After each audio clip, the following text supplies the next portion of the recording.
Hello guys, it is Shivam here. Welcome to the brand new video. So where we are going to make the awesome food delivery app from the scratch by using Flutter, and for the backend we are going to use is a Firebase. So we are going to cover user authentication, payment processing, order tracking and many more. So do not forget to hit that like and subscribe button so that you won't miss out on any of the upcoming videos we upload on this channel. Now let's get started. But before we move forward, I want to introduce you to app crafting. So this is a startup started by me. So if you are looking for the app for your business or resume, we are going to make a budget friendly app for you. You can simply fill this contact form and can send us the requirements to get an awesome app in both Play Store and App Store. You can find the link of the app crafting in the description box. So before we move to the code, let me show you how our awesome food delivery app will be look like at the end of this series and what we are going to make it from the scratch. Now one thing I am taking as a guarantee that this will be one of the most interesting series and you will love this series because this is the awesome food delivery app that we are going to simply make it from the scratch. Now here you can see that this is the onboarding page and here I have added the graphic image and you can see that the headline of this app like the fastest food delivery, and I've added some of the text just below the headline that craving for something delicious, order now and get your favorites delivered fast. So this is the onboarding, or you can say a landing page of this awesome food delivery app, and just below this you can see a get started button. Now I click to this get started button, will directly move to the sign up page. So in the sign up page we are going to use a mail authentication. So by the mail authentication you will get to know that we are going to connect the Firebase with this awesome food delivery app. So this is the sign up page as you can see here, and this is the graphics that I've added. A food go. Now you will think that what is a food go? So food go is an app name that I've simply kept this app name, which is food go. Now here this is the sign up page and we can navigate to the login page. So this is the sign up and login page. Now here I'm going to just sign up in the app. So I'll just use my name, which is Shivam Gupta. Now I'm going to use a random email ID. So I'll write random email ID, something like this. And here I'm going to just use a password, random password, and we'll click to the sign up button. And you will see that it will just take a few seconds to directly move to the app, and we have registered successfully and we have landed to the home page. Now this is the home page, and at the top you can see our app name, order your favorite food, just a text that I've added, and this is the picture of the user that they have used to sign up in the app. This is the search bar where we can search for the respective food item, and here you can see that in this app I have tried to make something better, which is that we are going to show the different categories and the user can order the food according to the category they need. So it is a pizza, burger, cheese, Mexican. So these are the some categories I've added, and according to the category that the user going to select, we are going to see all the food related to that just below this category. So this is pizza and we are going to see all the food related to the pizza. Now when I'll switch to the burger, you will see that all the food items just take a few seconds to show the food items in the app according to the category that the user going to select, right? So these were the some things. Now let's place an order and order this awesome cheeseburger. So let's order this cheeseburger. So this is the cheeseburger. Now here you can see that this is the image and this is the cheeseburger of $50, and this is the just about the food item. I know that it has written pizza, but you can change it accordingly. Now here I can select the quantity, like how much quantity I need to order for this cheeseburger. So when I'll increase the quantity, you can see that the total price will also increase. Now I click to this order now button. So before that, let's order a 2 cheeseburger, and let's click to this order now button, and it simply says add some money to your wallet. So here one more thing I want to show you that, like here it is a wallet section. Now in this wallet section we need to add some of the money so that we can order from our app wallet. Now let's add money to our wallet. So here you will see that let's add $200. So I click to this $200, and here we are going to add a Stripe payment gateway on this app. Yes, you are hearing it right. We are going to add a Stripe payment gateway, and this is the test card number that I'm going to pass over here. Yeah, and once we have done this thing, now let's pass the year and the random CVC code, and we are going to just pay $200, and it will just take a few seconds to update the amount in the wallet. And so you can see that we are going to see all the transaction in the your transaction section with a date when we have added some of the money to our wallet. Now here you can see that there is also one button, add money. Now for an example, if I want to add a $20, so I'll click to this add money button, and here I'll just write a money, and we'll click to this add button again, and again I'm going to just pay it through the Stripe payment gateway and a random year and the CVC code. Now we'll click to this pay button, and here it is done, and we have successfully added a $20, and the total amount that it is in our wallet is a $220. So this is the wallet page, and you can see that how really it looks good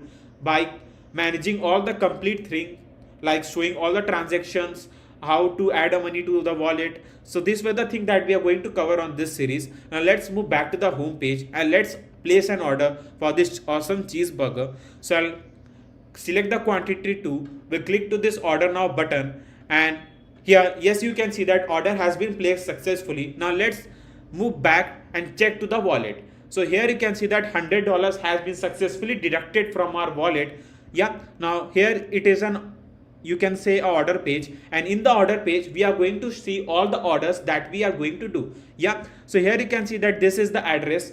Yeah, now this is the cheeseburger that I have ordered, the quantity, that the amount of quantity of the food items that are ordered, how much I have paid, and what is the status. So we are also going to see the status of the order. So status is still pending. Now this will be changed from the admin panel. Yes, we are also going to make the admin panel. So this will be the complete food delivery app.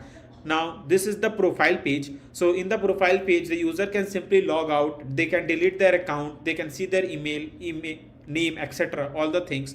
Now let's move back to the our which page. So let me show you the search bar first, then we'll move to the admin panel, right? So in the search food item, I'll search for specific food item like CH.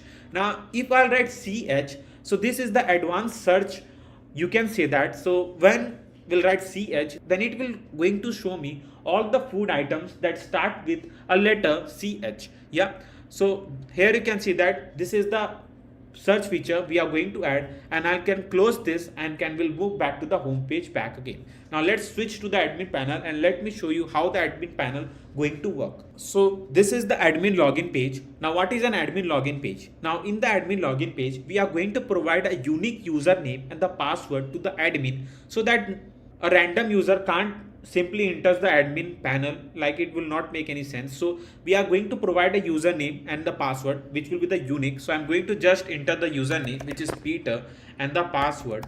Now I'm going to click to this login button, and will directly move to the home admin page. And in the home admin page, you can see that the user admin, not user, the admin can manage the orders, and they can also manage the users. So let's manage the order first, and here you can see that there are the two orders, and this is the order that have been placed by me that I've shown you. Now when I click to this delivered button, you can see that the order have been delivered, and it will be simply shown to the user side of the app. I will show you how it going to show the status over there.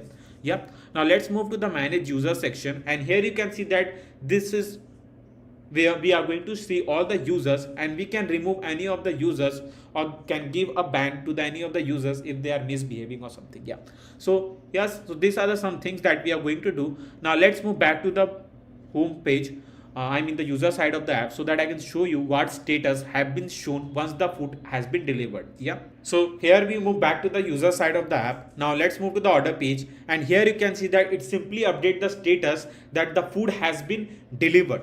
Yeah, so these were the some things that I want to simply taught you all. So this is the complete food delivery app that we are going to make it from the scratch.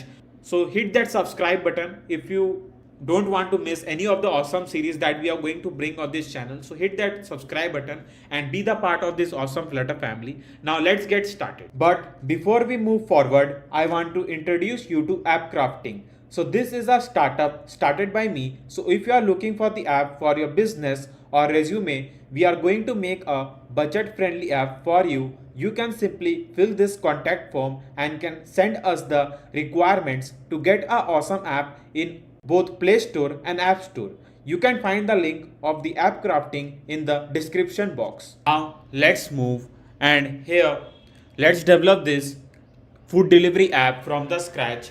Now you already know that if you have followed my channel, then I've already made a food delivery app on this channel before, but on this series there will be something new because as there are some latest updates on the Flutter, that while connecting to the Firebase there are some changes like for both Android and iOS. So I'm going to teach you how to connect the Android and iOS for both the side. And then one more thing I want to tell you, that when I made the last series of food delivery app, the Firebase storage was free and the users can simply use the Firebase storage and can add them in the app without upgrading to the Blaze plan. But if you have an idea, like if you have used a Firebase before, then you know that the Firebase have brought their new plan where the Firebase storage is not free and you need to upgrade to the Blaze plan to use the Firebase storage in the app. Yeah, so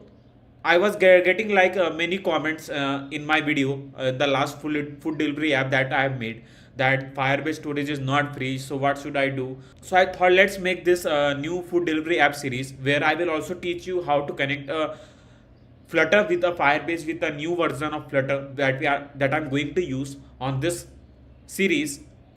Yeah, and secondly, I will not use a Firebase storage on this project. Yeah, so you can easily connect your app with a Firebase. You don't need to upgrade the Firebase to the Blaze plan. I am telling you that in the starting of this series because you will again comment in the comment box that Firebase storage is not free, so why should I follow this series? So I'm telling you that again because I will not use a Firebase storage on this series. So it will be a complete series which will be free for you all to add a backend in this food delivery app, right? So this was the first thing.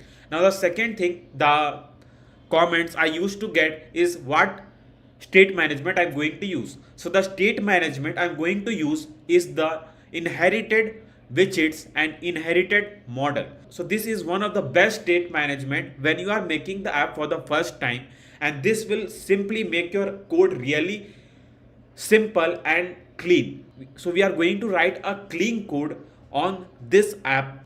These were the some questions that I've simply cleared in the starting of the series, so that if you have any doubt in your mind, you can simply get an idea like what all things we are going to do on this series. Yeah, now let's move, and here in the leaf folder we'll simply create a new folder name which will be like onboarding. So first I'm going to create the onboarding page for our food delivery app. So I'll write onboarding.dart.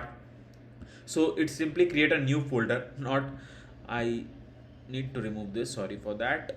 Yeah, so I will create a new folder name of pages, and inside the pages folder I will create a new file name onboarding.dart, and inside the onboarding.dart first I'm going to import by using material.dart package. Yeah, and here I will write a stateful widget name and will pass a page name which will be simply like onboarding. Yeah, onboarding, something like this. Now here we can write a scaffold, a body, container, child, and a column. Yeah, and a children. Yeah, so here you can see that I've created the images folder. So you can also create an images folder and can paste the image you want in the images folder. Now if you want the asset that I'm going to use in complete food delivery app, then I will provide you the link in the description box, and if you need the source code, the link is also present in the description box.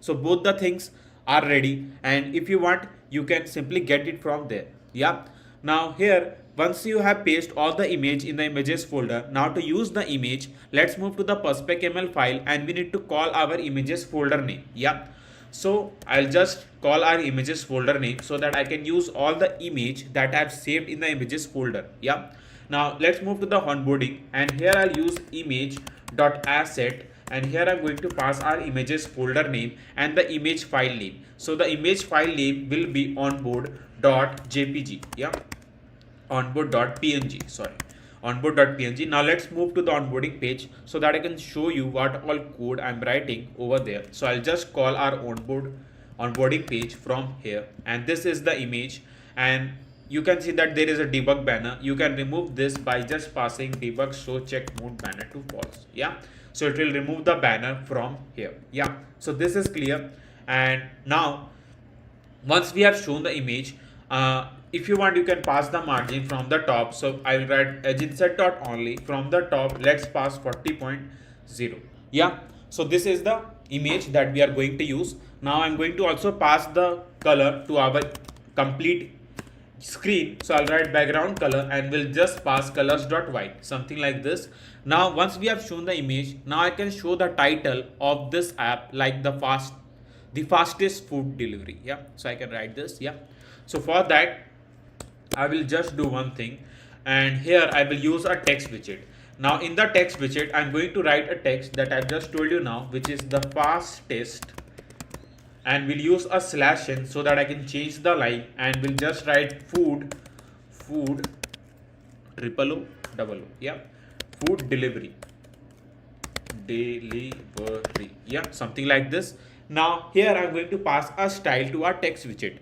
Now here, as I've told you, the state management that we are going to use by handling the widgets. So here I will move to the leaf folder and will simply create a new folder name, which will be the service, and inside the service folder I will simply create a new file name, which is widget support.dart. Yeah, so here I'm going to write all the supported widgets that we are going to use in our app. Yeah, so for that, the onboarding page is wrong, I just see now. Yeah, so I can rename this just like this. So I'll just write onboarding, something like this. Yeah, so once it is done, yeah, so in the widget support.dart I will first create a class name, which will be the app widget, something like this, widget.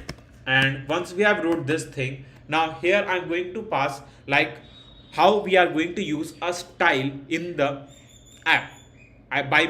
By the style I mean how the styling we are going to pass to our each text in the app. Yeah, so first I'm going to create a static, and in the static I will just write a text field. I think so, wait a second. Yeah, so first I'm going to pass a text style, so I'll just write a text style, and I'm going to pass like our function name, like what function name I need to simply pass over here. So the fastest food delivery is our headline of this app, so I'll just use like a function name headline text field style. Yeah, so this is just a function name I'm writing. If you want have a better name, or if you want to just pass a different function name, you can do that. It is just like to remember like how we are going to use a different text style in our app. Yeah, so I'll just return that and we'll just pass a text style, something like this. And in the text style I will just pass a color, which will be the colors.black, and a font size.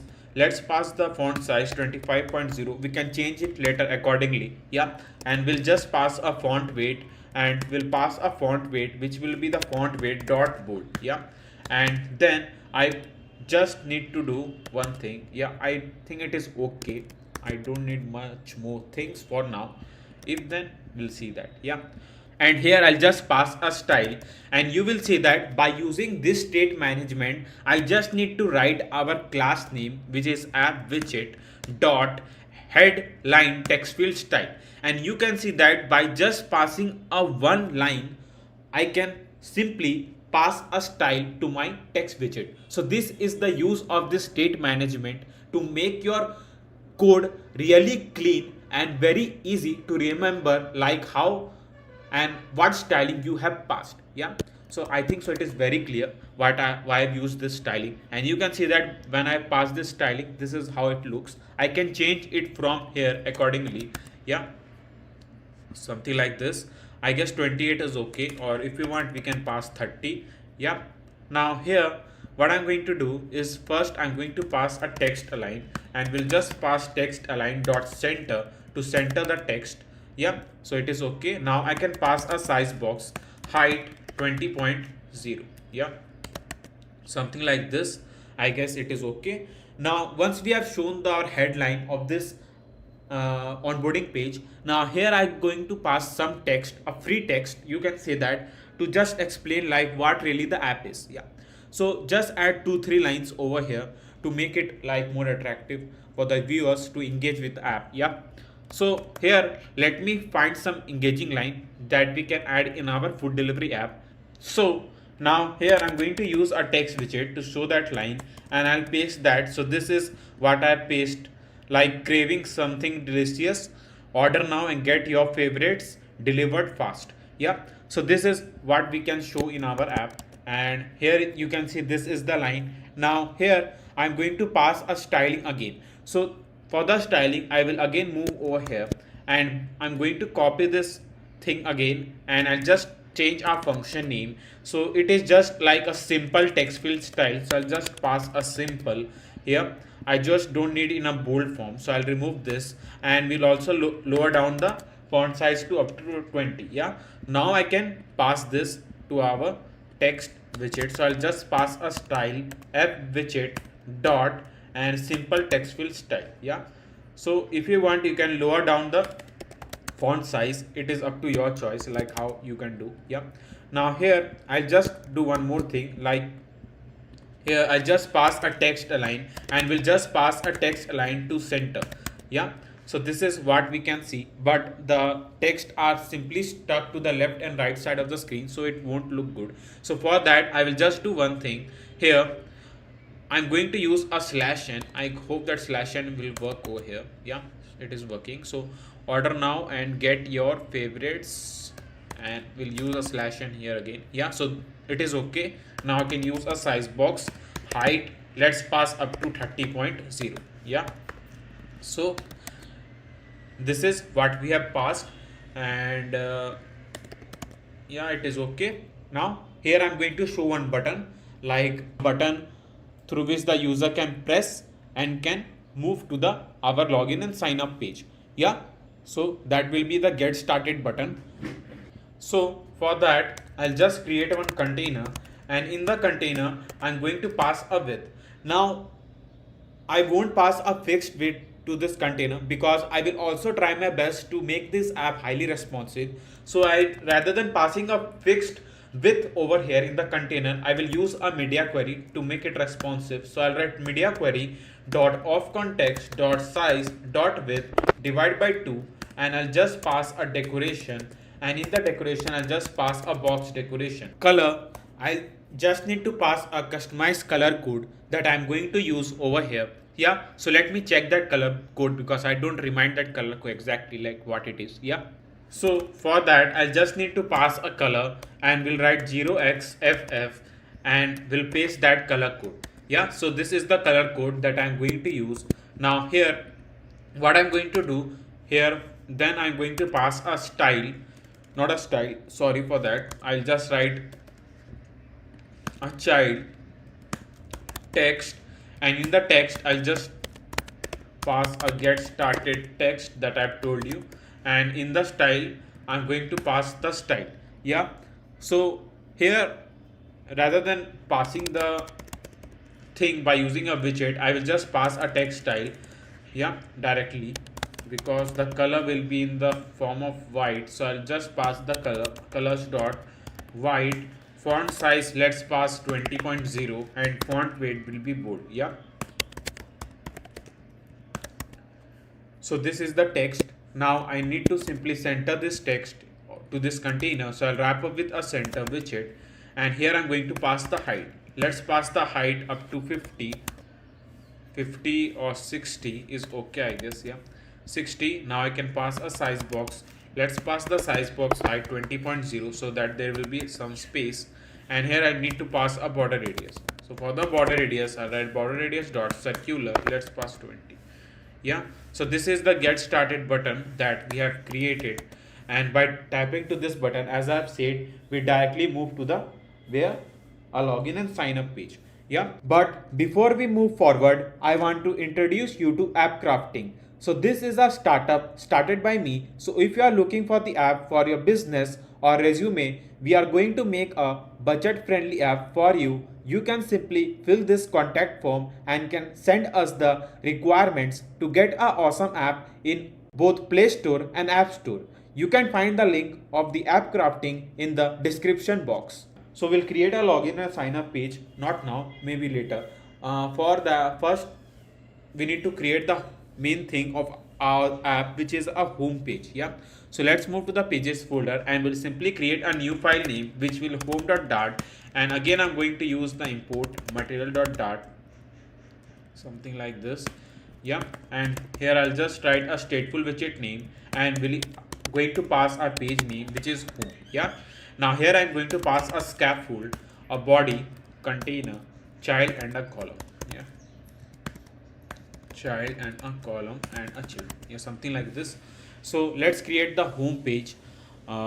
Yeah, so for the home page, first I'm going to show the logo of our app. So I didn't tell you the our app name. So our app name is Food Go. So yeah, Food Go. So this is the logo. You can see. I hope that you can see, but let me pass this so that it will be more clear for you. Yeah, so I'll just pass a row over here, and in the children I'm going to use image.asset again, and here I'm going to pass our images folder name and the logo.png, which is our file name. Yeah, so let's move to the home page so that I can show you what all code I'm writing over here. Yeah, so this is the home page and we need to lower down our image size. So I'll just pass the height like up to 100 and height width will be also 100. Yeah, so here it is, and if you want you can increase the height and width, it's according to your choice. Yeah, now here I'm going to pass a margin. So for the margin I'll just write margin as in set dot only. From the left let's pass 20.0. yeah, something like this, Food Go, and here just below this I'm going to show the text. Now so for the text I just need to wrap up with a column widget, something over here. So wrap up with a column widget, will pass a text widget here again. So use a text widget, and in the text widget I'll just write like order your favorite favorite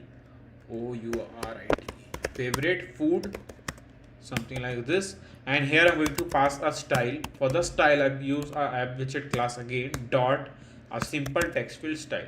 Yeah, so here it is, and let pass a fit box fit.cover. I hope that there is unknowing space that have been left on the image as I was telling you. Yeah, so for that I just need to lower down the height and width of the image, and for the width I think so we need to pass up to 120 or 180. Yeah, so this is what it looks. Rather than cover we can pass contain also. Yeah, so it is okay.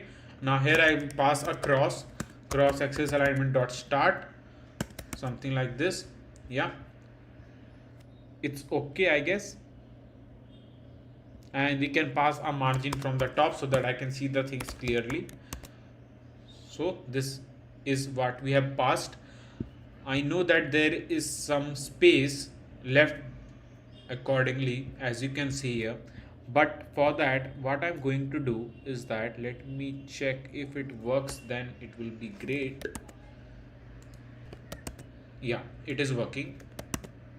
Yeah, so here you can see that now it looks good, and now the logo is also okay, and here you can see that our logo, which is Food Go, and the order your favorite food, which is just a random text that I passed. Yeah, so once we have passed this thing, now here I'm going to show the user image. So for the user image I need to download some random image and we need to paste it in the images folder so that I can use that image. Yeah, so here you can see that I pasted one image which is boy.jpg in the images folder. So I'm going to use this exact image. So I'll write image.asset and our images folder here again and boy.jpg. Yeah, now I'm going to pass the height. Let's pass the height up to 40, width 40, and again a fit box fit dot cover. Yeah, so here you can see the image, Now if you want, you can increase the height and width of an image accordingly. Yeah, it is too much, I don't need this too much. Yeah, I'll just pass 80 and 80. It's also too much, let's pass 60. It's just like you change the height and width and can set the image size accordingly. Yeah, now I just need to pass the border radius to this image, so I'll just wrap up with a clip react widget, and here I'll just write a border radius, and the border radius dot circular, let's pass up to 10.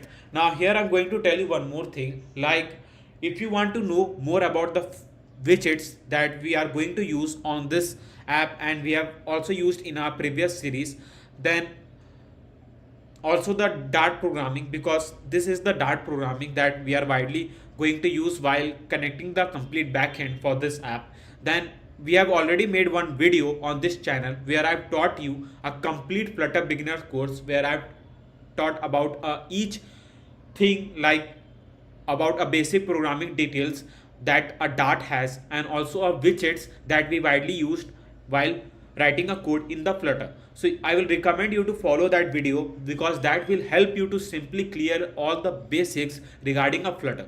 Yeah. So this was the recommendation that I want to simply pass you to all, so that you can get to know more about the widgets that we are going to use in this app. Yeah. So here I need to pass some space. So for the space, I'll just pass a main axis alignment dot space between, so that there will be a maximum space, and I need to also pass the margin from the right position. So rather than passing from here, I'll do one thing. Here I'll just wrap up with a padding, and in the padding I'll just pass dot only from the right. Let's pass 20.0, something like this. Yeah. So now it's look good, and here you can see the app name, random text for this app, like order your favorite food, and the user picture. Now here I'm going to show the search bar so that they can search for the respective food they are looking for. Yeah, so for that, here I'll just create one container, and in the container I just need to pass a child, a text field,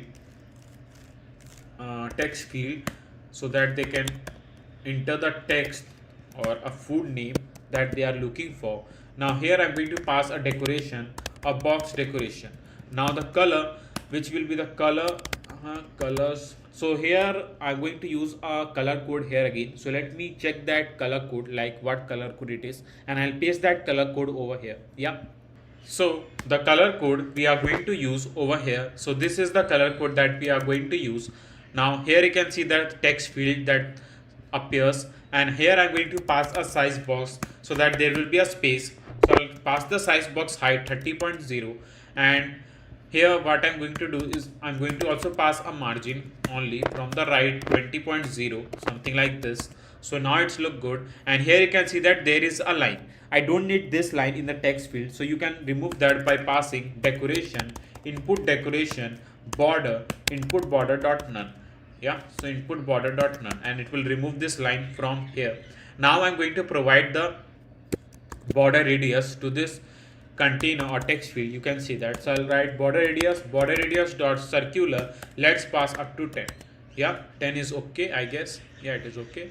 Now here what I'm going to do is that what I'm thinking that we can do something like this to make it more like attractive and user friendly. So for that I just need to do one thing. I will just wrap up with a row widget. So I will use a row widget, something like this. Yeah. So in the row widget I'll just pass one more container, and here I'm going to pass a child, and in the child I just pass an icon. The icon will be simply icons dot search, and in the search I'll just change the color of an icon to white. I will show you what thing I'm writing over here. So I'll write a decoration, a box decoration, so that first I can pass the color to this container. So the color will be the again color code. So let me check that color code. Yeah. So the color code we are going to use, first let me write the color 0xFF. Now the color code is ZEF2B39. So this is the color code that I'm going to pass. Now we can't see anything over here because there will be one error. Yeah, so here you can see that there is an error. Now the error simply says that there is a render box error. Now the text field doesn't know that how much space I should use to show that in the row widget. Yeah, so we need to simply tell that text widget to use as much space he has, then we can show that container. Yeah, so I'll just do one thing. I'll wrap up the container with the expanded widget. Yeah, and now you can see the thing which is a text field and the container. Now here what I'm going to do is that I'll just increase the size of the icon that we have passed to 30.0, and here I'm going to also pass a padding. So for the padding I'll just write padding edge_insert.all, let's pass up to 5. Yeah, 5 is okay, or 8 is okay, I guess. Yeah, so I will also pass a margin so that there will be a space only. From the right, let's pass 10.0, something like this. Yeah, now I can pass a border radius, so I'll write border radius dot circular, let's pass up to 10. Yeah, so this is the search icon that we have passed. Yeah, so once we have done this thing, I just need to write one more thing, which is a cross axis alignment dot start, so that it will be completely aligned with this text field. Yeah, now here what I'm going to do is that then I'm going to pass a hint style. So not a hint style, a hint text. So I'll just need to pass a hint text, something like this, and here I'll just write a search. So I need to use this and search. Yeah, we can pass a padding edge_insert dot only. From the left, let's pass 10.0. Yeah, so search your item, search your favorite food item, search your favorite food item, something like this. Yeah, it is okay. Or we can also write search food item. Yeah, rather than writing a big sentence, we can write a search food item in this text field. Yeah, here after the search bar I want to show the categories. So in the categories what I'm planning to do, that here I will just show like all category will be the first category, then you can say that in the all we are going to show all the food, and then the category will be pizza, burger, Mexican, or I think so I've added a Chinese. Yeah, so here you can see that there is some images as I've added in the images folder. Here you can see that there is Chinese, tacos. So you know that if you have eaten a taco, I hope that I'm pronounced correctly. So if you have eaten a tacos, then it is a Mexican food. So I will simply show the Mexican by using this image. Yeah, so these are the some image that we are going to show in our category section. Yeah, so let's move here. But before that, here in the leaf folder I will create one more new folder which will be the model. Now in the model, now I'm creating the model is because as you know that the categories will be shown in the form of horizontal direction, and the user can simply scroll the different categories and can select the categories according to their need. So that's why I've created a model, and in this model I'm going to save the image and the name. Yeah, so these are the two things that we need. So for that I will simply create a new file in the model, and here I'll just write like a category model. Yeah, category model dot, and here I'm going to create one class which is a category model, something like this. Yeah, now here as I've told you we are going to get the image of that category. So I'll first store the image, then I'm going to pass the string, and then I'm going to pass the name of the category. So these are the two things we are needed. Yeah, so now I'll just write a category model, and we are going to just call all this that I have just written. Yeah, so we'll write this dot image and this dot name, something like this, and we just need to pass a required function, something like this. Now once we have written all this thing, now let's move to the service folder, and we'll simply create a new file, and in this new file I'm going to do one thing, like let me show you. So here I'm going to create one file which is a category data. So I'll just write category data dot dart, and in the category data dot dart I'm going to store all the categories, image and the name one by one in the list. Yeah, I hope it is easy. Yeah, so I'll write list. So I'll just create a simple list, and here I'm going to call a category model that we have created. Yeah, so I'll just write category model, and here I'll just write a get categories. Yeah, so this is our function name, which is a get categories. I hope that spelling is correct. See, yeah, it is. Now let's move, and here I'll just write one thing. So let me call the get category model something like this. Yeah, so here you can see that I've simply get the model, which is a category model, and here it is a function name, which is a get categories. Now here I'll create one more list, which will be the category model, and here I'm going to create a category which will be the empty list, and in this empty list I'm going to store the image and the name one by one. So I'll just create a category model. A category model is equals to new category model, something like this. Category model. I hope that it is correct. Okay, so there is one problem. We have passed this like we are storing the image and the name, but this function usually work when you are calling the data from an API. But as we are not getting the data from the API, we are just getting the data that have been stored locally. I mean that the image and the name are stored locally.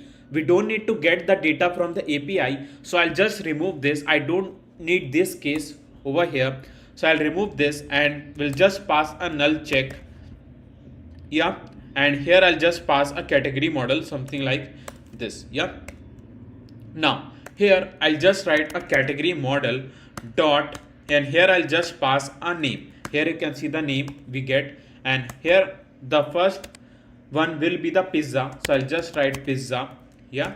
Then I'm going to pass the image. So I'll just write category model dot image, and here I'm going to pass the images folder name and the image file name. So this is the image that I'm going to use, which is pizza.png. So I'll just write pizza.png.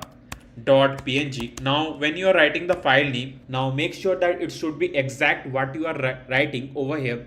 Any mismatch will create a problem. Yeah. So I'll just write category dot add, and now we are going to add this in the categories list. I hope it is clear. It is very easy to understand. Like first we are getting the name of the category, then we are getting the image, then we are adding in the category list. So that's why I've written category dot add over here, and we'll just need to pass a category model, something like this. Now once we have wrote this thing, now I'll just need to write category model is equals to new category model, something like this. Yeah. So this is the first thing that we have passed. Now we can pass our second thing, which is like of adding our second category, which is a burger. So I'll just write a burger, and here I'll just pass the let's pass the burger, something like this. Yeah, so this is the image that we have passed.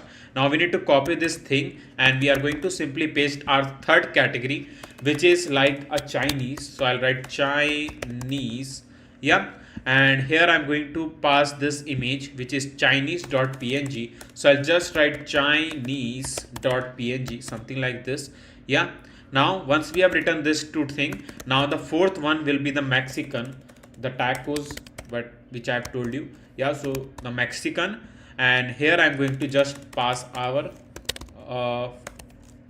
image, or you can say a file name, which is tacos.png. Now once we have done all this thing, now we are going to simply return the category that we have passed. Yeah, so this is how we can store all the data in the categories list. Yeah, so this is the state management. We are handling the case by using a state management. Yeah, now there will be a one more process, like you just create a list view and try to store all the things one by one. That will be like make your code really long, and it is very complex to understand. So that's why I use this state management to make the thing really simple for you all to understand. I hope it is clear. Now let's move back to our home page, and we are going to call the thing that we have written. So here in the home page, first I'm going to create a list here again, and we are going to get all the data that we have saved in the categories list. I hope it is clear because it is very easy to understand. Yeah. And if you have any doubt, you can DM me on my Instagram ID and I will try to give you a quick reply there. Yeah.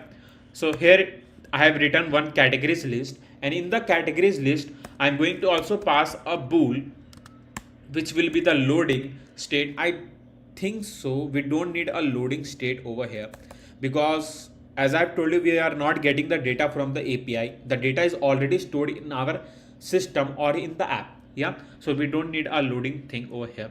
So what we are going to do is, here first I'm going to write a init state, and the init state I'm going to get all the categories first. So I'll just write a categories, something like this. So categories,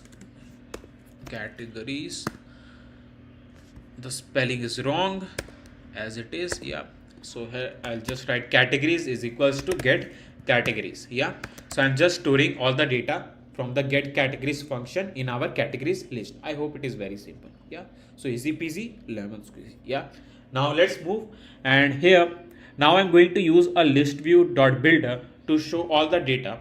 So what I'm going to do here, just outside the row widget. Yeah, so here I'll just write one container. Now we can also, let me show you one thing. Yeah, so I'll just write a list view dot builder. Now you will think that why I'm using a container. So let me show you why I'm using the container, like why I'm wrapping up the list view with a container. So let me use a case, like let me use the list view dot builder first, then I will show you what error you will get if you don't use a container. Yeah, so I'll just use a list view dot builder, and in the item builder I'll just pass a context and an index. Now in the context index, what I'm going to do here, first I'm going to pass a sync and wrap. Yeah, so sync and wrap is a necessary thing. Yeah, so I'll just pass sync and wrap to true, and in the item builder I just need to pass a return, and in the return I just need to pass a category tile. Now what is a category tile? So I will create one stateless widget where we are going to show the category tile, like how we want to show the category in the home page. So for that I'll just need to create a stateless widget. Yeah, so let's move and create a stateless widget over here. So I'll just create one stateless widget. Now stateless widget. Now here I was thinking to use a stateless widget, but I just remind that I want to use a set state. So in the stateless widget, we can't use a set state. So I'm going to use a stateful widget rather than a stateless widget, because I need a set state in the future. I will show you where I'm going to use a stateful widget. So these are the two things keep in mind, like a difference between a stateless widget and a stateful widget. Yeah. So here I'm going to create one stateful widget, which will be the category tile, as I told you. So I'll just create one category tile, and here I'm going to pass like first the name of the category and the image. So these are the two things that I've told you that we need to simply get over here. And I'll just write category tile, something like this, and we'll pass this dot image, this dot name, something like this, and we just need to pass a required function, something like this. And once we have written this code, now I can write a scaffold and a body container. Let's remove the scaffold. I just need to write a container. Yeah, and here I'm going to just create a child, not a create, I write a child, a row, a children, and in the children what I'm going to do, first pass a decoration, a box decoration, and I'm going to pass the color to our container. So what color I'm going to use? So I'm going to use this color. So for that, yeah, so let me copy this color, and we are going to paste it something over here. Yeah, so this is what we have done, and here I'm going to do one thing, like, yeah, so first I'm going to pass image.asset, and here I'm going to just write our widget dot image. Yeah, so the image that we have passed, and we are going to get the image over here.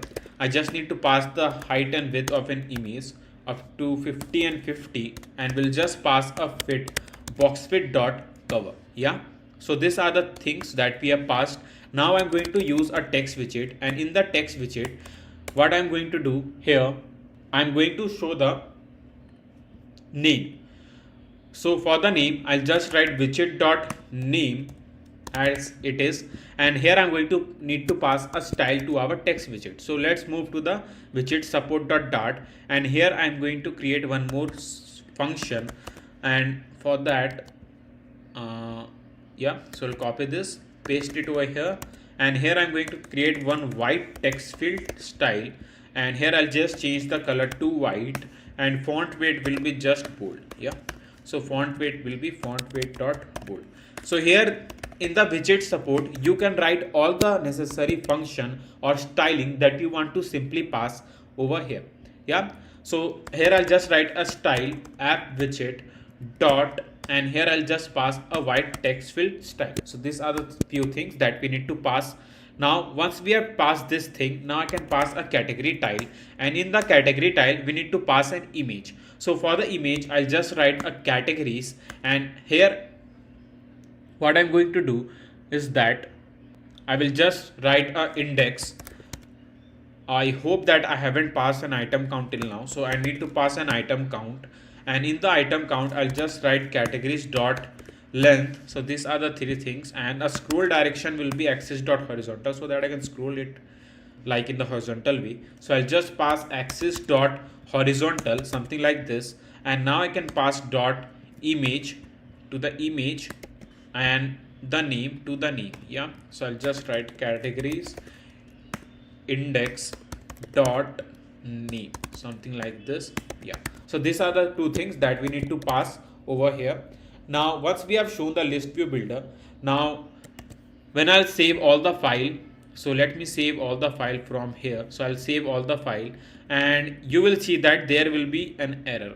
Yeah, so let me open the debug console for you all, and we'll hot restart the app, and you will see that there is a error. So this was the error that I was telling about. So this is a render box error, and you can see that how the widgets get overlap with one over the another. So that was the thing I was telling about. Like list view is the you can say a widget which acts like a good student, and he just need to know like how much space I should use to show the our all the categories in the app. So being a good teacher, I need to suggest a good student to use how much space. So for that, I'll just wrap up with a container, and here I'll just tell a list view to use that much space, and list view will use that much space only. Yeah, so for that I'll use the height, and I'll just pass the height 80. So now you can see the categories. So this is what I was telling about, like a difference if you don't use a container, and a difference if you just pass a list view dot builder just like it is. Yeah, so you can see that error. So this was the thing I was telling about. So I'll just pass the size box height 20.0 to pass the enough space, and you can see that all the categories have been stuck with each other. So for that I just need to do one thing. I'll just pass margin edge inset dot only from the right 20.0, and we'll give some space. I think so the height is too much, and there are some more thing I need to do. First I need to pass the padding from the only left 10.0, from the right 10.0, something like this. If you want you can pass something more like this. I hope it is okay. And I need to decrease down the height, something like this or this. Yeah, it is okay. Now here what I'm going to do, I need to also pass the size box width 10.0, something like this. Yeah, now does the image height and width is okay? If not, we can decrease it. It's up to your choice. Now here I'll just do one thing, like here I need to pass a border radius so that it will look good. So I'll write border radius dot circular 10. Yeah, so this is what we have passed, 10 or 30 I guess, a complete circular structure. Yeah, so here you can see the pizza, burger, Chinese and Mexican. So these are the 4 categories I've added, but if you want to add something more, you can do it. It's up to your choice. Yeah. So this is how we can show the pizza, burger and all. Yeah. Now what I'm going to do is that yeah.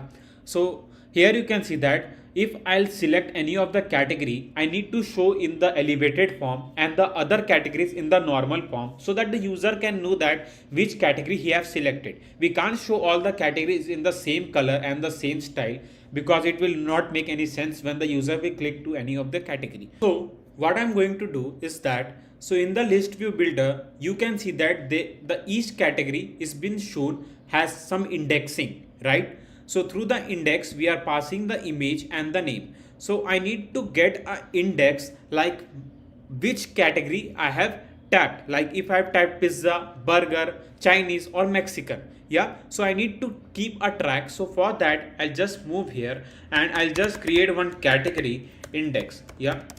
So in the category index, I'll just pass this dot category index. So first I'm getting the index like of the category that I'm going to track. So I'll just write category index and I'm going to simply pass the index dot to string, something like this. Now once we have passed this thing, now I'm going to create one int and we'll just write int track is equals to 0.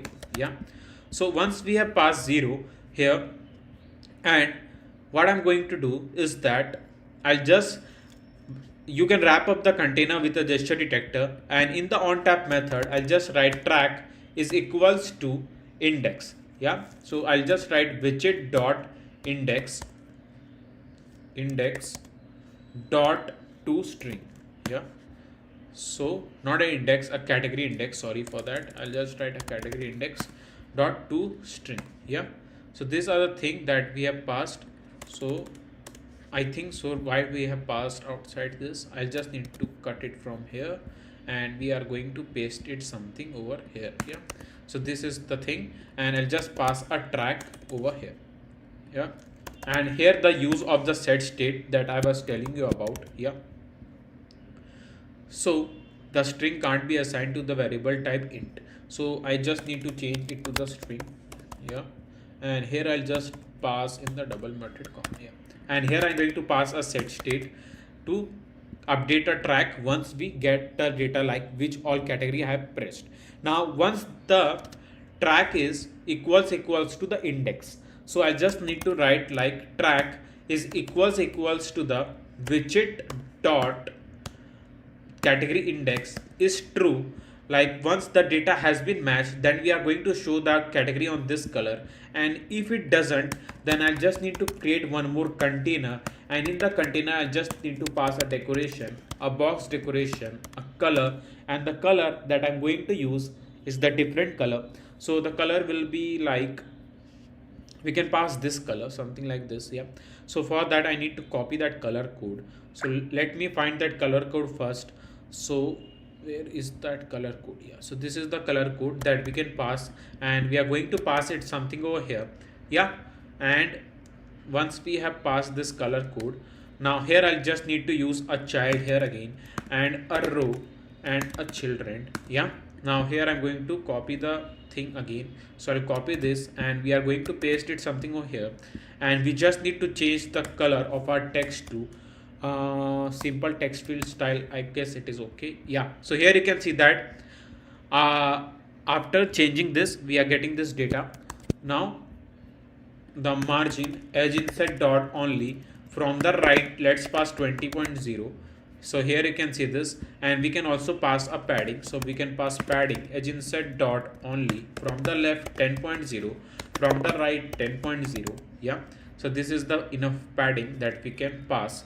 I guess 20 and 20 will be okay. Yeah. Now I can also pass a border radius to this container. So I'll write border radius dot circular, and let's pass 10. Yeah. 10, 30. Yeah. So this is how we can see that, and now you can see that it simply shows that the pizza has been selected, and because by default when the user will open the app, the first category will be selected and then the food items will be shown over here.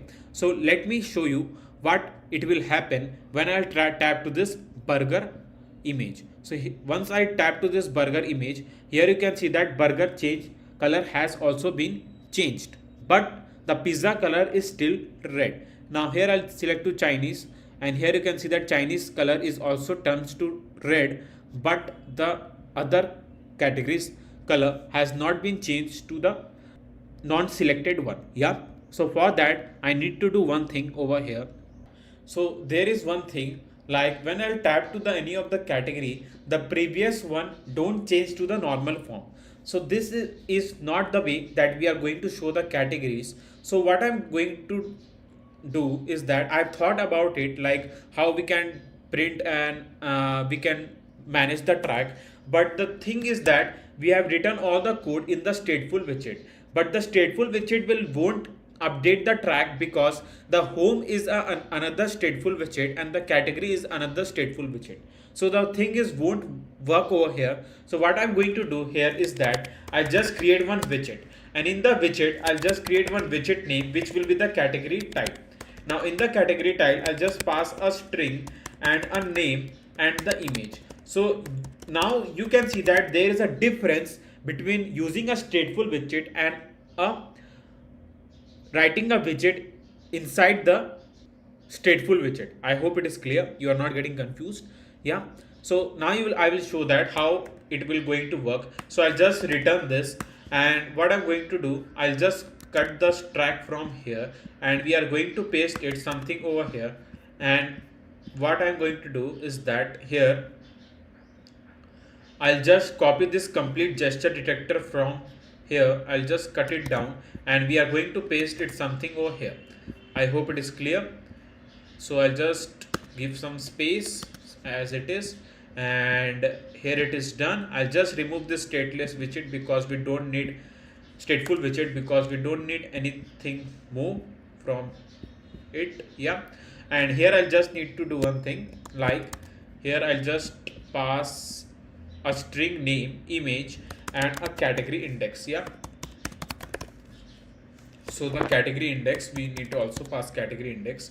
Yeah, so these are the some things, and it says that why I'm root widget, so we'll remove this, and here I'll just remove this here again, and now it is going to work. So let me show you this thing. Yeah, so this is, yeah, so these are the three things. Yeah, so once you edit all this, now here you can see that we have created a widget. Now I'll show you how the thing going to work. So in the category tile, we just need to pass the image, name, and the index. Yeah, so for that I'll just pass like categories. The first one is name, so I'll just write index dot name.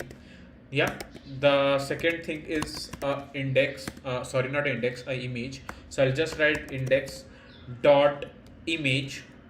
Yeah, and the last one is index, so I'll write index dot to string. Yeah, so these are the few things, and here you can see that now what I'm going to do, now I'll simply hot restart the app, and now I'll click to this, and here you can see that the previous category has been back to the normal form, and it will simply show that the category that I have selected. So this is the magic, you can say the magic, because I have shown you the difference. Like by using a stateful widget, we can't get a category in the normal form, but using the widget we are going to get all the categories, and this is we are going to do that by using a list view dot builder. Yeah, but before we move forward, I want to introduce you to app crafting. So this is a startup started by me. So if you are looking for the app for your business or resume, we are going to make a budget friendly app for you. You can simply fill this contact form and can send us the requirements to get an awesome app in both Play Store and App Store. You can find the link of the app crafting in the description box. So hit that like button if you like my idea, like how to show the categories and all by using a list view builder. And I know that you learned many things about a list view builder and how to use our categories in the app. Yeah. So hit that like button and show your support, and hit that subscribe button also, because I am noticing that why many of you are loving our videos but haven't hit that subscribe button yet. So show your support by hitting that subscribe button and be the part of this awesome Flutter family. Both the like and subscribe button are totally free. So just don't waste this opportunity. So hit that like and subscribe button, and I hope that you have done it. Now let's move forward, and here I'm going to do some more thing, like I will show the categories in the much elevated form, so it will look good, I guess. Yeah. So what I'm going to do, I'll just wrap up the container with a widget which will be the material widget, and in the material widget I'll just pass the elevation 3.0 which will be enough, and I need to copy the border radius and I'm going to paste it something over here. Yeah. So this is the thing that we need to do, but here you can see that there is a thing. So what I'm going to do, I'll just wrap up with a container, and in the container I'll just cut the margin from here and I'm going to paste it something over here. So this is how we can show this, and you will see that there is the problem. So I'll just pass bottom 10.0. It's lower down the size. So what I'm going to do is that, let me show you first. I'll just increase the height, and now I'm going to just pass the padding from the bottom. Yeah, so 10.0 is okay, and now it's look good, I guess. And we can also pass the margin here also. So from the margin we can pass the bottom 10.0. Yeah, so now it's look good, and you can see that the category that we are going to show will be shown in the elevated form, and it will simply highlight that the user have selected the with specific category. I hope it is clear. Now let's move, and we are going to show all the food items that the user going to see once they select the category. So let's move to the model, and we are going to create our new file which is a pizza model. So I'll just write a pizza model.dart, and here I'll just import the package by using material.dart, and here I'll just write a stateful widget name which will be the like a, sorry, why I'm writing a stateful, sorry for that. Yeah, sometimes it happens. So I'll just write a class name which will be the pizza model. So I'll just write a pizza model something like this, and here I'm going to just pass a string which will be the name and the image. So I'll just pass a string name and the image something like this, and we are going to also pass a null check. Yeah, so these are the things that we have passed, and here in the service I'll just create a new file which will be the pizza data.dart. Yeah, so I'll write data.dart. Yeah, and here I'm going to simply create all the things that we have done for the category model. So I'll just create one list over here. So for that I'll just write list. So these are the same process that we have done for the categories model. We just need to store the pizza and the name of the pizza one by one on this list. So here you can see that I have stored two images here, which is this image and this image. So I'll just add two categories for now, not a category, a pizza for now. But if you want, you can add some more options of a pizza so that the user can order a different pizzas by using this app, so they will get a different variety. So I will create a list, and again I'm going to call a pizza model, and here I'm going to just pass get pizza. Yeah, get pizza, and here I just need to call this model that we have written, and once we do this I'll just create a list which will be the pizza model, and here I'm going to just write a pizza which is our category name. So I'll just write a pizza and not a category name, a empty list we have created, and here I'll just write a category a pizza model is equals to new pizza model, something like this. Now once we have written this thing, now I'm going to store all the what I'm going to store. Why I'm writing a category model again. Yeah, so I'll let pizza model dot name, and here I'm going to store our first pizza name. So let me find the pizza name first. I don't exactly remind the pizza name. So let's write a random name. Let's write cheese pizza. Yeah, cheese pizza. Yep. and here I'm going to store the image. So I'll add pizza model dot image, and I'll just write images and a image file name which is pizza1.jpg, something like this, and then I'm going to add that. So I'll just write pizza dot add, and here I'll just pass a pizza model, something like this, and then I'm going to create a pizza model is equals to new pizza model. So I'll empty that once I store to the list. Yeah, so let me add some more variety of pizzas over here. So I'll just write pizza2.jpg. Yeah, and so I'll paste the name which is Margherita pizza, as you can see here, and the image file name which is pizza2.jpg.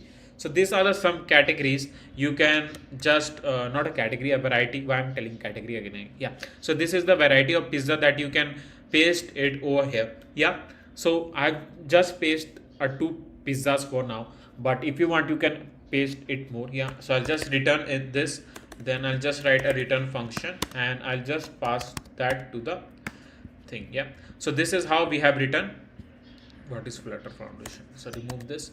Yeah, and here in the home I'll just create one more list, and in the list I'll just write a pizza model, something like this, and we'll just write pizza, and here I'll just pass empty list. Yeah, so I'll just write pizza is equals to get pizza. Yeah, so these are the thing that we have written, and I'll just close this, and here I'm going to do one thing.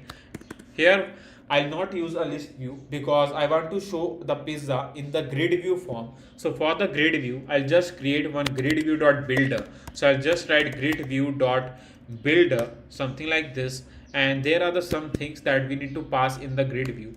Yeah, so for the grid view I just need to pass a grid delegate, and in the grid delegate I'll just write sliver.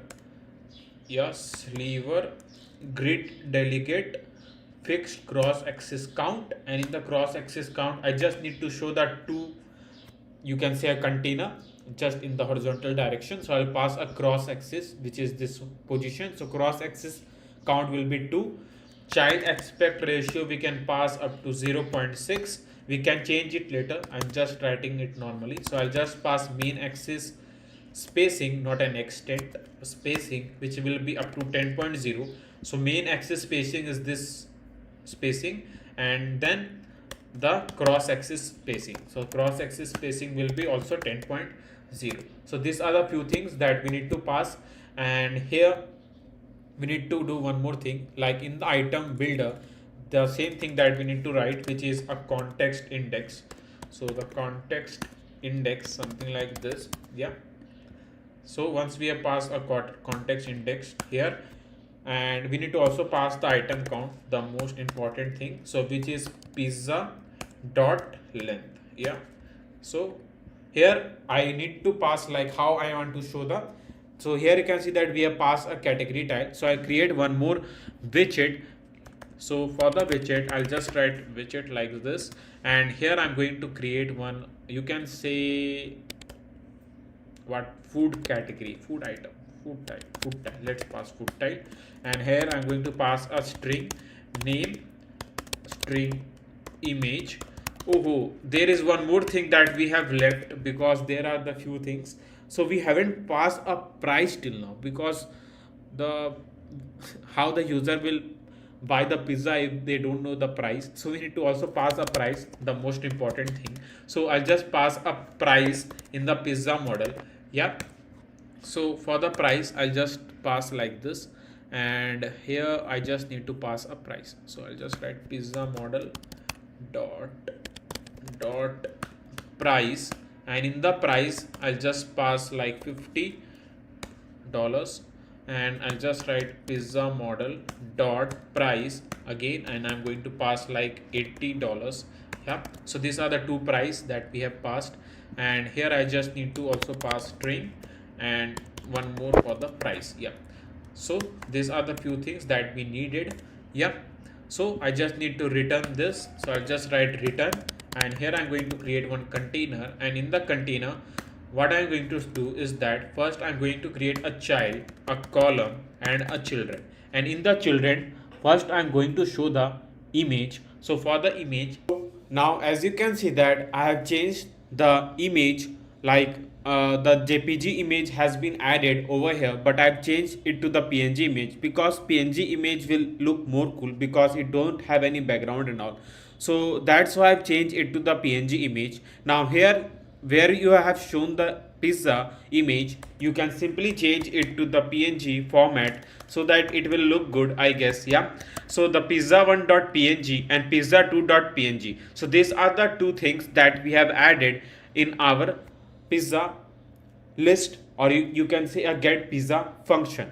Now here where we have added all the things. Now as I have told you that in when we are using the grid view, let's move back to the home page, and where we are adding the grid view, you can see that one widget is getting overlap with each another, because the reason behind this is we have used a grid view, and the grid view is also going to act as a good student, and he don't know that how much space should I use to show my a complete list in the screen. So that's why we need to again wrap up our grid view with the container again. But before that, in the food tile, let's show how we want to show our food item in the home page. Then I'm going to wrap up with a container. Yeah, so first in the column widget I will just pass something like this. So what I'm going to do is that first I'm going to just write a container, and in the container what I'm going to do is first I'm going to pass the image of the food item. So I'll write image.asset, and here I'm going to just write images. I'll call the all the thing later, but before that let me make the simple UI. Yeah, so here I'll write images, and I'll just write pizza1.png. Yeah, pizza1.png, and once we have shown the image, I can simply pass the height and width to my image. Let's pass 100. Let's pass the width 100 and a fit box fit dot cover. Yeah, something like this. Now once we have passed this thing, now what I'm going to do here, after the container, I think so we don't need a specific container over here, because without the container also the thing going to work. Yeah, so now once we have shown the image, now I'm going to show the name of that food item. So I'll just write a text widget, and in the text widget I'll just write like a cheese pizza, something like this, and cheese pizza, and here I'm going to just pass styling. So I'll pass the styling later, and here I'm going to just use a text widget here again just to show the price of an food item. So I'll just use a dollar sign and a $40. Yeah, now let me call the food tile over here. So I'll just write like this. So I'll just return this, and I'll just call our food tile, which is our widget, and in the name, as you know that we just need to write like pizza index dot, and here is name, so we need to just pass a name, something like this. Then we need to pass the image, so I'll just write pizza index dot image, and then we need to just pass the price. So these are the few things that we need to do. So I'll just write pizza index dot price. Yeah, something like this. So these are the three things that we have passed. Now as I've told you, now we need to wrap up the grid view with a container, and I'm going to pass the height. Let's pass the height by using media query. You know that media query is something that make your app highly responsive, so that's why I'm using a media query. So media query dot of context dot size dot height divided by 2. Yeah, so now you can see that we can see the products over here. Yeah, but let's change the thing. So here I'm going to just pass the image, something like this. Yeah, now let me hot restart the app completely.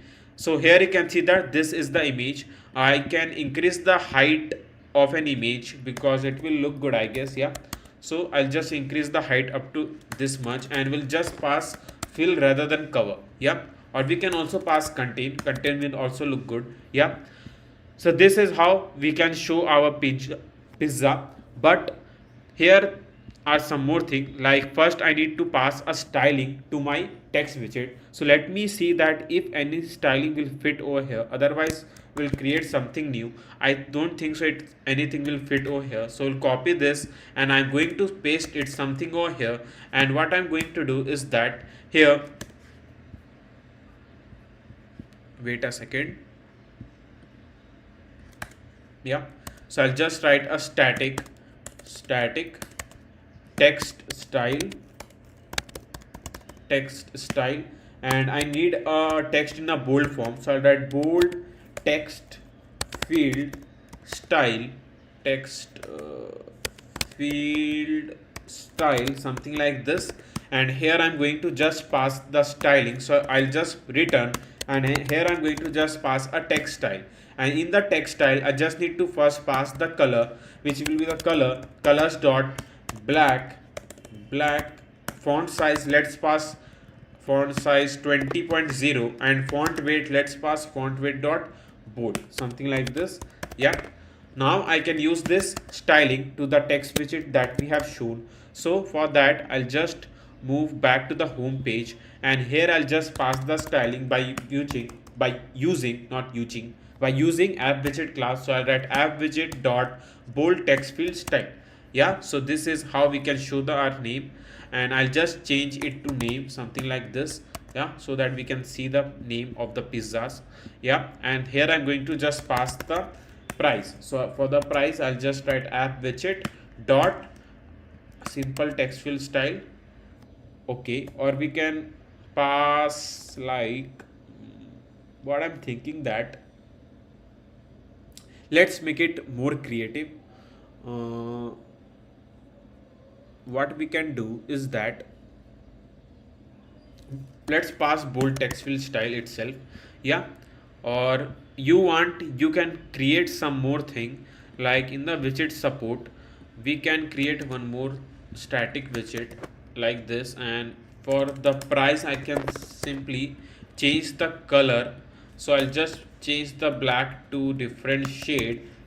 Yeah, and we can also increase the size of an text.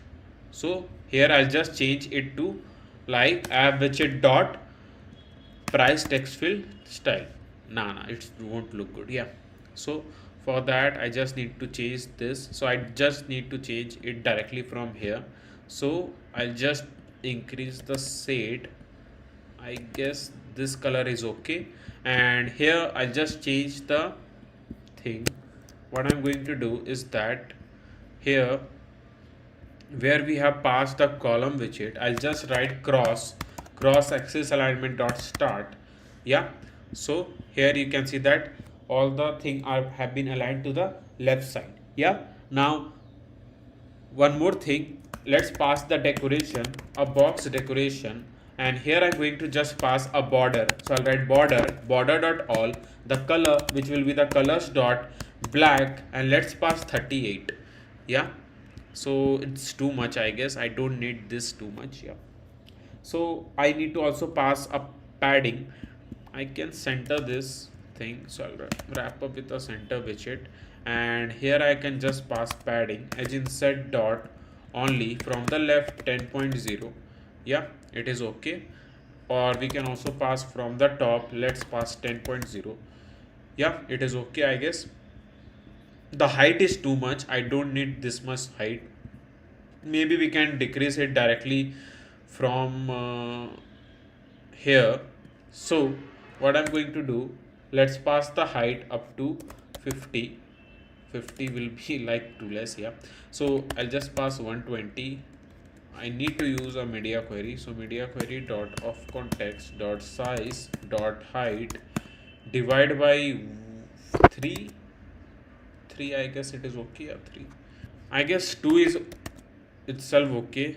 Yeah, let me add some more thing over here, so I'll need to just copy this one and I'm going to paste it again, so that there will be some more items we can show over here. And we'll hot restart the app again, and now we can see the complete thing. Yeah, but for that I just need to pass something like this, or divide by 1.3. We can use a expanded widget also. Let me check if we can use a expanded widget. Let's see if it work or not. Yeah, it is working. It is working and it's also look good. Yeah. So we need to also pass the margin from the right position. So write margin edge insert dot only. Right, let's pass 20.0. Yeah. So as you can see their height, but I can simply change the height of this container because I don't need in this much form. So I'll just change it to 0.9, so it will be too less. 0.7 7 is okay, I guess, because I need to show one more thing over here to directly move to the detail page. Yeah. So what I'm going to do is that first I'm going to pass the padding to 0 because there is unknown space or dead space as you can see here. So here I'll just pass a padding and again we'll just pass edge inset dot only and we'll change it to 0. Yeah, so that there will be not any unknown space, and now I can use a size box height 10.0. Yeah, so now it's look good. Now here again what I'm going to do is that first uh, let me do one thing, like here I can change it to price, so I'll just change to plus price, something like this. Yeah, now here I'll just do one thing, I'll just create one container, and in the container I'll just use a decoration, a box decoration. Now here I'm going to just pass the color, so the color will be this color here again. So I'll copy this color and I'm going to pass it something over here. Now here in the container then I'm going to just pass the child icon, icons dot arrow forward. Yeah, something like this. Now the color, we can simply set the colors dot white like this. And once we have shown this thing, let me pass the size box height, let's pass 20.0 is okay. And here what I'm going to do, I don't think so row widget will work over here. To simply push this, let me test this if it going to work. Yeah, it is working. Yeah, it's great, it is working. Yeah, so now I'm going to simply pass the height. Let's pass the height 50. 50 will be too much, or let's decrease this one. I don't think so, we need a size box here, so it is okay.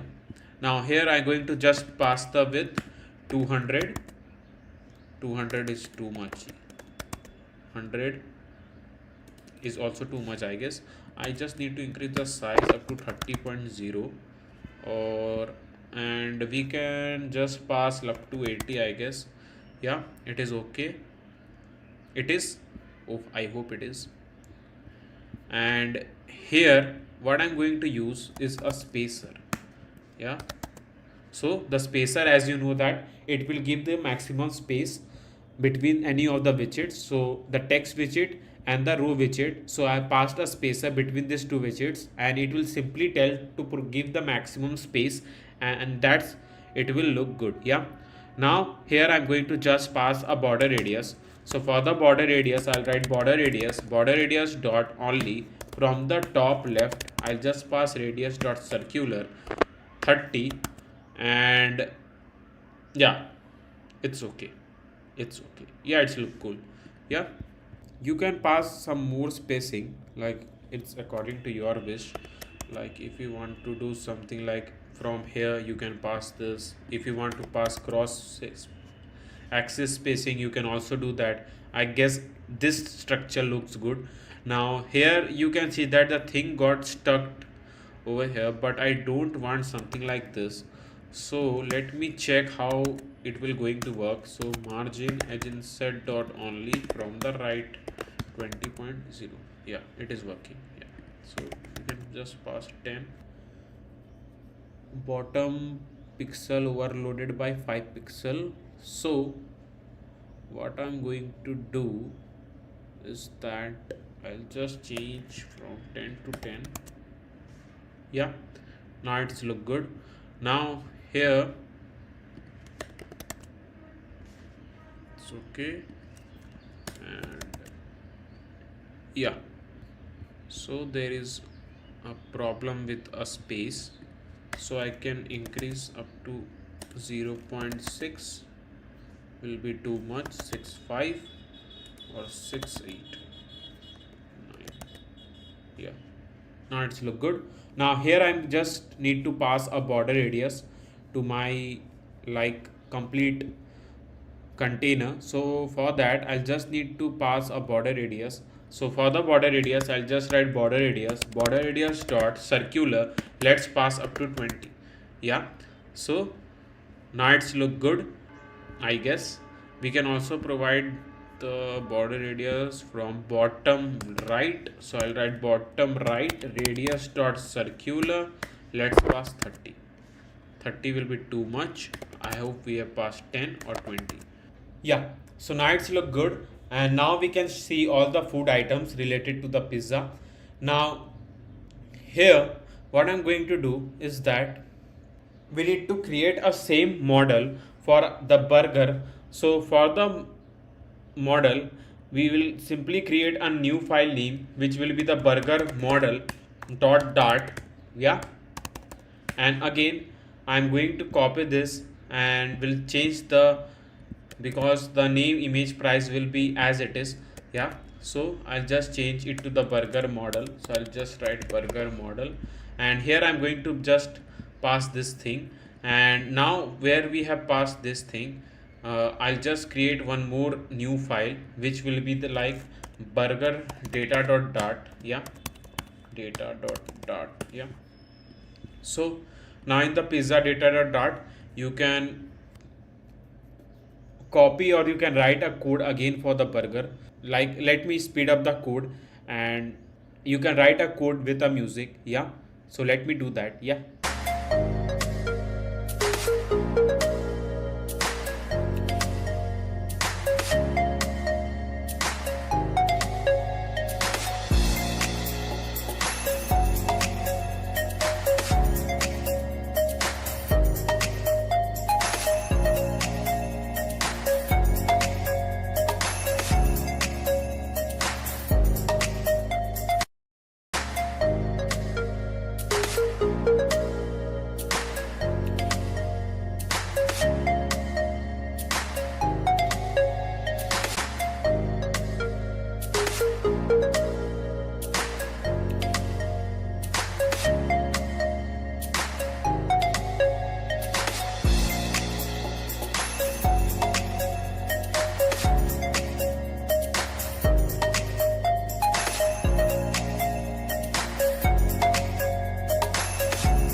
so here you can see that I have created a get burger function, and I have done same thing that we had done for the pizza, and to add all the item in our burger list.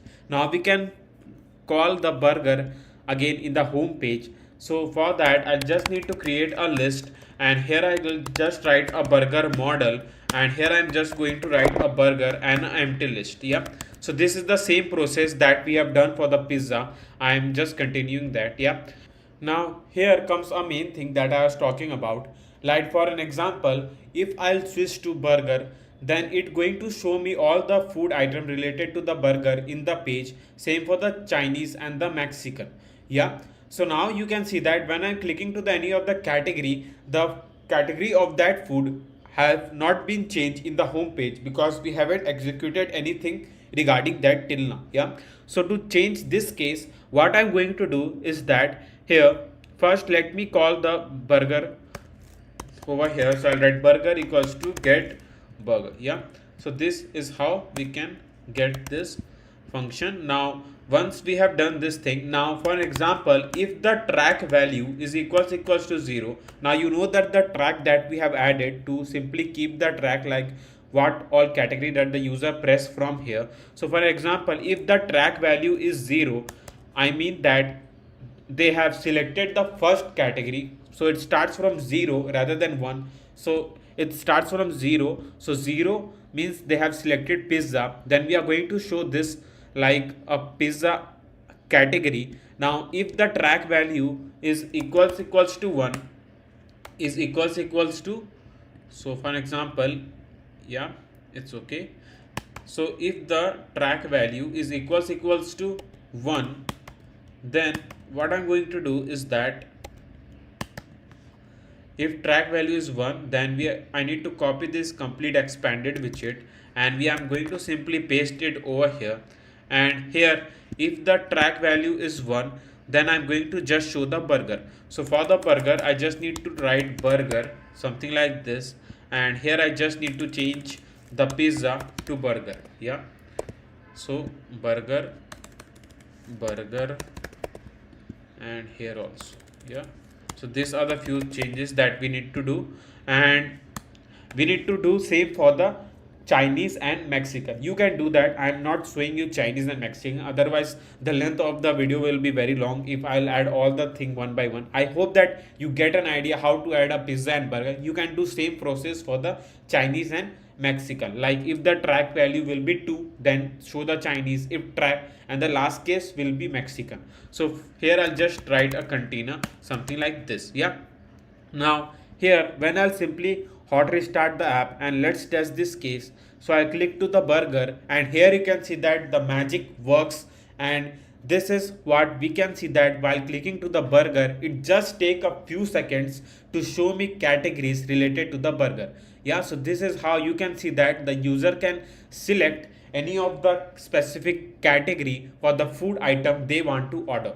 Yeah, so this look good. Yeah, and it is much clear and much unique to look. Yeah, now once we have made our complete home page, now here comes one main thing, which is adding a bottom navigation bar in our home page. Yeah, so for the bottom navigation bar, because I'm telling the bottom navigation bar is because in the bottom navigation bar there will be the home page, second will be the booking page, or you can say an order page where the user can see all the orders that they have done, and third will be the profile page to manage their complete profiles. These are the three important things that we need to add in our app. Yeah, so this, I hope it is much clear.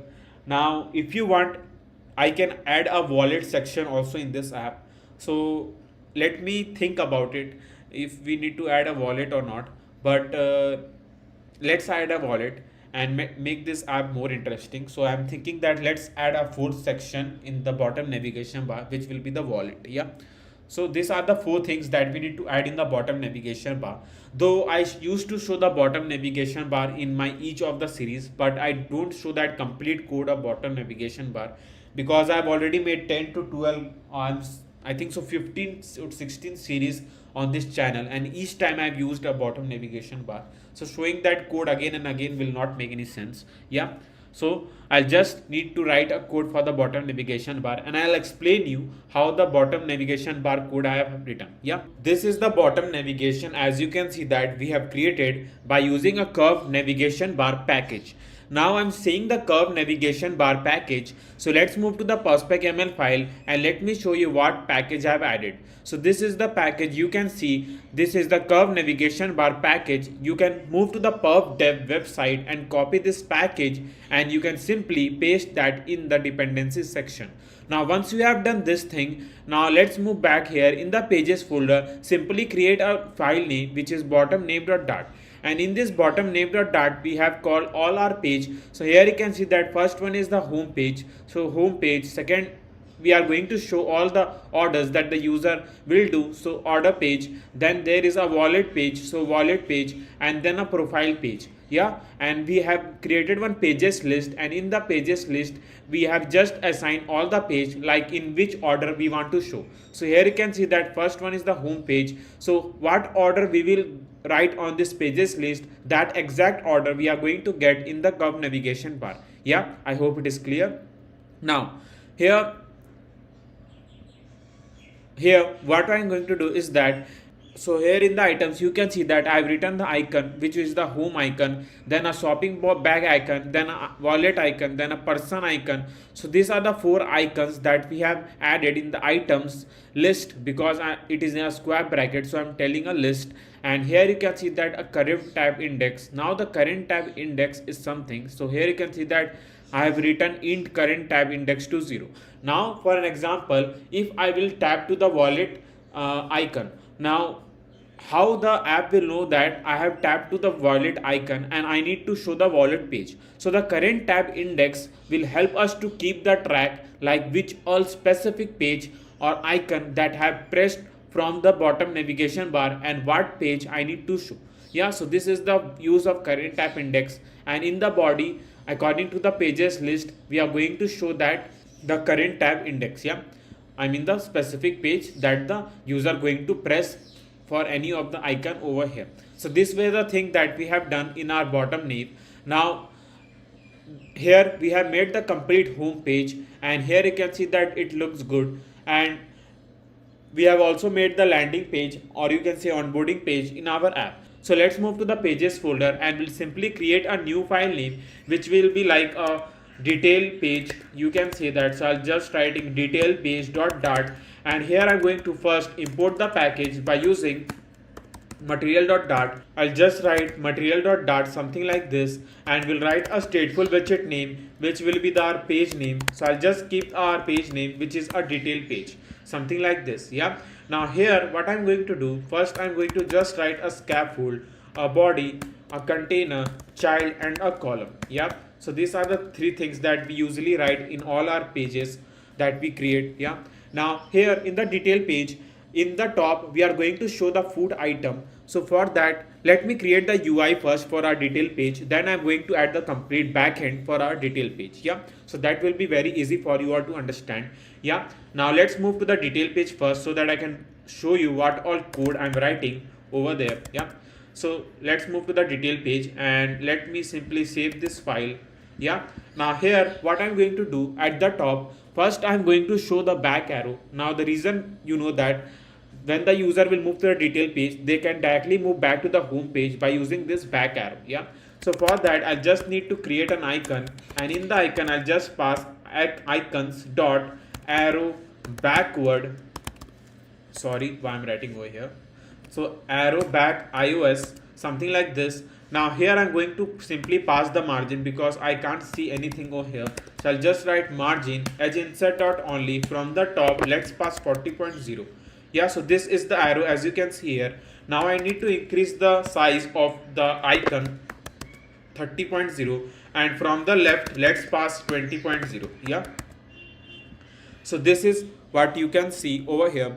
Now I don't think so it looks really good by just showing the simple arrow over here. So let me make it more creative. So here I'm going to just wrap up with a container, a decoration, a box decoration, and in the box decoration I just need to pass the color. Now what will be the color? So the color, which is our main color of this app, so I'll copy this color and we are going to simply just paste it over here. Yeah, so this is the thing. Now I just need to change the color of an icon to white, so I'll just change the colors dot white, and I need to also pass the border radius to my container. So I'll write border radius dot circular, let's make it complete circular, so 30, and I can also pass the padding edge insert dot all, let's pass up to 5. Yeah, so now it's look good, and now it simply match with our app color. Now I just need to wrap up with a gesture detector so that I can directly move back to the home page.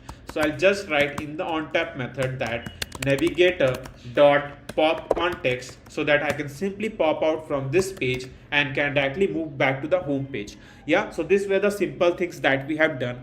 Now here, once the arrow is shown, I need to show first our our food image. Yeah, so I just write image dot asset, and here I'm going to use images, and here our image file name, so I'm just writing for now, which is pizza1.png. so this is the thing. Now the arrow comes in the center, you know that how to fix that, so you just need to know that, right? You know that to write. Yeah, so we need to write cross access alignment dot start, and here it is. And we can also like maintain the height of our image, so I'll just write media query dot of context dot size dot height divide by 2, and I think so width is okay. I just need to pass a fit box fit dot cover. Yeah, I guess we can do like fill. I guess fill will be okay. Nah, it's like that we have squeezed the pizza from both the side. So yeah, so I'll just pass fixed dot content. Yeah, so it is correct and it's also look good. Yeah, but the height is too much. It's look like the complete screen cover with the pizza. Yeah, so I'll just decrease the height up to 3 and I'll just center this by using a center widget. Yeah, so I think so now it is okay and now it's look good. Yeah, now once we have shown this, now I'm going to show that what is this pizza. So for that I'm going to just use a text widget, and in the text widget I'll just pass a cheese pizza, something like this. So I'll just write a cheese pizza, and we'll also pass the styling by using the app widget class dot headline text fill style. So it is a cheese pizza. Now here I need to show the price also, so let's pass the price, and let's pass the price in the dollar form, and we'll just pass 50, and here I'll just pass the styling, which will be the app widget dot, and here I'll just pass like a price text fill style. Yeah, so this is okay, I guess, and we have shown our food name, a price of that food. Now here I just need to add some of the text about that what ingredients that this pizza have, so that it will be more engaging for the users to use or to order this pizza. Yeah, so I just pass a text, and here in the text what I'm going to do, that I don't know much ingredients about a pizza have. I just like ate a pizza, but I don't know what ingredients should I write over here. So let me copy some of the data from the internet, and I'm going to simply paste it in the text widget. Yeah, so this is the like a simple description that I got from the internet. So sorry if it is wrong, then I just use a random thing that I've got from the internet. So I'll just pass the size box height 20.0, so that there will be the space. You can change it according to the your wish. Yeah, so now what I'm going to do is that first I'm going to simply provide the padding so that it won't get stuck to the right side of the screen. So I'll just pass dot only from the right 10.0. Yeah, something like this. Now it's look good. Yeah, so this is the thing that we have shown, like our pizza image, cheese pizza, $50, and some description about the pizza. Now here what I'm going to do is that let's allow the user to select the quantity, and once they select the quantity, then we can allow the user to pay through the Stripe payment gateway. Yeah, so these were the two things that we need to do. So for that what I'm going to do is that here let's provide some more space. Size box height, let's pass 20.0 is okay, I guess. Yeah, now once we have done this thing, I can also pass the height up to 30, and here what I'm going to do is that I will just show that the user can select the quantity as I've told you. Yeah, so for that I'll just create one text widget first. So I'll just write a text widget, and in the text widget I just write a quantity. Yeah, now in the quantity I just need to pass like a styling first. So for the styling I will use a app widget class here again, and we'll just write a price text fill style, which is too much, I guess. Yeah, so I need to, like, we can pass simple text fill style. Yeah, it is okay. And here I'm going to just pass the size box height, let's pass 20.0. yeah, or let's pass up to 30. Yeah, so here it is. Here I'm going to show the plus icon, the quantity in between, and a remove icon. So the remove icon, by remove icon I mean to say that the user can decrease and increase the quantity according to their need. Yeah, so for that let's create one container first, and in the container we'll just need to pass a decoration, a box decoration. Now the color, the same color that we have used for to pass show the arrow. So I'm going to copy this color and we are going to paste it something over here. Now in the container what I'm going to do is that here first I'm going to simply pass the child, not over here, let's pass something over here. So I'll just pass a child and the icon, which will be the icons dot add, as I told you. Now the color will be just like colors dot white. Yeah, and we can do one thing, like first I need to pass a border radius dot circular, let's pass up to 10. Yeah, So we need to also increase the size so that it will look good. So I'll just increase the size up to 30, and we need to also increase the padding as insert dot all up to 5. Yeah, so now it's look more clear. And yeah, so now I can also pass like something like size box height, let's pass up to 10.0 is okay. Yeah, now we need to just write a material widget, and in the material widget we just need to pass the elevation 3.0. And here I'm going to copy the border radius here again, copy and paste it something over here. Yeah, now add a comma something like this. Now once we have shown the plus icon in between, as I've told you that we are going to show what, the quantity. So for that I just need to use a text widget, and in the text widget I'll just write one for now, style app widget class dot bold text field style, something like this. Sorry, I just need to do one thing. I need to wrap up with a row widget first, and in the row widget I need to just cut out this text widget, and we are going to paste it something over here. Yeah, so now you can see the one. I can provide size box with 10.0 so that there will be enough space. Rather than bold, let's pass headline. Is okay? Or you want to decrease the height or size of this font, not a text, a number, you can do that, but it's okay I guess. Now here I need to just copy the material widget here again, and I'm going to simply paste it something over here just like this. And here I'll just name the icons to remove. Yeah, and here I'll just copy the size box width, and we are going to paste it something over here. So here you can see that now the user can select the quantity according to their need. Yeah, so once they have select the quantity, now we are going to show the total price that they need to pay according to the quantity they have selected. Yeah, so for that what I'm going to do is that I just provide the space from the top, and so that it will cover some space. So I'll just pass size box height 10.0. Yeah, so here it is, it's look good. Yeah, now here I just need to show the amount that the user need to pay. So for that I just need to use a row widget here again, and in the row widget I just need to pass a children, a container. Now in the container I just need to pass a decoration, a box decoration. Now the color I just need to pass like a color code. So this is the color that we are going to copy and paste it here again. And once we have passed this, now here I'm going to just use a text widget. Now for that I just need to write a child, a text widget. So for the text widget I just need to write a text, and in the text I just need to use a dollar sign, and I'll just pass like $50 style app widget class dot white text fill style. I think so. What I'm thinking that the text size that have been passed on the white color is really small, that won't judge or won't look good according to our app. So I need to just provide the headline. So what I'm going to do, not a headline, I need to provide the font size in much bigger size. So for that what I'm going to do here, let me first see the widget support.dart, and where we have written the white text fill style. Now here there is two cases.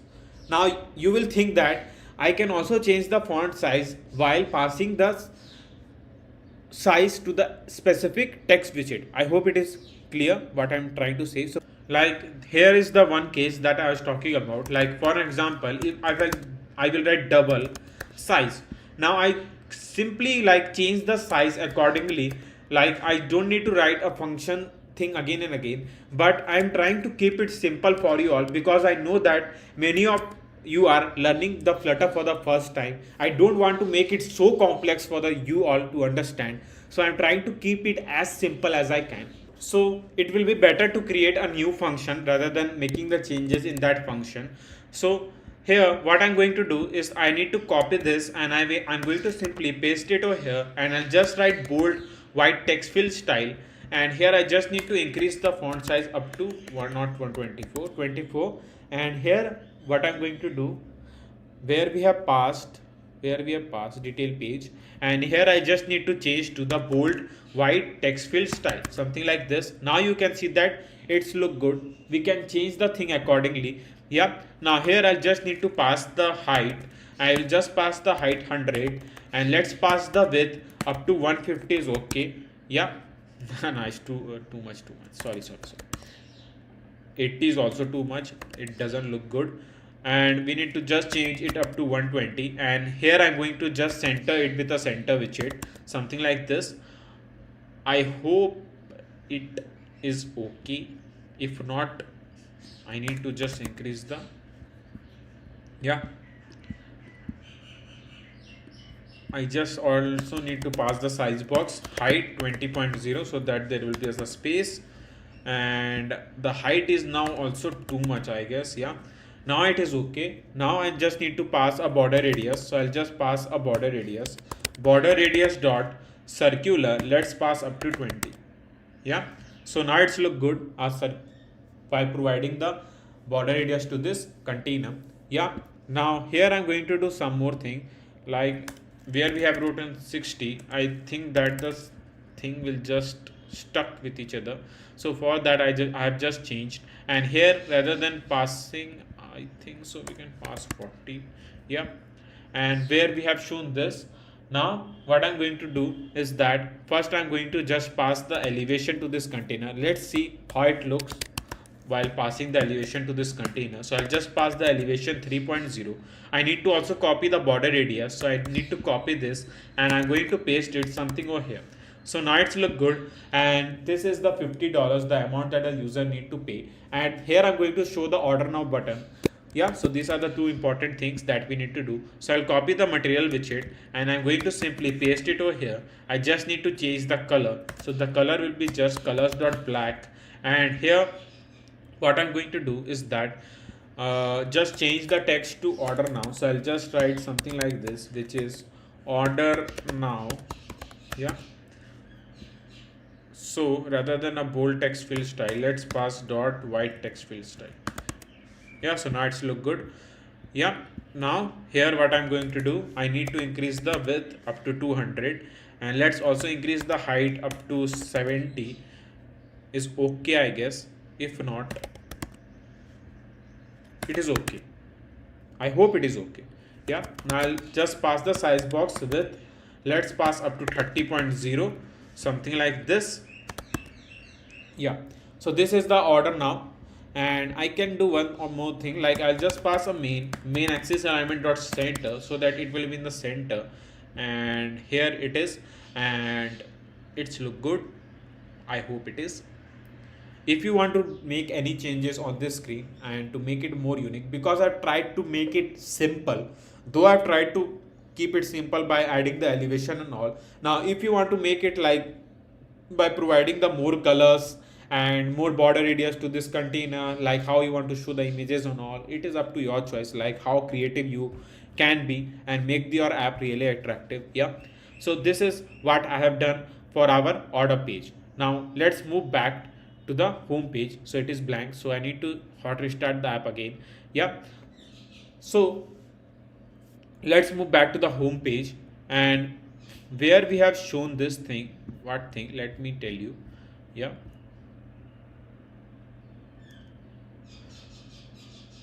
so where we have shown the arrow, I just need to wrap up the container with a gesture detector, and in the on tap method I just need to pass a navigator dot push, and we are going to push the user to the detail page. So for that I just need to write navigator dot push material page route, and we need to just pass the page route where we need to push the user. So I'll just write a context, and I just need to push the user to the detail page.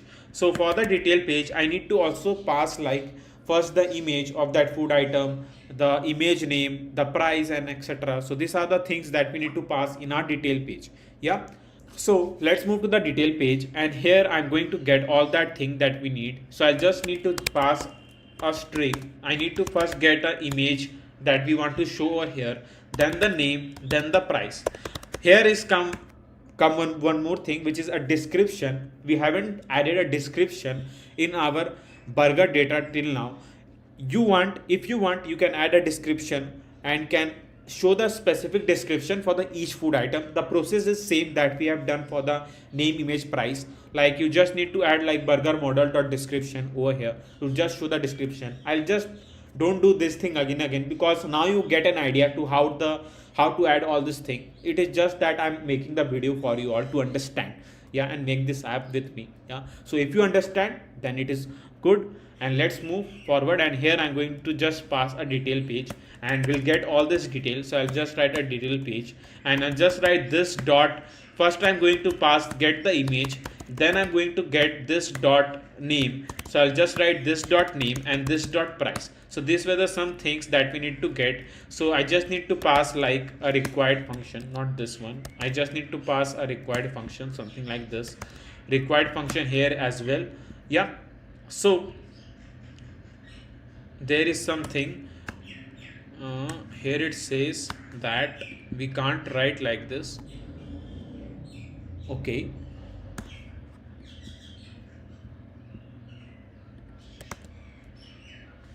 null check.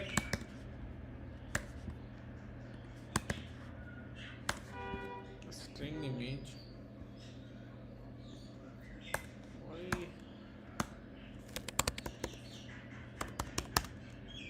Name.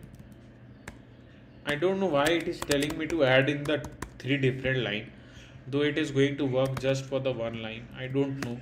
Maybe this is a new update of Flutter or do yeah. So what is telling? Let's add that. Yeah. So here we just need to pass a detail page and the image. I'll just write images, and in the images I just need to, sorry why I'm writing images. I just need to pass something like this, which is image. So this is the image that we have passed over here, and then the name. So for the name I'll just do like this. For the names I'll just write a name, not like this, something like this, name, and then we need to just show the price. So these were the some things that we need to simply pass in our detail page. Now let's show all this data over here. So for that I'll just write widget dot image to show the image. Then we need to just show the our food name. So widget dot name and then the price. So I'll just write widget dot price, something like this. Yeah, so these were the some things that we need to do. Now let's move back and call our home page, and we need to just move from there. Yeah, so this is the home page, and let's call a bottom name. I'm calling the home page directly. So bottom name, we'll tap to this, and here we can see the data. Now let's move to the burger, and in the burger we'll just simply click to this veggie burger, and here you can see that this is the burger that we have shown.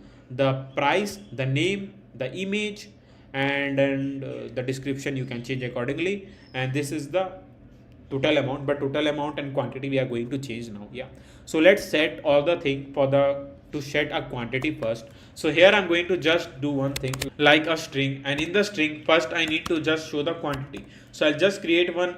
Why I'm writing a string? Because the value will be in the form of integer. So sorry for that. So I'll write int and we'll just pass a quantity, and we'll just pass the quantity up to 1 because 1 is the minimum count that we need to show. Yeah, sorry for that again. Yeah, so here I just need to do one thing first. Also there is one more thing, which is a total price. So total price, let's set it 0, and in the init state we'll simply set the total price for one food item, because the user need to at least order minimum 1 food items. We can't set the things to up to 0. Yeah, so I'll just pass a total price equals to widget dot, and here I'll just pass widget dot price. So this is the something that we need to pass. It is in the form of the string, so we just need to parse it to the int. So for that I'll just need to write one function name, which is int.parse, and we'll just write widget.price, something like this. Now once we have done this thing, now we can simply set our quantity. For the quantity, what I'm going to do, I'll just wrap up the material widget with a gesture detector, and in the onTap method I'll just do one thing. So here I just need to pass the quantity that the user going to select. So for that I will increase the quantity by 1. So I'll just write quantity is equals to quantity plus 1, something like this. Now once we have increased the quantity, we need to also make a sudden change in our total price. So for that, I'll just write total where we have shown the quantity. After showing the quantity like plus 1, now we need to also increase the total price so that we can show the total price something over here, right? So for that, I just need to write total price equals to total price, as we are going to increase the quantity by 1. So each time we are going to increase the total price with the total price of this food item. Yeah, so I just need to parse out my string to an integer. So I'll use int.parse and I'll simply pass widget dot price because our price is in the form of the string. Now I'll just use a set state something over here. Now you will see that when I'll increase the quantity, the total price also increase to 100 by increasing the quantity. You just need to also pass the total price over here in the text widget to get this result. Yeah. Now when I'll increase to 3, so 150, increase to 4 up to 200. Now let's pass the quantity, or you can say execution of the quantity, when the user will click to this remove icon, or they want to not remove icon, like if they want to simply decrease down the quantity by 1. Yeah. So if you are thinking that I'll just write something like this, so let me copy this, and in place of addition I'll just copy and paste here, and in place of addition if I'll just use the subtraction, then the case will going to work. Then you are wrong, because I will show you what it going to happen. Like for an example, if I'll decrease by 1, so 3, so here you can see the total price is also decreasing, so 3 2 1. Now as I've told you, the minimum quantity that the user need to order this pizza should be 1. Yeah, so this is the common sense. Yeah, so like if the someone is ordering anything, the quantity should be at least 1. So yeah, so if I'll press to this again, then it will go to 0 minus 1 minus 2. So that doesn't make any sense. You have to show something like this. So to handle this case, what I'm going to do is that, like when the quantity reaches to 1 and the user will press to this like icon to decrease down the quantity, we don't do anything here. Yeah, so for that, here I'll just do here, I'll write one case, which is that quantity should be always greater than 1, then we are going to decrease down the quantity by 1. So if this case will be true, then we are going to decrease the quantity by 1. Yeah, so for example, now if I'll increase the quantity and the total price is also increasing, now if I'll decrease down the quantity, when it reaches to 1, and when I'll press to this, nothing will happen, it won't go to 0 minus 1 etc. Yeah, because this function strictly says that quantity should be greater than 1 to execute this function. Yeah, so these were all the things that we need to do over here to show the quantity, and we have simply show the total price. Now here comes one main thing, like as we are going to connect the Firebase for this app, so I'm thinking that we'll add the backend afterward. Let's create the login and sign up page for this app. So login and sign up page will be also important thing to add on this food ordering app, so that we can simply track the user data, like what all food items they have bought. Yeah, so for that I'll just create the UI first for the login and sign up page, then we'll connect with a Firebase and add a complete mail authentication by using a Firebase, right? Let's move, and in the pages folder I'll simply create a new file name, which will be the signup.dart. So first I'm going to create the UI of our sign up page. So yeah, so I need to create a file. Why it has been created in a folder, so I'll move to the trash, then I'll simply create a new file name, which is signup.dart. Yeah, now first I'm going to import the package by using material.dart, and we'll write a stateful widget name, which will be just like sign up. Yeah, now once we have wrote our page name, now here what I'm going to do is that first I'm going to write a scaffold. Now in the scaffold I just need to write a body, container, child, and a column. Yeah, so once we have wrote this thing, now here in this page, first as I've shown you in the starting of the video, that the complete app, like how it looks. So in the sign up page, if you notice that there is a curved container. Now to create that curved container, first I need to get that color, because that is a customized color code that I have simply passed on the container. So I need to check that color code, and we need to simply paste it over here. So but before that, we can just write a container like this. We can pass a width media query dot of context dot size dot width, so that it can take a complete width of the screen. Now here I just need to write a decoration, a box decoration, and the color. Now here in the color, the customized color code that I was telling you, now we need to simply pass that color code over here. Yeah, so let see that color code, because I don't remind the exact color code. So I copy that color code from there and will simply paste it something over here, right?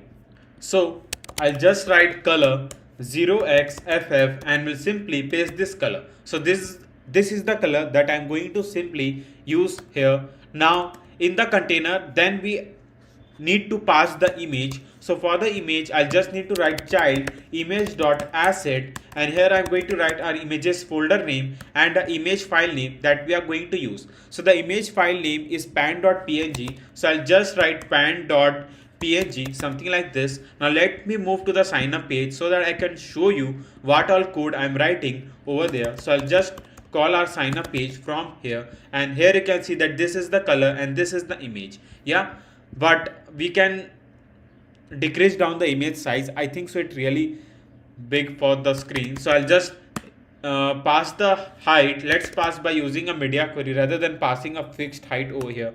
So I'll just use a media query dot of context dot size dot height divide by 3, and just write fit box fit dot cover, something like this.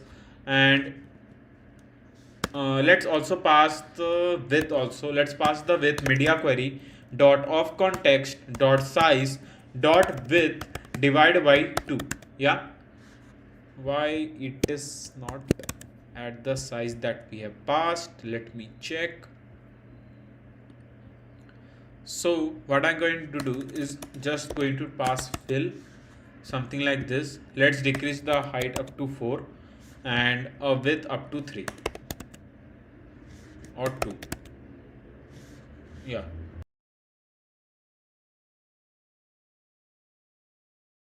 pass the margin from the top, not a margin, a padding, edge inset dot only from the top. Let's pass 40.0, something like this.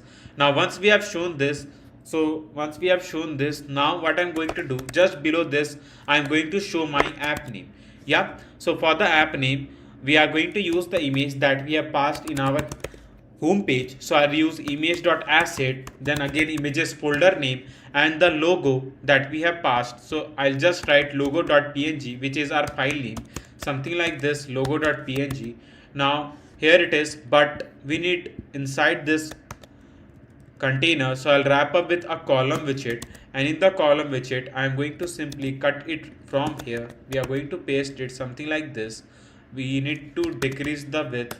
Let's pass the width 200, and let's pass the height, I think so 100 will be okay, and a fit box fit dot cover. Yeah, something like this. Now it is okay, I think so. You can pass up to 80 or 60. 60 is okay, or 50. 50 is okay. Yeah, it's okay. Yeah, now here after passing the column widget, the image size has been decreased down, but I don't need on this form, so I'll just need to pass fill, and will increase the width by up to 1.5. Yeah, or 1.8. I guess it will be okay. Let me do one thing, rather than passing a media query, because media query will not fit best over here. So what I'm going to do, like first 200 is okay, and let's keep the width up to 150. Yeah, so this is okay, I guess. If you want, you can increase the height of an image. It's up to your choice, like how you want to show it. Yeah, so this is what I'm planning to show it. Yeah, so this is the image and our app name foodgo. Now what I'm going to do is that as I told you that there will be a curved container, something like this. So for that, what I'm going to do is first I need to pass the height. Let's pass the height media query dot of context dot size dot height, and we are going to just divide by 2 so that it covers the half of the screen, but we don't need this much. I think so 3.5 will be, not 3.5, sorry, 4 will be less. 3.2 is okay, 3.1 is okay. Now we can provide a curved container. So for that I'll just write a border radius dot only. So I'll write border radius dot only. From the bottom left we can simply pass radius dot circular up to 20, and from the bottom right we can simply pass the radius circular up to 20. So I think so you can't see that, yeah. So I'll just make it up to 40 and 40. Yeah, it is clear, I guess. Now we can see the curved one. Now here just above this there will be one container. So for that what I'm going to do is that I'll do one thing. Let me think about it first. So I will just rename the column to a stack widget, because as you know that when you want to overlap one widget over the another, you need to use a stack widget. Yeah, so that's why we need a stack widget over here. Now in the container where we have shown this thing, now I just need to pass a container. I'll just pass the height media query dot of context dot size dot height divide by 1.5.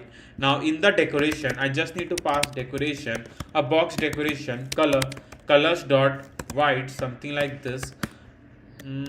Colors dot white, something like this. Now I can simply pass the margin from the top so that I can see that, because it covers a complete thing, like it covers, because just before this container, I mean just behind this container there is the image. So I need to just pass a margin so that I can see that. So top, and I'll just use up to 200, I guess.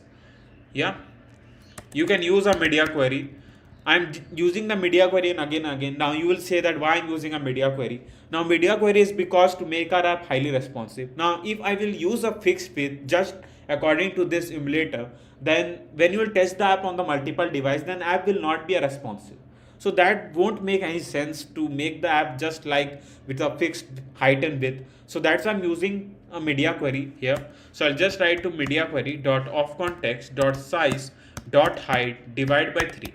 Yeah, so this is what we don't need. Yeah, so we need something like this, or we can pass up to 3.2, and I need to also pass margin.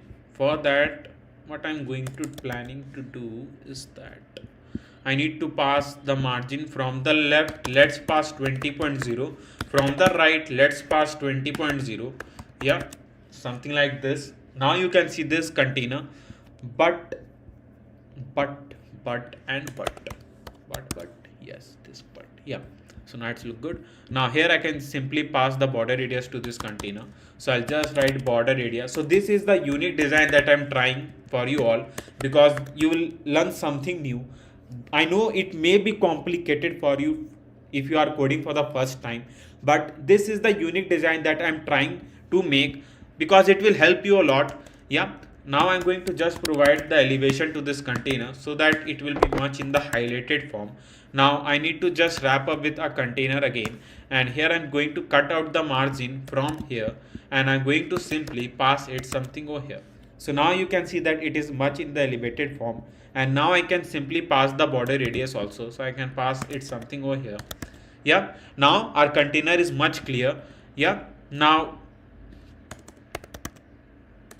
sorry, 1.8 will be okay, I guess. Yeah, we can change it later if there will be any need. Yeah, now here once we have done this thing, now I'm going to just write a child, a column, and a children. Now in the children I'm going to do one thing, like first I need to pass the text widget. Now in the text widget I just need to pass our page name, which is a sign up page. Yeah, now I'm going to just write a style. I will use a app widget class, something like this, and will just write headline text field style. Yeah, now here you can see this. Now what I'm going to do, I need to also pass a width. So I'll just pass a width media query dot of context dot size dot width, something like this. Yeah, now this is what we can see. Now I can simply pass the size box height 10.0. Yeah, so this is the sign up page. So here you can see the sign up text. Yeah, I can provide some more height, maybe it will be okay. Yeah, now here in the sign up page, we are going to allow the user to enter their name, email, password, then a sign up button to sign up in the app. Yeah, so these are the three things. Like we need a three text field over here. So for that I just need to write a thing, what it will be. Let me show you.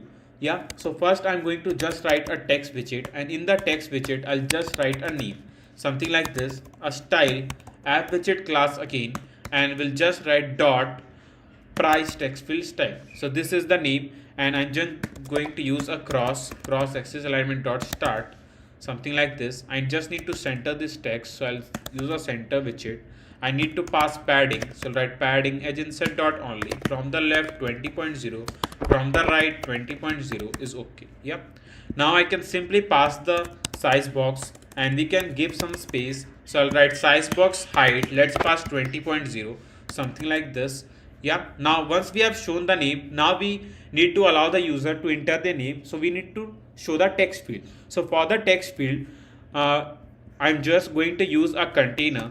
Now in the container, I'll just write a child, a text field. Now in the text field, you are going to see that this is the text field, but this is the line, as you can see here.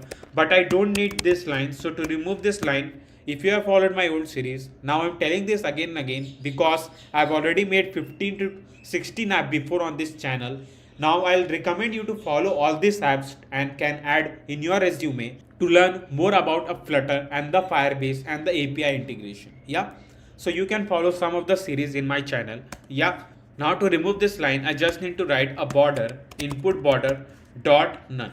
Yeah, so it will simply remove this line. Now here I'm going to just pass the customized color code to our text field first, but red pass the box decoration first, and in the box decoration I need to just pass the color as I've told you. Yeah, so let me find that color code I'm going to use over here. So this is the color code that I'm going to paste over here, and here I'll just need to pass the size box, and we'll just pass the height up to 5.0. Now I can pass the border radius to this, you can say the text field. So for that I just need to write a border radius dot circular, let's pass up to 10. Yeah, 10 is okay. Now we can pass the hint text to this text field. So for that I'll just use a hint text, and we'll just write enter name, and if you want you can pass, it's up to your choice, like a suffix icon. So I can just write a suffix icon, not here, inside the input decoration. So I'll just write suffix icons dot, and I just write icons dot person, something like this. Yeah, sorry, again it is what it is. I need to write prefix, not suffix, prefix. Yeah, so here you can see this. Now enter name text. So here you can see this, but I guess it is okay. Yeah, the user can enter the name. Height, let's change the height up to 30, and we need to copy this complete thing, a text field, and I'm going to just paste it something over here, not over here, over where I need to just copy it over here, and did I make any mistake? I don't think so. I'm going to paste it something over here. I'll just use the size box height 20.0. Yeah, now I just changed the name to email, something like this, and I'll just write enter email, and here I just need to change the icon also. So I'll just write mail outline, and here I am going to also use a person outline, something like this. Yeah, so name, email, Now, if you think that the test size is really big for to show it over here, you can change it, because I think so it doesn't match. Yeah. So why to pass this? So let's copy this. I'm going to paste it something over here, and I'll just write the function name like sign up text field style. Yeah, just to remind that we are going to use this in the sign up page. Yeah. Now I'm going to just pass it something over here, and here I'll just change it to app widget dot sign up text field style. Now it is okay, and we are going to simply paste it something over here. So name, email. Now the third thing I've told you is the password. So we need to copy the thing again. So I'll copy this, and we are going to paste it something over here. And here I'm just going to write an email to the password. And once we have wrote the password, now we can allow the user to enter the password. And I'll just write a password and a password outline, something like this. So I'll just write a password outline. Yeah, so here it is. So the name, email, password. Yeah, so this is what we have done. Now as I've told you that then we are going to show the button so that the user can sign up in the app. Yeah, so for that I just need to create a customized button. So I'll just write a container, and I'm going to pass a width 200, a decoration. So the decoration will be the box decoration. Now the color, will be the customized color code that I'm going to pass. So the color code will be the main color that we have already used in the home page. So what I'm going to do is that let's find this color. Yeah, so this is the color, and we are going to just paste it something over here. Now where we have shown the container, now I can just write a child, a text, and in the text I'll just write a sign up. Yeah. Now once we have wrote a sign up, now I can simply pass the styling by using app widget class dot white text field style, something like this. Now I can simply center this by using a center widget, and here center widget 2. I can provide some enough space. So I'll write size box height 3.0. I can pass the height. Let's pass the height up to 100 is okay. sorry. 100 is not okay. Let's pass 50.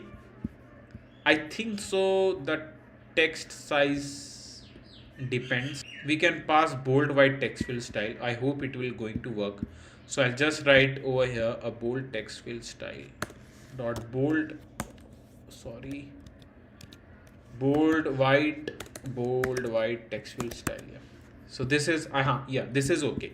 So now I can simply write a border radius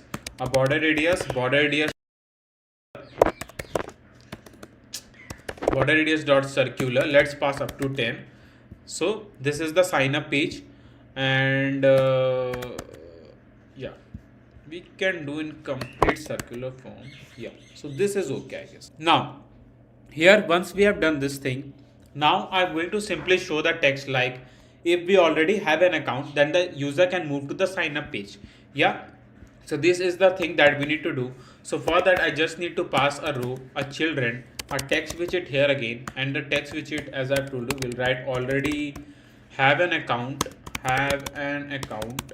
then something like this, and I'll use a style app widget class again dot simple text field style, and here I'm going to use a size box height 10.0, something like this. Now what I'm going to do is that let's increase the height of this container. Let's pass 3, sorry, not over here where we have passed the height, I guess over here. 5 is too much, 6 is okay. Yeah, it is okay. Now we can just pass the size box height 10.0 will be like 30.0 will be okay. We'll use a row main axis element dot center to center this, something like this. Yeah, now I'm going to just write a text widget here again, and in the text widget I'll just write a login, something like this, and I'll just use a style app widget class here again dot bold text field style. Yeah, it is okay. Now I'll just use a size box width here again. So I'll just write size box width 10.0. We haven't created a login page till now, I know that. So when we are going to create the login page, so when the user will tap to this login page, you can say a text, they can simply navigate to the login page. So let's create the login page. Now the login page UI will be something as it is. There will be the few changes, like we just need to change the page name to login. So this is normal. Yeah. Now we need to also remove the name from here because we don't need a name text field over there because they are login. So why they need to enter the name? They need to just enter the email, the password, and the third thing will be the forget password. Now forget password text will be also important in the login page. So let's do all these changes. So let's move to the pages folder and simply create a new file name which is login.dart, and here I'm going to simply import the package by using material.dart, and will write a stateful widget name which will be the login. Yeah, which will be the login. So this will be our page name, you can say. So this is our page name, login, something like this. Now I can simply pass a scaffold. So why to write a code again, and we'll just copy the sign up page code and we'll do the necessary changes that we want to do. Yeah. So I'm going to simply copy and we'll paste it something over here. We'll call our app widget class that we have passed. Yeah. Now, as I've told you that we are going to rename the sign up to login. So I'll just write a login over here, something like this, not like this, like this. Yeah, login. We'll just remove the name text field. We don't need that. Yeah. So let's move to the login page so that I can show you what all code I'm writing in the login page. Login. Yeah. Now this is the login page, and where is the login? Yeah, here is the login. So the email, and let's pass up to 10. So email, password, and as I've told you that we need also a forgot password. So for that I'll do here one more thing. I'll just write size box height 30.0, row children, and in the children I'll just write a text widget here again. Now in the text widget, you know that what I was telling you, that we just need to write forget password or forgot password. Then we can just pass the styling by using app widget class dot what we can pass, simple text field style is okay. Yeah, is it was okay. And here I'll just pass 10. There is too much space. I need to shift this text to the right side, so I'll just write here. That's why I used a row. Now you will think that why we used a row. So that's why I used a row to move the text to the right side, and I'll just write main axis alignment dot end. Yeah, something like this. Now I'll just write a size box height 20.0, something like this, and we just need to rename our, wait a second, rename our button name to login. So I'll just remove the sign up and I'll just change the button name to login, something like this. And don't have an account, then we'll navigate the user to the which page? Our sign up page. Yeah, don't have an account, like if the user don't have an account, they can navigate to the sign up page. Don't have an account, question mark. Yeah, now we can add the execution so that they can shift to the sign up and login page. So gesture detector, and in the on tap method I just need to pass like a navigator first. So I'll write navigator dot push, and we are going to push the user to the page that I was telling you. So it will be the material page root, something like this. Sorry, material page root context, and will push the user to the sign up page. So I'll just write sign up, something like this. Yeah, now you will see that when I'll tap to this, we successfully move to the sign up page. Now we can copy this navigator function here also, and we are going to simply paste it over here in the gesture detector. And here I'll just write on tap method, and in the on tap method I'll just paste this and we'll just rename to the login, something like this. Yeah, so here it is.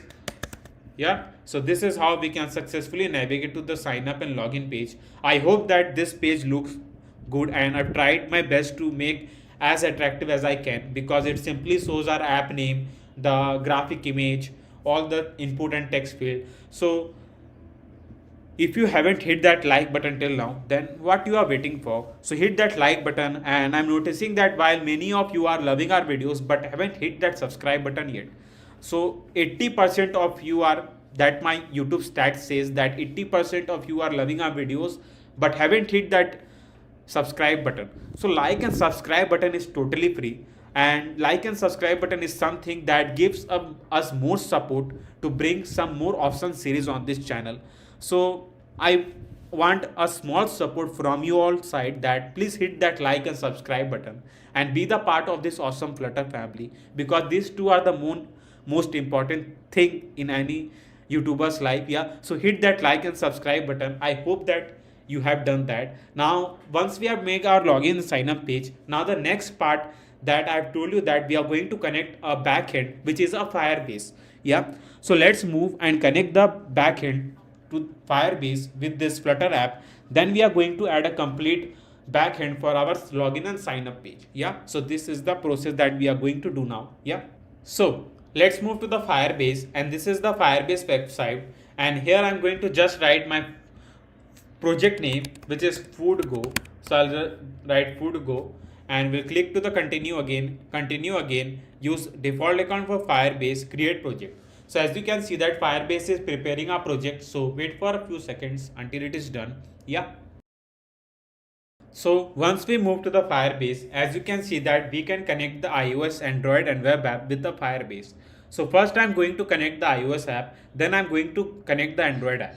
Yeah, so let's move to the iOS app, and we need an Apple bundle ID. So let's move here, and we need to simply open our Xcode from here. So let's open the Xcode, and it will just take a few seconds to open the Xcode. Yeah, so once the Xcode is launched, now we need to move to the runner and signing and capabilities. Now I need to simply copy the bundle identifier from here. So I need to copy this bundle identifier, and we need to just paste it in the Apple bundle ID. Click on register app and wait for a few seconds. Now download this Google service-info.plist file from here. Now if you have any older file, then simply remove that and just rename the file as it is. It has been written over there. Yeah, so we just need to rename, and we need to just paste it below the info. Click on finish. It is done. Click on next, until to the console. So it just take up 5 to 10 seconds to connect the iOS app. Now let's move with Android app, and in the Android app we need an Android package name. So let's close this Xcode first, close this file, and we'll just move to the Android app build.gradle file, and this is the application ID that we need to simply copy, and we are going to paste it over here. Click on register app and wait for a few seconds. Download that google-services.json file from here again, and if you have older file, then simply remove that. And here I'll just rename the file. So I'll just rename the file to this one, and we'll simply paste it in Android app folder, something like this. And once we have done this, click on next. Now we need to copy some plugin, so I need to copy this plugin. Now we need to just move to the setting.gradle, and I'm going to simply paste it over here. Yeah, now we need to copy the another plugin, so this is the plugin. Now we need to move to the Android app build.gradle, and we need to just paste it something over here under a command line. Now these are the two dependencies that we don't need to add according to the latest version of Flutter. So just take a 10 seconds to do the connection with the Android app according to the new latest version of Flutter, because according to the old version of Flutter it takes some time to add on for the Android app, but they make it really easy. Yeah, now click to the continue to the console, and as you can see that we have successfully connected the iOS and Android app. Yeah, now let's move and we'll do some settings over here. So first let's move to the authentication. Now click on get started button, and after clicking to the get started button, here we need to click to the email and password, click on enable button, click on save.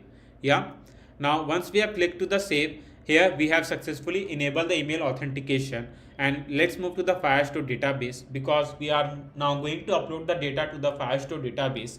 So click on Firestore database. Yeah, so it is loading. So it is done. Click on create database, click on next, create button again, and it will take some time to set up the security rules. So wait until it is done. So yeah, so here it is. Now we need to move to the rules, and we need to change the rules from false to true, or yeah, false to true, so that we can upload the data over here. And do not skip this process, otherwise you can't upload the data to the cloud Firestore. Yeah, so once you have done this thing, so don't think about this like this someone will steal your data. So no one will steal your data, so don't need to worry. Yeah, so once we have done this thing, now we need to add some of the necessary packages from the pub dev to execute all the backend regarding a Firestore database. Yeah, so let's move to the pub dev first. We need to add some necessary packages that I've told you. So first one is Cloud Firestore. Now I'll also tell you the use of the packages that I am going to add in the prospect.ml file, that will make you most easy to understand. So this is the Cloud Firestore package that will help us to upload the data to the Firestore database. Yeah, so this was the package. Now the second package will be like Firebase core. Now the Firebase core help us to connect the Flutter app with a Firebase. So this is the one of the main functionality to use Firebase functions and all. Yeah, now the second one will be like Firebase auth. Yeah, as the word says, it help us to connect the authentication, yeah, with a Firebase. Like we can use our authentication from a Firebase in our Flutter app. Yeah, so this is the thing. Now we don't need a Firebase storage, because I know that you will tell that Firebase storage is not free, then how we can use a Firebase storage. So I'm not using a Firebase storage package at all on this project, so do not need to worry. Yeah, so these were the some things that we need to do. We need also random string, because we are going to provide a unique ID to the each document that we are going to upload in the Cloud Firestore. So we need to copy this package, and I'm going to simply paste it something over here. Now just run the package in your prospect.ml file by using Command S if you are using a Mac, yeah, and Control S, I think so, if you are using a Windows. I don't have any specific idea about Windows, but I'm thinking that because I'm using a Mac, so Command S if you are using a Mac to simply run the file. Yeah, so our file has been run successfully. Now here, if you are facing any version error, then you can do one thing. You can simply remove all the version, because there will be, like, if you are using any old version of Flutter or anything, then you can remove all the version from the packages, and the packages will don't take any time to run in the Flutter app. Yeah, so these were the some things. Now when we have done all this thing, now let's move to the main.dart, and here we are going to add a 2 lines that will be the most important lines, and we'll just write widgets flutter binding dot ensure initialized. Yeah, and here I'm going to just write await, and I'll just write Firebase dot initialize app. Yeah, so these are the 2 commands that we need to add, something like this. Yeah, so now we have successfully connected the our Flutter app with a Firebase. Now we can simply add all the things that we need to do. Yeah, so first I'm going to just add a backend to a sign up page. So I'll just write a code on this page and will explain you, and you can simply pause the video, and if you want to get a source code of this complete project, then I'll provide the link in the description box. You can simply get it from there. Yeah, so let me add the code in the sign up page, and we'll get back in just a few seconds. Yeah, now here I've written some necessary functions in our sign up page. So here you can see that this is the registration function that I've written in the sign up page. Now let me explain you like what all code I've written in the registration page. So here you can see that there is a function named create user with email and password. So this function will simply help the user to sign up with the email and the password that they are going to enter over here in this sign up page. Yeah, so once they simply sign up, they will directly move to the home page. But before that, here you can see that we have simply passed like try and catch. Now what is a try and catch? So for example, here we have passed this function. Now if this function won't work, then we will simply catch the error, like what error we can show the user. So if the user have entered the weak password and we simply get the error that the user have entered a weak password, then we are going to simply show that password provided is too weak in the where in the snack bar. So we'll show that in the snack bar in the just bottom of the screen. Yeah, now once the email that they have all used, that have been used before by them or any of the user, then we'll simply show that account already exists. Yeah, so these were the two things that we need to simply help that to catch the error. Now here in the string, as you can see that I have written a 3 string, which is email, password and the name. Now the email, now in these strings we are going to simply store the different data that the user going to enter on this text field. Now to handle the text that the user enter on the text field, here comes a text editing controller. Yeah, so the text editing controller will help us to control all the text that the user going to enter on this text field. So this is the use of an text editing controller. Now let's move and write all the necessary functions that we need to simply write up in the sign up page. Now you will think that I've already written this thing, I mean the necessary function in the registration function, but no, as we need to also upload the user data like what name, email and ID, not an ID, ID we are going to provide. So name, email that he have used to simply sign up in the app, we need to upload that data in the Firestore database so that we can track all the user details. So these were the things that we need to do. Now here is one more thing that I want to tell you, that like in the prospect.ml file you will see that there is one more package. What is it? Is a shared preference. Now you will think that what is a shared preference? So shared preference is something that will help us to store our data locally. Now there will be a big question mark in your mind and you will say that Shivam, we are already connecting a backend which is a Firebase, then why need to store our data locally? So this is a good question. Let me explain you. So in the signup.dart page, here you can see that we are going to simply get the username and the email. By using the shared preference, what I'm going to do is that we are going to simply store the username and the email locally, because we can't simply like call each time from the server to get the details. So that will simply make your app not like a complete user friendly, like it will starts to lag, like each time we need to call a data from the server and we need to simply write a lots of code regarding that. So here comes our main thing, which is a shared preference, and in the shared preference we can simply store some of the data locally and we can use them, right? So this is the use of a shared preference. Now let me show you that here in the services folder I've simply created one file which is shared pref.dart, and here I've written all the necessary functions that help us to save the data locally. Here you can see that we can save the user ID, his name, email. Now the image I have used, but I don't think so I need to just pass the image, maybe later we can see that. Yeah, so we are going to simply save the user ID, name, email, data locally, and we are going to use them again and again in the app. Yeah, so I'll show you how we are going to use that. So this is the code I've written.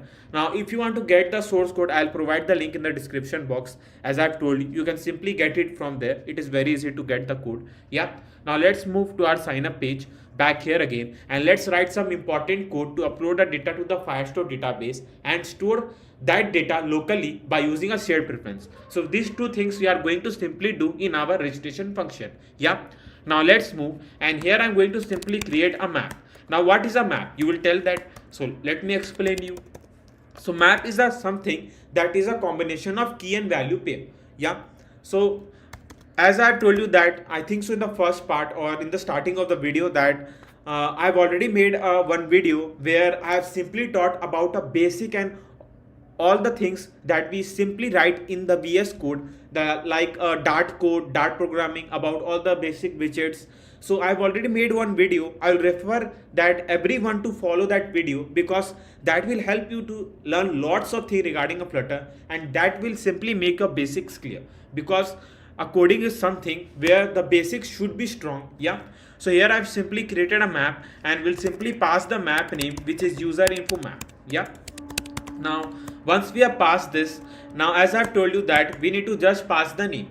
So here I'm going to just write a name, and through the name controller.text we are going to simply get the text that the user going to enter on this text field. Yeah. So once we simply get that, then we are going to get the email. So for the email, the same thing we are going to do, which is email controller.text. So I'll just need to write a mail controller.text, something like this. Now once we have done this thing, now here I'm going to do one more thing, which is going to provide an ID.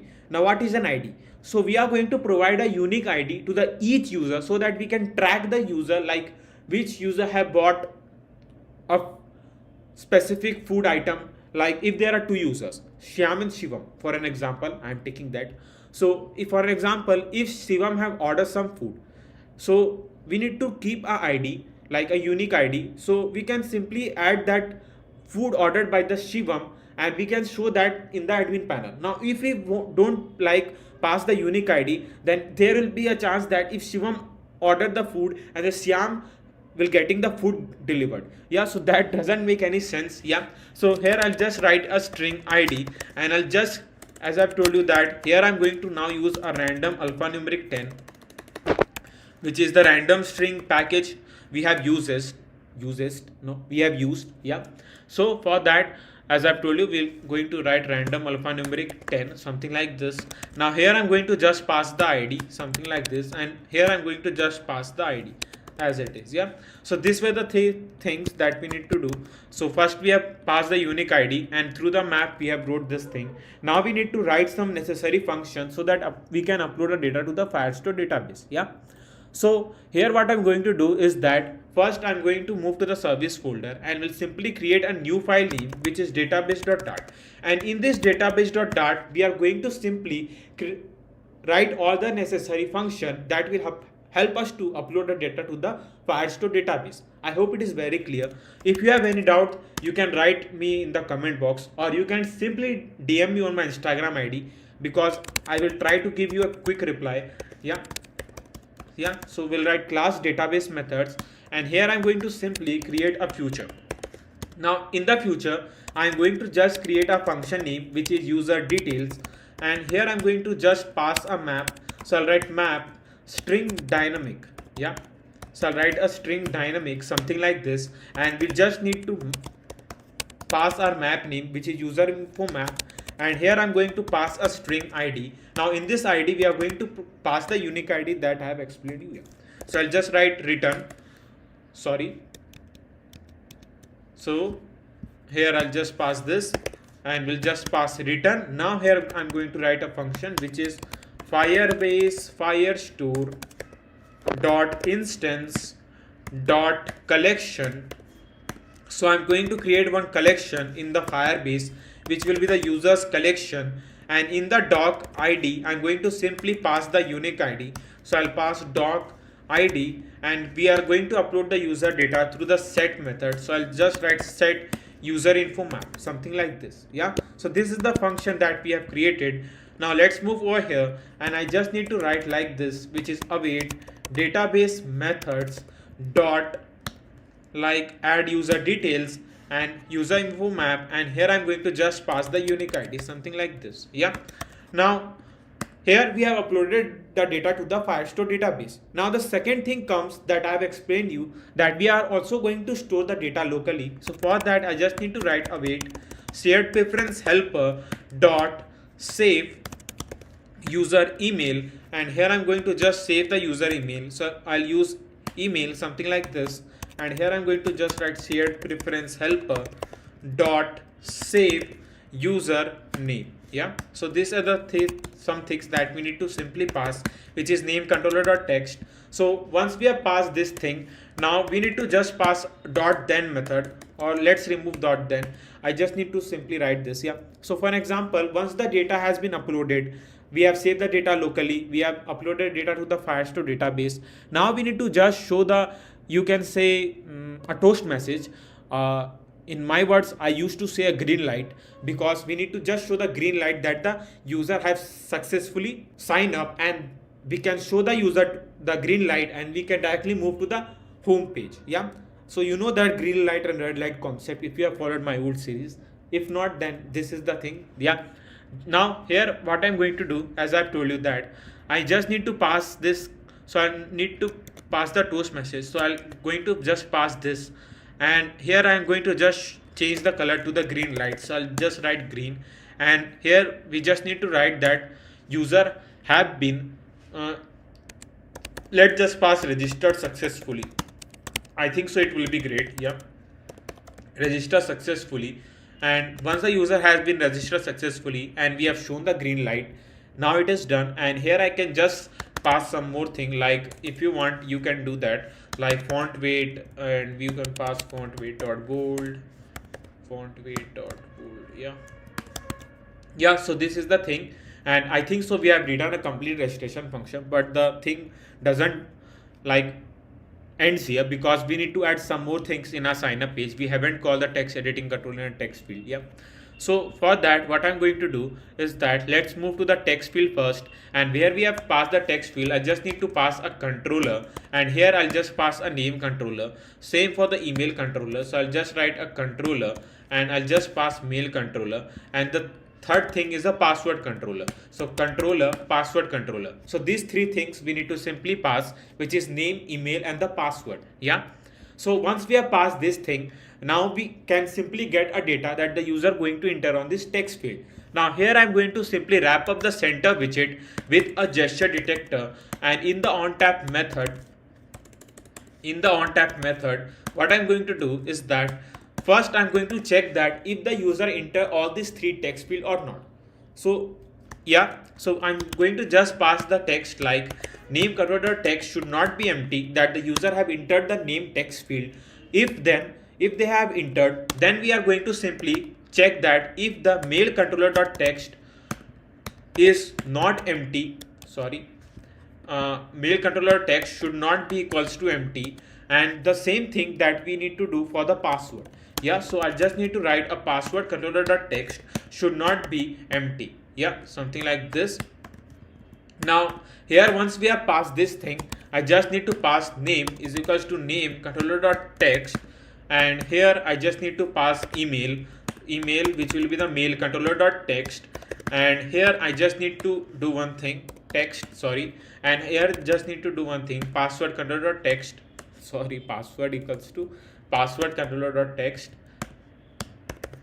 Yeah, so once we have done this thing, now I need to simply pass that on the set state. We can't do this like just like this because we need to simply rename all this thing, and here I'm going to just pass a registration function. Yeah, so now we have wrote all the necessary commands to simply allow the user to sign up in the app. But here come one more thing, like once the user have registered in the app, we need to push the user to the home page, otherwise they will still on the sign up page and they'll think that I have registered successfully, why I haven't moved to the next screen. Yeah, so for that I just need to pass one more thing like here, which is that once we shown the text toast message, not a text message, and we just need to pass navigator.push, and here I'm going to just pass a material page route, and we are going to simply show the user a different route. So for that I just need to pass a context, and we are going to simply push the user to the bottom name. Yeah, so these are the things that we need to do. Now let's hot restart the app again, but the hot restart won't work over here. You need to simply rerun the app again. I have already done that before, so I will test that. Yeah, so I'll just write my name here, so I'll just write Shivam, something like this. So I'll write Shivam Gupta, and here I'm going to just pass my email, so I'll just pass random email, so I'll just write gmail.com, and here I'm going to just pass a password. Now you will think that password is not in the dotted form. You can do that. So here you can just move something over here, and you can simply pass off secure text to true, and it will show the text in the dotted form. Now the password is much in the secure form. Now I'll simply click to this sign up button, and let's see that how our registration function going to work. So here you can see that this is the green light which is registered successfully, and we have directly moved to the home page. So our mail authentication is working brilliantly, as you can see here. Now let's move to the Firebase, because we have also uploaded a data to the Firestore database, and let's see what we get over there. Yeah, so here we have moved to the Firestore database, and here we'll click to the Firestore database, and now we are going to see that what data has been uploaded over here.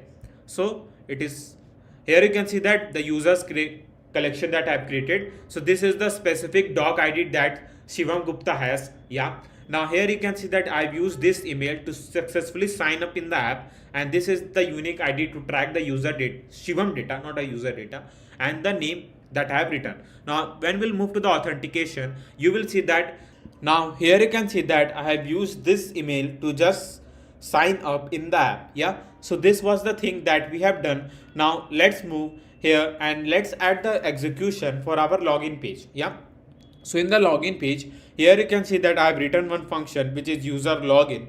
Now in this user login, the function name is like sign in with email and the password, and we are going to simply pass the email and the password, and through the email and the password the user can simply like sign up in the app. Yeah, so this way the that we have passed in the user login function.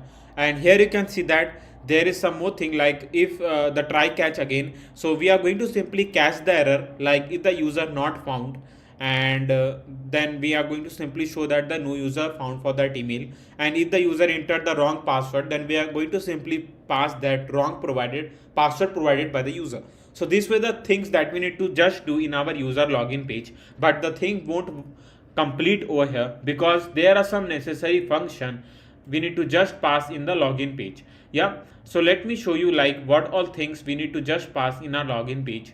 So what I'm thinking that uh,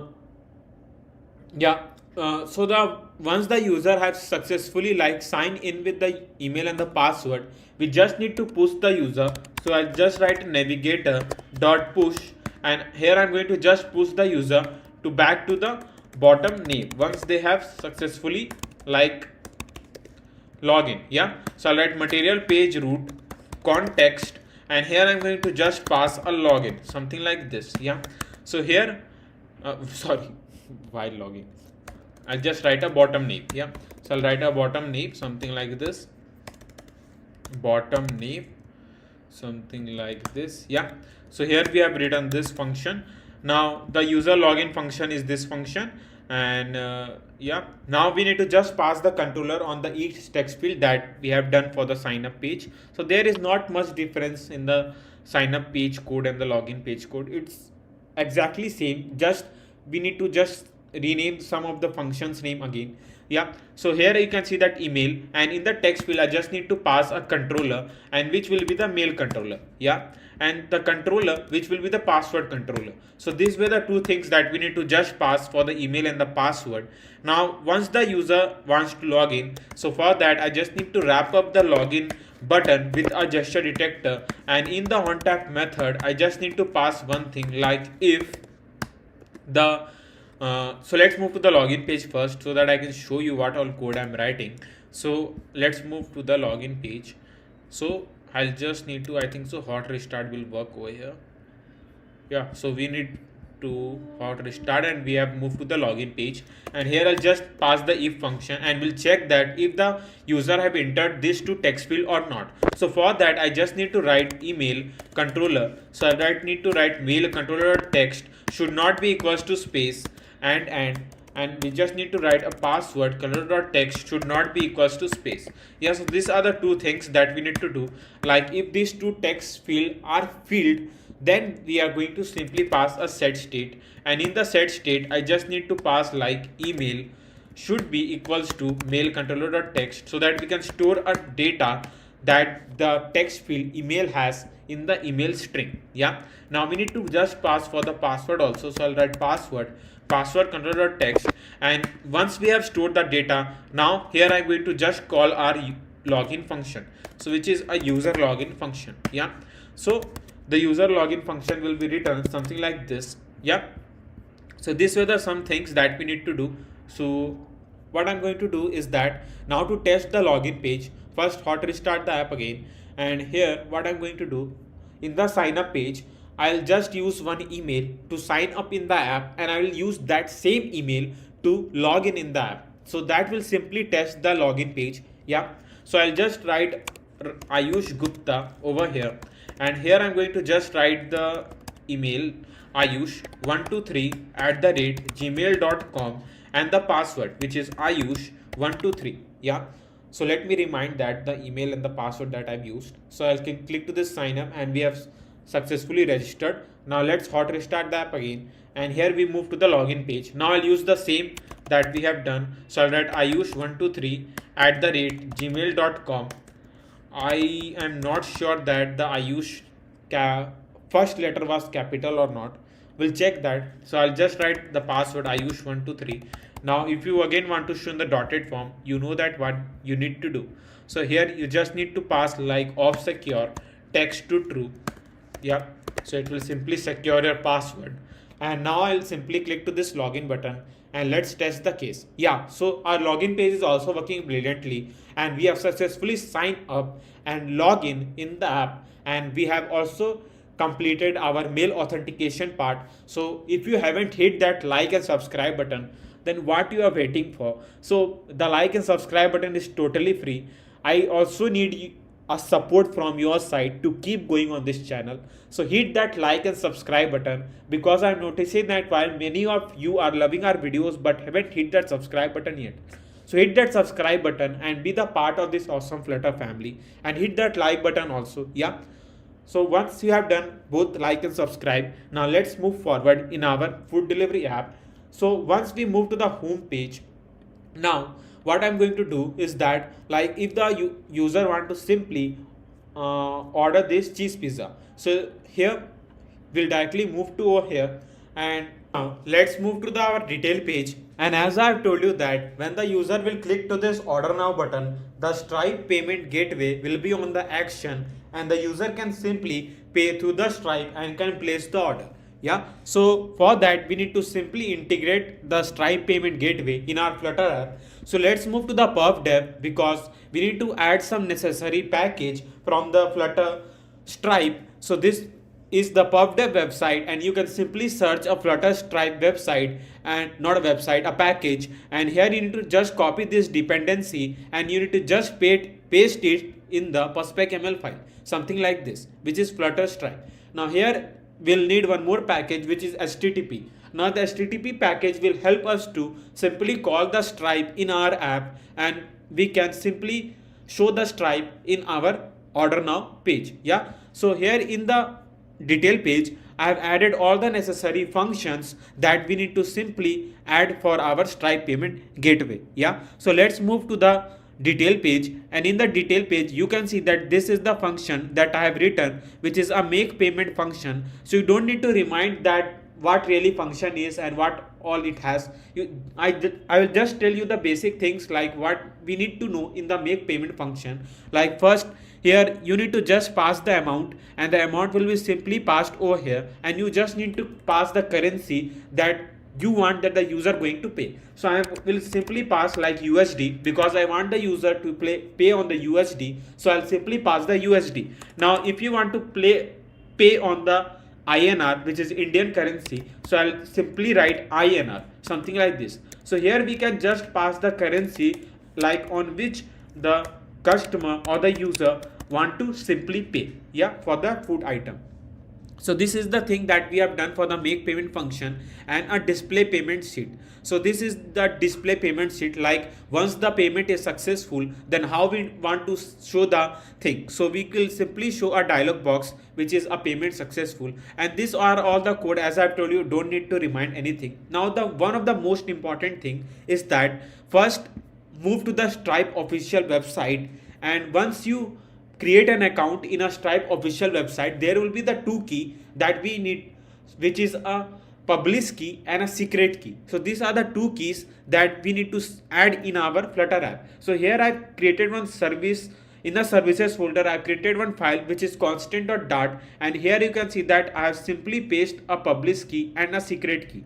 So this is the just two test keys that I have added. Now when you want to simply make your app live in the Play Store or App Store, if you want, then you to just replace it with a live key. Yeah, so this is the secret key and publish key I have paste over here. And in the detail page, like when we'll move to the detail page, I'm calling the secret key over here that we have written in our constant.dart file. Yeah, so these were the two important keys that you please do not forget to add these two keys in our Flutter app. Otherwise there will be no action in the Stripe when you will add all the necessary function and all. Yeah, so these are the two important keys that you need to add in your Flutter app.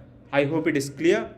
Now let's move forward, and here in the Flutter Stripe, let's move to the readme section, and we need to do settings. Like we need to change some of the settings for the Android and the iOS, though there are not specific settings for the iOS. Like we don't need to do anything extra for the iOS. We need to just add some of the necessary function to enable the Stripe in our Android device. Yeah, so let me tell you that. So here you can see that for the Android, it has simply written the requirements, like the Android version should be 5.0 API level 21. So we don't need to do anything extra. It is already there. Kotlin version should be above 1.8.0. It is also there. The Gradle plugin 8, yeah, it is also there. Now here comes the thing that we need to do. Like we need to simply change the theme of that what we want to show. Like once the Stripe payment gateway will be on the action, the Stripe payment gateway will be present in the night theme. So we need to just pass the theme in our where, let me show you. So here in the Android app src main android manifest.xml file, and once we move to this file, here you can see that there is a theme section. Now we need to simply pass a light theme over here. Yeah, so these are the necessary changes that we need to do to execute a Stripe. Yeah, so here I'll simply paste this, and here you can see that this is the command that we need to just add in the theme. You can simply write as it is, like what I have written over here. Yeah, now once we have done this thing, now here comes that using an up-to-date Android Gradle build tool version. So we need to also don't do anything over here. Now let's move to the sixth point, which is using a Flutter fragment activity instead of Flutter activity in main activity.kt. Yeah, so let's move to main activity.kt, and here it is main activity.kt, and it simply says that where you have uses a Flutter activity, just replace it with a Flutter fragment activity. Yeah, so we need to just copy this, and we are going to simply paste it something over here. Yeah, now we'll not change this line, we'll just copy and paste one more line, and here we'll just pass a Flutter fragment activity. Yeah, so these are the commands that we need to simply change in our main activity.kt file. So once we have done all this thing, I think so we have connected all the necessary things to execute the Stripe in our app, and it has simply written that rebuild the app as above changes don't upload with hot reload. So the hot reload and hot restart won't work when you are adding a Stripe payment gateway. Like you need to simply close your VS Code, your emulator, everything, and start like reload the complete app again. Yeah, I hope you are getting what I'm trying to say. Yeah, so this was the thing. Now for the iOS, we don't need to do anything extra. Like it just says that iOS version should be 13 or above. So you can move to the pod file. So let me show you the pod file first. So in the iOS, you can move to the pod file, and in the platform, you can simply keep it up to 13 or 13 above as it is clearly mentioned over here. Yeah, so this was the thing that we need to do for the iOS and Android. Now once we do this thing, now let's move to our detail page, and here there are one more thing, I think so I'm forgetting that, which is like in the main.dart, I just need to pass one more command, which is await stripe dot publishable key is equals to publishable key, published key, I guess. We don't need to pass await, sorry for that. And here I'll just write a published key, something like this. So this is the command that you need to pass in a void main function to execute a published key that you have used to show the Stripe. Yeah, I hope it is clear. Now let's move to the detail page back again, and here once the like payment is successful, then we need to upload a necessary data to the Firestore database so that we can show that the booking details in first in the user side of the app, and the second in the admin panel, because admin will also want to know that who have placed the order and what they have simply placed an order. Yeah, so these were the two things that we need to simply execute when the user pay through the Stripe. I hope it is clear. Now once we do this thing, as I've told you, here I'm going to simply create a map. Now the map will be like a string dynamic. Yeah, now here I'll just use a map name, which is user order map. Yeah, now once they place an order, and we need to just like show the user name, I guess. Yeah, name. his email. I hope we need an email also, the total price, the quantity, and the amount that they have paid, and main thing like what they have ordered. Yeah, so these were the something. Now as you know that we have saved some of the data locally, now we are going to use that data that we have saved locally by using a shared preference. Now here the use of the shared preference that I was telling you about. So for that I just need to create a string. Now in the string I just need to pass a name. Now I'm going to simply get the username and his ID, because as I've told you that we need to just show the booking details in the specific user ID. So we need to get his name and the ID that we have saved the data locally. Yeah, so I'll just create a string name and the ID, and here I'm going to simply create one function name which is get the shared pref.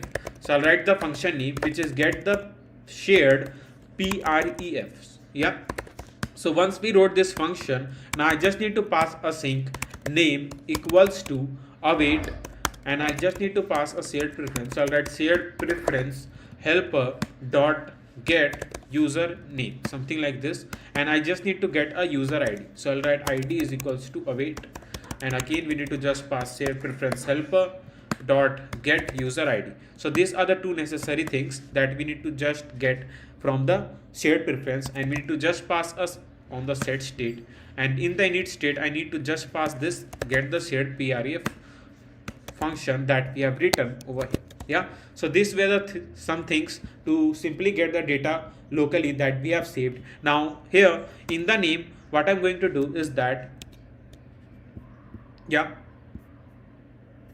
it is clear. Yeah, so in the name I'll just write a name. So I have explained you what is a map. Map is a combination of key and value pair. So a key is name, and in the name I'll just pass the username first, then I'm going to pass his ID.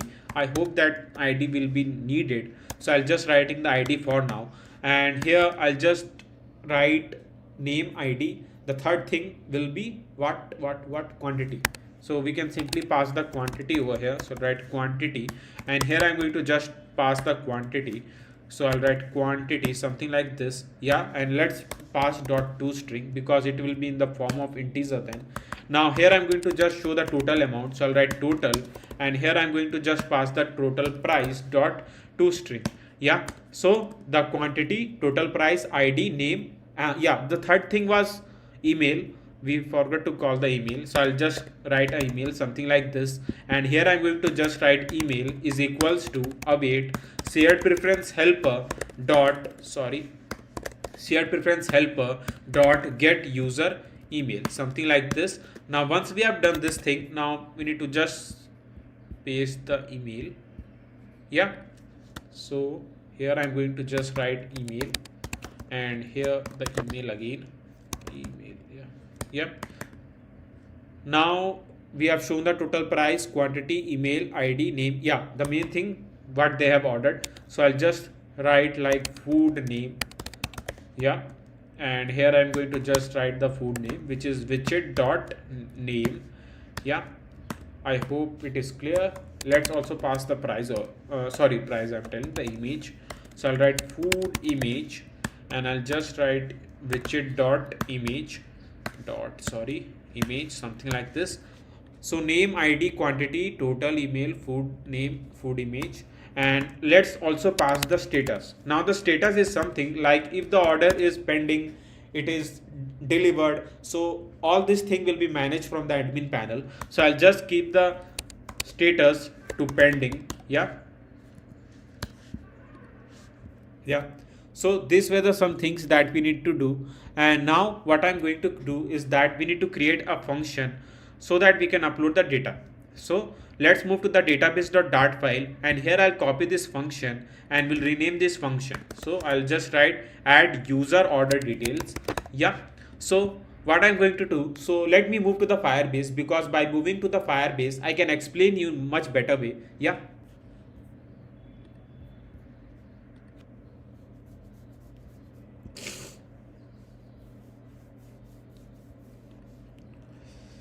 धकड़ धकड़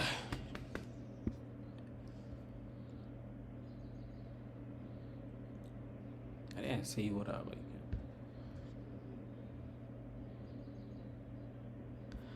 So here, when we'll move to the Firebase, you can see that this is the users collection and this is the unique ID that we have given to the users.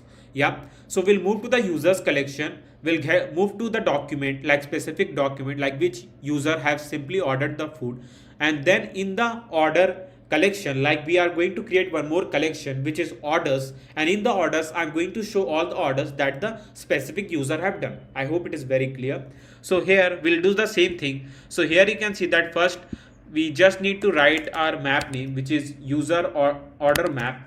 So I just write user order map. We are going to pass a specific ID. So we'll move to the users collection, the specific ID dot collection, and I'm going to create one more collection which is orders dot. Now I'm going to simply add that. So I'll what I'm thinking that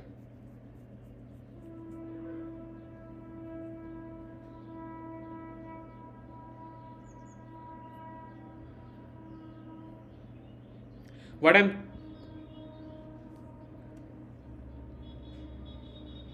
I think so. We need to also give the specific order ID to the each order, because the reason is behind that, because as you know that we have passed one main thing. So let's move to the detail page first, and in the detail page you can see that we have passed a status. Now we need to keep on updating the status once the product has been delivered. Yeah, by the admin, like admin make a changes, then we need to just change the status to delivered. Yeah, so we need to simply track the order ID and we need to do the changes in the future. So that's why I'm going to just do one thing. I'm going to create one string and I'm going to provide the unique order to the each orders that the user going to place. Yeah, like unique order ID. Yeah, so I'll just create a string order ID and we'll write random alphanumeric 10, and here I'm going to just pass the order ID. So for the order ID I'll just write order ID, and here I'm going to just pass the order ID. Yeah, something like this. Now once we have done this thing, now what I'm going to do is that in the database.dart file I'm going to create one more string, and in the string I'll just write a order ID. Here it is. Now here I'm going to just pass a doc, and here I'm going to pass the order ID dot, and now I'm going to pass a set method, and here I'm going to just pass the map name, which is user order map. Yeah, so these were the some details that we need to just pass for our adding the orders to the specific user. Yeah, now let's move to the detail page back again, and here I just need to pass await database methods dot add user order details, and in the order details first we need to pass a map which is users order map, then we need to pass like ID, so we need to pass a specific ID, then we need to pass the order ID. So these were the some things that we need to do. Yeah, so we can do this. Now once the order has been placed, we are going to show the specific order to the to the user, and the second thing, as I've told you before, that order will be shown same to the admin so that they can know and they can deliver the food. Yeah, so what I'm going to do is that here I'm going to create one more collection which is orders, and in the orders collection, like here the orders collection which will be the admin orders, like he can track all the orders. So for that, let's move to the database.dart file, and here I'm going to just create like function, and here I'll just write add admin order details. Yeah, so these were the some things, and here I'll just remove this, and we need to remove this ID also. I guess it will be okay.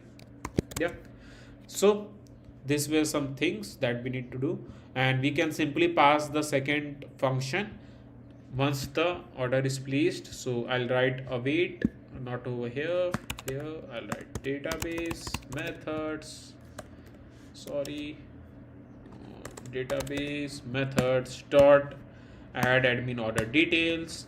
We need to pass map name, and the second thing, as I've told you, that we need to pass our order ID. Yeah, so these are the some common details that we need to pass. Yeah, and now once the order is placed, we can show the green light, red light, you know that. So we need to just show the green light that the order has been placed successfully. Yeah, so for that I just need to move to the sign up page, because why to write a code again and again. So I'll copy this scaffold messenger function to show the toast message, and we are going to copy and we are going to place is something over here, and we'll just rename the text to order placed successfully, something like this. Yeah, so once the order has been placed successfully, here is the details. Yeah, now what I'm going to do is that let's call the make payment function in our which order now button. So I'll wrap up with a gesture detector first, and here I'm going to just write in the on tap method, which will be the make payment function, and here I'm going to just pass the amount, which will be the total price. Yeah, so I'll write a total price dot to string, something like this. So this was the some things that we have done. Now file, save all, and now we are going to simply test how the Stripe is going to execute in our Flutter app. But as I have told you, the hot reload, hot restart won't work over here. You will simply get an error that the missing plugin. Yeah, so for that you need to just close your VS Code, emulator, everything, and rerun the complete app again. So let me do that and we'll get that back in just a few seconds. Yeah, I've rerun the app. Now I'll click to this order now button and I will show you how it is going to work. So now I'll click to the order now button, and here you can see that the Stripe is in action and it is on the test mode as I've told you. Now I need to add a card number. So I'll just write 4242, which will be the 12 digits. Yeah.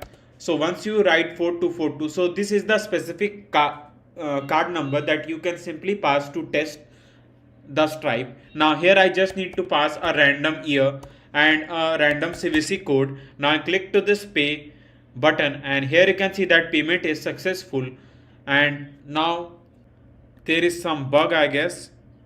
So it says that null check character used on a null value. So anything is null over there. So let me check what is null so that we can fix that. Yeah, so let's move to the detail page, and here it simply says that there is something null. So let me check that if we are getting the data of the name and all or not. So first I'm going to simply print the name, like I will simply test that if we are getting the data or not. So I'm going to just hot restart the app here again, and here, yeah, we are getting the name. So I think so shared preference is working brilliantly and we can get a name, ID and email, everything. But why it is saying that the null check character used on a null value, null check character used on null value. So anything is null over here. So let me increase the quantity first, and let's do it again.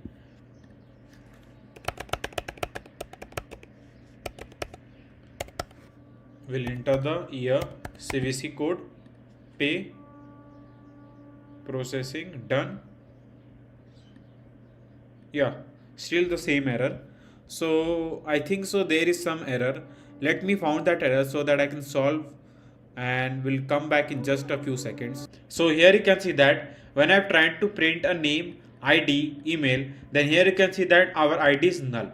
So this was the error that we are getting. So I think so we haven't saved the ID in our shared sign up page. So that was a mistake that we have done. Yeah, so here you can see that we have simply catch the error that we are facing. So I'll just write share preference helper dot save user ID, and I'm going to just save the ID that we have created for the each user in the locally by using a shared preference. Yeah, so these were the some things that we need to do. Now here I just need to move to the sign up page because I need to like sign up with my new ID. The reason is, you know, that we haven't saved the ID, so we need to just sign up it again. Yeah, so what I'm going to do is that first let me run the app again, then I will do the thing. Here I have moved to the sign up page again. Now I'll just use the name, which is Ayush Gupta, and once again I'll use a random email ID so that we can save the user ID. So that was a mistake that we have done. So now we are going to fix that. So do not need to worry about that. Yeah. So I'll click to this sign up button and we'll just wait to sign up in the app. Yeah. So we have registered successfully. Now let's test the case. So here I'm going to increase the quantity. Now I click to this order now button, and here I'll just write a card number and the year and the CVC code, and we'll click to the pay, and here it is done. And yeah, so payment is successful, and we can see the green light, which is order has been placed successfully. Now let's check to the Firebase, because we need to check to the Firebase like what all data has been uploaded to the Firestore database. Yeah, so here we move to the Firebase, and here you are going to see that we have just used this email to sign up in the app, and this is the name. And here you can see the orders collection, and in the orders collection you can see that this is the document ID, and here you can see the email, the food image, the food name, the ID, the name, order ID, quantity, status, total. So these are all the things that we have done. Yeah, so now you can see that the orders collection has been created, that I have tell you before. Now one more thing, that you can see that here is the orders collection, and this orders will be simply managed by the admin. So we are going to show that in the admin panel. Yeah, so these were the two things that we need to do. Yeah, I hope it is clear. Now let's move to the booking page, and where we have shown the booking page, let me see that. So here where we have written in the pages, yeah, so order dot dot, the page name is order dot dot.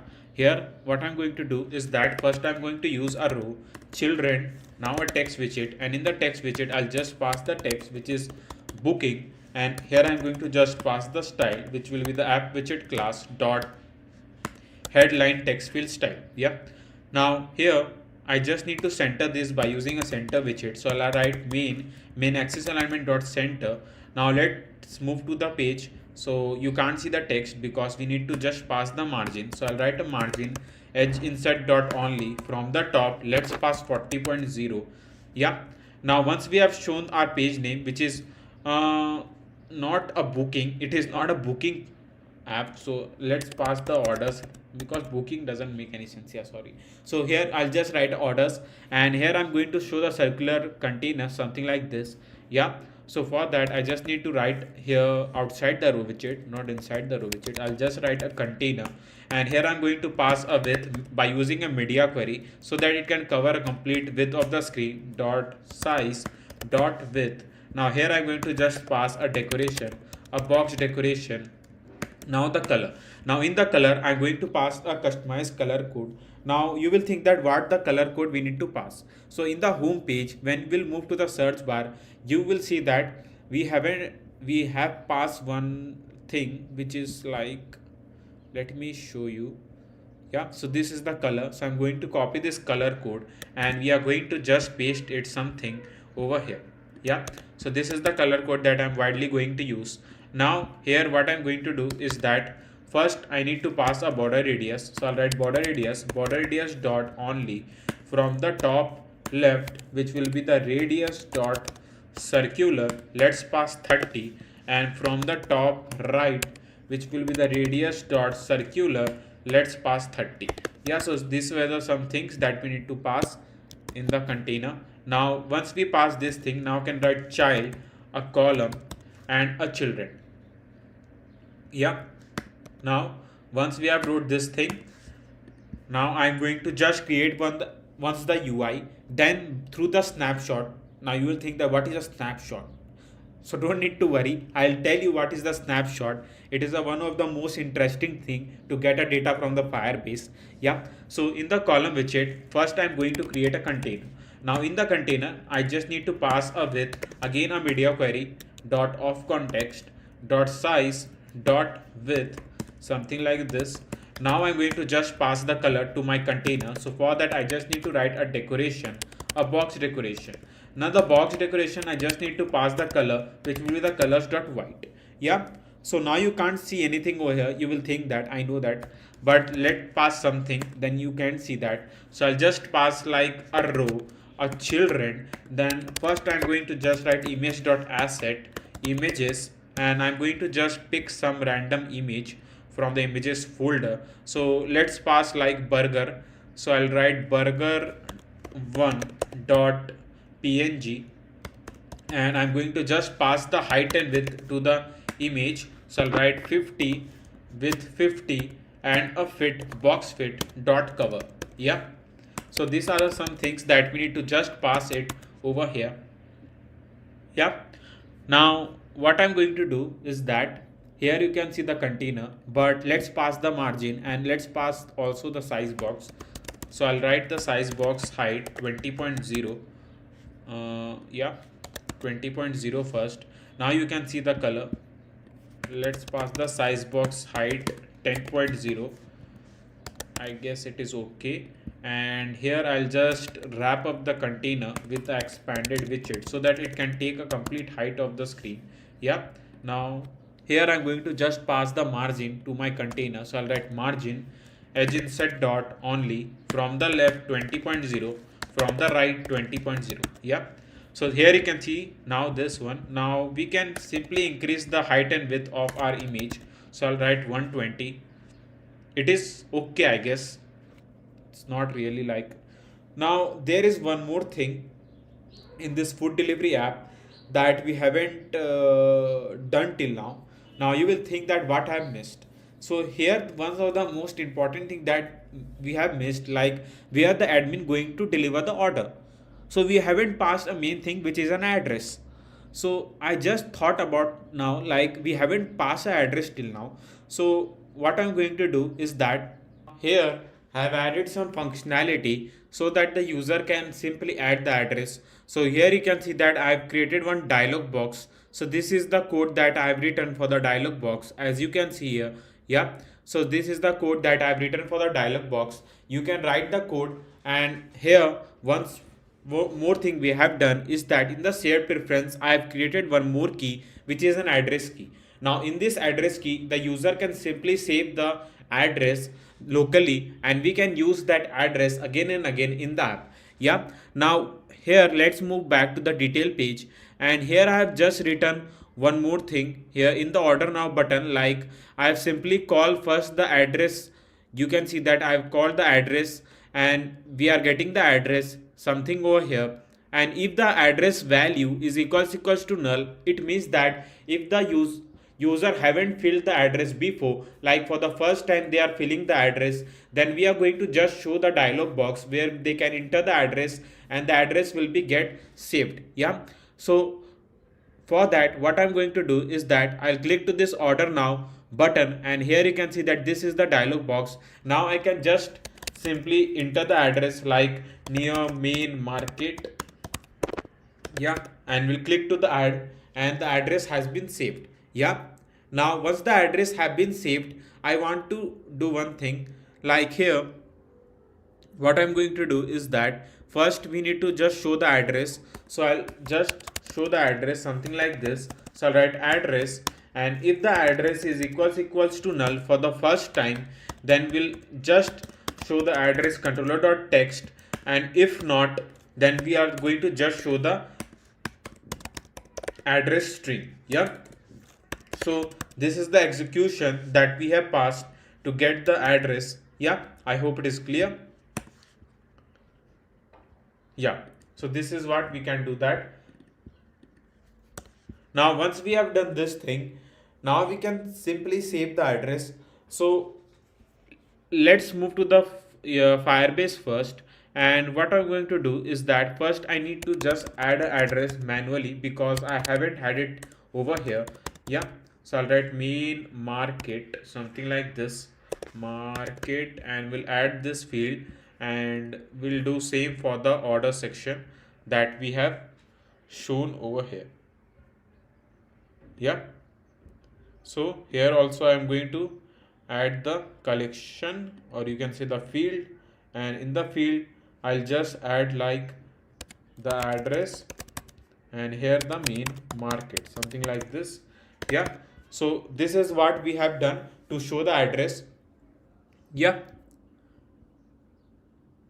Now let's move back to the our booking page and let's create the UI that we are creating. Now here what I'm going to do is that here you can see the row widget. Now in the row widget I'm going to wrap up the row widget with a column widget. Now here, because as I want to show first the address where the order has been going to delivered. Yeah. So I'll wrap up the row which with a column widget. So I'll write column. Now here I just need to write a children. Yeah, something like this. Now once we have wrote children, sorry, we need to write a children and something like this. We need to just remove this and a square bracket here again. Yeah, so once we wrap up with the column widget, now as I've told you that we are going to show the address. So for the address, what I'm going to do is that I'll just create one row, and in the row I'll just pass a children. Yeah, now in the children I'll write first the icon. So I'll write icons dot location on on outline. Yeah, now here I'm going to just pass the color.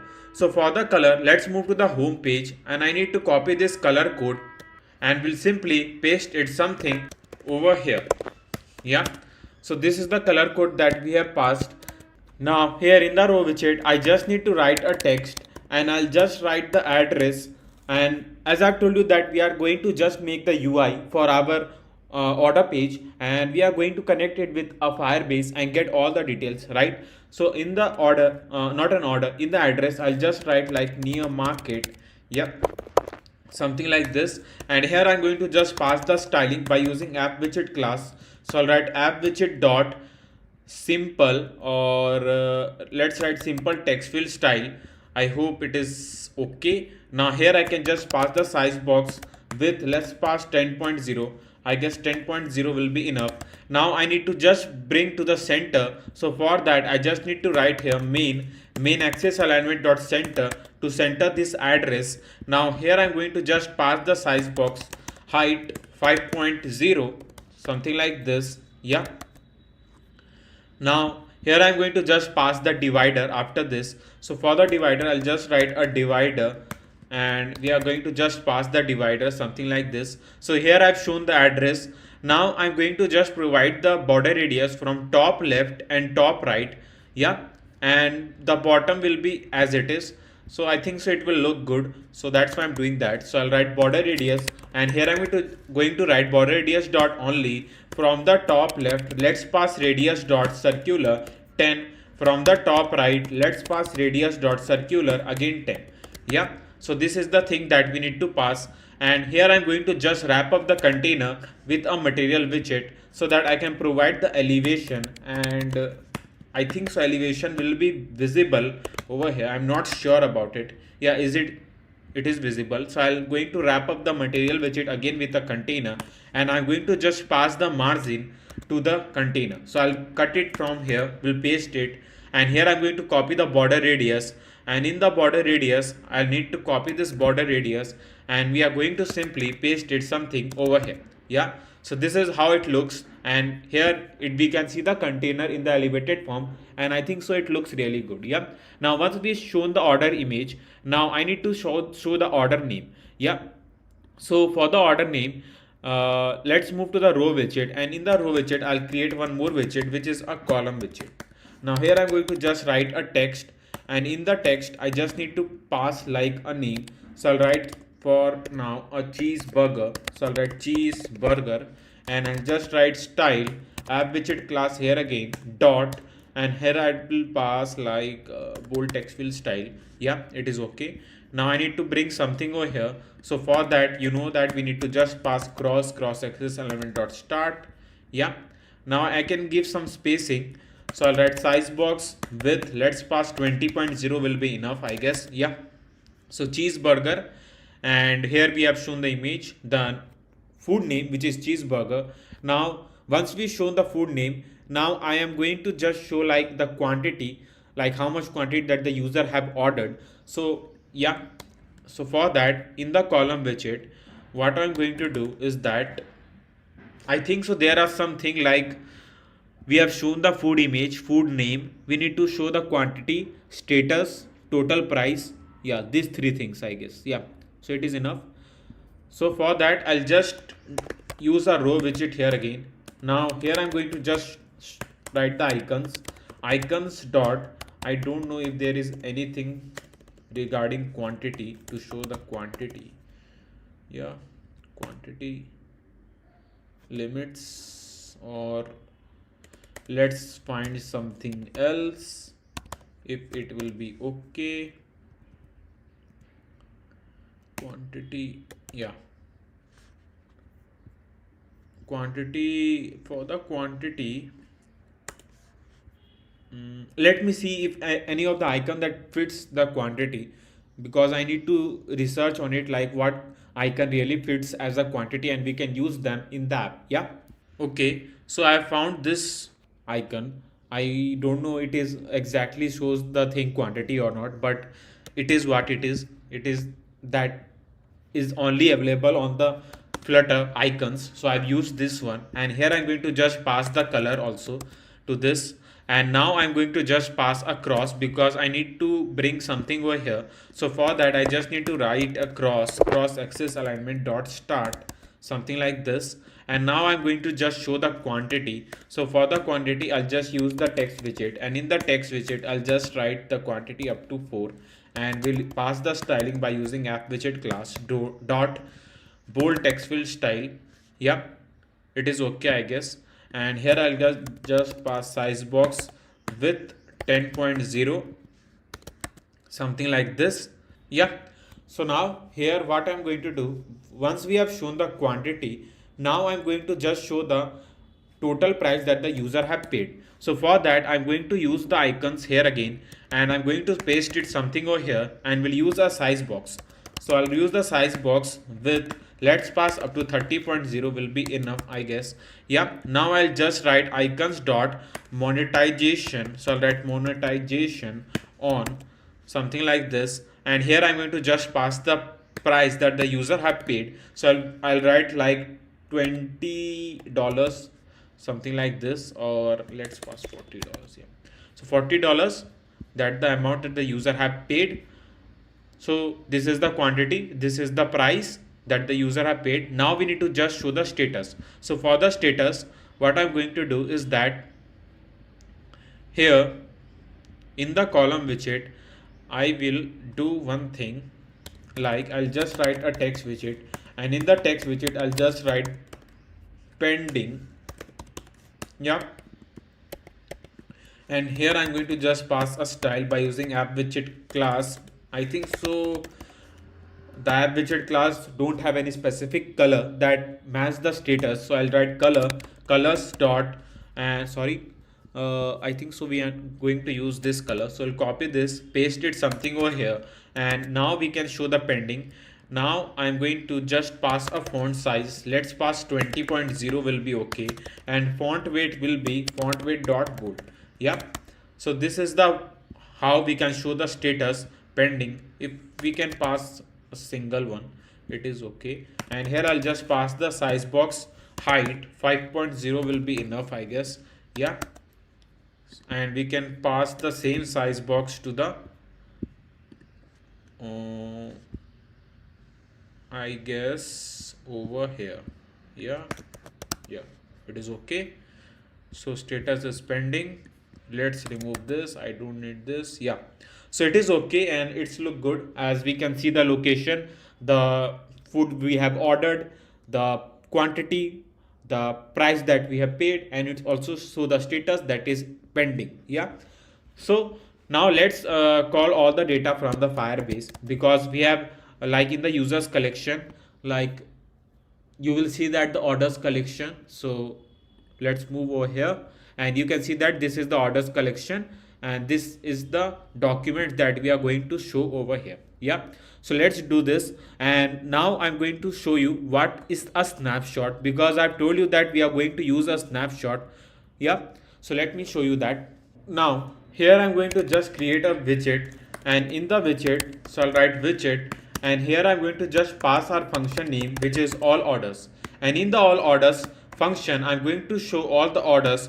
So I'll just return by using a stream builder. So I'll write stream builder, and here I'm going to just pass a stream. So for the stream I'll just write a stream, which is a stream, something like this, and here I'm going to just pass a order stream.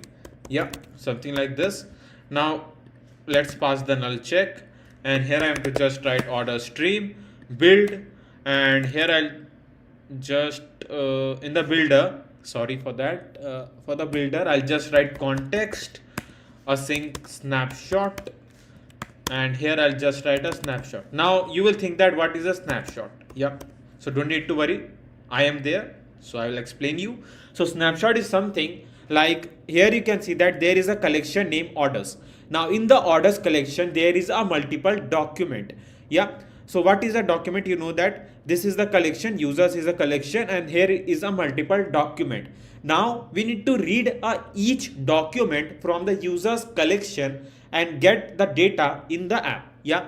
So the snapshot will help us to read each document and get all the field, and here you can see that email id name, this is a field. So to get all the field from the respective document in the app. So this is the use of the snapshot. I hope it is clear. Now I'll just write context async snapshot. Now I just need to return, so I'll write return, and here in the return I'll check that if the snapshot has data or not. So we are going to check that the respective collection like orders collection has a data or not. If the data is available, then we are going to just show that by using a list view dot builder. Yeah, I hope it is clear. And I'll just write context index, something like this. Yeah. So this is the thing, and like if the data is available, then we are going to show all the data by using a list view, and if the data is not available, then we are going to just show the container. Yeah. You can also show something like a graphic structure that order now or something like this. Here over here you can use a column widget and show all the things. I'm just passing the container for now. Yeah. So here I'll just write item builder, and now here the one comes main thing, which is an item count. Yeah. So the item count will keep the collection, a count of a collection that we pass. Like in the users collection, like for now there is a 3 document, so the item count will keep a count up to 3. Yeah. So I'll just write snapshot dot data dot docs dot length. Yeah. So here we are going to just pass the length, and in the item builder I just need to write a document snapshot ds is equals to snapshot dot data dot docs, and here I'm going to just pass the index, something like this. Yeah. Now here I'm going to just return, and here I'm going to just pass the UI that we have made to show the orders. So I'll just copy this. So I need to copy this complete container from here, and I'll simply cut out from here. So I'll cut it from here, and I'm going to paste it something over here. Yeah. So this is the thing that we need to do, and here I'm going to just pass the data. So here you can see that this is the address that we are going to show. So in the address you will see that when we'll move to the orders collection, and here, so this is the field name. Now I'll tell you that please, when you are writing a field name, make sure that it should be exact field name that you are showing over here. Now do not mismatch a single character over here when you are passing the field name, otherwise it will simply throw the error. So I'll copy this and will directly paste it from here, and in the image I'll just write ds, and here I'm going to just pass the image. So I'll copy this, and we are going to paste it something over here, and our food name. So I'm going to copy this again, paste it over here, food name, then a quantity. So I'll just pass the quantity, something like this. So I'll copy this again, and we are going to paste it something over here, and now I'm going to just pass the total price. So for the total price, again we need to just show the total field. So I'll copy, paste, and the status. So for the status, again the same thing, that copy the status, paste it over here, and here we are showing the exclamation mark. So I'll just show something like this. Yeah. Now once we have shown the stream builder, now I'm going to just call a function so that we can get a data from the respective collection. Yeah. So let's move to the database.dart file, and here we are going to write some necessary function. So in the database.dart file, I'll just create one like a future, and in the future I'll just pass a stream because we are passing a stream builder, right? So I'll write a stream, and here I'm going to just pass the query snapshot. I hope it is you are getting like what is the snapshot and all. It is very easy to understand, but if you are following my video for the first time, then do not need to worry. Like I've already made 14 to 16 apps before on this channel. I'll provide the all the links in the description box or in the comment box. You can get it from there, because by following that all series you can get to know more about a Flutter and Firebase API integration and all everything. Yep. So I'll just write a function name which is get orders. So I'll write get user orders. So I'll write get user orders, and here I'm going to just pass a string ID which is the user unique ID. Then here I'll just write async return, and here I'm going to just pass await Firebase Firestore dot instance dot collection, and in the collection I need to pass a collection name. So first is a users collection dot doc id dot collection, and here I'm going to just pass the orders collection dot snapshot. Yeah, I hope you are getting what I'm trying to explain. If not, let me explain you. So we are going to move to the users collection. So users collection, a specific doc id, orders collection, and then we are going to get all the data over here. Yeah, so let me call this function over here where in the order page. So I'll write get on the load function, and here I'm going to just write like order stream. So I need to pass async first, and order stream is equals to await database methods dot get user orders, and here I need to pass the ID. So you know that from where we need to get the ID from the shared preference. Yeah, so I'll write get the shared pref, which is our function name. So get the shared pref, something like this, and here I'm going to just write an async id is equals to await shared preference helper dot get user id, and we are going to get id and we'll pass a set state.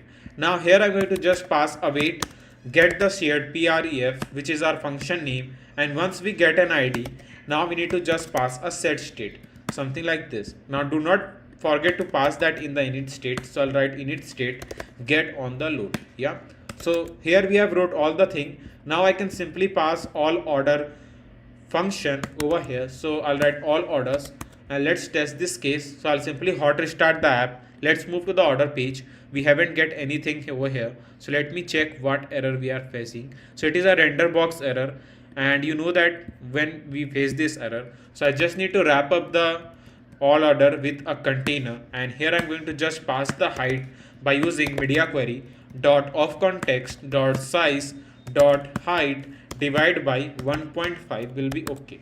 Yeah, so let hot restart it again, and let's test the case. Yeah, so we are getting a data, and it is also working brilliantly. Now there is some unknown space, so I can remove that by using padding edge insert dot only, and we'll change the only to 0. Yeah, so there will be unknown space will be removed, and here you can see that we get a cheese pizza, food name cheese pizza, the quantity 3, price which is 150, total price, you can see the address, and the status is still pending. Yeah, so our order page is done. Now let's move to the our main thing, which is a wallet page. Now I was thinking about a wallet page, like when the user going to order through the wallet, like the wallet you can see over here, going to order through the wallet. Now in the wallet, what is going to happen is that we have already added a stripe in the detail page, right? Now I'm thinking that to remove the stripe from the detail page, and we are going to just cut out the or deduct the money from the wallet when the user going to pay from the detail page. I hope you're getting what I'm trying to explain. Like the stripe payment gateway we are going to integrate in the wallet page. So for an example, in the wallet page, the user can simply add some amount of money like $100 by using a stripe payment gateway. Yeah, now once in their account, or in the wallet the $100 has been added, then in the detail page we can simply deduct our money directly from the wallet rather than showing the Stripe payment gateway again. I hope it is making a sense.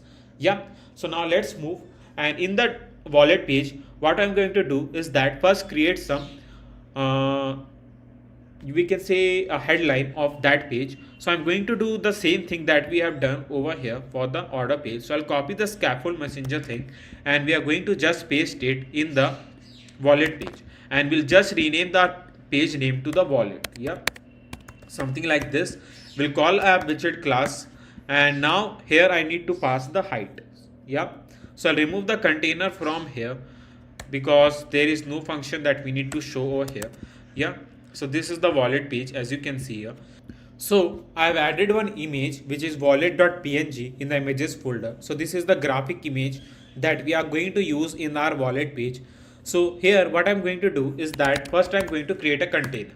Now in the container I'll just pass a width again by using a media query dot of context dot size dot width. Now in the decoration, a box decoration, I'm going to write a color which will be the colors dot white, something like this. And now I'm going to just pass like child, a row, and a children. Now in the children I'm going to just pass image dot asset, will write images folder name wallet dot png. Yeah, now I'm going to just pass the height. Let's pass the height 50, width 50, will increase maybe later, but for now I'm just passing the height and width randomly. So I'll write boxfit.cover. Yeah, so here you can see this image. Now here I'm going to do one more thing, like I need to just pass the margin. So I'll write margin edge insert dot only, from the left 20.0, from the right 20.0. Yeah, so this is what we can do. I think so we can increase the height and width of an wallet so that it will look good. Yep, it is too much. Maybe 80 and 80 will be okay, I guess. Yeah, so this is the thing that we need to do. Now here what I'm going to do is that I need to provide a elevation to our container so that it will look good. Yeah, so I'll write wrap up with a material widget and we'll write elevation 3.0. Now I need to pass a border radius and a margin also. So I'll wrap up with a container again, cut out the margin from here, we'll paste it over here. Now here I'm going to just write a border radius and we'll pass border radius dot circular. Let's pass up to 10. We need to just copy the border radius from here and we need to just paste it something not over here, and we need to paste it over here. Yeah, so there is one more thing that I want to tell you, that like if you want to get a source code of this awesome food delivery app, I'll provide the link in the description box as I mentioned you before. But there would be a chance that if anyone can't get a source code, like if they are facing any errors or something, you can directly DM me on my Instagram ID. Or if you are facing any problem regarding a food delivery app, you can also DM me on my Instagram ID. I'll try to give you a quick reply. Yeah, so this were the thing that I want to mention you, that do not need to worry, everything is going to be fine on this project that you are developing it from the scratch. Yeah, now here what I'm going to do is that first I need to pass a padding. So for the padding, I'll just write a padding over here, edge insert dot all, and we'll just pass a padding up to 10. Yeah, or let's pass it up to 20.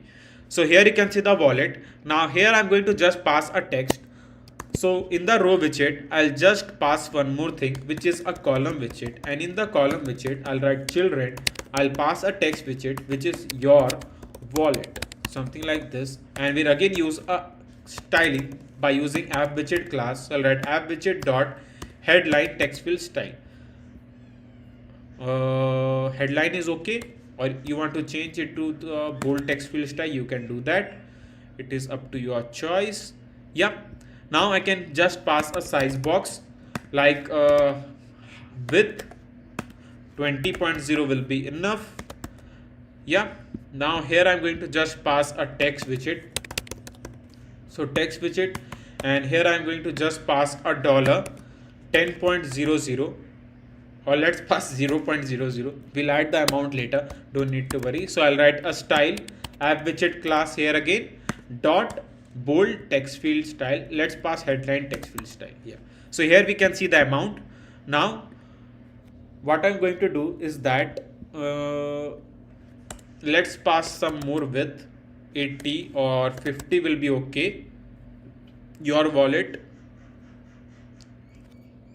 and it simply shows the amount. We can pass across if we want. You can pass across, it's up to your choice, like cross axis alignment dot start. Yeah, so we can see the amount also and your wallet text. Yeah, so in the wallet now the amount is 0, but we are going to add something. Do not need to worry. Yeah, now here what I'm going to do is that I'm going to show some like container, so that the user can directly click to that and can add some money directly. Yeah, so for that what I'm going to do is that here in the outside this container I'm going to create a row. Now in the row I'll write a children container. Now in the container I'll write a width. Now in the width I'll just pass 100. I'm going to show like what I'm trying to explain, like it will be more interesting thing that I'm going to add in this wallet page. Yeah, so I'll write colors dot white we can pass. Yeah, now I will pass a child, a text widget. In the text widget I'll just pass the amount. Let's pass the amount like up to $100. If the user want to add $100, they can do that. And here I'll just pass a styling by using app widget class dot price text fill style. Yeah, $100 that we can see. And now we can pass size box, height 20.0. There will be some space. Maybe we can pass up to 40. We can also pass padding, so we'll wrap up the row widget with a padding. And here I'll just need to pass dot only. From the left let's pass 20.0. yeah, now I'm going to center this with a center widget. So here I need to just also pass the height up to 40, or let's pass up to 50. Yeah, now I'm going to just pass a border.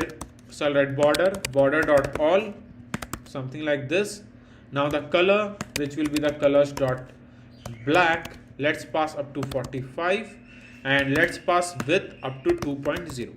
yeah, and now we can also pass a border radius. So I'll write border radius dot circular, let's pass 10. Yeah, so now it's look good, and here you can see that this is the $100 thing. Like the user can say like they want to add $100 in their wallet. Now they can tap to this and they can simply add the $100 directly. Yeah, so that's why I've added this container. Now let's add some more amount. You can change the amount according to your wish. It's up to your choice. Now I've just pasted something over here, and here I'm going to just pass like a $50, and then I'm going to just paste this, and I'll just pass if they want to show that $200. Now here I'll just pass a main axis alignment dot space evenly, so that there will be the even space. Yeah, so now it's look good, and if the user want to add any of the amount, they can add directly. Now here I'm going to show one button which is add money. Yeah, now this add money button will help the user to add the amount directly in their wallet. Like they can enter the amount randomly, like there is no fixed amount that they need to add in the wallet. They can add 20, 30, any amount. Yeah, I hope it is clear. Now what I'm going to do is that first I'm going to create a container. Now in the container I'll just pass a width by using a media query again. So I'll write media query dot of context dot size dot width. Yeah, now I'm going to just pass a decoration, a box decoration. Now the color, let's pass the color also. So for the color I'll move to the home page. So this is the main color that we are widely going to use in all the app. Yeah, so this is the color that I'm going to paste it over here. Now here I'm going to just pass a child, and in the text widget I'll just pass the text that I told you, which is add money. And here I'm going to just pass the styling by using app widget class dot white text fill style. Yeah, so this is the thing that we have passed. So app widget dot bold white text fill style is okay, and we can center this by using a center widget here again. So I'll pass the center widget in the text widget, and I'll just pass the size box also. Let's pass up to 30.0. Yeah, it is okay. And here I'm going to just pass the margin edge inset dot only, from the left 20.0. 20.0.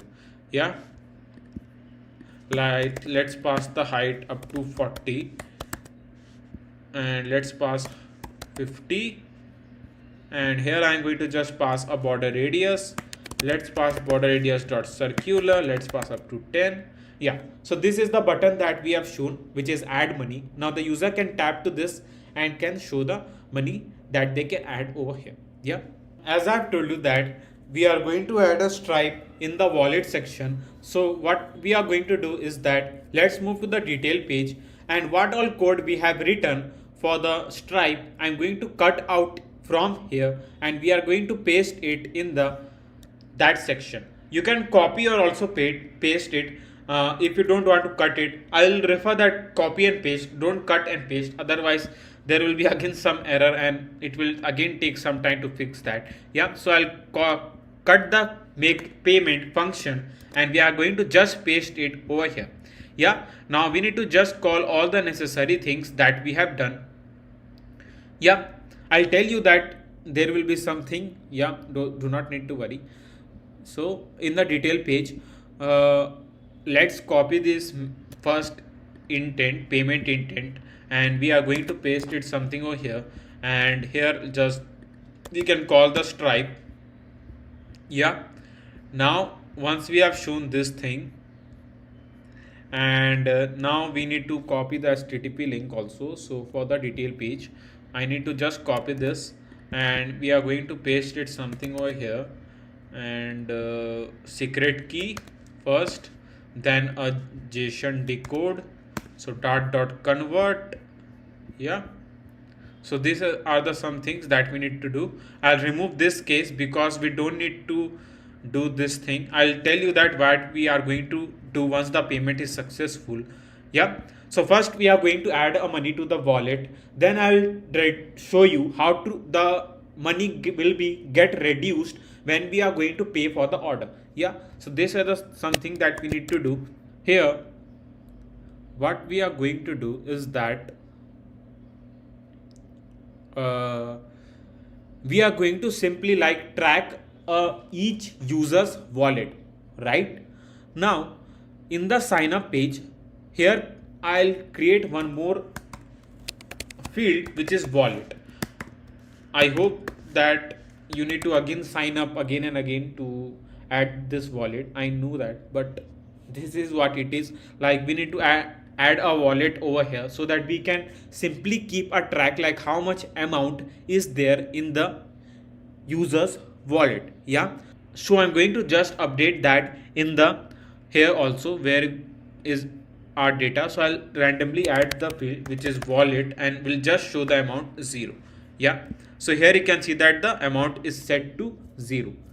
Now here what I'm going to do is that now I'm going to get a data from the wallet field, and then we are going to show that price over here, like how much money is there in my wallet. Yeah, so for that what I'm going to do here, yeah, so here I'm going to create one function which is get user wallet, and I'm going to just like move to the users collection, and in the users collection I'll go to this respective document and this wallet field and will get the amount. Yeah, so this is what I'm going to do. So for the users wallet I just need to write a sync. Yeah, and here I'm going to just write await. Now in the await, why I have written the await I'll tell you. So let's move and let's create one function first. So to get the wallet, we're going to simply match the email that the user have. So once we match the email, we can get his wallet. I hope it is clear. So in the database.dart file, what I'm going to do is that I'm going to just create one function. So I'll write future and a query snapshot. Now you know that what is a query snapshot, and here I'm going to just write a function name which is get user by email. Yeah, so we are going to get the user by the email. So or you can say get user wallet by email. So both the thing you can write to understand what really this function is. And here I'll just write async, and in the async I just need to pass return await firebase firestore dot instance dot collection, and in the collection I'll just write a collection name which is a users. So I'll write users dot, and here I'm going to just pass the unique ID. So I need to also, sorry, why I'm writing a unique ID. Yeah, we can write here a string. I need to just pass the email, and in the email I'll just write dot where function. Now dot where function will help us to search and match the email and get a data. So this is the function that dot where does, and here I'll just write email. So we need to write exact field name, so we need to copy, and this is the field name, and if any of the field name matches with my email, then we need to get his wallet. Yeah, so I'll write email something like this, and here I'm going to just write dot get. Yeah, so this is the thing that we need to pass, and here I'm going to just write await. Sorry, why I'm writing await. Yeah, so I'm going to just write a query snapshot. So I'll write query snapshot, query snapshot, query snapshot is equals to await, and we are going to call the exact function that I've shown you, which is database methods dot get user wallet by email, and here I'm going to just pass the email.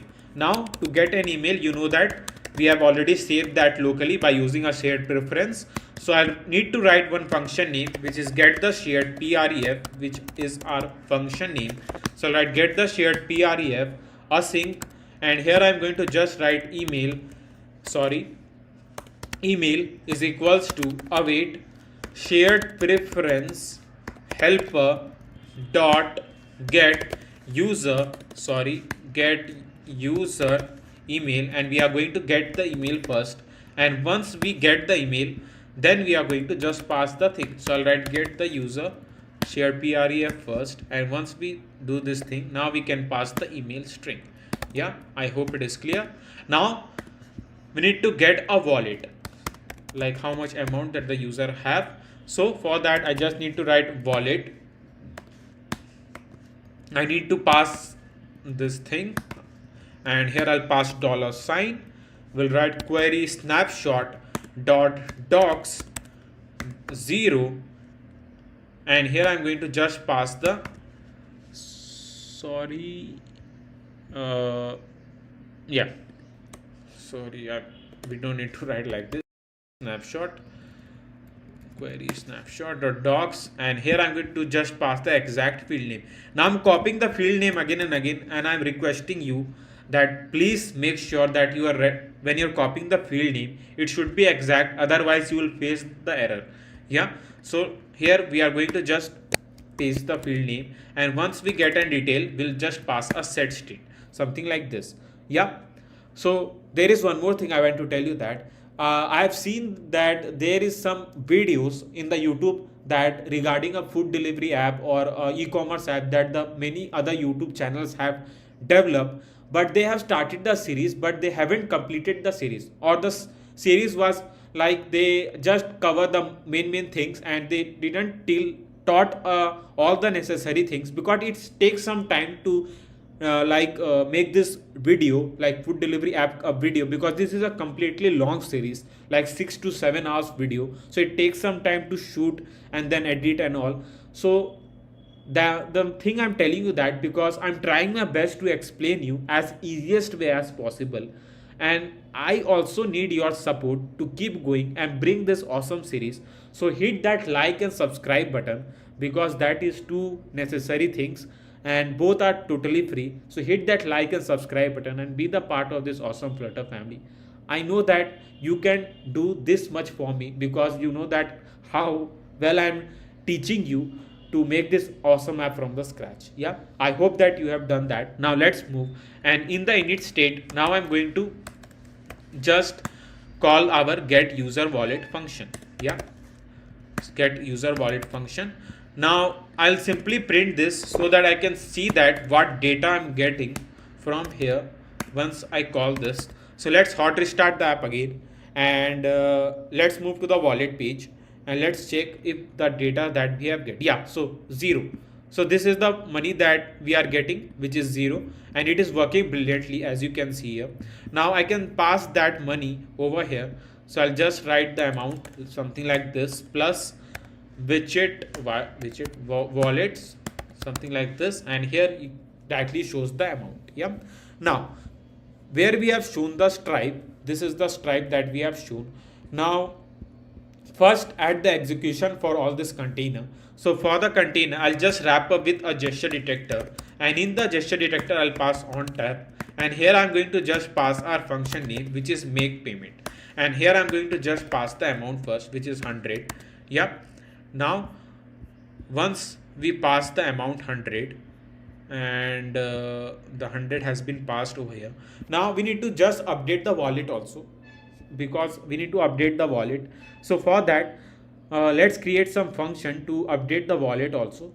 So here what I'm going to do is that future, and here I'm going to just write a function name which is update user wallet, update user wallet. Yeah, something like this. Now I'll just need to write a string, and here I'm going to just pass the amount because our amount is in the form of the string. So I just need to do that. I'll write async return await. Now I'm going to show you how to use a update function to update a respective field. So we need to update this amount, like once the user adds some money in the wallet, we need to update this to 100. Yeah, I'm taking example as 100. Yeah, now I'll write await Firebase Firestore dot instance dot collection, and I'm going to pass the collection again which is a user's collection dot, and we need to just move to the user specific ID. So let's move to the ID first.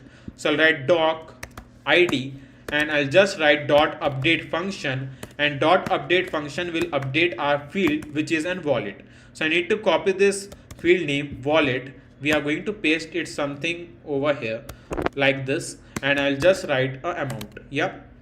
So this is the some things that we need to do, which is update user wallet. Now let's move to the detail page, not detail page, a wallet page, and here I'm going to just write like this, which is await database methods dot update user wallet.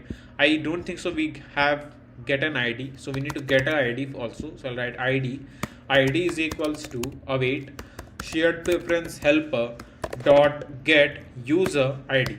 So we need to just get the user specific ID also. So once we get an ID, now we can successfully pass that over here. Yeah, so we can update the wallet, and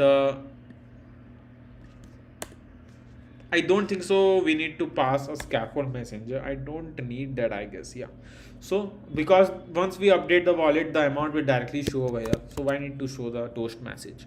Yeah, so let's test this case, like how it is working. So let's hot restart the app again, and we'll directly move to the wallet page and null check.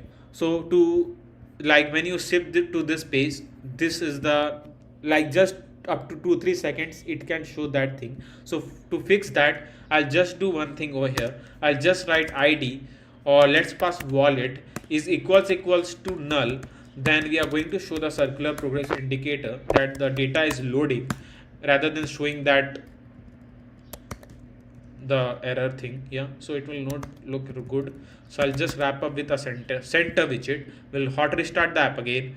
Now let's move to the wallet page, and here you can see that we can't see that error. Yeah, now let's tap to this $100, and yeah, Stripe payment gateway is an action. Let's pass the card test number and the year, random CVC code, click on pay, processing done, and yeah, payment is successful. The wallet haven't updated till now because we haven't called our function over here. So once the data has been updated, we just need to write await, and we need to call our get user wallet function again.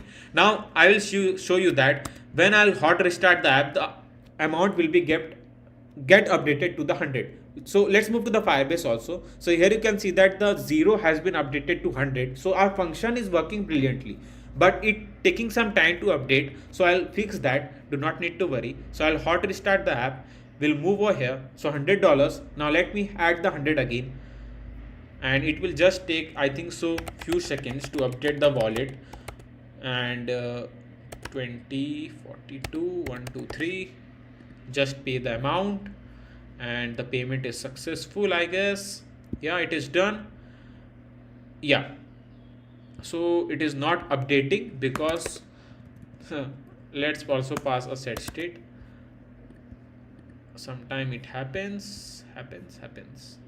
Yeah, so there is one more thing, like if we are updating the money, so we can't do like that. The once the left amount that is on the wallet and the user add the money, so we need to add both the money together, then we need to show them in the wallet.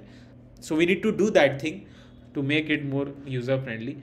Otherwise the users will keep on complaining that why my money is not showing in the wallet. Yep. So let's move, and here what I'm going to do is that first I need to just create like int updated wallet, yep, is equals to, we need to just parse out because our wallet is in the form of the string, so I need to just write wallet to int, and once we get the amount I need to pass the amount and the amount that the user have paid.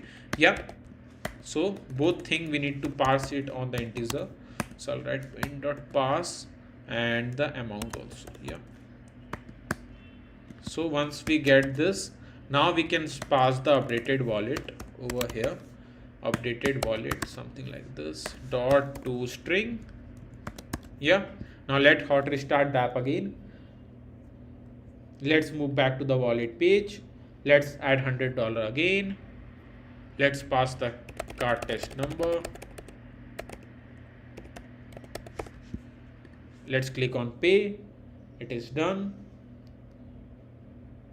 Yeah, so here you can see that it just take a few seconds to update a wallet, and here we have done that. We have shown that the amount has been added to the user wallet and through the Stripe payment gateway. Yeah, so it is working brilliantly. And yeah, so let's do the same case for the $50 and $200. So now I'm going to just wrap up the container with a gesture detector here again, and in the onTap method I just need to pass this case. So let's pass the make payment function to the this one. So let's pass 50, and let's pass again. So wrap with widget with the gesture detector on tap, and now I'm going to just pass the amount which is a 200. Yeah, so the same thing going to work. If you want, if I will test that, do not need to worry. 25, processing, payment done, payment successful, and wallet has been updated. Yeah, it is working brilliantly. Now here comes the main thing, which is like the user want to add some random amount, and the button that we have added, which is add money. Now in the add money button we are going to show the dialog box so that the user can first enter the amount that they want to add in their wallet. Yeah, so as you know that we have already added a dialog box, so why to write a code again and again? So I need to just move to the detail page, and here I'm going to just copy the dialog box that we have created to add an address. We'll just rename that to, so that the user can add the amount. Yeah, so I'm going to paste it over here, and here open box, add the amount, I guess is okay. Add amount, right amount, enter amount, we can say that enter amount. Yeah, we need to create one controller, so I'll just write text editing controller,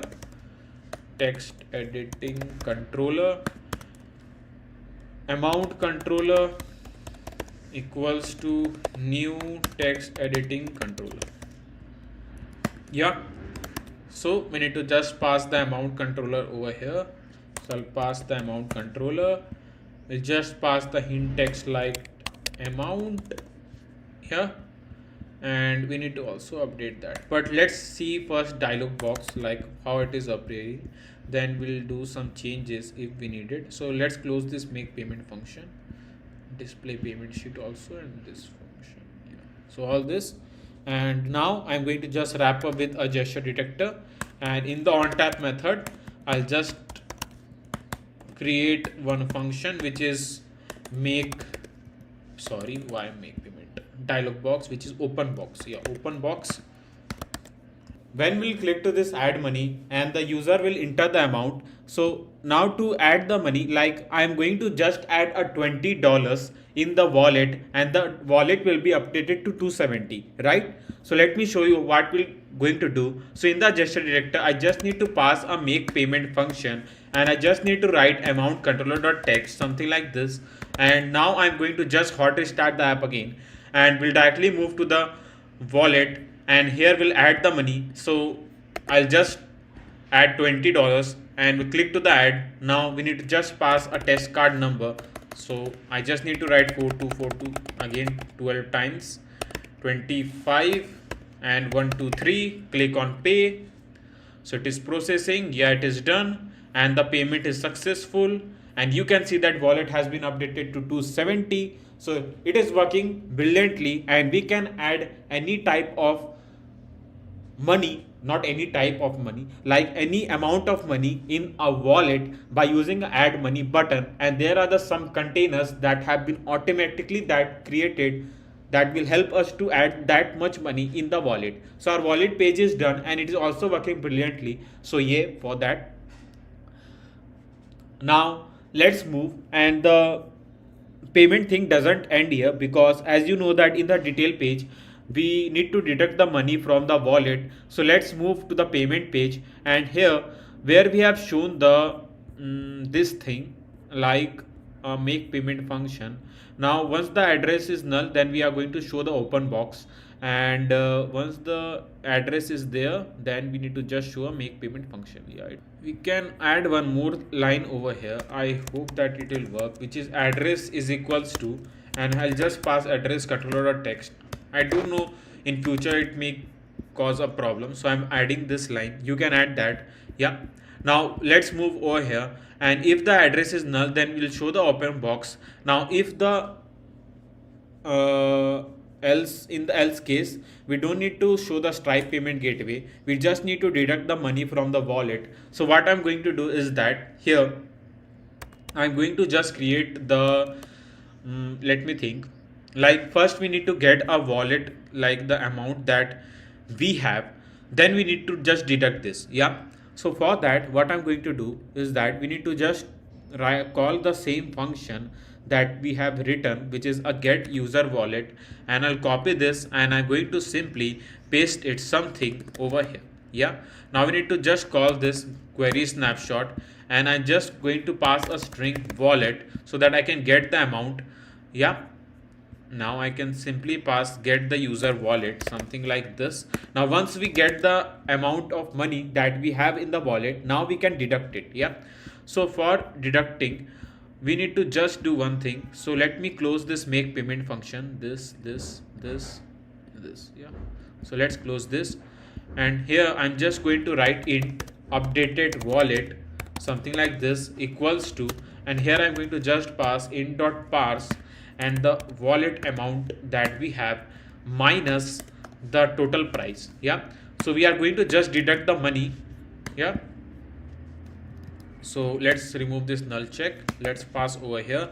Now we need to just pass the updated wallet, so we can use that function again. So I'll need to write async await database methods dot update user wallet.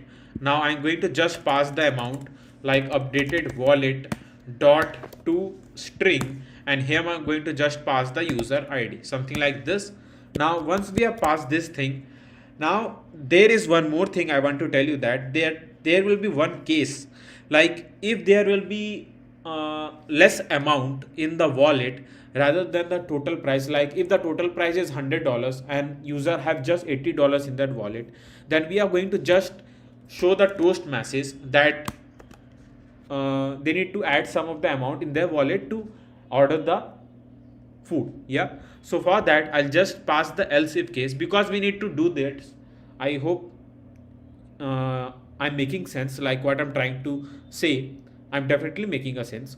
So now in the else if case, what I'm going to do is that I'll check that if the in.parse wallet amount should be greater than, I hope it is greater than, it is greater than, should be greater than, wallet should be greater than the total price.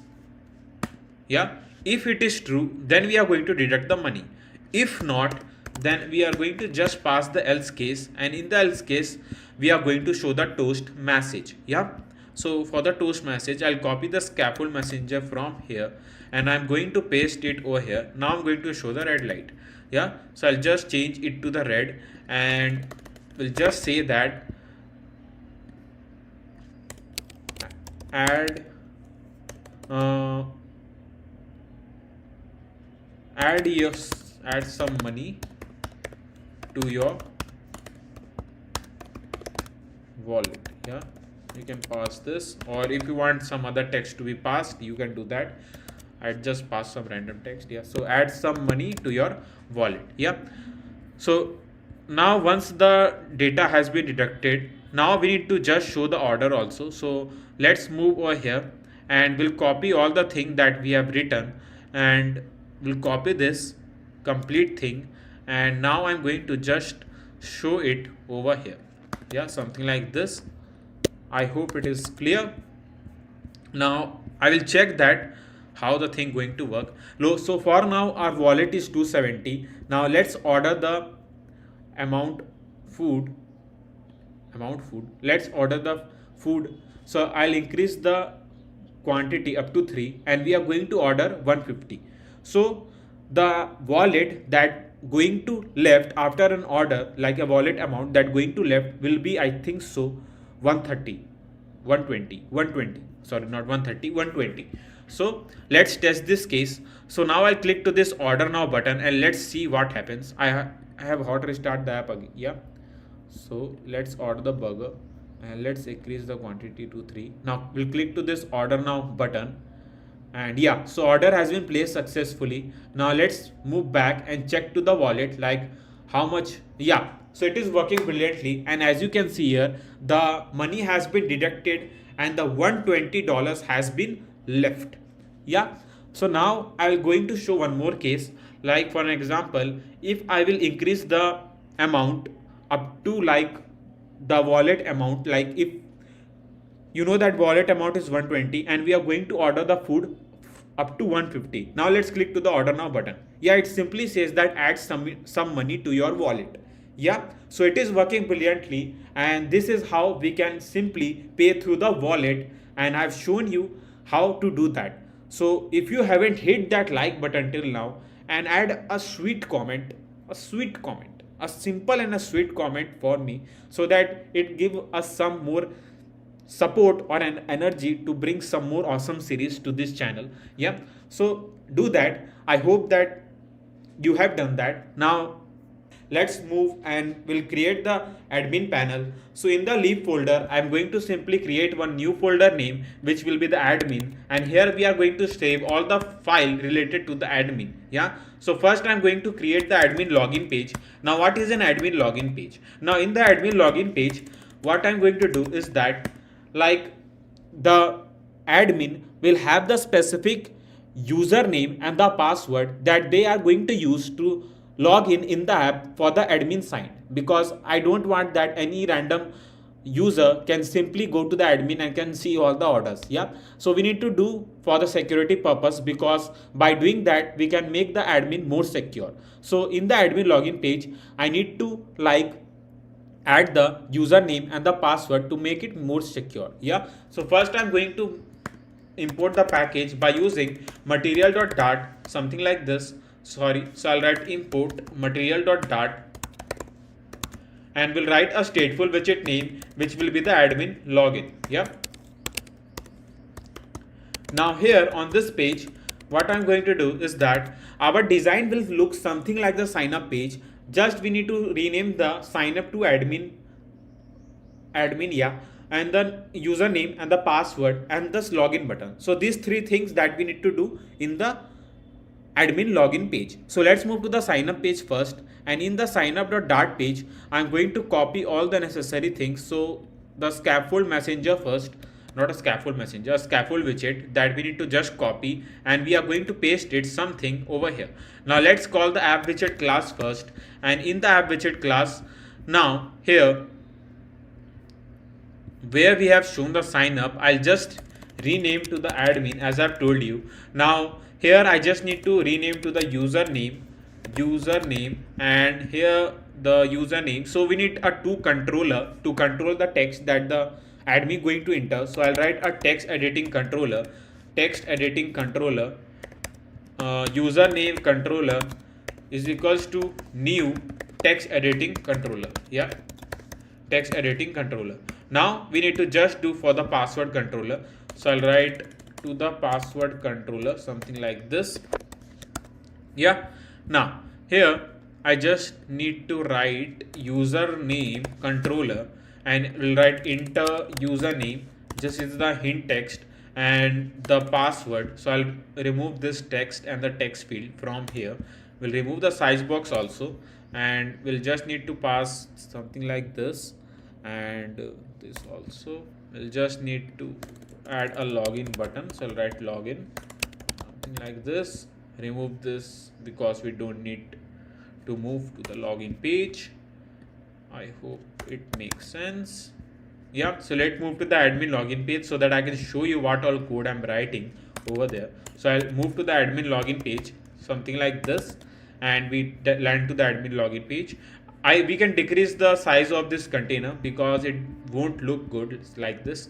So what I'm going to do is that I will decrease the, I guess, the height that we have passed. So height is something over here. 1.2 will be too much. Let's pass up to 2, or 2.3 will be also okay. Yeah. So now we can enter the username and the password. So first I will move to the Firebase, and in the Firebase I'm going to create one collection name which is admin. Now in the admin I'm going to use auto ID, and here I'm going to just pass a password and the username, and we are going to match that. Yeah, so I'll just write the username something like this, and in the username I'll just write Peter, and the password, let's pass the password 123456. Yeah, so this is that we have passed. Now we need to just check that if the username and the password entered by the admin is matched, then we are going to allow them to enter in the home admin page. The admin can change the username and the password accordingly. They just need to change it from here, and all the thing going to work as it is. Yeah, so now here I'm in the admin login page. I'm going to create a function name which is a login admin. Yep, so I'll write login admin. So this is our function name, and here I'm going to just pass like Firebase firestore dot instance dot collection, and in the collection name here I'm going to just move to the admin collection. As I've told you, we are going to check that the username and the password entered by the admin match with the password and the username over here in the Firebase or not. So this is the simple process that we are going to do for now. So for that, you know that we need to use a snapshot. So I'll write dot get dot then, and once the data is done, I need to just pass a snapshot something like this. Snapshot. Yeah, now in the snapshot I just need to write snapshot dot docs dot for each, and here I'm going to just get the result first. So I'll write result something like this, and once I get the result, then what I'm going to do, I'll check that if the result dot data, yeah, username, so I'll write username is not equals to, if the username is not matched with the username that the admin enters over here, dot trim. Now dot trim is something like if I write Peter and by mistake I give some space, then the admin try to log in. Now the app will says that you have entered the wrong username. Now the admin will scratch their mind like, I have entered a correct username, then why it is telling me that I have entered the wrong username? By just because of this space, you can see that what I'm telling about, like just about this space, they will fill that error. So dot trim will simply trim out if there will be any space entered by the admin. Yeah, So this is the important thing that you need to keep on mind to make your app completely user friendly. Yeah. Now let's move, and once the data is mismatched, then we are going to just show that your username is incorrect. So that will be the red light. Yeah. So now for that I just need to move to the sign up page, and we need to show the toast message. So again we need to copy the scaffold messenger, and we are going to paste it something over here, and as I've told you that will be the red light. So I'll just rename the color to red, and here I'll just pass the text like your username is incorrect. Yeah, so I'll write your username is not correct. Yeah. And now this was the first case when the username has been entered by the admin is wrong. Now the second case is like they have entered the wrong password.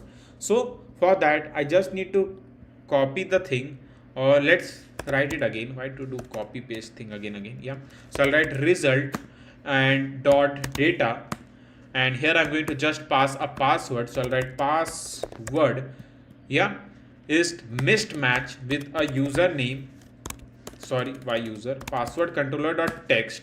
And once it is mismatch, then we are going to show the red light that the password has been not correct. So your password is not correct. Yeah. And if both the case will be false, like the user have entered the correct username, the password, then we are going to push the user to the home admin page. So let's create the home admin page first. So I'll move here and we'll just create a home admin page dot dart.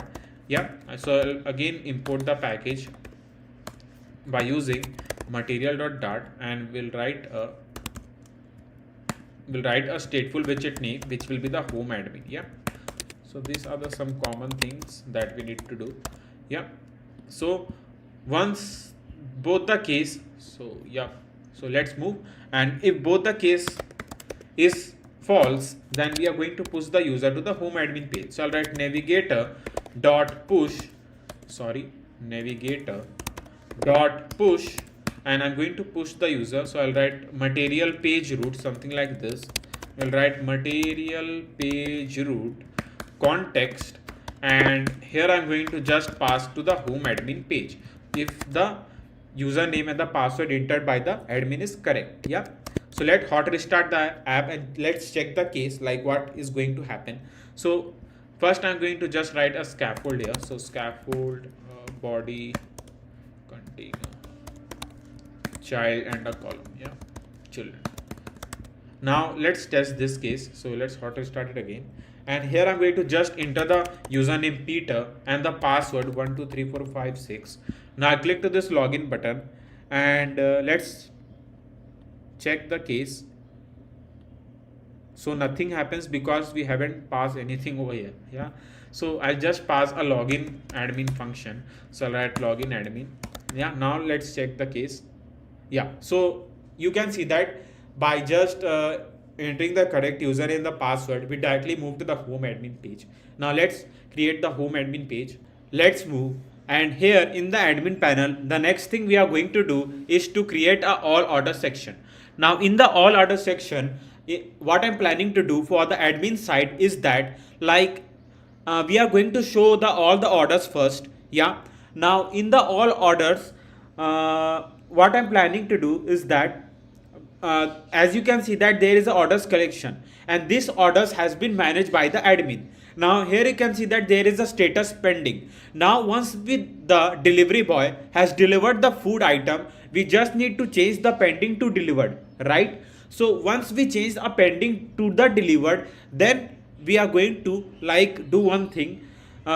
This will be changed from the admin side of the app. So that's what I'm telling that. So now in the admin panel, I just need to create a new file name which will be all order dot dart, and here we are going to show all the orders that the admin going to manage. Now here I'm going to just write the import, and here I will write a material dot dart, and it will write a stateful widget name, and will pass the page name which will be the just all orders. Yeah, now here once we have wrote this thing, now I just need to pass a scaffold, a body, container, child, and a column. Yeah, body, container, child, and a column.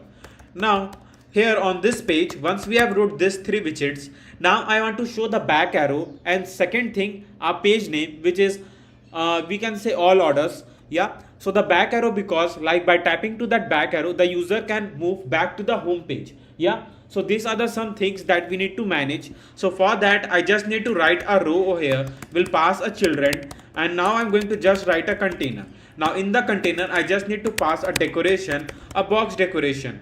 Now here I'm going to just pass the color. So the color code, you know that the main color that we are widely using in all the app. So this is the color, and we are going to simply copy and paste it something over here. Now once we have wrote this thing, now I can pass a child. Now I just need to show the icons dot arrow, arrow back new iOS rounded. Now the color that I'm going to just pass, which will be the colors dot white. Yeah. Now let's hot restart the app, and let me move to the all order page. Let me move to the all order page so that I can show you what all code I'm writing over there. So we'll move to the all order page, and now here you can see the arrow. I know it is behind the screen, so I need to just do one thing, like we need to just pass a padding. But before that, let's pass the padding. We need to pass a margin and padding to this container to see the back arrow clearly. So I'll write padding edge insert dot all, and we'll just pass 5. Yeah. Now I'm going to just pass the border radius. So I'll write border radius dot circular. Let's pass 30. Yeah. Now I'm going to just show the back arrow over here and the text as I've told you. Now for that, I just need to write a text widget here again, and in the text widget I'll pass our page name, which is all orders. Yeah. Now here I'm going to just pass the styling by using app widget class. So let app widget dot headline text field style. I think so headline will be okay. If we need a text size in a much smaller form, we can change that later. Yeah. Now I'm going to just pass the margin so that I can see all the things clearly. So let margin edge insert dot only, from the top let's pass 40.0. Yeah. Now I'm going to also pass the margin from the left 20.0. I hope that we can't do the thing from here. I will tell you that why I'm not passing it directly from here. I'll just wrap up the row over here, and here I'll wrap up the row with the padding widget, and in the padding widget now I'm going to just pass dot only from the left 20.0, something like this. Now I need to bring at the center. So for the center, what I'm going to do is that here I'll just pass 8. Now I'll wrap up the container with a gesture detector, and in the on tap method I'll just pass one thing, which is navigator dot pop context, so that we can pop out from this page and we can directly move to the home admin page. Right. Now I'll give some space so that we can bring at the center. So for that, I'll just use a size box width. Now rather than passing a fixed width, I'll just use a media query here again. So media query dot of context dot size dot width divide by, I think so 2 will be okay. No, it is too much. Let's pass 4, or 4.5 will be enough, or let's pass up to 6. Yeah, 6 is okay, I guess. Now here you can see the all orders. Now it is a headline text field style. Now I'm going to just show the like a circular thing that we have done same for the booking page. So why to write that code again? I mean for the order page that we have passed. So I'm going to just copy that thing that we have passed. So that is this one. So I need to copy this expanded widget completely, and we are going to just paste it below this padding. So I'll write a size box first, size box height 20.0, and in the 20.0 now I'm going to just pass that container. Yeah. So here it is, and this is the color that we can show. Now what I'm going to do is that, as we need to show all the orders over here, like in the orders collection, we just need to call the order collection, and we need to show all the orders over here. Yeah. So let's call this. So for that, first write a necessary function to call the order collection. So again we need a snapshot. So I'll copy this function, and here I'm going to just copy and I'm going to paste, and we'll change the function name to get admin orders. Yeah. Now once we have passed this thing, now we can pass the collection name, which is orders. Now I'll just pass dot snapshot so that I can get all the document that the orders collection have, and we can show it over here. Now here what I'm going to do, let's move to the order.dart file back here again, and I'll just copy this case So in this case I'll copy that because it will be remain as it is. We don't need to do anything extra over here. So I'll copy this and we are going to just paste it over here. Yeah, so we just need to show the order something like this. There will be some changes, like once the order, as I've told you, the order is delivered, then we need to change the status from pending to delivered. So that's why we need to handle that case. Now let's call the order stream. So for that I'll just write get on the load function. Get on the load function. Now here I'm going to just write async order stream is equals to await. I'll write database methods dot get admin orders, and here I'm going to just pass the ID. So we need to get the ID. Sorry, why I've written the ID. Sorry, we don't need to pass the ID because the admin doesn't have a specific ID. So I'll remove this ID because the orders collection are there and we need to show all the documents. Now here come one more case, like we need to show only that orders which status are pending. Yeah, I hope it is making sense. Like if the status is pending, then only we are going to show that order on that order page. Like if the order has been delivered and it is done, then why we are going to show that in the all order page.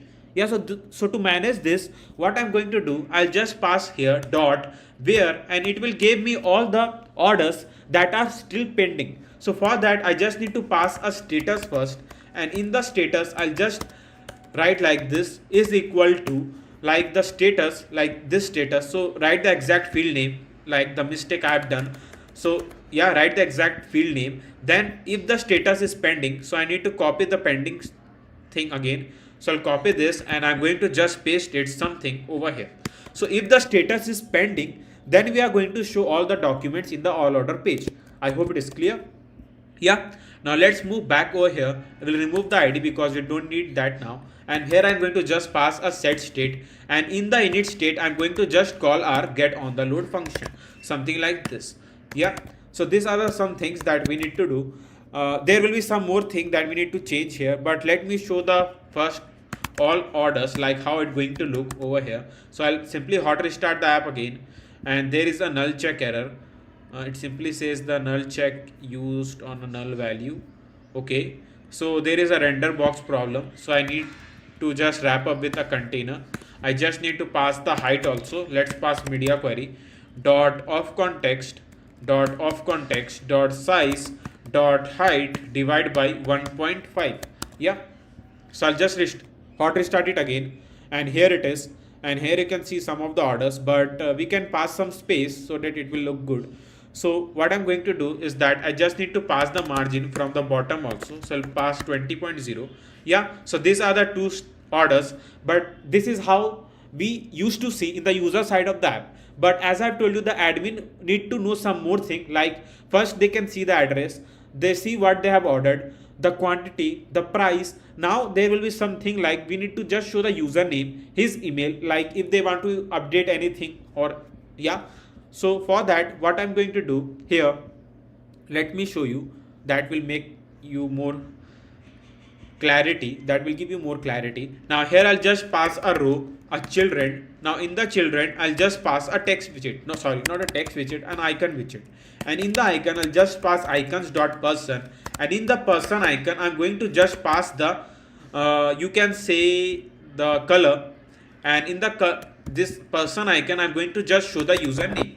Yeah, so now you can see the person icon. Now I'm going to just pass a text widget. In the text widget I'll just write text, and I'm going to just write ds, and I'm going to show the username. So let me see that how the username. Yeah, so this is the field. So I'll copy this, we'll paste it over here. I'll just pass a style by using app widget class here again. So write app widget dot let's pass simple text field style, or what we have, let me check which will fit over here. So we can also pass price text field style. Yeah, the text is too big, we don't need this much. So I'll write, I think so simple text field style will be okay. Yeah, it is okay. It is okay. If you want to change the, like if you want to add some other colors, then you can do that. Yeah, so I'll write size box with with, let's pass 10.0, something like this. Now here you can see the username. Now I'm going to just show his email. So I'll copy this. We are going to paste it over here. I'll just write like this. So the email we are getting something like this. So I'll copy this again. We are going to paste it over here. I'll just change the icon also. So I'll just show the mail something like this. Yeah, so the mail, and we are going to just show the mail something like this. Yeah, it is okay. So the username, the mail. Now the we are also showing the status that it is pending. So now what I'm going to do that once we have shown the product name, the price, the quantity, user name, user email, now there will be one button that will be simply update the status. Yeah. So let's create the button just over here. So for that I just need to create a container, and in the container I'll just need to pass the 100, I mean the width. Now I'll just pass a decoration, a box decoration. And in the box decoration, I just need to pass the color, which is colors.black. Now here I'm going to just pass the font size also. Sorry, why I'm telling font size. I just need to pass a border radius. So I'll write border radius dot circular. Let's pass up to 10. Yep. Now once we have done this thing, now what I'm going to do first that I'll just pass a child, a text widget here again, and I'm going to just pass a text which is delivered, red, delivered. I hope that spelling is correct. It is correct. So I'll just pass a style by using app widget class here again. So dot let me check what will fit. White text fill style, I guess yeah, it is okay. So now I'm going to just also pass the height. Let's pass the height up to 50. Yeah, now I'm going to just center it with a center widget. So I'll pass center widget something like this. Yeah, delivered. Yeah, now I'm going to just copy the size box here, provide the space, also provide the space from the bottom like this. We can pass up to 10. I guess it will be more okay. We can see the status and the button delivered. Now I want that when the user will click to this, the status will also change from delivered status pending to delivered, and we need to also change to the user order side of the app, so that the user can also see that the order has been delivered in the user side also. Yeah, I hope you are getting what I'm trying to explain. Like on this collection also, we just need to maintain the status from pending to delivered. Yeah, so these were the some things that we need to do. So for that, let's update the case. So let's move to the database.dart file, and here I'm going to just copy this function. So I'll copy this, we are going to paste it over here, and here I'm going to just write first like update admin order. Yeah, so here what I'm going to do is like first update the admin order, so which will be the orders collection, I mean this collection. Now this is the orders collection, and we move to the doc ID, and we need to just update the status. So for the status, I'll just write a status something like this, and we'll just change the status to delivered. Yeah, so I'll write delivered. Yeah, something like this. Now once we have passed this case, now what I'm going to do is that we need to update the user side also. So you need to copy this function, and we'll just paste it something over here. Remove this amount because we don't need an amount anything. Yeah, we can also remove the ID we need. So one will be the ID, and here I'm going to just need a two thing, which is the user ID first, then a document ID.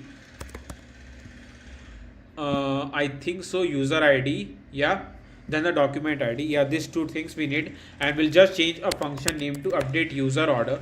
So here I'm going to just write that like this, which is we need move to the users collection. So like this, I need to write users collection, then I need to move to the user ID something like this. I need to just pass the collection, and in the collection I'll write the collection, which is the orders collection. So I'll write orders something like this dot doc, and in the doc I need to pass a document ID. So for the document ID, I'll just write doc ID. Yeah, and we need to just change that. So let's pass this to case over here. Once the admin mark the order has been delivered. Yeah, so let's move over here, and where we have shown the container, I just need to wrap up the container with a gesture detector, and in the onTap method I'll just pass something like async await database methods dot update admin orders, and I'll just write ds.id something like this. ds.id will basically give me the specific ID, I mean this ID, and we can say update the admin order. Yeah, now we need to just update the user side also. So I'll write await database methods dot update user order. Now I'll show you one thing. Just see this document ID.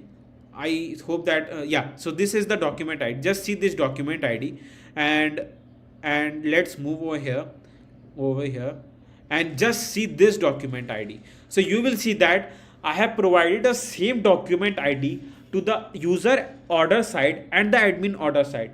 Now the if you are getting that, like if you can think it wisely, like just pause the video and think about it, like why I have done like this, you will get one answer. Like I have done that because the same ID we have passed to the user order side and we have passed the same ID to the admin order side. Now we don't need to track a different document ID and we can use the same ID to update the user side of the order. I hope it is clear. If you are coding for the first time, I know it is very complex for you to understand. Just pause a video, think about it, use a rough paper or a pen and just think about it by writing ID and what I'm trying to explain. That will give you some more clarity, like how we specifically build this complex apps. Yeah. So these are the small things that we need to also keep on mind to make our app really easy and user friendly. Yeah. Now here I'm going to just pass the DS ID. Now you will see that there is the user ID left. So in the user ID, I have already passed the user ID. I was thought that yeah, we need a user ID also. So in the user ID where we have passed the user ID, yeah, so this is the ID which is the user ID. So we need to just pass the ID field name. So I'm going to just write something like this ds.id. Yeah.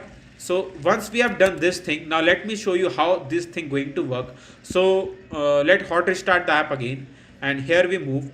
Now what I'm going to do, we'll click to this delivered button. 1, 2, 3, go.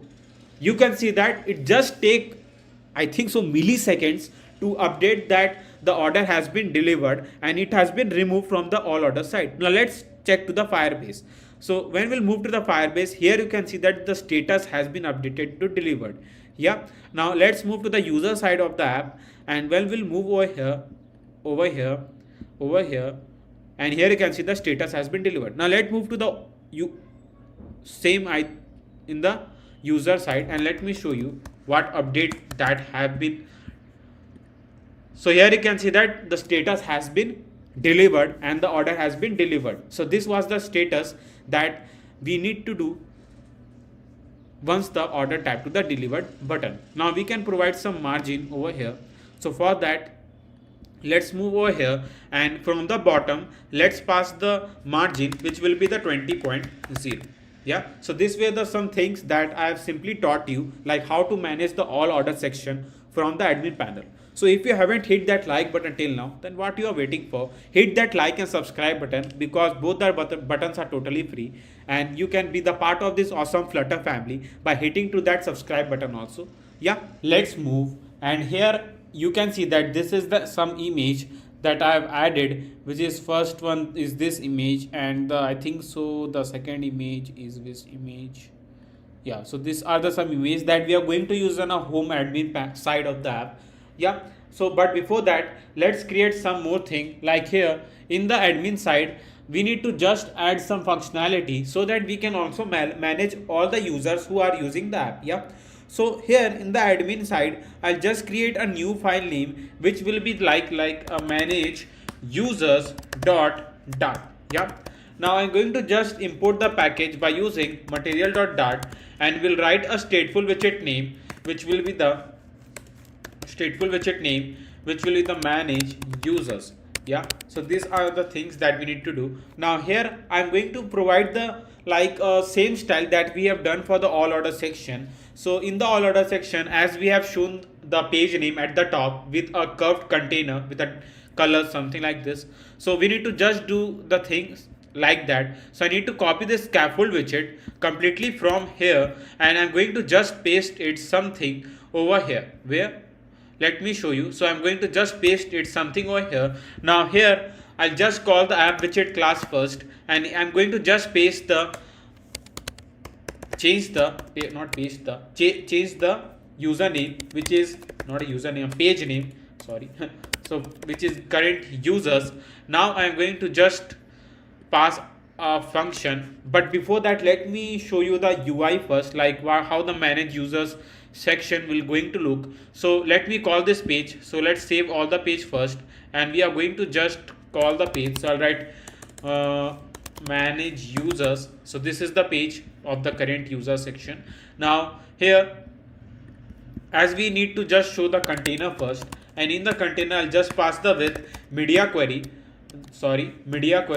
dot of context dot size dot width decoration, box decoration, the color, and the color which will be the colors dot white. And now I'm going to just pass the child, a column, and a children.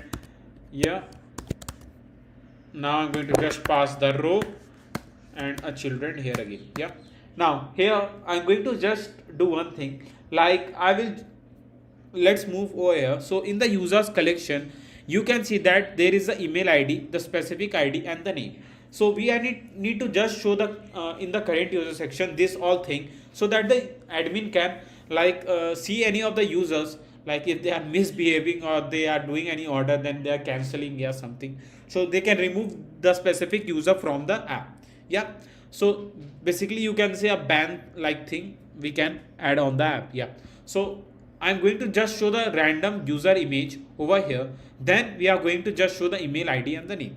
Yeah, so as I promised you that we don't going to use a Firebase storage in this complete series, as we are going to the end of this food delivery app series, and I haven't touched a Firebase storage till now. So I am at my challenge, and because this is a challenge to make the app without a Firebase storage, like all the things have been stored locally. So now I'm going to just, in the row I'll just use image.asset, and I'll just pass the images. Now here you can pass any of the image to just show the user, like it is an user or something. So you can pass any type of image over here. So I'll write image.asset, and in the images I'll just pass one image. So for the image I'll just write boy.jpg. Yeah, now I'm going to just pass the height. Let's pass 10, not 10, sorry, why I'm writing 10. The width will be also 90, and a fit box fit dot cover. Yeah, something like this. Now let's run this, and here you can see the image. Now we can pass some margin to this container. So write margin edge inset dot only, from the left 20.0, from the right 20.0. Yeah, so here it is. Now once we have shown the image, now I need to provide the border radius to this image. So for that I just need to wrap up with a widget, which will be the clip react widget. Yeah, so I need to just write a border radius, and border radius dot circular, and we need to just pass a 60. Now here I'm going to just pass like a padding from the top, bottom, left, etc, etc. Yeah, so I need to just pass padding edge inset dot all. Let's pass the padding up to 10. Yeah, now I'm going to also provide the border radius to this container. So for that I just need to write border radius dot circular. Let's pass 30 or 10. 30 or 10. 30 is okay, I guess. Yeah, and here I'm going to just wrap up with a material widget, so that we can provide the what, elevation. So I'll write elevation 3.0. Now we need to copy this border radius. I'm going to just paste it something over here. I need to wrap up with a container again, because you know that we need to just paste a margin that we have provided. So I'm going to cut it and we'll paste it something over here. Now once we have shown the image, the next thing we are going to do is that now I'm going to show the username at the top. As you can see in the users collection, we have shown the username, the email ID, and a button like to remove the user. Yeah, so in the row widget, what I'm going to do is that I'm going to just provide a column widget, and we'll write a children. We'll write a text widget here again, and in the text widget I'll just write a random name. So I'll write Ayush Gupta, something like this. Ayush Gupta. Gupta. So now I'm going to just pass the styling by using app widget class, and here I'm going to write app widget dot bold text field style. Yeah, so Ayush Gupta. Now here, if you want, you can do something more creative, like if you want to just provide a row, and here I'm going to just do some icon, and because it will look good, I guess, to manage the admin side also. So I'll write icons dot person, and in the person I can just pass like this. We can also pass the color. So I need to copy that color code. So we need to copy this color code, and we are going to just paste it something over here. And here you can see this is the icon. Now sorry. And now I'm going to just pass a width like 10.0, and here I'm going to just do one thing. I need to provide a size box also. So I'll write size box width. Let's pass 20.0 will be enough, I guess. Yeah. Now once we have done this thing, now I just need to pass a row here again, because we need to just show the what. If you are telling email, then you are right. We need to just show the email also, because these are the some important things. We need to just paste it over here. Why I'm getting some error? Let me check. Okay, I guess over here, not inside the row. Then we need to just pass it over here. So I'm pasting at right position, but why there is some problem? Okay, it's just saying that you have missed a one bracket. Yeah, so here it is. Now I'm going to just write a mail, and here I'm going to just pass a random email ID for now, something like this.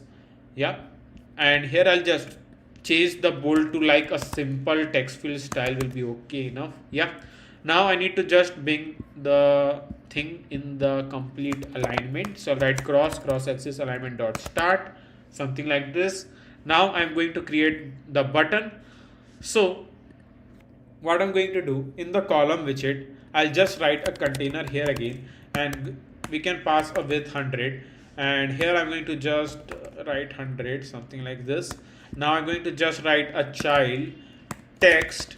In the text we just need to pass like remove, and here I'll just write style app widget class dot white text field style. Now we need to pass the color so that we can see the container. So write decoration box decoration colors dot black. Yeah, so this is the thing. Now we need to just center it with a center widget. We can increase the height, it's up to your choice. We can do up to 40.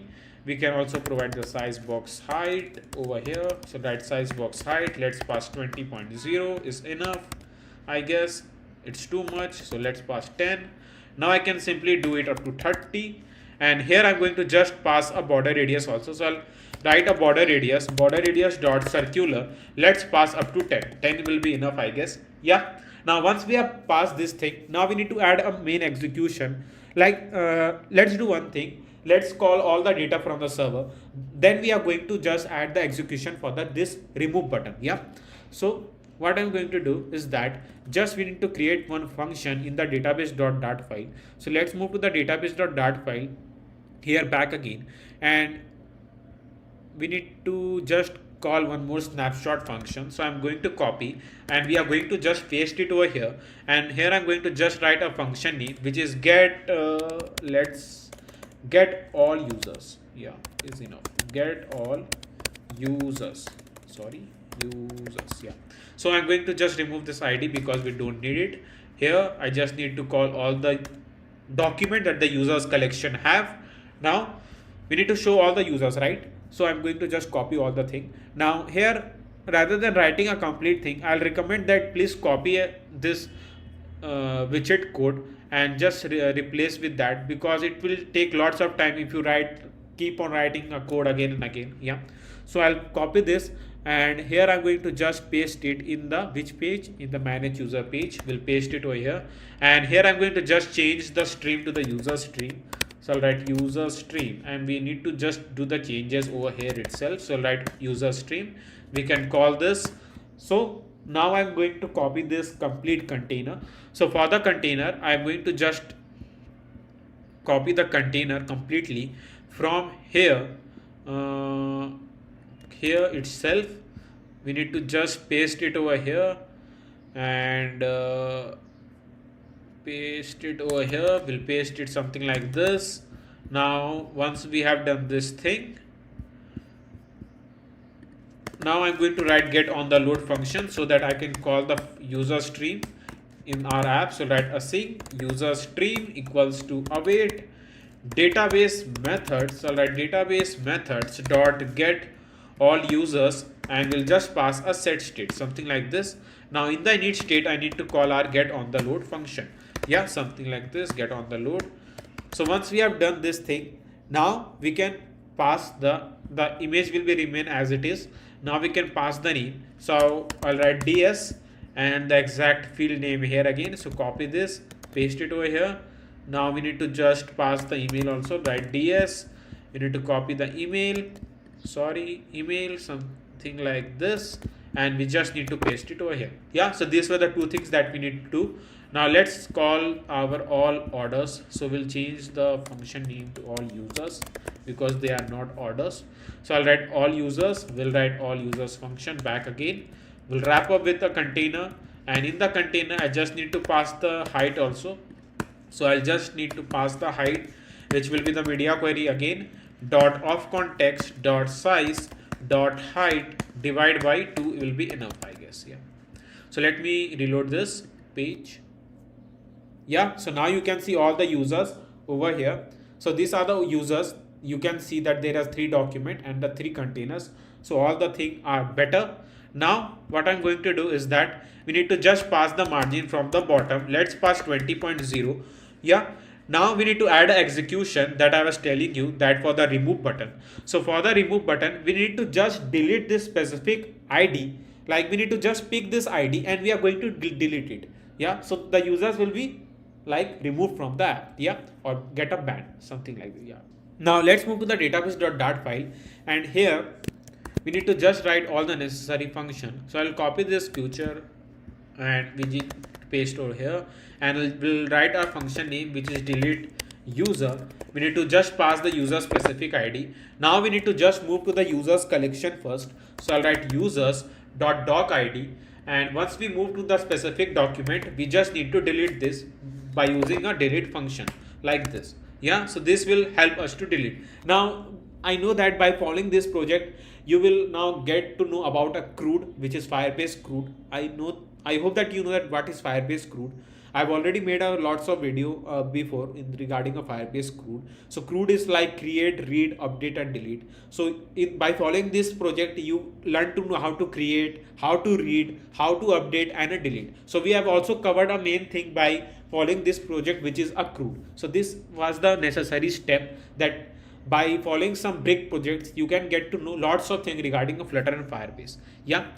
So now let's move, and here we need to just call the function. So for that, I'll just move to the manage user section, and in the remove button, I just need to wrap up with a gesture detector first, and in the gesture detector, I need to pass on tab, and in the on tab, I'll just need to write a async, and we need to just write await database methods dot delete user, and here I'm going to just pass the ID that I've told you, which is this ID. So I'll copy this and I'm going to just paste it over here. Yeah, so now our function is ready. Now let's test this case. So I'll click to this and we'll remove Shivam Gupta. Sorry Shivam. So we are going to remove you from this app. So yeah, so we'll click to this remove button, and here you can see that it just take a milliseconds to remove that user. And you will see that the document also have been deleted from here.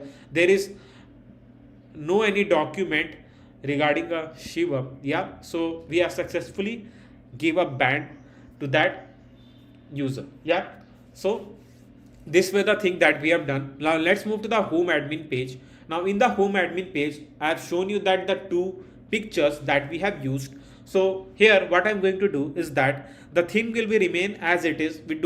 I don't want to like complex all the things. Yeah, so I'm going to just copy the scaffold and everything here again. So I need to copy this, and we are going to just paste it something over here. Now once we have pasted this thing, now let's call the app widget class first, and I don't need this thing. Let me show you. So we don't need this because the home admin is the home page, so why do need to go to back?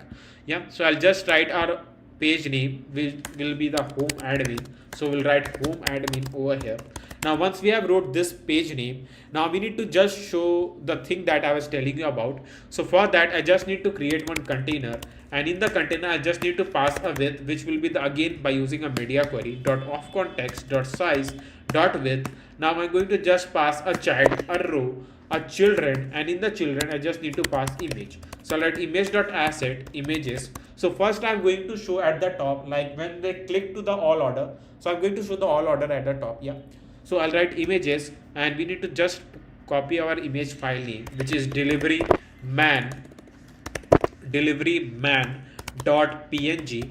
Now I'm going to just also pass the height. Let's pass the height up to 50, width 50. Now a fit box fit dot cover. Yeah, so these are the some things that we need to pass.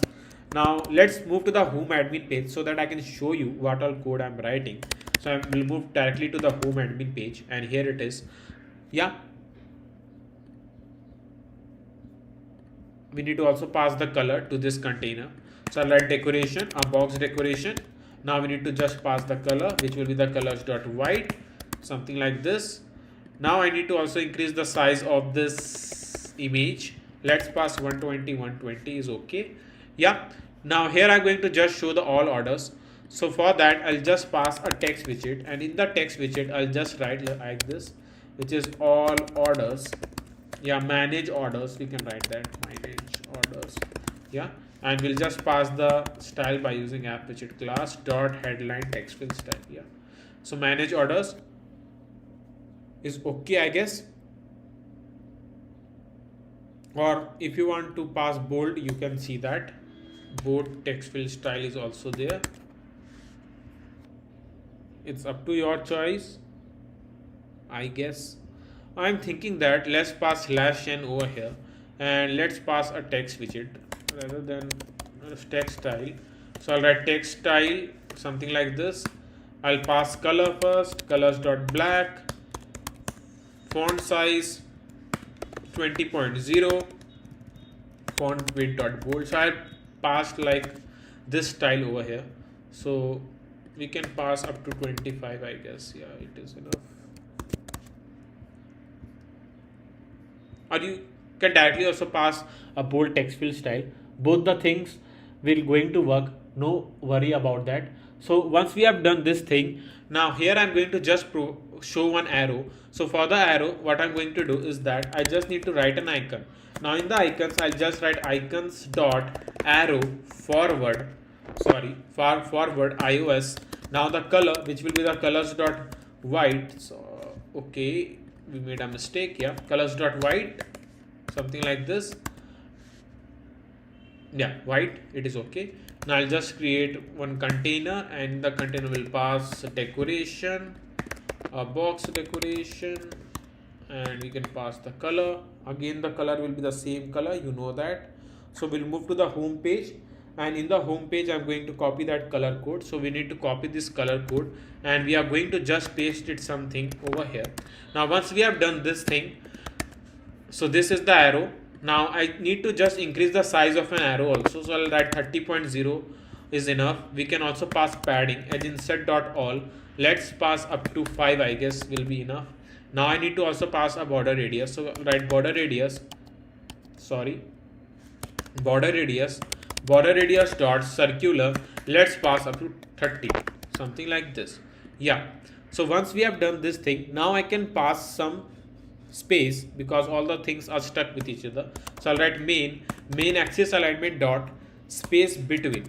Yeah, now I can pass some padding so that it won't get stuck. So I'll write padding edge insert dot only.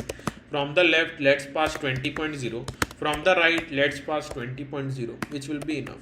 Yeah, now we need to also pass a margin also. So I'll write margin edge insert dot only. From the left 20.0, from the right let's pass 20.0. Yeah, it is okay. Now what I'm going to do is that now I'm going to just pass the border radius. So I'll write border radius dot circular. Let's pass up to 30. Yeah, it's okay, I guess. It is okay. Yeah, it is okay. So I'll write top, let's pass 10. From the bottom, let's pass 10. Yeah, now if you want, you can pass elevation, material elevation, though I'm trying my best to make as attractive as app as I can. Yeah, so this is my like main goal, to just make the app like as best as I can. Yeah, so I'll just do my best, and I know that you will like that definitely. Yeah, so I'll copy this and we are going to paste it. So this is a manage order. Now I'll just wrap up with a widget which will be a gesture detector, and in the on tap method I'll just push the user, like when they click to this they will move to the all order page. So I'll write navigator function, so I'll write navigator dot push, and we are going to push the user to the which page, which will the all order page, right? So I'll write material page root, and here I'm going to just write a context, and here I'm going to write all orders. Yeah, something like this, all orders. Yeah, now once we have shown this thing, now the next thing is that, as you know that, so I'll copy this, we are going to paste it something over here, and now I'm going to just pass 50 image.asset, and in the image.asset I'll just write team.png. Yeah, and here I'm going to just write like manage users, yeah, users. Yeah, so here it is done. Now I'm going to just move the user to the user, by mean admin, to the manage user page. We can bring it at the center so that it will look good, because there are some dead space on the screen. So we can do that by using a main axis alignment dot center. It will look good, I guess. We can remove this comma. Yeah, it is on the complete center. Now it's don't look good. So let's pass 80 over here. Yeah, it is enough, I guess. Yeah, we can also center this because it is on the complete site. So I'll just pass main axis alignment dot center.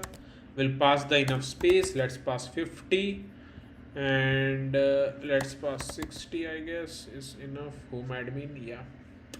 Yeah, it is okay. So here we can directly move to the manage orders, manage users, and this is the home admin page. So we have made a complete admin side of the app, like admin login page, all orders page, home admin page, manage user page. So these are the 4 main pages that we have done for the here. So once we have done this thing, now here comes, like, let's move to the user side first, so that I can show you what the next thing I'm going to do.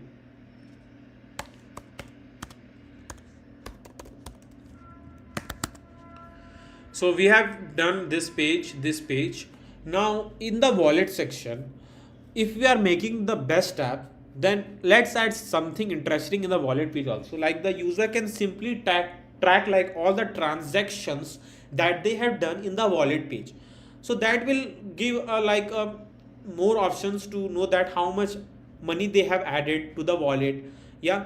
So these were the something that we need to just keep on doing in the wallet. Yeah, in the wallet section I'm thinking that to add a like all the transaction, like we can show all the transaction, like how much money that the user have added in their wallet. Yeah, so that the thing that we are planning to do in the wallet section. Yeah, so that it will like make this app more user friendly and the user engaging, like user can have all the data in the app itself. Yeah, so now let's create one circular container, something like this over here. So for that, what I'm going to do here, let's move to the wallet section first, and in the wallet section where we have shown the button, which button, let me show you. So this is the button where we have shown. Now here I'm going to just pass the size box. So I'm going to pass the size box. I will pass the size box height 20.0. Now I'm going to just write a container. Now in the container I'll just pass a width, which will be the media query dot of context dot size dot width. Now you know the use of media query. Now we'll write decoration, a box decoration. Now the color, I just need to pass colors dot white, something like this. And here I'm going to just write a child, a column, and a children. Yeah. Now here, once we have wrote this thing, now I'm going to just write border radius dot only. From the top left, I'll just pass the radius circular. Let's pass up to 30. From the top right, let's pass radius dot circular 30, something like this. We need these two things over here. Now in the text widget, I'll just need to pass a text first. So in the text, I'll just write a text, your transactions. So I'll write your transactions, something like this. Now I'm going to just pass the style by using app widget class dot let's pass bold text field style. Yeah, it is enough. Now I'm going to just provide the space from the top, so I'll use size box height 10.0, which will be enough, I guess. Yeah, now I'm going to just also wrap up with a widget, and will use the expanded widget so that it can take a complete height of the screen. Now once we have shown your transaction, now I'm going to show the amount of money that the user have added in their wallet. Yeah, so for that, what I'm going to do here, let me show you. So let's move to the Firebase. Let me explain you. So we'll move to the users collection, the specific doc ID, like the specific ID that we have given to the each users. Now here, once we move to there, now we are going to create a collection where I'm going to just write a collection name, which will be a transaction. Now in the transaction, we are going to show all the transaction, like how much money they have added in the wallet. Yeah. So for that, I need to move to the database.dart file. So let's create the function first, then we are going to connect that. Yeah. So here, what I'm going to do is that first, let's move over here. We need to copy this function and we are going to just paste it something over here. Now I'm going to just write the function name that we are going to do, which is add users transaction. So write add user transaction. Yeah. Now we need a specific doc ID. So we need a map also. We need a user ID. So there is ID already present. So I'll write users ID, and here I'm going to just pass the collection name, which will be the transaction that I've told you. So transaction dot we need to pass dot add, not set, because we are not providing a unique ID to the each transaction, because we don't need that. Yeah, so I'll just pass add over here. Now here, what I'm going to do, like where we are adding the data, so let's move to the wallet page, and where we are adding the data, let me check once again. So yeah, so here we are adding the data. Now I'm going to just create a map. Now in the map, I'll just write again a string dynamic. Now I've used the map many times. Now I don't think so there will be a 1% confusion what is a map. Now I'm going to just write a map name, which is users transactions. Yep. Now I'm going to just pass some of the field name. So first one will be like the amount that the user have added. So we'll write amount. Yeah. Now for the amount, I'll just write like this, which will be the amount controller dot text. Yeah.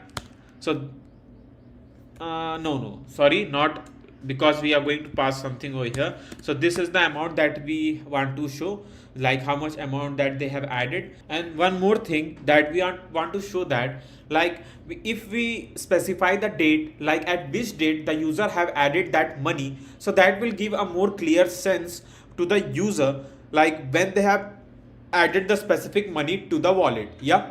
So now to handle that case, first, let's move to the perspec.ml file, because I need to add one of the package that will help us to get a specific date and how we want to show that date in the wallet section. Now I'm going to just paste some of the data is this. So it will give us the current date and the month. And once we get a current date and the month, now we can just pass a date like this, and I'll just write a formatted date, something like this. Yeah. So once we write this thing, now we can show the amount and a date as well. Now I'm going to just add the data. So I'll write await database methods dot add user transaction. Now I'm going to just pass the first the map. So first we need to pass a map, which is user transaction. Then we need to pass the user ID, which is the unique ID that you know that. Now I'll simply hot restart the app again, and let's move to the wallet section back again. Now let me add a $50, and the amount will change to 170, right? So let's add $50 first. So I'll just write something like this, which is 4242. So this is test card number, you know that. We'll pass CVC code, click on pay, processing, payment done. Yeah. So payment successful. Yeah. So wallet has also been updated. Now let's check what data has been added over here. So this is it, I guess, or this one. Yeah. So here you can see that this is the collection, which is transaction that I was telling you about. This is the random doc ID, and this is the amount, which is 50 that I've added and the date when I've added this amount. So it is working brilliantly, and how we want to show that. But let's show the data over here. So let me just create the UI first, then I'll show you so that how we're going to do that. So I'll write with media query dot of context dot size dot width. Now I'm going to just pass a decoration, a box decoration. Now in the box decoration I just need to pass the color, which will the colors dot white. Rather than white, let's pass this color. I think so it will look cool. So let me found that color first. So this is the color that we are going to use. So let's move at the bottom, and let's close this first because we don't need this. So here, here, yeah. So I'm going to paste it over here. Now once we shown this color, now I'm going to just pass a child first. So child, and we'll just write a row, a children. Now in the children I'm going to pass a text widget. In the text widget I just write the date, which is 05 Feb, and now I'm going to just pass a style. So now I'm going to just pass the style by using app widget class. So write app widget dot bold text field style. I think so that will be enough, or we can pass headline text field style. Let's check the two case which fits best over here. I think so it is okay. We'll change that later if we don't like it. Yeah. So write as insert dot only, from the left 20.0, from the right 20.0, something like this. Yeah. Now we can also pass the space from the top. So write size box height 20.0 will be enough. Yeah. Now once we have shown the date, now we can let's do one thing. We can show like amount added to the, so let me show you how what I'm telling that. So I'll write a column widget here again in the row widget. So I'll write column widget, and in the children I'll just pass the text widget here again, and in the text widget I'll just write like amount added to the wallet, amount added to wallet, something like this. And here I'm going to just pass the style by using app widget class. So I'll write app widget dot simple text field style will be enough, I guess. Yeah. So it is enough, I guess. Dot simple text field style. Yeah, simple text field style is enough, but I need the text in much more smaller form. Yeah, so what I'm going to do is that let's pass the text style randomly, or let's leave it. I guess yeah, it is enough. Yeah, amount added to the wallet. Now I'm going to just pass a size box.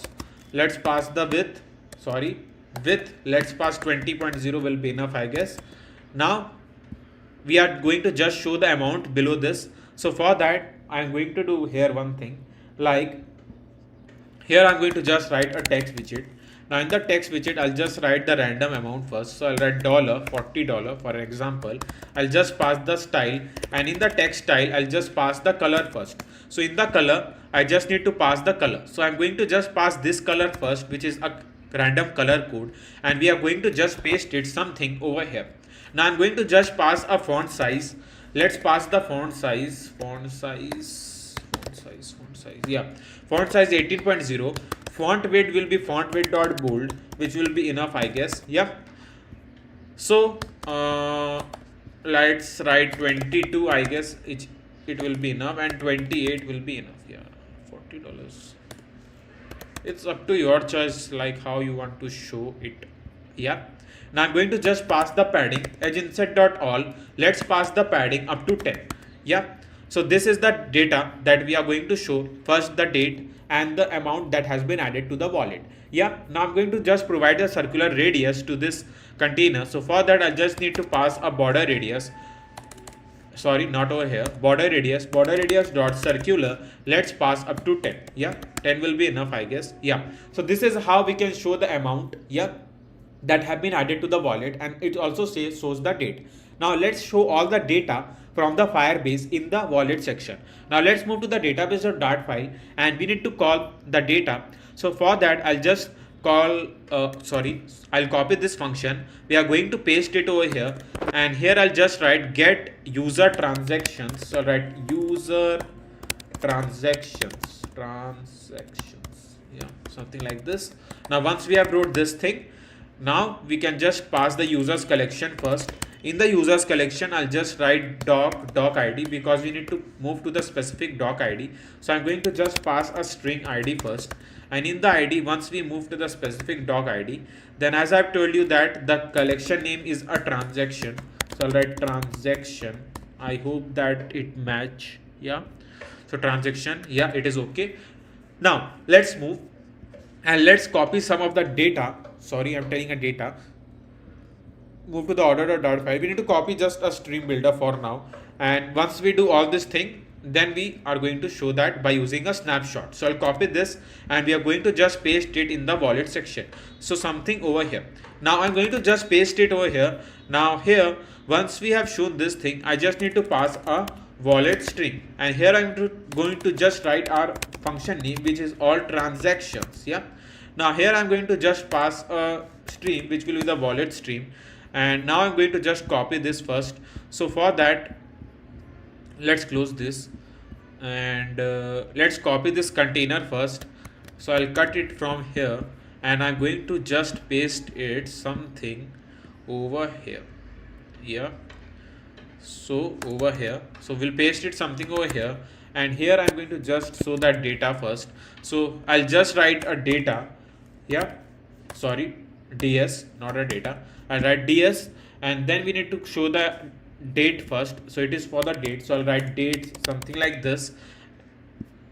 It is capital, so I'll need to just pass it as it is. Now I'm going to just pass the amount also, so I'll write ds. Now I'm going to just pass the amount, which is this amount.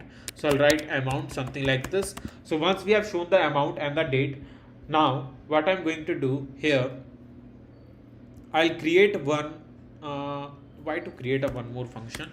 So I'll write like this, which will be like wallet stream is equals to await database methods dot get user transaction, and here we are going to pass the id, that is a unique user id. So yeah, so let's pass all transaction function over here. So I'll write all transactions something like this. Now let's hot restart the app and let's see what data we are going to get over here. So we are not getting any data, so there will be a random box error. Yeah, as we expected. So we need to just wrap up with a container. We can pass the height by using media query dot of context dot size dot height divide by, let's pass up to 2. 2 will be too much, I guess. We'll pass 4. Yeah, so let's hot restart it again and let's move back to the wallet page. Yeah, so here you can see that this is the data, like a date and the amount we can see over here. So this is what we are going to show, like we are going to show all the transactions. Now here what I'm going to do, one more thing, like first I need to pass the margin from the bottom. So I'll write bottom 20.0. Now let me check like how much space this container is going to take, so that we can adjust that accordingly. So I'll write colors.red first. So I'll just check how much space that this container is going to take. Yeah, so I just need to increase it by 3, I guess, or 2.5. Yeah, 2.5 is enough. So this is how we can check that how much space that container is going to take. And now we going to move back to the wallet page. Yeah, so our wallet page is done and it's also look good. And now we can see all transactions. Now let me add $100 first and we'll show you. So I'll just write 4242, and here I'm going to just pass the date, CVC code, click on pay. It is processing. Yeah, it is done. So payment has been done. Yeah, so here you can see that at 12 Feb, it's just take a few seconds to show that we have added $100 in our wallet. Yeah, so this is the thing that I was going to tell you all, and it is also working brilliantly. Now let's move to the back to the home page. Now why I'm telling you back, let's move back to the home page, because there is one thing that's still left. If you are thinking that it is a search bar, then you are right. We need to add some more things regarding a search bar. We haven't done anything yet regarding a search bar. Yeah, so in the search bar, when I'll simply search for the specific food name, like if I'm searching for a cheese pizza, then I'm going to add some advanced searching feature. I'm telling advanced searching feature is because like this is the search feature you can find in many of the big apps like Amazon, Flipkart, or Uber Eat, etc. So in the search food item, for example, if I'll start from C, So it's going to show me all the food items that start with a C, like CH. I'm telling about cheese, so CH, then it's going to show me all the food items that start with CH. So this is what the advanced search feature that we are going to add on this food delivery app. So it will make the app more interesting, though I'm trying my best to make the app as best as I can, as I was telling you about. So show your support by hitting that like and subscribe button. If you haven't hit till then, what you are waiting for? So hit that like and subscribe button and show your support. Yeah, I have done some of the like thing for to add a search bar in the app. So I've wrote a complete code for the search food item. Now you will say that why I've wrote the code.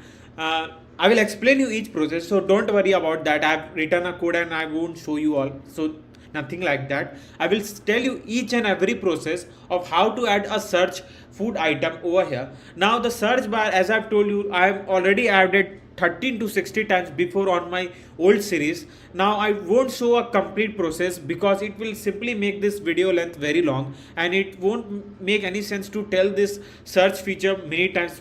I have already told before, but I tell you what all things I've added over here. So let's move to the Firebase. So you can move to the Firebase, and here you can see that I have created one collection name which is a food.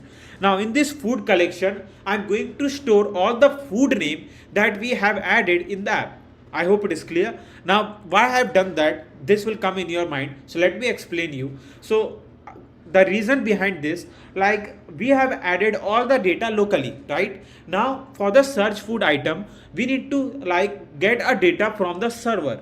Now you can also do that by storing that locally. There is another process, but that will be like very complex for you all. So I'm going to just do one thing, like I'm going to add a data, like the data like image, name, price, search key in the food collection. Now let me explain you one by one. So the image is the image that you know, that images folder name. The name, now the name I have written in the capital, you can see in the uppercase. Now this is because in the search bar, if you are going to write like just in the normal case a cheeseburger, then it will make your search very slow. Now if you write in the uppercase, the search will become really fast. I will show you what I'm telling you about. Now here I'm going to just show the price that we have already shown in the app. Now here you can see that there is a fourth thing, which is search key. Now what is a search key? As I've told you that in the search key we have added a letter C, which is the first letter of our cheeseburger, right? So here you can see that cheeseburger, and the C is the first letter of our search key. Now the user keep on typing like C for the first time in the search bar, then it's going to show all the food items related to the C. Let me show you. So for an example, here is the search food item text field. Now I'm going to just write C. Now I'm going to write H. And here you can see that it simply shows me all the food name that starts with CH. So here you can see that cheese pizza, cheeseburger. It also shows the price. The picture also look good. So this is what I'm telling you about. Now here, these are the search key going to do, and this is the code. So this is the code you can see over here that I've added. So this is the code for implementing the search bar, or so you can say search feature. And here where we have added a search text field, you can see here this is a controller, a search controller on change, and here all the thing. Now here I've also passed one function, like if you want to search the respective food item, then this is the function that going to come on the action. Yeah, so thus these are the simple things that we have done. And now I have done one more thing, like here you can see that, let me close this. So here you can see that there is a search icon. Now when I search the food item like cheese, and here you can see that the search icon has been changed to the close icon. This is because like once we have searched for the specific food item, now we don't want to do anything. We need to move back to the home page. So we can click to this close and it will move back to the home page here again. So this is the search feature that we have added. Now, if you want to get a source code, I'll provide you the link in the description box. I've told you many times, you can get it from there. It is very easy. And if you are facing any error or anything, you can DM me on my Instagram ID. I will try to give you a quick reply as quick as I can. Yeah, now these were the things Now let's move to the profile page, and in the profile page you can see that this is the image. Now let's move to the profile.dart file, and here you can see that this is the normal thing that I've added, like odd.dart. Now here I've created one file which is odd.dart, and here I'm going to just like check that if the current user has been authenticate or not. So if they have authenticate, then we are going to use a logout button. So this function we are going to call, and the delete user once the user tried to delete the account. So I've clicked to that delete account page and we move directly to the landing page. Yeah, so sorry for that. So this were the thing that we have done for the profile page. It is very easy to write a code and all. So we have made a complete food delivery app from the scratch, and you have added one of the best app, I would say, in your resume, and you have get to know a lots of things regarding a Flutter, Firebase, how to use a state management, how to write a clean code, how to handle widgets, etc, etc, etc. Yeah, so these are the some things that we have covered on this awesome food delivery app. Now this was the thing that I have tried my best to make as best as app as I can.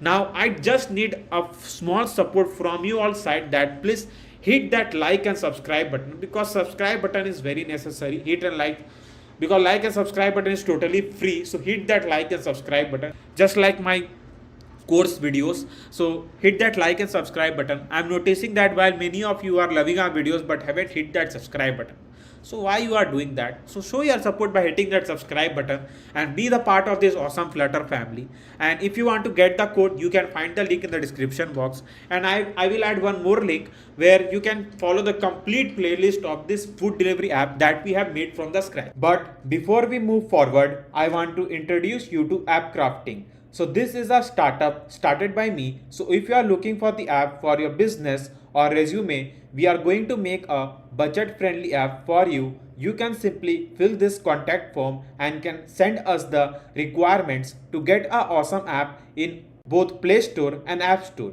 You can find the link of the app crafting in the description box. Before moving to the code, let me show you how our awesome package delivery app will look like by the end of this series, so that you will get a best idea of what you are going to learn on this complete series. Yeah, so here you can see that this is the sign up page and this is the signing page. So yes, we are going to use a mail authentication on this app, and this is how you can see that our sign up page and login page will look alike. And now I'm going to just use a random email ID to simply sign up in the app. So here I'll just write my name, which is Shivam Gupta, and here I'll just pass the random email, something like this. We'll write gmail.com and then the password. Now I'll click to this button and will directly move to the user side of the app. Yep. So here you can see that we have successfully registered, and you can see that a green light, you know, the green light, a red light, if you are going to follow this series. Then here in the home page, so this is the home page of our package delivery app, and here I'm added something new for you all to understand. Like here we are going to get the user's current location by using the GPS, and through the GPS we are going to track the user current location, and we are going to just pass his location address will be shown over here. Yeah, so this is, you can see that it has written San Francisco. So I'm not at the US. So you will say that if this device is tracking the current location, then why it is showing the San Francisco? Are you from US? No, I'm not from the US. I'm using the iOS emulator, so that's why it simply shows that the location of the US over here. So if you try to test the app on the real Android or iOS device, then it will show the current address of where you are using this app, right? So here just below this current location, you can see that there is the thing which is a track your shipment, and the user will going to simply enter their specific track number. Yes, we are going to provide the specific track number to the each order that the user going to place by using this ID. So this is how we can also show that a tracking system. So we'll teach you how to create a tracking system and how we can simply track any of the specific order. And here you can see that these are the some key features that we are going to cover on this app, which is order a delivery, will pick it up and deliver it across town quickly and securely. So this is one thing. track a delivery, track your delivery in real time from pickup to drop off, check delivery history, check your delivery history anytime to view details and stay organized. So these are the some key features that simply make our app really engaging. Now let's move to the post page. Now this is the page where the user just need to enter their pickup details and a drop off details, and the driver will simply get all this detail and they will reach to your specific address to pick up that package, right? So here I'm going to just enter all this thing, and the charges that we are going to charge for each package will be 500 rupee. I have just passed the random amount over here. You can change it by yourself, so no worries about that. Yep. Now here I just need to enter the pickup address. So I'll just write the random address which is near main market, and here I'll just write near main market, and in the username I'll just pass my name Shivam Gupta, and we are also going to provide the phone number, yeah, so the driver can simply call you if they reach to that specific address, yeah. And then we just need to pass a drop off address. So I'll write Delhi, yeah. I'll just write the random username, so I'll write Ayush Gupta over here, and the phone number, yeah. So we are going to also provide the phone number as well over here. Now I'll simply click to this place order. Now here you are going to learn one of the most interesting thing, or I can say a new thing, because I haven't taught that before in any of the series, which is a Razor Pay. Now you will think that what is a Razor Pay? So Razor Pay is a payment gateway that provide many things like UPI system. It has a Google Pay, Phone Pay.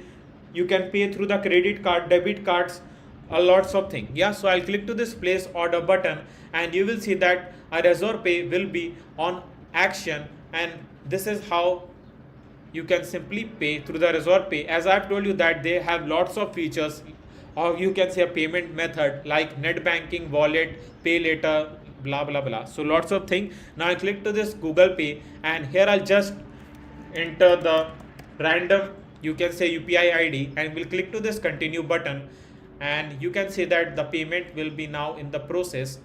Yeah, so payment is confirming.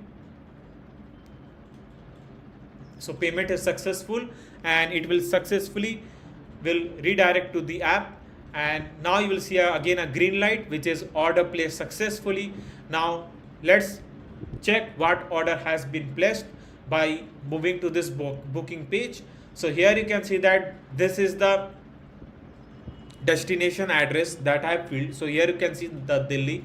Now here, as I told you that we are going to show the tracking, which will be the main part of this awesome package delivery app. So here you can see that there is a 5 milestone that I have added on this app, like driver on the way to pickup point, driver has arrived to pickup point, parcel collected, driver on the way to delivery destination, parcel delivered. So these are the 5 milestones that keep on updating, and this will be updated from the admin side of the app. Yes, you heard it right. We are also going to create an admin panel on this app from where the driver can simply manage all these milestones that have been covered by them, right? Now here you can see that this is the way the user can see a current order, and if they want to see the past order, they can simply switch and can see all the past orders. Yeah, so this is the order page, and last, this is the profile page where the user can simply log out and then delete the account. So you can see that how awesome this is a package delivery app, and it has a really lots of feature that I'm going to simply teach you all in this awesome package delivery app. So do not miss a chance to learn this awesome app and add one more app to your resume. Yeah. And if you want to get a source code of this complete app, I will provide you the link in the description box. You can get it from there. Like if you are facing any problem to get a source code, you can DM me on my Instagram ID. I will just help you. Yeah.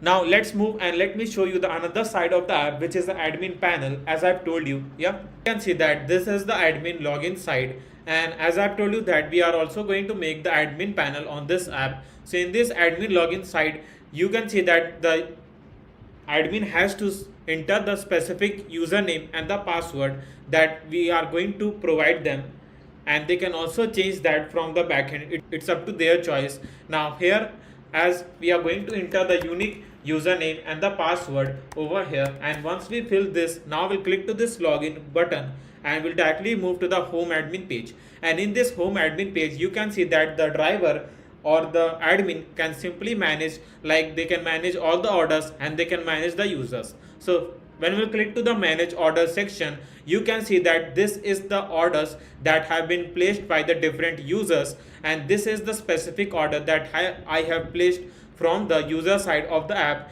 And here you can see that there are 5 buttons that will be simply managed by the driver if any of the milestones has been completed. Yeah, so here you can see that if the first milestone will be completed, the driver will simply click to this like driver on the way to pickup point, and it will simply just take a few seconds to highlight that this milestone has been completed from both admin and the user side of the app. Now if this milestone has been completed, then the second milestone, same for the third, same for the fourth, and this is how the driver can simply manage all the milestones in the app. Yeah, now let's move back here in the manage user section, and in the manage user section you can see all the users that are using this app, and if the admin want to remove any of the users, they can simply click to that any of the specific remove button and can remove that specific users, right?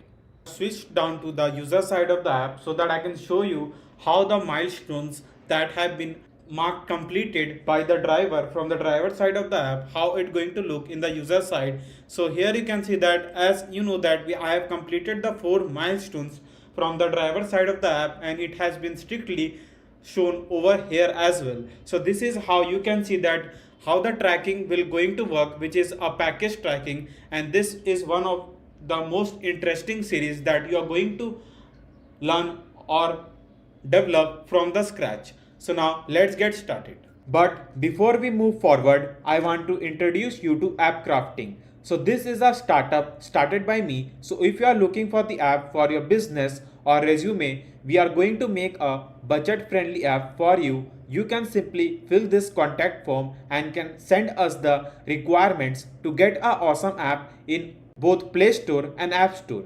You can find the link of the app crafting in the description box.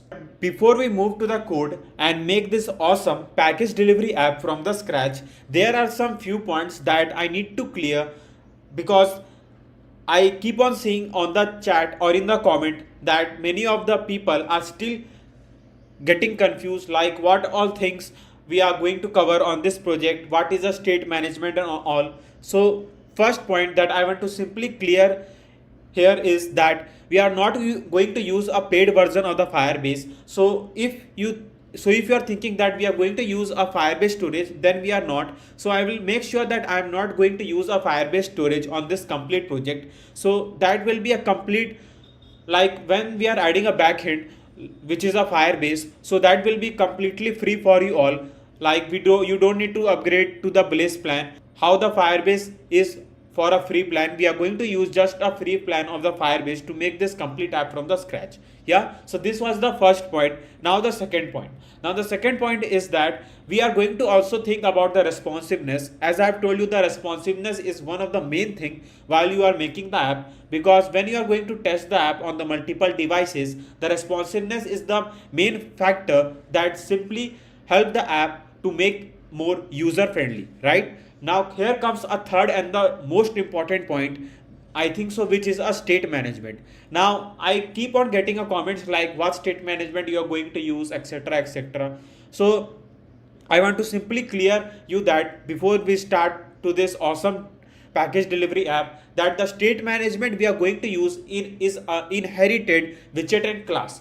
Now you will ask that why I'm not going to use like any of the complex or different state management. Now the reason behind not using any like provider or anything like other state management, I want to simply keep this app as simple as I can. Now the reason is that I know that there will be a many of the viewers who are coding for the first time. Now I don't want to add any of that state management. That will be very difficult for the new viewers to catch and to understand the code, because a code is like one of the most important thing while you are developing the app. and you need to know each and every line that we are going to use in the VS Code. Yeah, so it's not like I'm going to use any complex state management and make it so difficult that none of the viewers who are coding for the first time can't understand the code. So I'm trying to make it as simple as I can, though the state management I'm going to use will help us to write a clean code. I will show you how better we can make the app by using a state management. This is not a first video where I'm going to use this state management. Like in my last series, I think so I have made a food delivery app from the scratch. I have also used a state management there itself, and you can see that how clean code we have written in the VS Code. Yeah, so these were the some points that I need to simply clear you all, because if you have any questions in the mind, it will simply help you to know like what we are going to do on this app. Yeah, now before we move forward, here you can see that I have created one images folder. Now in the images folder, I have simply paste all the image that I am going to use in the app. Yeah, now you know that if you are not coding for the first time, if you are coding for the first time, then you don't know that we need to move to the perspecml file and we need to call our images folder, so that we can call all the image that we have saved in the images folder, right? So here I'm going to just call our images folder something like this. Now once we have called the images folder, we can simply save this file. Yeah, now we can use all the image that we have in the images folder. Now here we'll move to the leaf folder and we'll simply create a new folder named pages, and inside the pages folder we are going to save all the page that we are going to use on this Flutter app. Yeah, so first page that we are going to create is a onboarding page. Yeah, so I'm going to just create the onboarding page dart. Yeah, now I'm going to just import the package by using material.dart, and we'll write a stateful widget name which will be like we can keep a page name which is onboarding. You can also say a landing page, it's up to your choice. So I'm just writing onboarding page something like this. Yeah, now once I have written this page name, now I need to just pass a scaffold. Now a scaffold, a body, container, child, and a column. Yeah, so these are the some steps that we need to do on each of the page. You know that now. Now I'm going to show one of the image at the onboarding page, as I've shown you the complete app in the starting of this video, so you have the basic idea like how our app is going to look alike. Yeah, so I'm going to just use image.asset, and I'm going to use our images folder name where we have saved all the images, and here I'm going to use this file which is onboard.png. Yeah, so I'm going to just write our exact image file name. Now make sure when you're writing the file name, it should be exact. Like any mismatch will simply throw the error. Yeah, so let's move to the onboarding page so that I can show you what all code I'm writing. So I'm going to just write a onboarding page something like this. Yeah, so this is the image that we are going to use in the onboarding page. Now here you can see that there is a you can say debug banner. You can remove that by using debug show checked mode banner to false. Yeah, something like this. Now here I'm going to just pass a background color to this screen. So I'll write background color, and here I'm going to just pass colors.white something like this. Now here you can see the image, but I need to pass some of the spacing from the top. So I'll just pass a margin. So write margin edge insert dot only from the top 10.0. Yeah, or let's pass 20.0. Okay, but so here you can see the image, right? It looks great. Now here I'm going to just show the text, but before showing the text over here, I want to simply tell you that we have already made a movie booking app, I think so, event booking app, travel app, news app, wallpaper app, food delivery app, e-commerce app, I think so 16 to 17 apps. We have already made a too much variety of apps, and I am promising you that none of the YouTube channel has made this variety of this apps on their channel. Yep, so you can't find any of the variety of this apps on any of the YouTube channel. I'm saying you this because as you can add some more apps to your app bucket list by learning more about a Flutter by this awesome apps. Yeah, so if you have any specific demand for any of the apps, you can go, because we have already made a lots of app, and we have made all the app from the scratch. Yeah, and completed until it is done. Yeah, so these were the some things that I want to simply tell you all. Now here you can see the image. Now as I've told you that just below this image I'm going to add a text. Now what the text will be, basically you can say the headline we are going to pass in this onboarding page, which is track your parcel from anywhere. Yeah, so we are also going to add a tracking on this app. Yeah, so by what tracking I meant to say that, like, when the user will book for any of the package, we are going to provide the unique user id to the, you can say user id or package id or order id, you can say the order id to the each order that the user going to place, so that they can track by the track id or a order id. So let's show the text that I've told you. So for that I need to use a text widget, and in the text widget I just need to pass a text which is track your parcel anywhere. Yeah, so this is the text that I've told you we are going to show just below this image. So here you can see the text, but now here comes the use of the state management that I was telling you about. Now here what I'm going to do is that in the leave folder I will create a new folder name which will be the service, and inside this service folder I'm going to create a new file which is widget support.dart. Yeah, now I will not pass like a styling to the each text. As you can see that this is a text widget, and I'm not going to pass a styling like manually each time.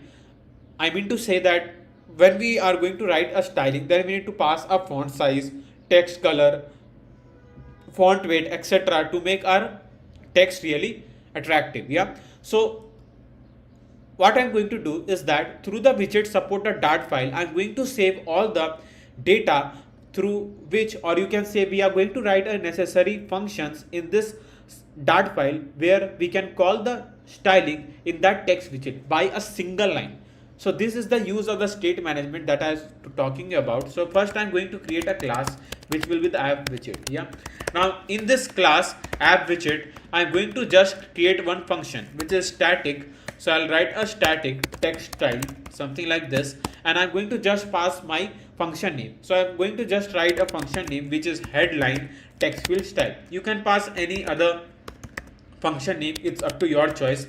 Yeah, it just help us to keep on remind like what all things we have passed. Yeah, so I'm going to just pass like return here, and in the return I'm going to just pass a text style, and in the text style I'm going to just pass the color first that we are going to provide to the text. So I'll write colors dot black, something like this, and once colors dot black, something like this. Why it is creating some problem? Colors dot, yeah, so colors dot black. Now I'm going to just pass a font size. Let's pass font size 20.0, which will be enough, and font weight will be font weight dot bold. We can change the font size later. So let's pass this function in our styling that we want to pass the styling to the text widget. So I'll pass a style by using style.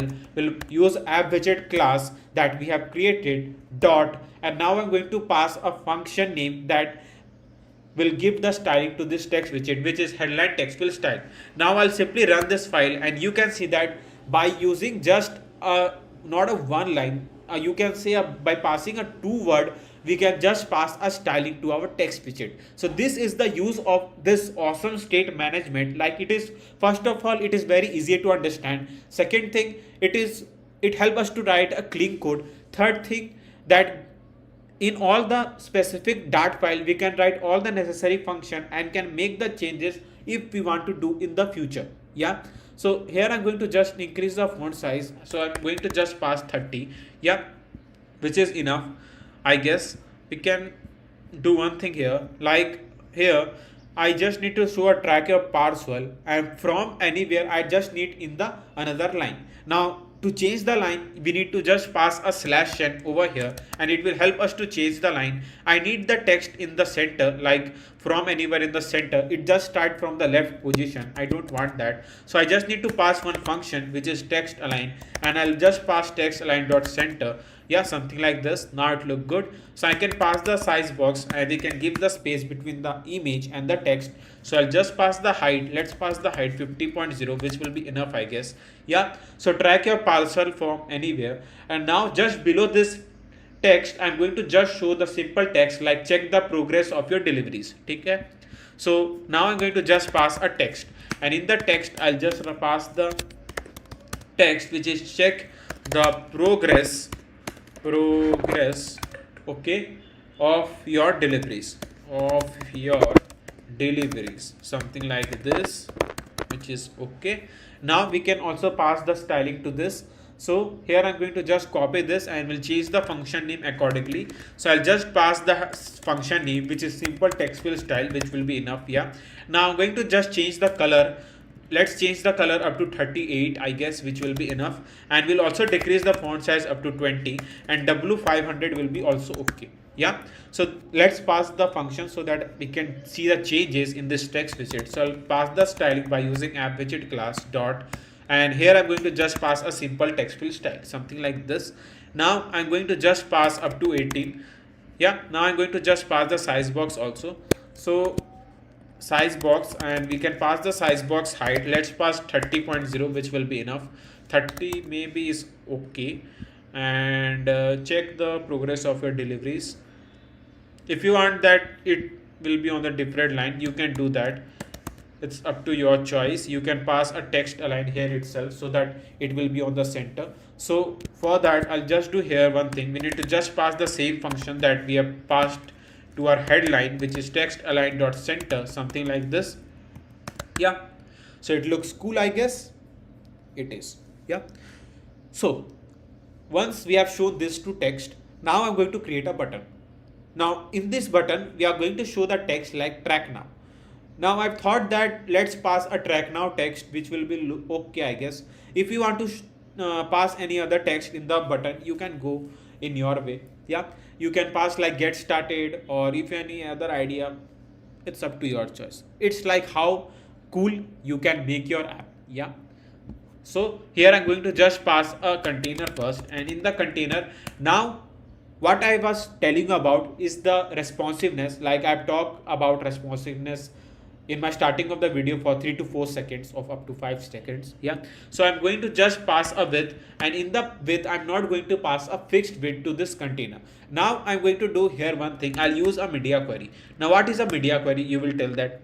So no worries, Shivam is there, so he will explain you. Yeah, so media query is something that make your app highly responsive. Yeah, so media query will help us to make the app highly responsive. So when you want to pass a width to the container or a height or anything, so though you can use a media query, and media query will simply set the width according to the font size. Yeah, so media query dot of context dot size dot width divide by 2.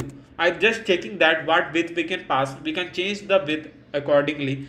Yeah, so here I'm going to just also pass the height, and in the height I can just pass the height up to 50, which is enough, I guess. Yeah, now I'm going to just pass a decoration, a box decoration, and in the box decoration I'm going to pass a color. Now what color I'm going to use in this button? So there is one color that I'm going to use. I don't remind that color code, so let me check that color code, because I need to check that color code that we are going to use over here, right? So the color code that we are going to use, so for that we need to pass a color function, and here I'm going to just write a color, and we need to start with 0xff. Now you will say that why I'm writing 0xff. Now you, like when you are writing a color code, like if you are searching for any of the color code in the internet or anywhere, you can find that it starts from hashtag. Yeah, what is a hashtag? This is a hashtag.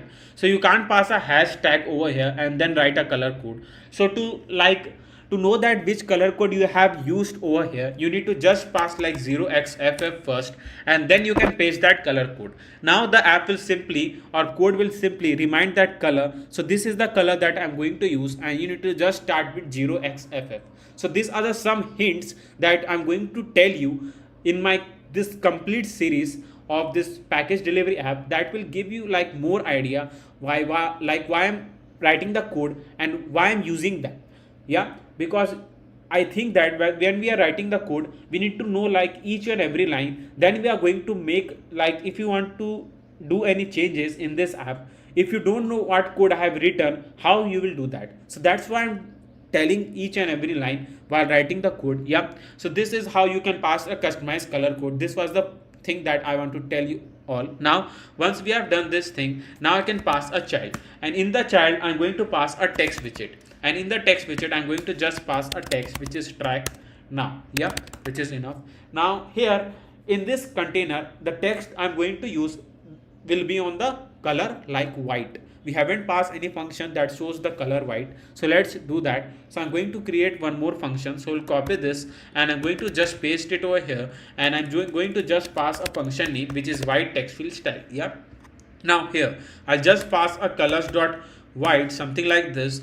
Our text will be 20 will be enough, and we can simply pass font width dot bold. Yeah, so let's pass that color, and we can just pass by using style app widget class here again dot white text fill style, which will be enough. Yeah, now I can simply center this by using a center widget, and now I'm going to just pass a size box, and through the size box I can pass a height 30.0, which will be enough, I guess. Yeah, now here we can increase the height of a container. Now here I'm going to just pass a border radius to this container. So for the border radius, I'll just need to write a border radius dot circular, and we need to just pass 30. Yeah, which is enough. Now if you want, you can increase the size of this text. You just need to make the changes something over here, and it will simply increase the size of this text. Yeah, so let's move to the onboarding dot back here again, and if you want to increase the width of this container, you can do that by just changing this number. Like, I think so you are getting this line like why I have passed. If not, let me tell you that media query dot of context dot size dot width will simply pass the complete width of the screen. The term will be on the number. Yeah, and divide by 2 will says that just make the container half according to the width of the screen. I hope it is clear. So for an example, if the width of the screen is 1000, I'm taking example 1000, and here I'm going to just pass divide by 2. So divide by 2 will change the width to 500. Yeah, so this will simply tell the width like to half the width of the container according to the complete width of the screen. So this will, like, a different device can have a different width, because like if you want to run the app on the tablet has a different width. If you are looking to run the app in the iPhone, it has different width. Xiaomi has different width, Redmi has different width, Samsung has different width. So all the mobile device has a different width. Yeah, according to the width, that's media query will set up the width of the container. So if we want to simply like manage the width of this container, here I'm going to just change the number, like 1.8 will increase the width of this container. As you can see, if I will pass 1.5, it will increase the width more. Yeah, so this is how you can manage the width of this container, and you can also pass the height and make it okay. Yeah, so these were the some things that I want to simply tell you all. So now the button looks good, and if you want to provide the elevation to this button, or you can say to this container, so that it will look like a button, so here I'm going to just wrap up with a widget which will be the material widget, and in the material widget I'm going to just pass the elevation, and in the elevation I can pass a elevation up to 3.0. I'll copy this, and we are going to just paste it something over here. So here you can see that how we can simply pass the elevated button, and here it looks like a button. So this is the onboarding page that we have created for our which app package delivery app, and it looks really great. I hope it is, and I know that I'm confident that you will like this page. Now let's move, not this page, this complete app. Yeah, so let's move to the pages folder, and here I'm going to create a new file name which will home.dart, and inside this home.dart file I'm going to create a import package. I'm going to just import the package that we are going to do on each of the Dart file. So I'm going to just import the package, then I'm going to write a stateful widget, and in this stateful widget I'm going to pass our page name, which will be the home. Right now I'm going to just write a scaffold, and in the scaffold I'm going to just pass a body, container, child, and a column. Yeah, now once we have done this thing, now I'm going to pass a children. So in the home page, what I'm planning to do, because I'm thinking about I'm thinking about it like a design. I haven't planned anything before. We have just like saved some of the images, and I'm thinking like how we can show the things in the app, or the features in the app that will make the app really interesting. Yeah, now here on the home page, what I'm going to do is that first I'm going to, like at the top, going to show the current location of the user. Now you will see that how we are going to show the current location. So the current location we are going to show is by the use of an GPS. Yeah, so GPS will help us to show the current location of the user. Like the user can need to know like at which current location the app is tracking, so that we can track like from where we need to pick up the order, or you can say a package, not where we the vehicle driver need to pick up the package. Yeah, so for that I just need to do here one thing. I just need to pass a text widget. So before passing the text widget, let's write a row children. Now I'm going to just pass a text widget, and in the text widget I just need to pass the current location, something like this. And as I've told you that we are going to show the current location. Now the current location will be shown in the form of the address. Yeah, you are hearing it right. Yes, we are going to show the correct location in the form of address. Now, this may be the unique thing for you all, because I haven't shown anything something like this in any of my series. So I'll show you how to get a current location in the form of address. Because if you have and use any type of like food delivery app like Uber Eats, Zomato, Swiggy, etc., then you know that they simply track your address and say that this is your address. Yeah, so it really how the app tracks the address where you are. Yeah, and they just give the address and show the address in the mobile device. Yeah, so this is how the tracking going to work by using the GPS. Yeah, so let's show the current location first. So I'll just write a current location text over here. Now here I'm going to just pass the styling.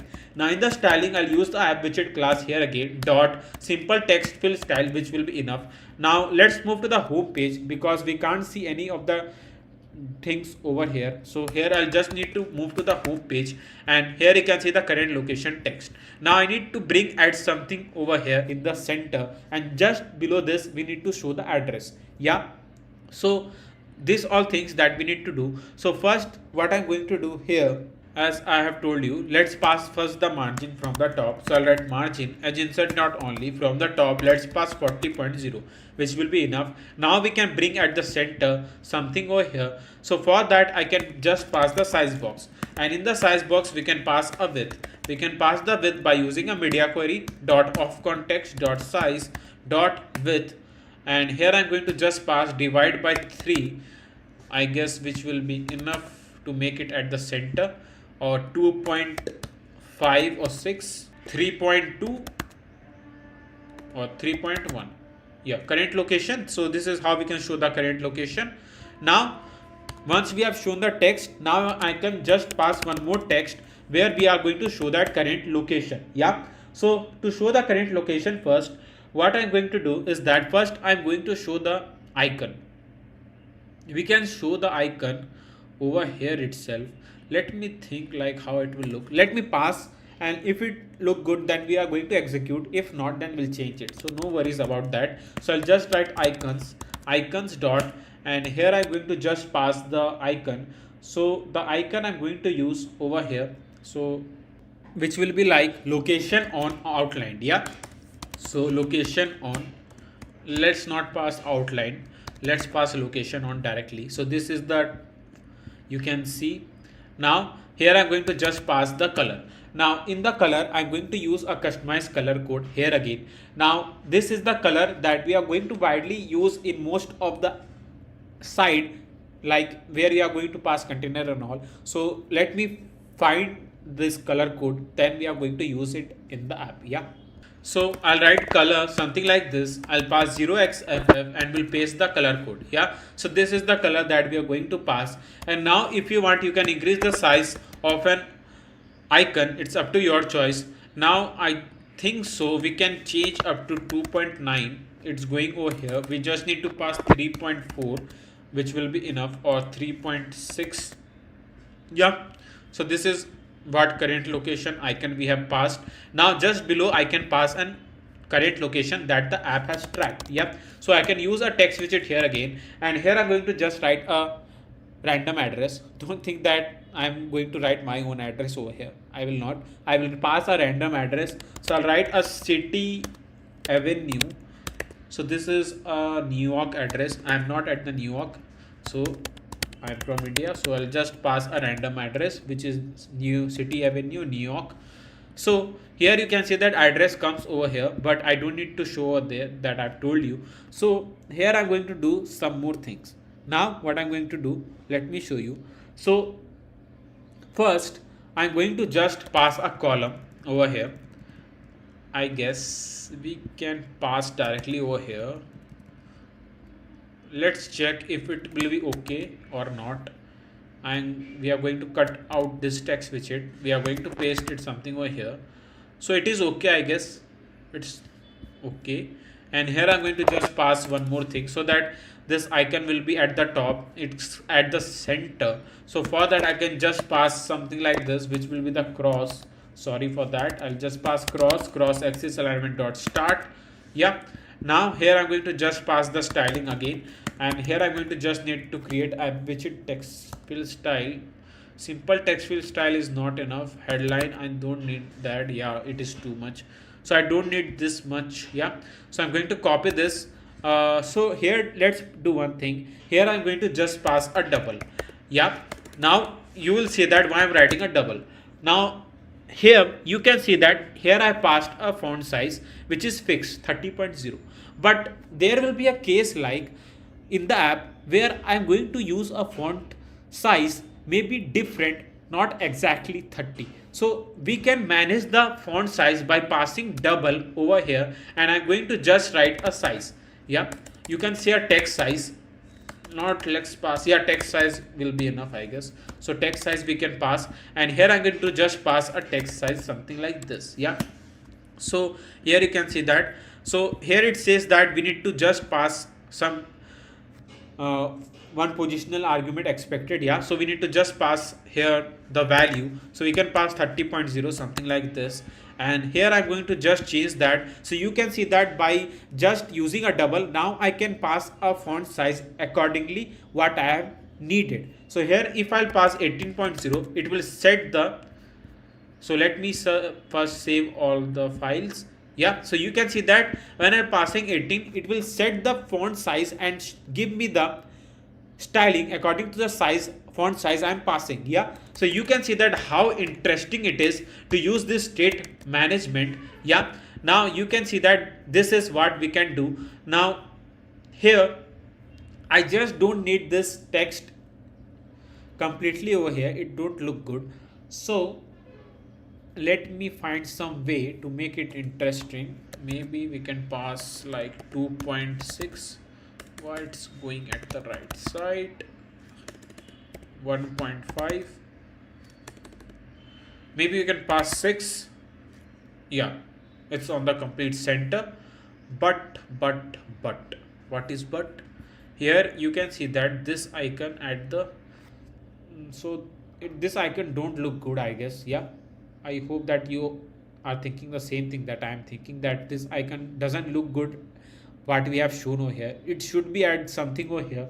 So for that, here I'm going to just pass a row, and here in the row I'm going to just cut out this icon that we have shown, and we are going to just paste it something over here. So you can see that by just making these changes, it's at the text current location text. Yeah, just beside the current location text.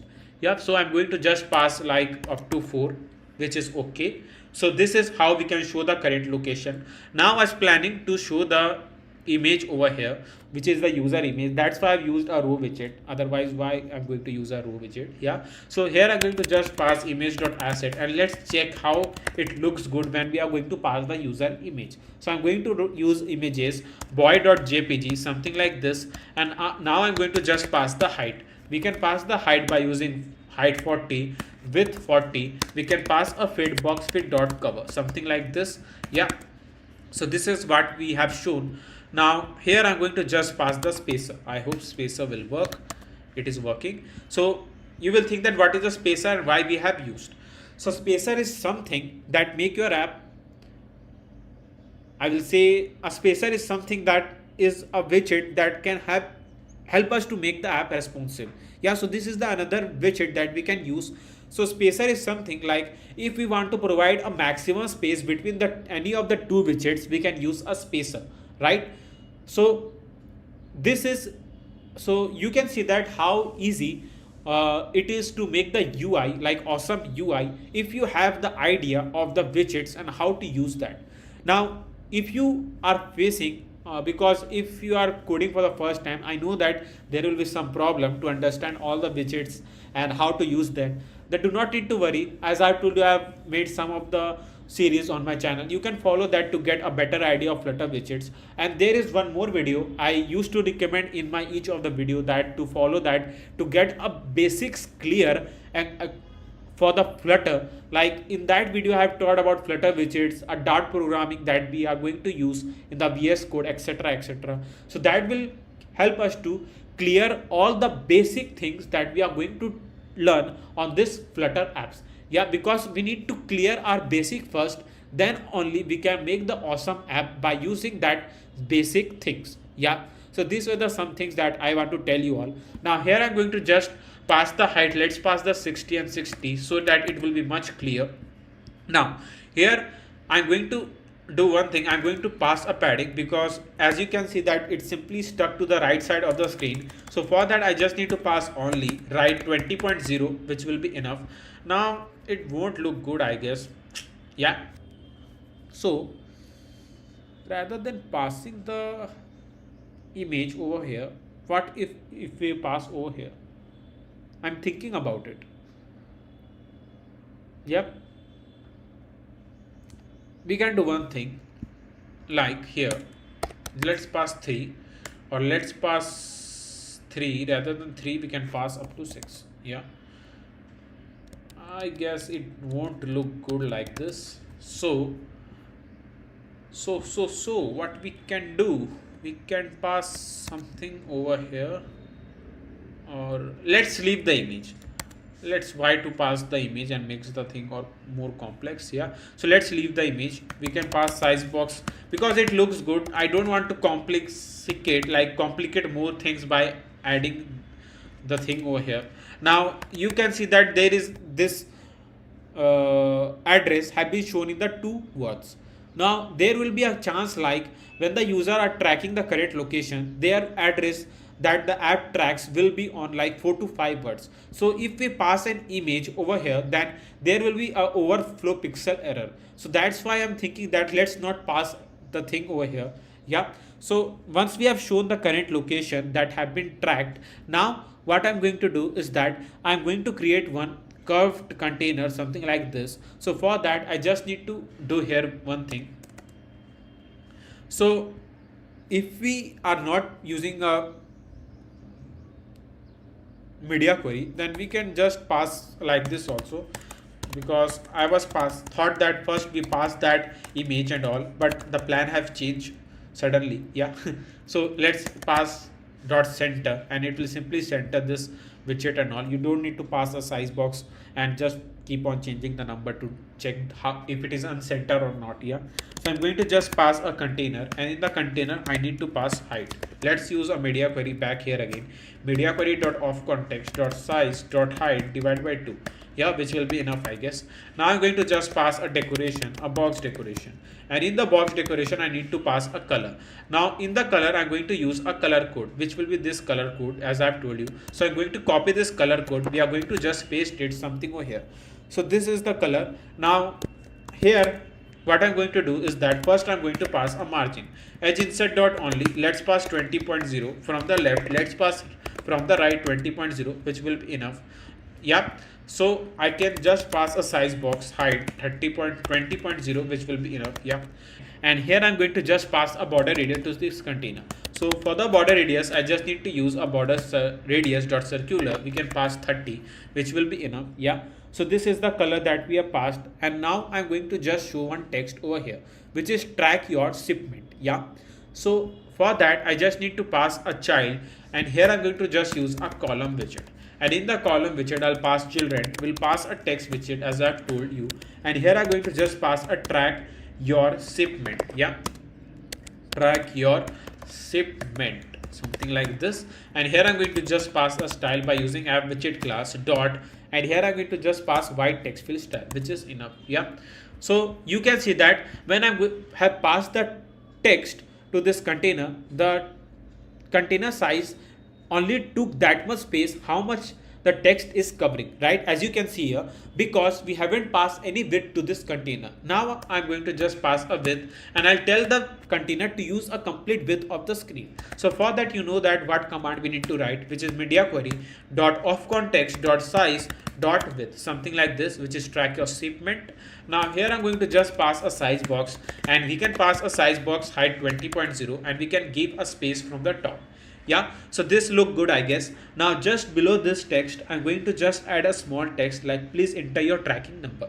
Yeah, as I've told you that we are going to provide a unique track number to the each package that going to deliver, right? So for that, I'm going to just pass like a text widget, and in the text widget I'm going to use a text which will be like, as I've told you, like please enter your your tracking number.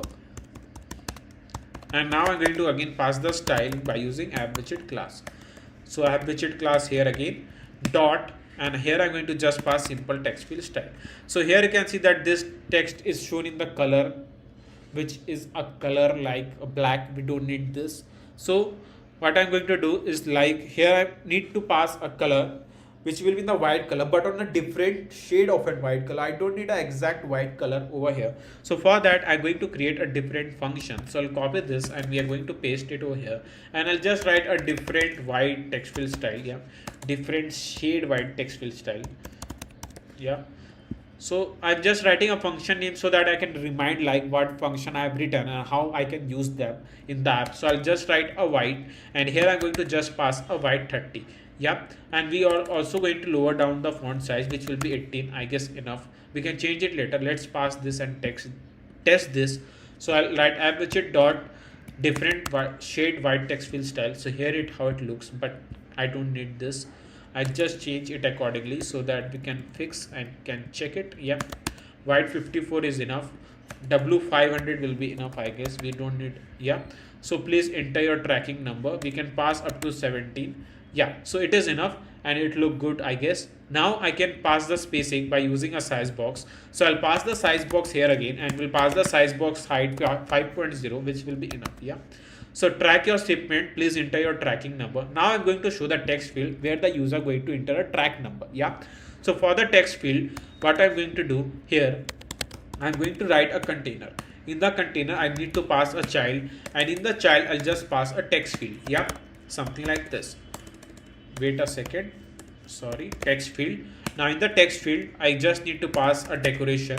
I input decoration border input border dot none. Yeah, input border dot none. Now you will say that why passing that. So let me show you first before passing this command. Yeah, so here you can see there is a line. You can see that there is a line in the text field. Now I want to remove this line, that's why I'm passing border input border dot none, and it will simply remove this line from here. You can see that. Now here I need to pass a decoration. By decoration I mean a border radius to this text field. So I'll write a box decoration, and here I'm going to just pass the color, which will the colors dot white, which will be enough.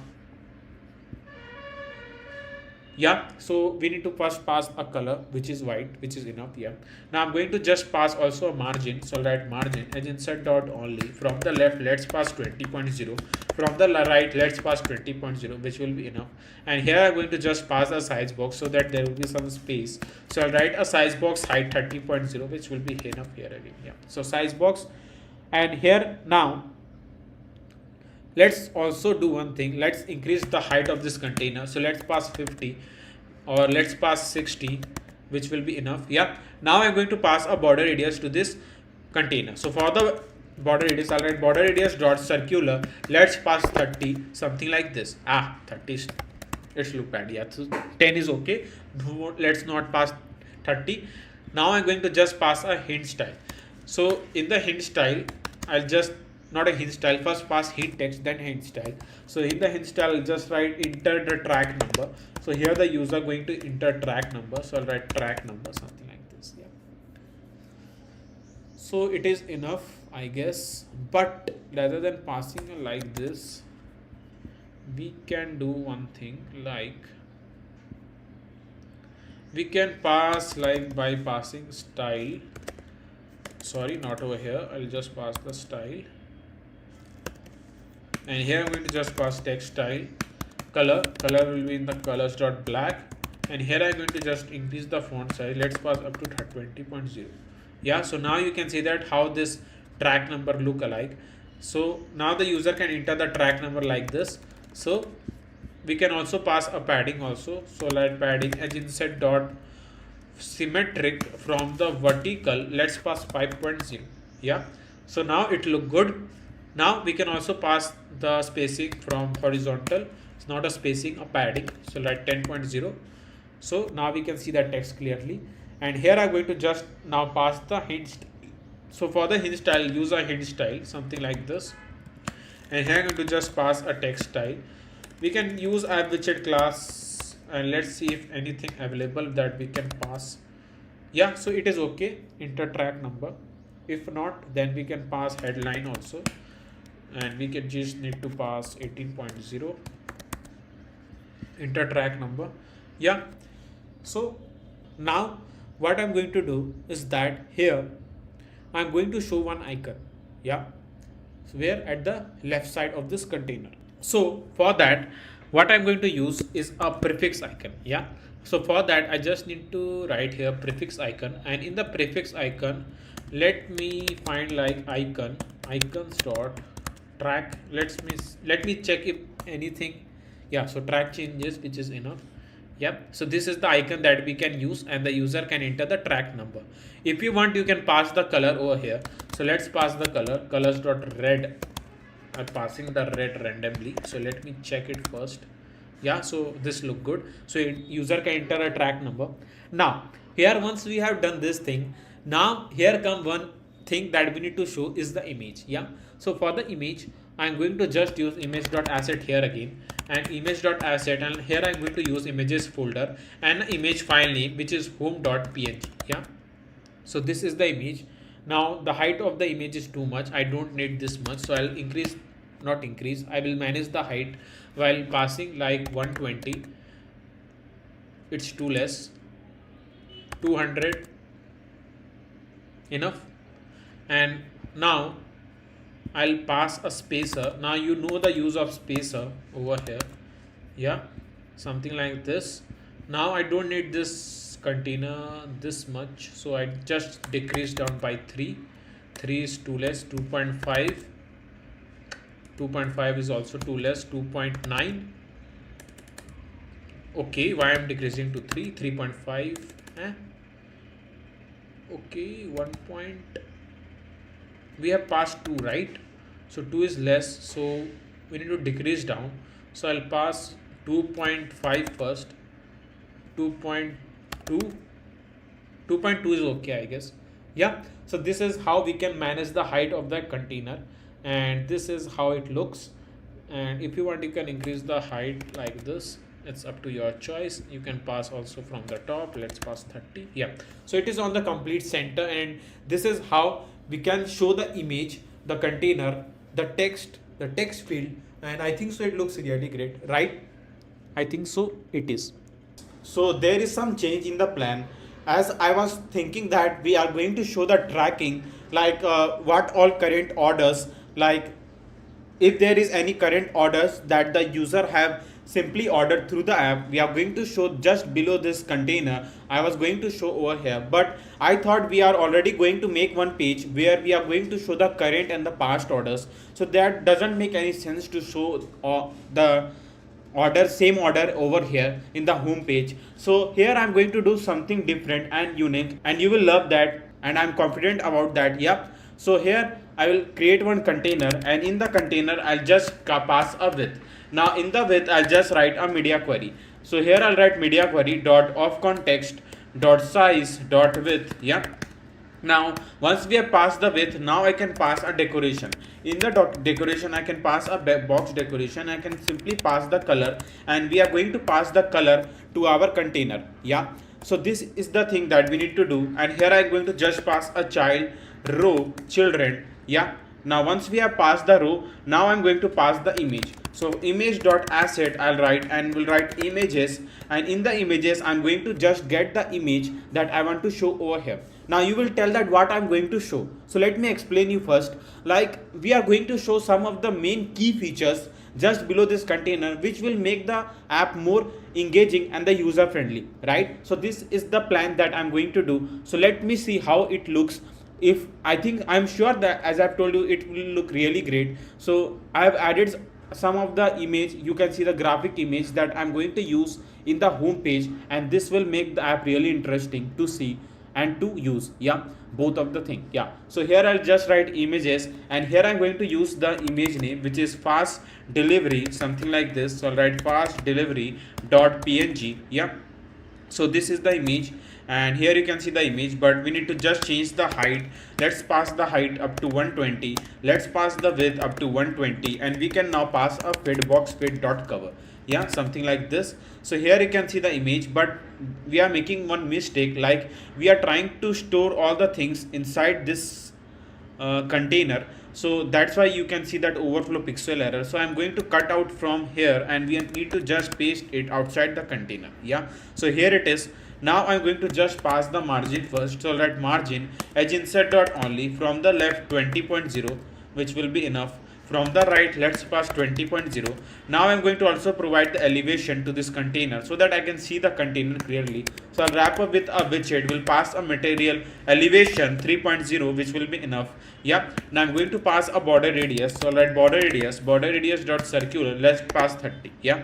Now we are going to pass the same border radius to the container. So I'm going to just paste it something over here. So here you can see the elevation, but here you can see that it's simply stuck to the left and right side of the screen. I don't need that. So I'm going to wrap up the material widget with our container back again. And here I'm going to cut out the margin, and we are going to just paste it something over here. So here it looks good, I guess. Yeah.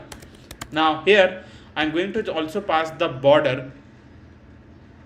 Let's see what happens if we pass the border. If it look great, then we are going to use. If not, then we'll remove that. So no worries about that. Yeah. So here it is. We can change the color as well. So let's change the color to black and use a different shade of a black color. We can pass a width. Let's pass the width 2.0, which will be enough. Yeah, it's look great, I guess. Yeah. Now I'm going to just pass the space from the top. So write size box height 20.0. Yeah. So here it is, and here we have shown the image. Let's pass 30. I guess it will look good. Yeah. Now here, once we have shown the image, as I've told you that, then we are going to show one text. So for the text, let's move to the row widget back here again, and I'm going to just write a column widget. And in the column widget, I'll write children. I'll use a text widget here again, and in the text widget, I will just write a text which is like order delivery. So user can order a delivery through the app, right? And we can just pass a style by using app widget class dot, and we can pass, I guess, let's pass headline text field style, and we can change the font up to 18.0, which will be enough. Yeah. So my device's battery is low, so let me put it on the charge. Yeah, and we are going to continue it. My charge is 100%, so don't worry, my charge is low. Not my charge, the device charge is low. Yeah. So I'm back again. Now I'm going to just change it the font size to 22.0. Now here you can see the text, but now I'm going to just provide the width also, so that there will be some gap between the image and the text. So I'll just pass the width 10.0 here, as you can see. Now we're going to just show the text at the top. So for that, I just need to do here one thing. I just need to pass a cross, and here I'm going to just write a cross axis alignment dot start, something like this. Now there is something that I'm going to do. Yeah, so I'm just thinking about, like, I don't need the text in the complete top, but let me pass one more text just below this text. Then we'll change the height and all, and manage the text that we want to show on this container. Yeah, so I'm going to just show one more text, which will be like, we will pick it up, deliver it across town quickly and securely, right? Now here I'm going to just write a container. Now in the container, why, you will ask me why I'm writing the container. Now this is the good question if you are asking, and if it simply comes in your mind that why I'm writing a container, I can directly use the text widget and show the text. Yeah, but you will say that why I'm using the container. Now here is the reason why I'm using the container. I'll tell you. So first, let me write the container, then we'll pass a text widget, and in the text widget I'll just pass the text that I've told you now, which will be like, we will pick it up and deliver deliver it across town quickly and securely. Yeah, I hope each and every spelling is correct. If not, then sorry. I think so it is correct. Yeah. So now here you can see that I've shown this text. So now let me do one thing, like let me pass the styling to this text widget. I just don't need the text in the much bolder form. So here I'm going to just pass style by using app widget class. Let me see what function we can use. So we can use a simple text fill style, which is enough, I guess. Yeah. So now you can see that if we'll pass the text like this, there will be the overflow pixel error because there is not any much space has been left to show this complete text in the one line, right? Now here is the use of container that I have done. So I'll just pass a width, and in the width I'll just write a media query, and media query dot of context dot size dot width. Now you will say that if I'll use a slash n and can change the line quickly, then it also going to work. Then why I'm going to use a container? So this is a case that will also work. I'm not saying that it will not work, but when we are making the app, as I have told you in the starting, we are going to think about a responsiveness when we are going to make this app from the scratch. Yeah. Now here will be the case like if I'll use a slash n and I will fit the text according to this emulator, the iPhone emulator that I've used. Yeah. If you are using any other emulator, you will set the text in the screen according to the slash n thing. Yeah. But when you will test the app on the multiple devices, you don't know that how to like how much line it will take the space, and when we need to show the text in the other line. I hope that it is clear. If not, let me explain you. So like we'll pick it up and it will be shown in the one line, then you use slash n and try to change the line.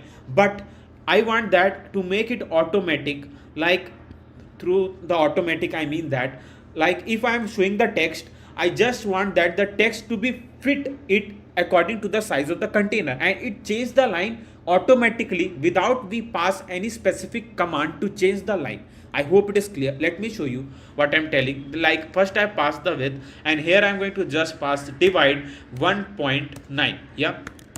So I'm telling that container to use this much space, and you can see that by passing the width, the line has been changed automatically. We haven't passed any slash n method to change the line.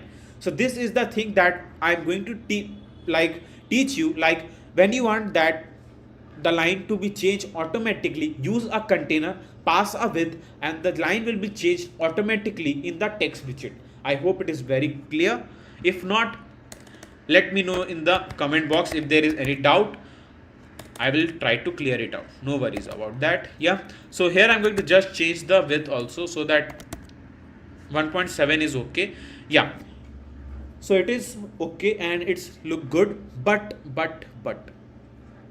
why I'm saying but, because I just need to show this text in the much smaller form, because it doesn't look good if we show the text in much,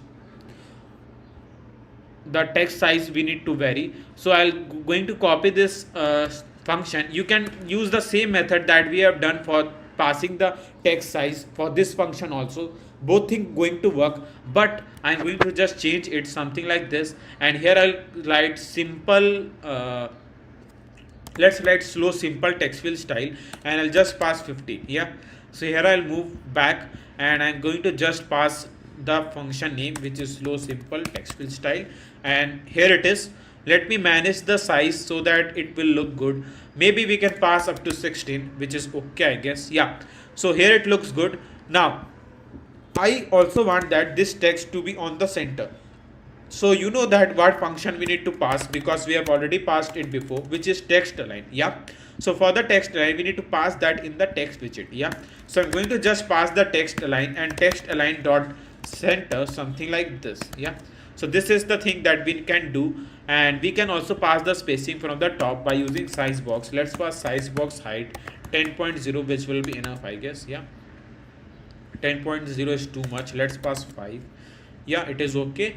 Now here I'm going to just remove this cross from here, and it's look good. Order a delivery will pick up and deliver it across a town quickly and securely. Yeah.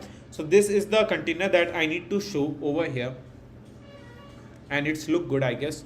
Now let me add some more container to just briefly show what all services we are going to provide by using this package delivery app. Yeah, not me, the person who is going to use the app. And if you are going to provide this package delivery service, then you are going to use this app. Yeah, so now let's move, and here I'm going to just copy the container back again with a size box, and we are going to just copy and we are going to paste it something over here. So here you can see it, but let's manage the height by using pass size box height 20.0, which will be enough. Now I'm going to just pass the what I guess the image. For the image, what I'm going to do is that first I'm going to show the parcel png. Yeah, so this is the image that we are going to show. Let me show you, which is parcel.png. So this is the image that we are going to show. Now here I'm going to just pass a text. So first let's pass the headline, which is track a delivery. So user can track a delivery by using this app. And now I'm going to just pass the another text which is track your delivery in real time. Yeah, track your delivery in real time, something like this, from pickup to drop off. Yeah, something like this we can pass it over here. So this is what we need to pass. Yeah, so it looks good, I guess. And if you want, you can pass the spacing. Let's change it up to 1.6 or 1.8, which will be enough, I guess. And we can do same for the above. So let me change it to 1.8 where we have passed. Yeah, so here it is. Well, let's pass 1.8. Yeah, actually look good. Now just below this there will be one more container. So I'm going to copy the size box back again with a container that we need to show. So we'll copy this and we are going to just paste it below this container, something like this. Now here you can see that there will be overflow pixel error. Now this is the common mistake. Don't worry about it, that it is a bigger mistake. So I want that the user can simply scroll the screen and can see all the containers that won't fit in the complete screen. They can simply scroll that. Yeah. So what we are going to do is that here in the container, in the container, we can simply pass, like, we can wrap up with a widget. We can pass a single child scroll view, and it will simply remove this error, and we can scroll the screen and can see all the containers, right? So this is the feature you can add in the app. Now let's move back here again, and here I'm going to just pass the third image that I'm going to show, which is delivery man.png. Yeah, something like this. So it is delivery bike. So this is the delivery bike we are going to show. Yeah, now here you can manage the height and width of the image if you think it's really big for to show over here, and we can just pass 100 and 100 as well over here. So let me do this thing so it will look good, and we can pass 100 as well over here. And now we can also pass some padding. So padding edge inset dot only from the left. Let's pass 10.0, and now I'm going to just pass the padding. So I need to copy the padding, and we are going to just paste it something over here, and we need to just do the same thing over here. So let me show where, over here. Yeah, so this is the thing that we need to do, which is track your delivery. But let's change the text, so which is check the delivery history. As I've told you that we are going to also make one page where we are going to show the past order and the current order, so user can simply check the delivery history as well. Yeah, so I'm going to just pass the size box here. So size box, let's pass 30.0, which will be enough. Yeah, so there is a space from the bottom, so that's why I passed something like this.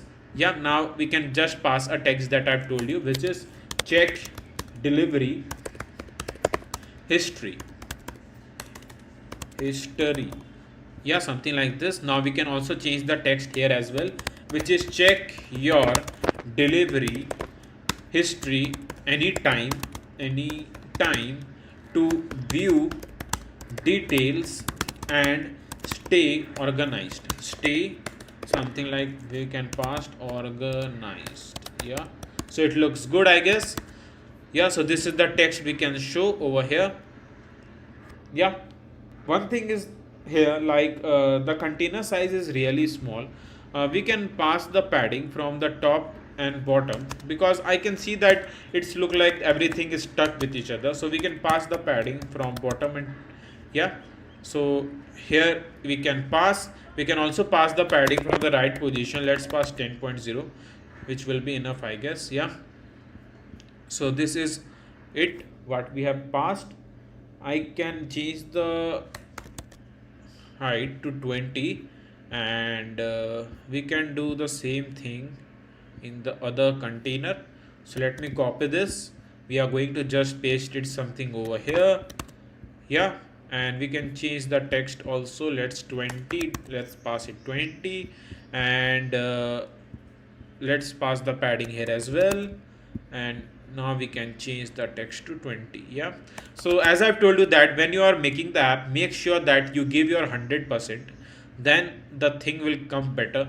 Yeah, so if you think that the space won't look good, then change it and make your app as attractive as I can. Yeah, so this is the thing that we have shown in our home page, which is like order a delivery, will pick up and deliver across the town, track a delivery, check a delivery history. So these are the some things that we need to show in the home page. So our home page is done, but before we move forward, I want to introduce you to app crafting. So this is a startup started by me. So if you are looking for the app for your business or resume, we are going to make a budget friendly app for you. You can simply fill this contact form and can send us the requirements to get an awesome app in both Play Store and App Store.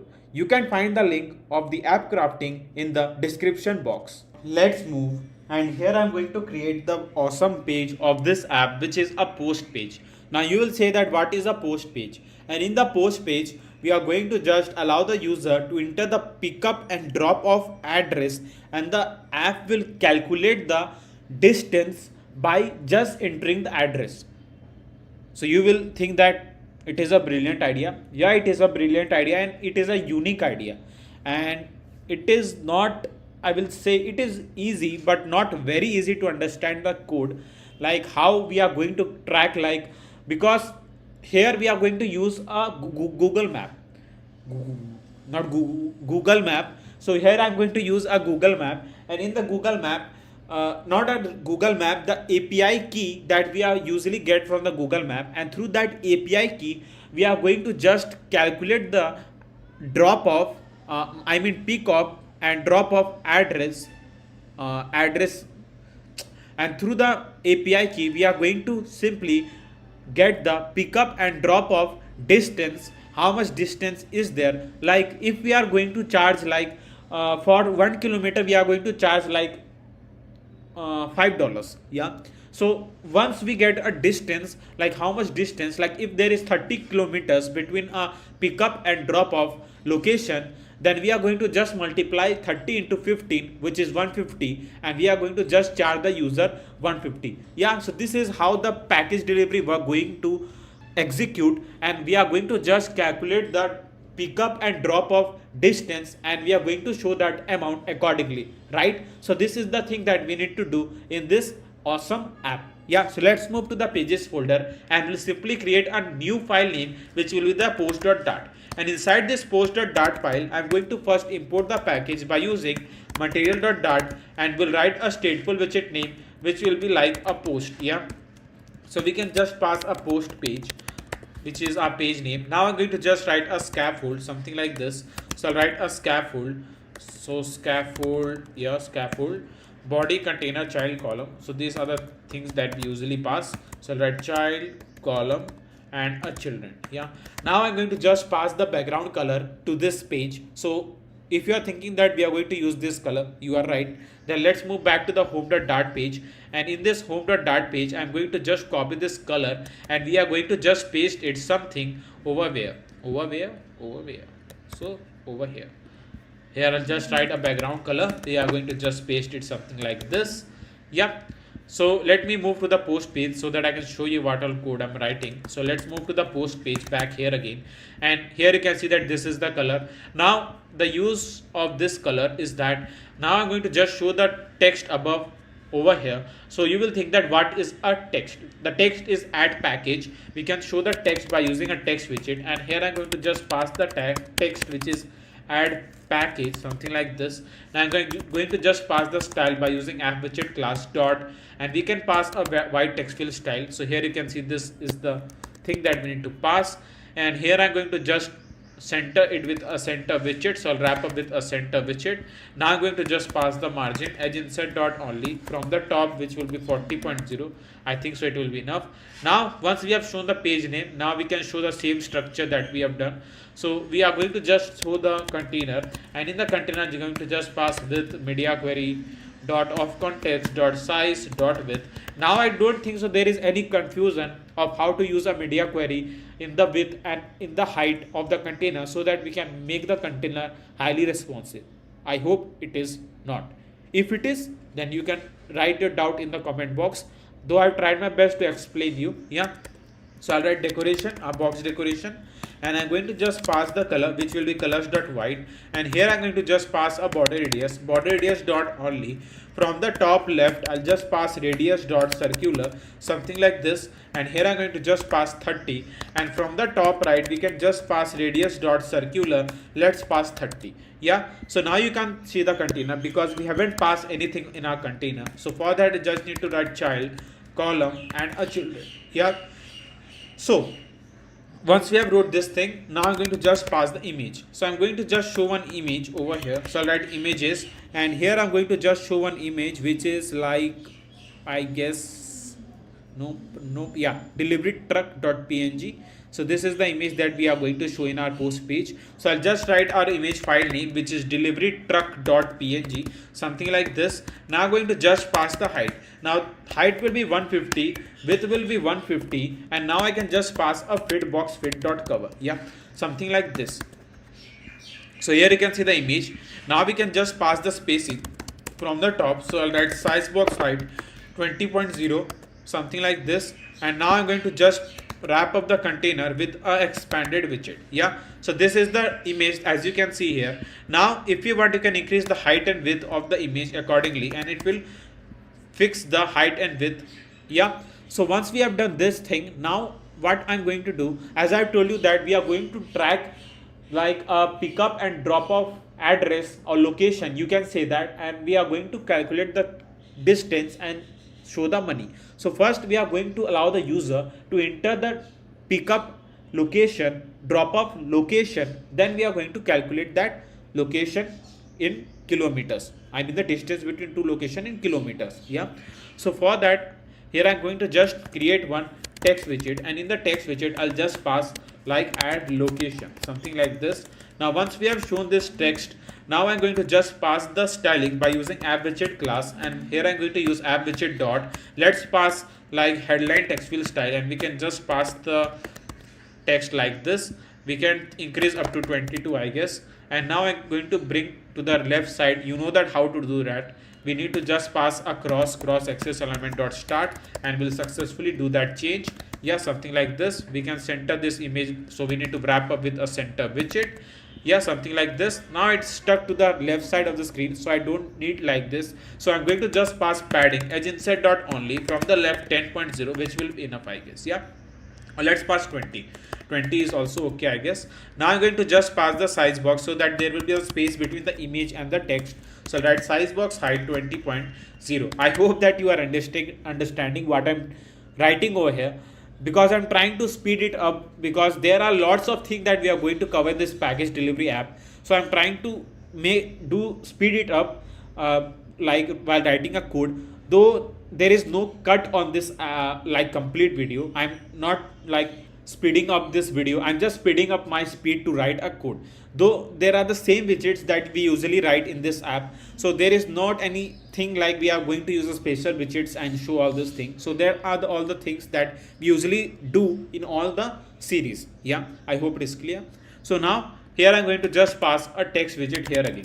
Now the text widget, the reason, add location. First we are going to allow the user to enter the pickup location. Yeah, so for the pickup location I just need to write like pick up. Yeah, pick up, something like this. And now I'm going to just pass the styling by app widget class, and here I'm going to just pass app widget dot. We can pass simple text field style. Let's see how it looks. I guess it will look good. It is okay. or not. You want to change it, you can do that, no worries about that. So if you want, you can copy this text or function, and we are going to just paste, and here I'm going to just write normal text field style, and here the color, let's pass black. Font size we can manage accordingly, so I'll just pass font 500 W500, and now I'm going to just pass the function that we have written. So let's move to the post page, and in the post page I just need to write app-widget class dot, and here I'm going to just pass a normal text field style, something like this. Now here I'm going to just pass the text, not a text, a font size. Let's pass the font size 18.0 here as well. Now I'm going to just pass the size box. So size box, let's pass height 10.0, which will be enough. Yeah. So this is the pickup location that the user going to enter. Then we are going to track that. Yeah. So for that we need to add a text field. So for the text field, I just need to write a container child, and we'll use a text field, something like this. Text field. Wait a second. Text field. Yeah. Sorry, text field. Yeah, here it is. So here you can see the text field, but you need to remove this line, so I need to pass decoration, input decoration border, input border dot none, and it will simply remove this line from here, as you can see. Yeah. Now here, once we have passed the text field, now I can pass a decoration, and in the box decoration I just need to pass the color, and in the color I'm going to use a customized color code. So let me see that color that we are going to use over here. Yeah. So this is the color code that we are going to use in the text field, and now we can see our text field clearly. Now here we are going to do some more things. First, let's pass the margin edge insert dot only from the right 10.0, which will be enough. Or let's pass 20, which will also be enough. Now here I'm going to just pass the size box. Let's pass the size box height 5.0, something like this. Yeah. Now here, once we have shown this thing, now I'm going to just pass a border radius. For the border radius I write circular 10, something like this. Now here I'll just pass the hint. If you want, you can pass. I think so passing the hint will look good, so I'll pass the hint text, and here I'll just write enter pickup location, enter pickup location. I hope that it is not a big sentence. And here I'm going to just pass a padding also. So for the padding, I'll write padding edge insert dot only from the left, which will be like 10.0, which will be enough, I guess. Yeah. So this is the thing, which is enter pickup location, and what is and is nothing. Yeah. So here it is. Now I'm going to just copy the size box, and here I'm going to just pass it over here. So pickup, and here I'm going to just change the text to drop off. Yep. So these are the two things, not a three things that we are going to do. So which is a drop off address. We can like this drop off. Yeah. So enter a drop off location, drop off,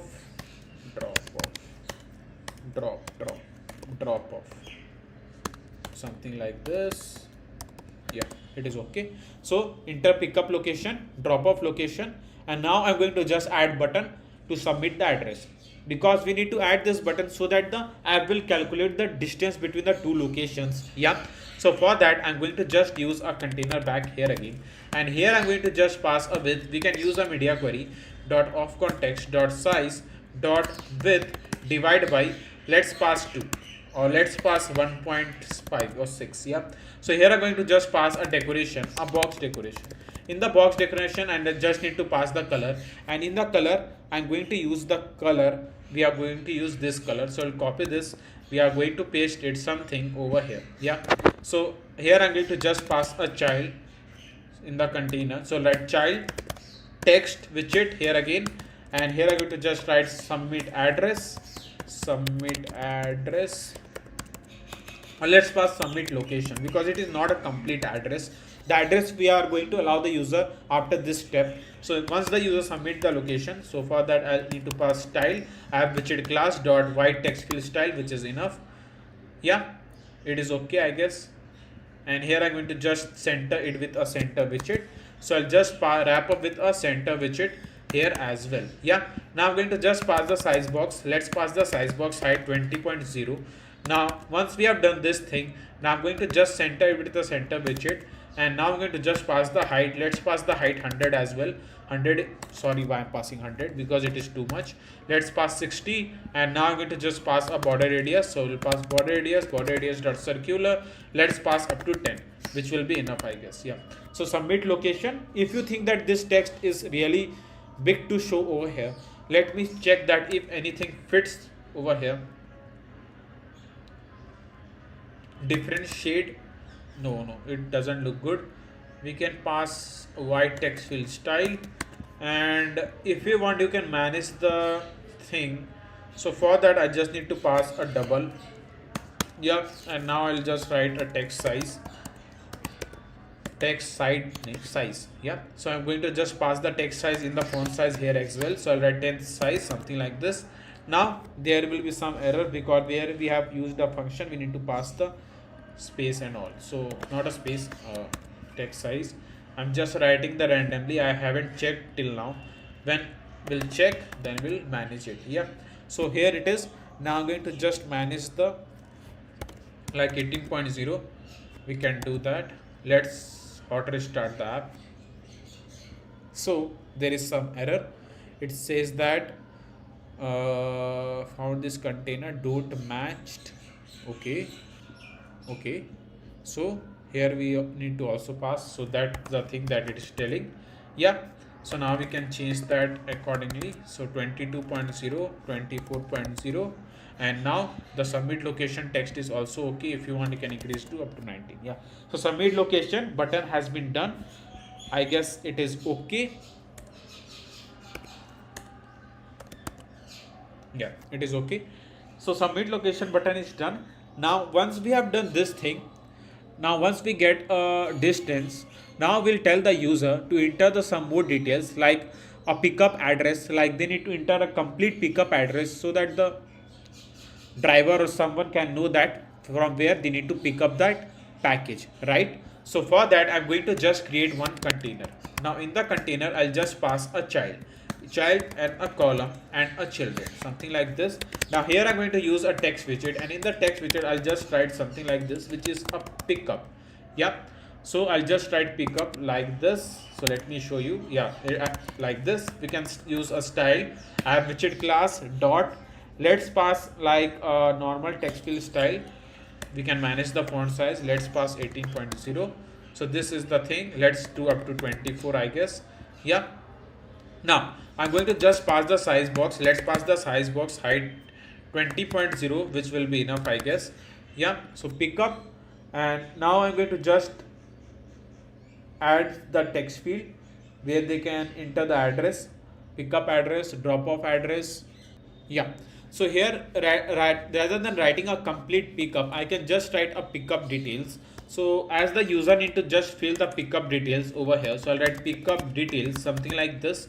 Now once we have shown this text, and I guess now we can move over here, and in the column widget I'll just pass a row widget, and in the row widget I'll just pass a children. In the children I'll just write icon, and in the icon I'll just pass icons dot, and here I'm going to use a location on, and here I'm going to just pass the color, and in the color I'm going to just pass the color. So this is the color that we are going to pass. We are going to just paste it something like this, and now I'm going to just do here one thing, like here I'm going to just pass a text field, and in the text field, sorry, why to write a text field again and again, it will take some more time. So let's copy this thing. I'm thinking that let's make the text field here in the unique way. It will look good, I guess. Yeah. So for that, I just write a text field, and I'll show you how to just show the text field in the unique way. So I'll write text field, and here I'm going to just pass a decoration, and here I'm going to pass input decoration first, and hint text, and in the hint text I'll just pass the hint text, which is like enter pickup address. So user need to enter complete pickup address so that driver can know, as I've told you. Yeah. Now here you can't see the text, but let's pass enabled order.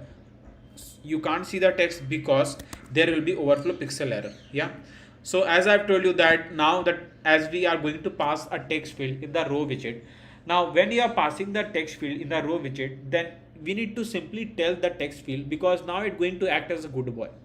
Now what is a good boy? Because now the text field says that tell me how much space I should use. So I'll just tell the text field to use as much space they can. So I'll just expand the text field, and now I'll just, by being a good developer, a good coder, I will just tell a text field to use as much space as they can. Now we can see the text field.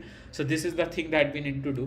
Yeah, so once we have shown this, we can now also pass the size of the icon 30.0, which will be look good, I guess.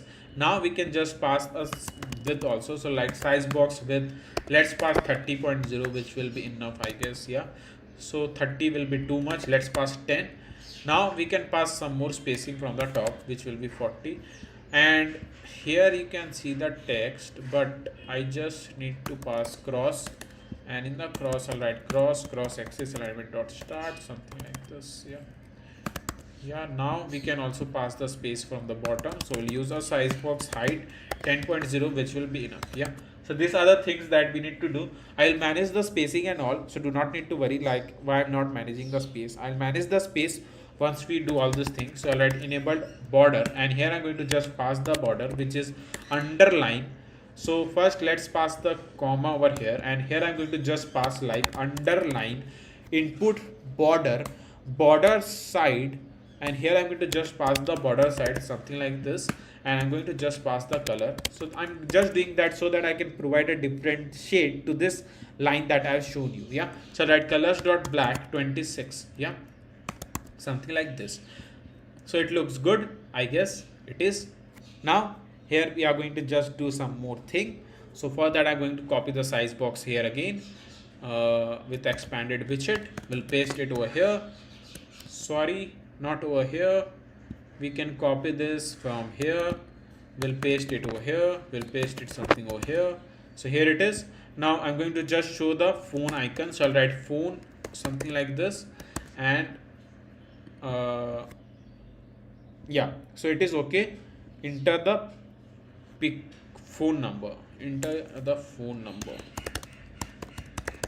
We need to get the phone number, because like if the driver moves to the specific location and he found that the customer is not punctual, so what we need to do is that the driver will have the choice that they can simply call the specific customer and can ask them when they are coming and all. Yeah, so punctuality is very necessary thing, because it also create a problem for the drivers to pick up the package and deliver to the specific address. That wastes the driver's time. Yeah, so be punctual. Now here, once we have done this thing, now here I'm going to just change the icon also. So I'll just write person, and now I'm going to just pass the add name. Now we are going to also pass the name, like enter the username. We can just write a username, something like this, because we need to do this all things. Now once we have shown this thing, now I'm going to pass a border.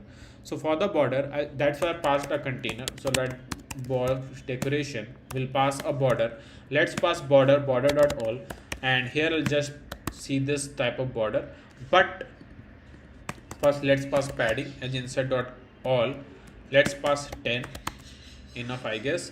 You can also pass margin. Let's pass margin as insert dot only from the right 20.0, something like this. You can change the color, it doesn't look good. So write colors dot black. Let's pass different shade 45. Let's pass width. Let's pass width 20. Sorry, why I'm passing 20.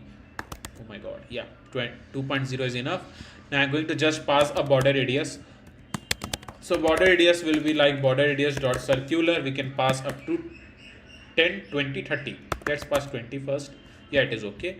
If you want, you can pass some more padding. It's up to your choice. So this is how it looks, and it looks great and as it is. Yeah, so we need to copy here back again. Now you will say that why I'm copying this thing again. Now here it is because once we have shown the pickup details, we need to also show the drop up details, because the driver don't know where to drop off this specific package. Yeah, so I'm going to copy this complete thing, and we are going to just paste it something over here, and we'll just change, and you can see that there is the again this error. So we need to just wrap up the thing over here. Yeah, so I'll just so wrap with widget single child scroll view. Yeah, here it is. Now we can enter a drop off details. So we'll just change the text to drop off details. Yeah, and enter the drop off address. All right, drop off address, something like this. Enter the username, phone number will remain as it is. Now I'm going to just copy the size box here again, and now I'm going to just do one thing, which will be the main thing. Yeah, so I'll just pass 30.0. And here I have shown the pickup details and a drop off details. Now once we have shown this, now we want the user to pay the amount once they have set the location. Like as I've told you that once the user set the location, then we are going to charge him according to the kilometer that we got once they set the location, right? So once they have set the location and all the things, like they enter the pickup details and drop off details, now we want to just like allow the user to place an order by paying through the Stripe. Yeah, so we are going to use a Stripe payment gateway in this app when we'll connect the backend. As of now, we are just making the UI. Yep. So here I'm going to just write a container, and in the container I'm going to just pass a width we are going to use by using media query. So let media query dot of context dot size dot width, so that it can take a complete width of the screen. Now here I'm going to just pass a decoration, a box decoration, a border, and in the border I just write a border dot all, something like this. Yeah, so here it is. Yeah, so here you can see the container, but it just look like this. But here I'm going to just pass a child, row, children, and now I'm going to just pass like you can say a column widget, and in the column widget I'm going to just pass a children text widget here again, and in the text widget I'm going to just pass a text which will be the total price. Yeah, so we are going to just show the total price, and just below that the total price will be shown. Yeah, so I'm going to just pass by using style app widget class dot simple text fill style. I think so it will be enough. Yeah, so this is the total price text you can see, but we can also pass the spacing from the bottom so that I can see that container clearly. So I'll pass the spacing something like this. Yeah, so this is the container you can see now. If not, let's pass some more thing. Let's pass up to 80. So it's increasing the height as we have provided inside the size box. So we need to just paste it outside this. Now I'm going to just pass a margin as well. So I'll write margin edge inside dot only. From the right, let's pass 20.0, which will be enough. Now here I'm going to just do one thing, like we have passed this function, but let me see if we have anything other. Yeah, so let's pass 18.0. So this is okay, I guess. Yeah, so now I'm going to also pass a padding. So for the padding, I'll just write padding in the container edge insert dot only. From the left 10.0, which will be enough. From the top 10.0, which will be enough. Yeah, now here I'm going to also change the color of our container. So let's pass the color. I guess this color is okay. So I'm going to copy this color. So let me see what color I have passed. So it is black 45. Yeah, so we can simply pass the color, and we can just write colors dot black 45. Yeah, something like this. So here it is, and we can also pass a width as well. So let's pass the width 2.0, which will be enough. Now just below this total price, I'm going to show the total price. So for that I can use a text widget, and in the text widget I'll just pass a dollar sign. Yeah, so for the dollar sign I'll just write like this. Now here I'm going to just pass a dollar like this. Wait a second. Yeah, dollar. Now I'm going to just pass the amount. Let's pass 80, which will be enough. Now I'm going to pass the style to this text widget by using app widget class here again dot, I think so, headline text fill style, and we can just pass 20.0, or we can increase up to 28, I guess. Yeah, so here it is. Now once we have done this thing, now we can also pass the border radius to this container. So border radius, I'll write border radius dot circular. Let's pass up to 10. Yeah, so here it is. I guess 20 is okay. Now once we have passed the total amount, now I'm going to just pass the size box from the let's pass padding. Why to use a size box again. So I'll write 10.0. so here it you can see.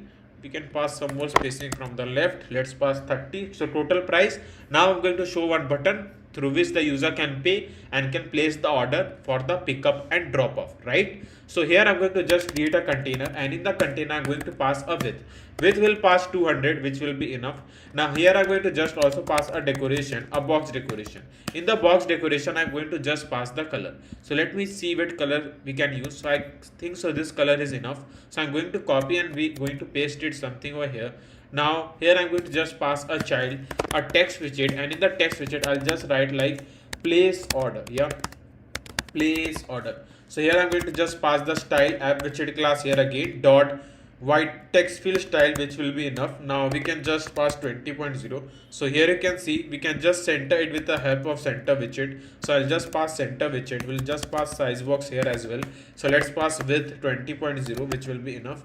Yeah, so this look good. Now here I can also pass the height. Let's pass height 40, or let's pass the height 60. Yeah, now I'm going to just also pass the border radius. So border radius, I'll write border radius dot circular, and let's pass up to 20. Yeah, so this is the button you can see, which is place order, and through this button the user can simply place the order for the drop off and pickup, right? So these were the some things that we have done to add package. You can see a page, add package page. So here you can see that I have added a bottom navigation bar on this app. Though I don't show you the complete code for the bottom navigation bar, though I'll tell you like what all things I've added to make it much clear, like how to write a bottom navigation bar. Yeah, though I don't try to like explain each of the line in the curved navigation bar, because as I've already added this bottom navigation bar many times before, so there doesn't make any sense to like keep on telling the same thing again and again. Yeah, so here we'll just move to the perspec.ml file, and in the perspec.ml file you can see that this is the package that we have added. So you need to get this package from the perf.dev website. You can move to the perf.dev and can simply search curve navigation bar and can add this package on the dependencies section. Now once you have done this, now simply create a new file name in the pages folder, which is bottom name.dart, and here I'm going to just create a list name pages. In the list pages we are going to store all the page that we are going to show in the bottom navigation bar. As you can see in the bottom navigation bar, I have shown like first there will be the home page, second there will be the post page, third the order, and the fourth will be profile, right? So I have created this four, you can say, for widgets for the four page that we need to just handle in the curve navigation bar. And in the current tab index, what is current tab index, if you are thinking that? So current tab index is one of the most important thing. Like if the user tab to this post page and we need to just move the user to the if the user tag to this post icon, then we need to move the user to the post page, right? So to track like which icon the user have pressed, and we need to move the user to that specific page, that complete thing handled by the current tab index. So current tab index will keep a count like which icon that the user have pressed, and we need to move to the which specific page in the curve navigation bar. I hope it is very clear. Now in the pages list, as I've told you, we are going to store all the page that we are going to show in the curve navigation bar. Yeah, so this is the curve navigation bar simple code I have written. So it is very easy to understand if you are coding for the first time. Like if you are creating the app in my channel for the first time, if it is second or third time, I think so it is very clear like why I have wrote this code and all. Yeah, so now let's move, and here we need to just add the backend in our Flutter app. Yeah, so as you know that we are going to use a Firebase, so let's move to the Firebase website, and here we need to just enter a project name. So I can just keep my project name, which is package delivery app. You can keep any other name, it's up to your choice. Yeah, now click on continue button, click on continue again, click on continue again, select default account for Firebase, click on create project. So as you can see that Firebase is preparing a project, so wait for a few seconds until it is done, right? So here it is done, click on continue, and we directly move to the Firebase. And once we move to the Firebase, you can see that we can connect the Apple, Android and web app with the Firebase. Yeah, so let's connect the Apple, then we are going to connect for the Android. So we need an Apple bundle ID, so you know that from where you need to get this. So we need to just move to the Xcode, and we need to move to the signing in capabilities and copy the bundle identifier from there. Yeah, so Xcode is taking some time to launch, so just wait. So it is loading. Yeah, so move to the runner, and here we need to just move to the signing capabilities, and as I've told you, we need to copy the bundle identifier from here and we need to just paste it in the Firebase, right? So we need to just copy this bundle identifier from here. We are going to just paste it something over here. Click on register app. Now we need to just download this Google service-info.plist file. So download it, and if you have any other file with a same name, just remove that and just rename the file. So we just need to rename the file as it is what it has been shown in the Firebase. Now we need to just paste it below the info. Click on finish, click on next, next, next, continue to the console. Yeah, so as you can see that it just take like 3 to 5 seconds to connect the iOS. Now let's move with our Android, and in the Android we need an Android package name. So for the Android package name, let's close this Xcode first from here. Yeah, let's close this as well, and here we just need to move to the Android app src main, sorry, why I'm going this, sorry, Android app, and we need to just move to the build.gradle. So okay, I have just noticed that according to the latest version of Flutter, though every month or every week a new version of Flutter usually come in the market. So I have simply updated my VS Code. So I just noted that they have simply changed this file color and logo. As you can see here, you can see the logo like build.gradle.kts. So it was just before, like it was build.gradle. If you have followed my old Flutter videos, then you know that. But they have just changed the file name. So that's why I got confused like where it was. Yeah. So we need to just move to the Android app, and we need to just move to the build.gradle.kts. And once we are here, then we need to just move to the application ID, and we need to copy this application ID, and we need to just paste it something over here. Now click on register app. Now download this google-services.json file from here. Again, if you have any same file with a same name, then you can remove that and just rename this. Yeah, so we have this one, so I'll remove this from here, and now I can just rename this. So I'll just rename this as well. So I'll rename this like this. Yeah, so I'll just need to paste it in Android app folder. Yeah, something like this. Now once you have pasted this, now let's move here, and here we need to copy some of the plugins. So I need to just copy this plugin from here.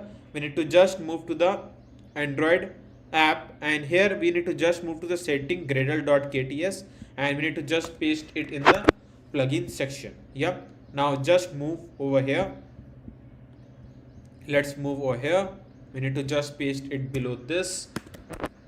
We have wrote a command, and this two dependencies now we don't need to add. So click on next, continue to the console. Yeah, so here you can see that we can successfully connect the Android and iOS app. It just take a few seconds again and again. Yeah, we'll move to the authentication section, and in the authentication section we'll click to the get started button, and once we click to this get started button, it is loading. So we'll move to the email and password, click on enable button, click on save. So here our email and password has been enabled. We are going to use a login and sign up page on this app, right? So the login and sign up page we are going to use. And one more thing I want to tell you that we need a mail authentication as well. If you are adding a login and sign in, then it's common sense that you are going to use a mail authentication. So in the mail authentication, we just need to add some of the details, that we need to just get some of the details from the user to track them, like which order they have booked and how we need to show them in the app, right? So let's move, and here we need to move to the Firestore database, and in the Firestore database we just need to enable this. Yeah, so don't need to worry.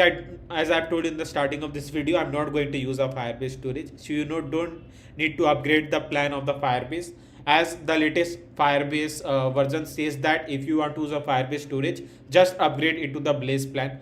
But we are not going to use. We'll create the complete app from the scratch without upgrading the Firebase. Yeah, so this is our, you can say, a small mission or a challenge, but I've already done this in the food delivery app. You can check that. I've just made one food delivery app where I haven't used a Firebase storage at all, and we have just made a complete app from the scratch. So that's a big challenge that we have already done. Yeah, so let's move to the rules section, and in the rules section we just need to change the rules from false to true. Yeah, so we need to just change it something like this, false to true. Now click on publish button, and here it is done. Now once we have done all this thing, now let's move back over where yeah. So we need to move to the perf dev, as I need to copy some of the important packages and we need to just paste it in the Flutter app. So let's move to the perf dev website first. So here it is a perf dev website. Now here we are going to add some of the packages. So let me also explain you what all packages we are going to use. So it is a Firebase auth package. As you know that it is help us to authenticate in the app by using this package. So let's move to the perspec.ml file and we are going to just paste it something like this. Yeah. Now once we have done this, now second package is Cloud Firestore. Cloud Firestore package help us to upload the data to the Firestore database. Yeah. So we are going to just paste it here as well. And now the Firebase auth we have done. Firebase core is one of the important package to connect a Firebase with our Flutter app. Yeah. So I'm going to copy this. We just need to paste it over here as well. Now these three are done. Random string is also needed. I'll show you where we are going to use a random string. So move to the installing, copy this package, just paste it here as well.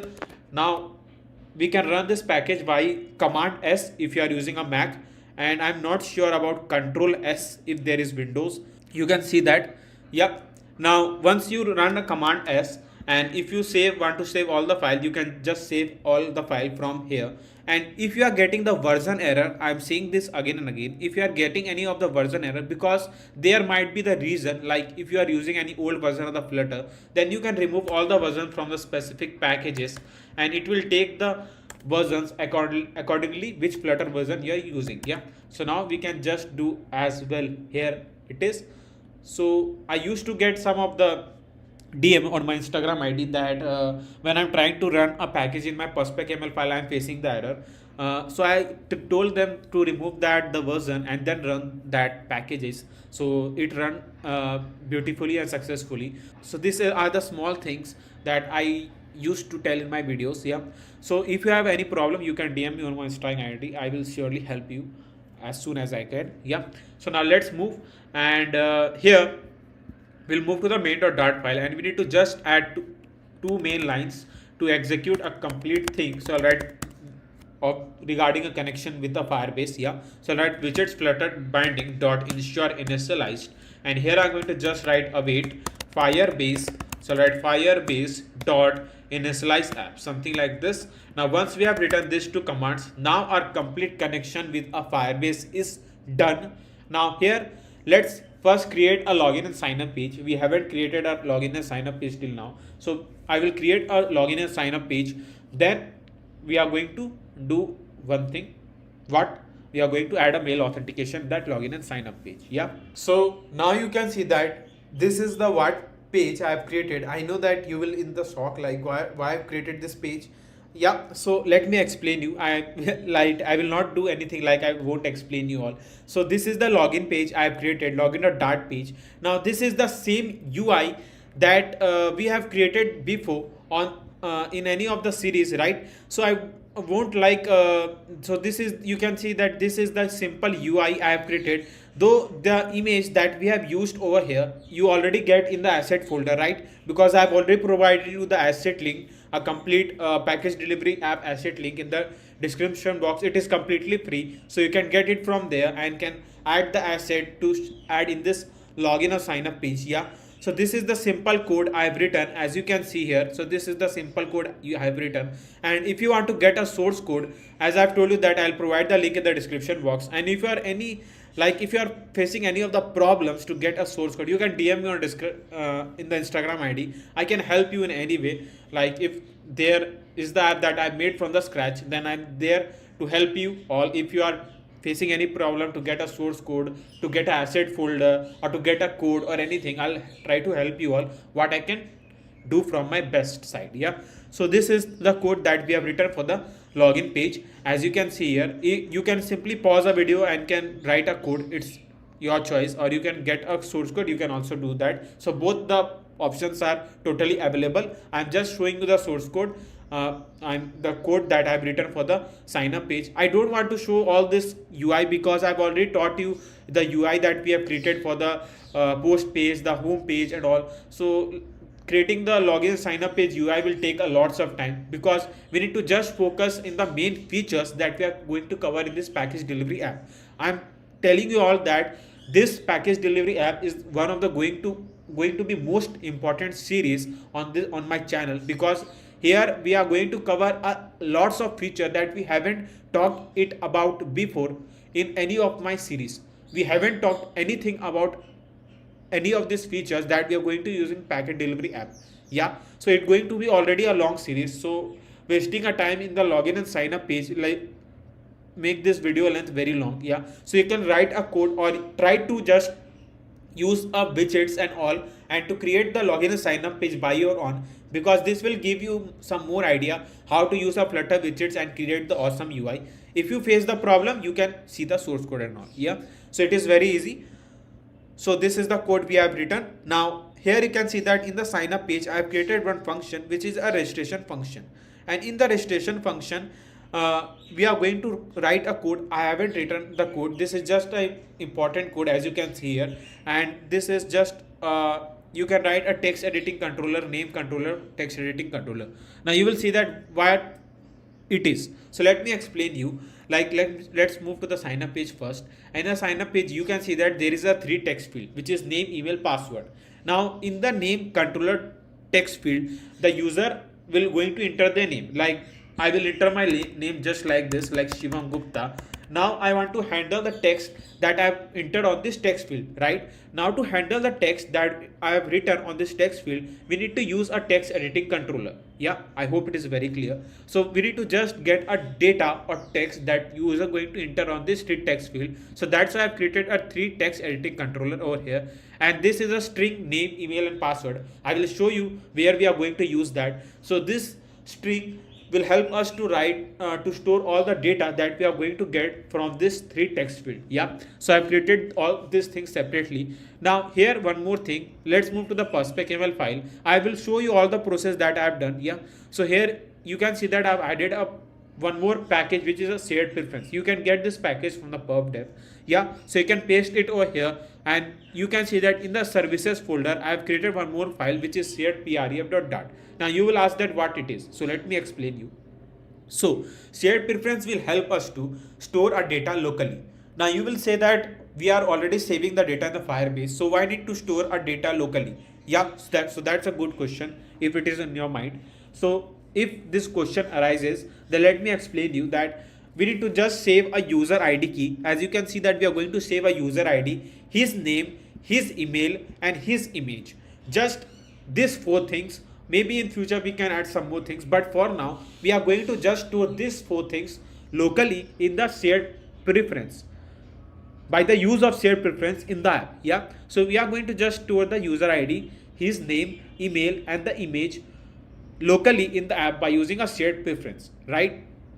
So once we save all this thing, then we don't need to call these 4 things again and again from the server, because it takes a lots of time and a code to call these 4 small things from the server. So we are going to just store a 4 string locally, so it won't take just much space, just a few byte, or you can say a few bytes space.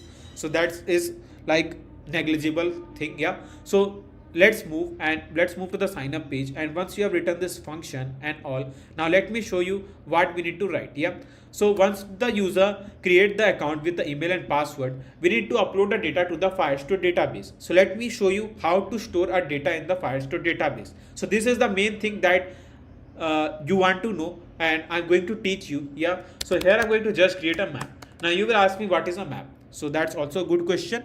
So map is a combination of key and value pair.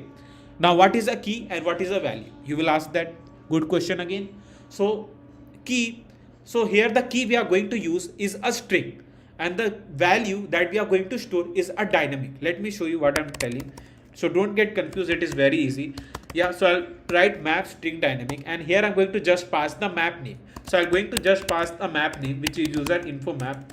Now I want to tell you one more thing, that I get a DM on my Instagram ID that the source code that I have added, there is no option to pay through the UPI and can get the code, because I have done that, because you will tell that why I haven't provided the source code in free, but I also need some support to keep going on this channel. Yeah, so that's a small amount I've added the source code. You can simply get the source code. If you want to pay through the UPI, you can just DM me on my Instagram ID. I will allow you to pay through the UPI and I will provide the source code manually by me, yeah, in your email ID. So you can also pay through the UPI if you are do have a problem to get the code from the code and like card and all, because it just accept a Visa and MasterCard. Yeah, so this was a small thing that I want to tell you from my side. Yeah, now here I have created a map, and here I have just created a map name which is user info map. Now in the user info map, I'll just pass like there is need to pass a name. So in the name, I just need to store a name by using a name controller.text. So you know that we have created one text editing controller, because we need to just handle the text that the user is going to enter on this text field. So we need to just write name controller.text here as well. And now here I'm going to just write an email. So we need to just store the email. So write email controller.text. Yeah. Now here, once we have done this thing, now here comes the use of a random string package that we have written. Now you will say why. So let me explain you. So we are going to provide a unique user ID to the each user. Yeah, so like there are two users, Syam and Shivam. Yeah, so Shivam has a definite like a unique user ID who just belong to Shivam, and there is one more user, Syam, who has a different ID which just belongs to Syam, right? So these two users have a two different ID. Yeah, so now the reason behind this, because like we need to track like which user placed an order. So like if the we haven't provided a unique user ID to the specific user, then for example, if the Syam has placed an order for the pickup and drop off, the driver will reach to the Shivam, because we haven't provided any the unique user ID, and there will be a missed chance in the Firestore database. So that's why we are going to provide the unique user ID, because we don't want to create a problem while creating this app, and the driver who is going to deliver the package will be on the problem. Yeah, so here I'm going to just create a string ID, and in the string ID I'm going to just create a random ID by using random alphanumeric, and we are going to just pass 10. Now here I'm going to just pass the ID here, you can see that, and I'm going to just pass the ID here as well. So this is the name, email and the ID. So once we have wrote this thing, now here we need to just move the services folder, and we are going to create a new file name which is database.dart. Now in this database.dart file, I am going to just create a class name which is database methods, something like this, database methods. Yeah, so in this class database methods, I'm going to create a function to like store a data in the Firestore database. Yeah, so I'm going to just write our function name which is like future. So I'll write future, something like this, and here I'm going to just write a future add user detail. Yeah, so I'm going to just write a function name which is add user detail, and here I'm going to just create a map. A map is a string and dynamic, so I can write a string and dynamic, and here I'm going to just write a map name which is user info map. So here you can see that. So this is the map we had passed, and we have created a map. Now once we have wrote this thing, now I'm going to just pass a string ID. Yeah, so this is the thing. Now I'm going to just pass a async, and we need to just return, sorry, yep, here you can see we just need to return, and here I'm going to just pass await, and here I'm going to just pass Firebase Firestore dot instance dot collection, and here I'm going to just pass the collection name which will be the users collection. Yeah, in the users collection I can pass a doc ID, and here I'm going to just use a set method to set up the map. Yeah, so which will be the user info map, not over here, over here. Yeah, so I'll write user info map, something like this.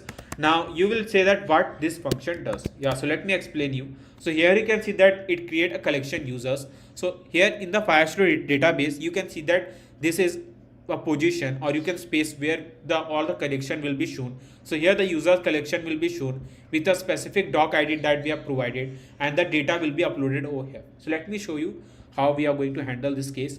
So this is the thing. Now we need to just write await, and we need to just pass a database method. So write database methods dot add user detail. So here we have passed a map dot then. Now once the let's not write dot then over here. So let's now do one thing. Now in my language I used to say that once the data is uploaded to the Firestore database and the user have successfully signed up in the app, we can show the green light to the user. You know that green light, a red light, if you followed my old series. If not, then we need to just show the green light that the user have registered successfully. So for the green light, we just need to write a scaffold messenger dot of context dots, and here I'm going to just show the snack bar, and in the snack bar I'll just write a snack bar here as well.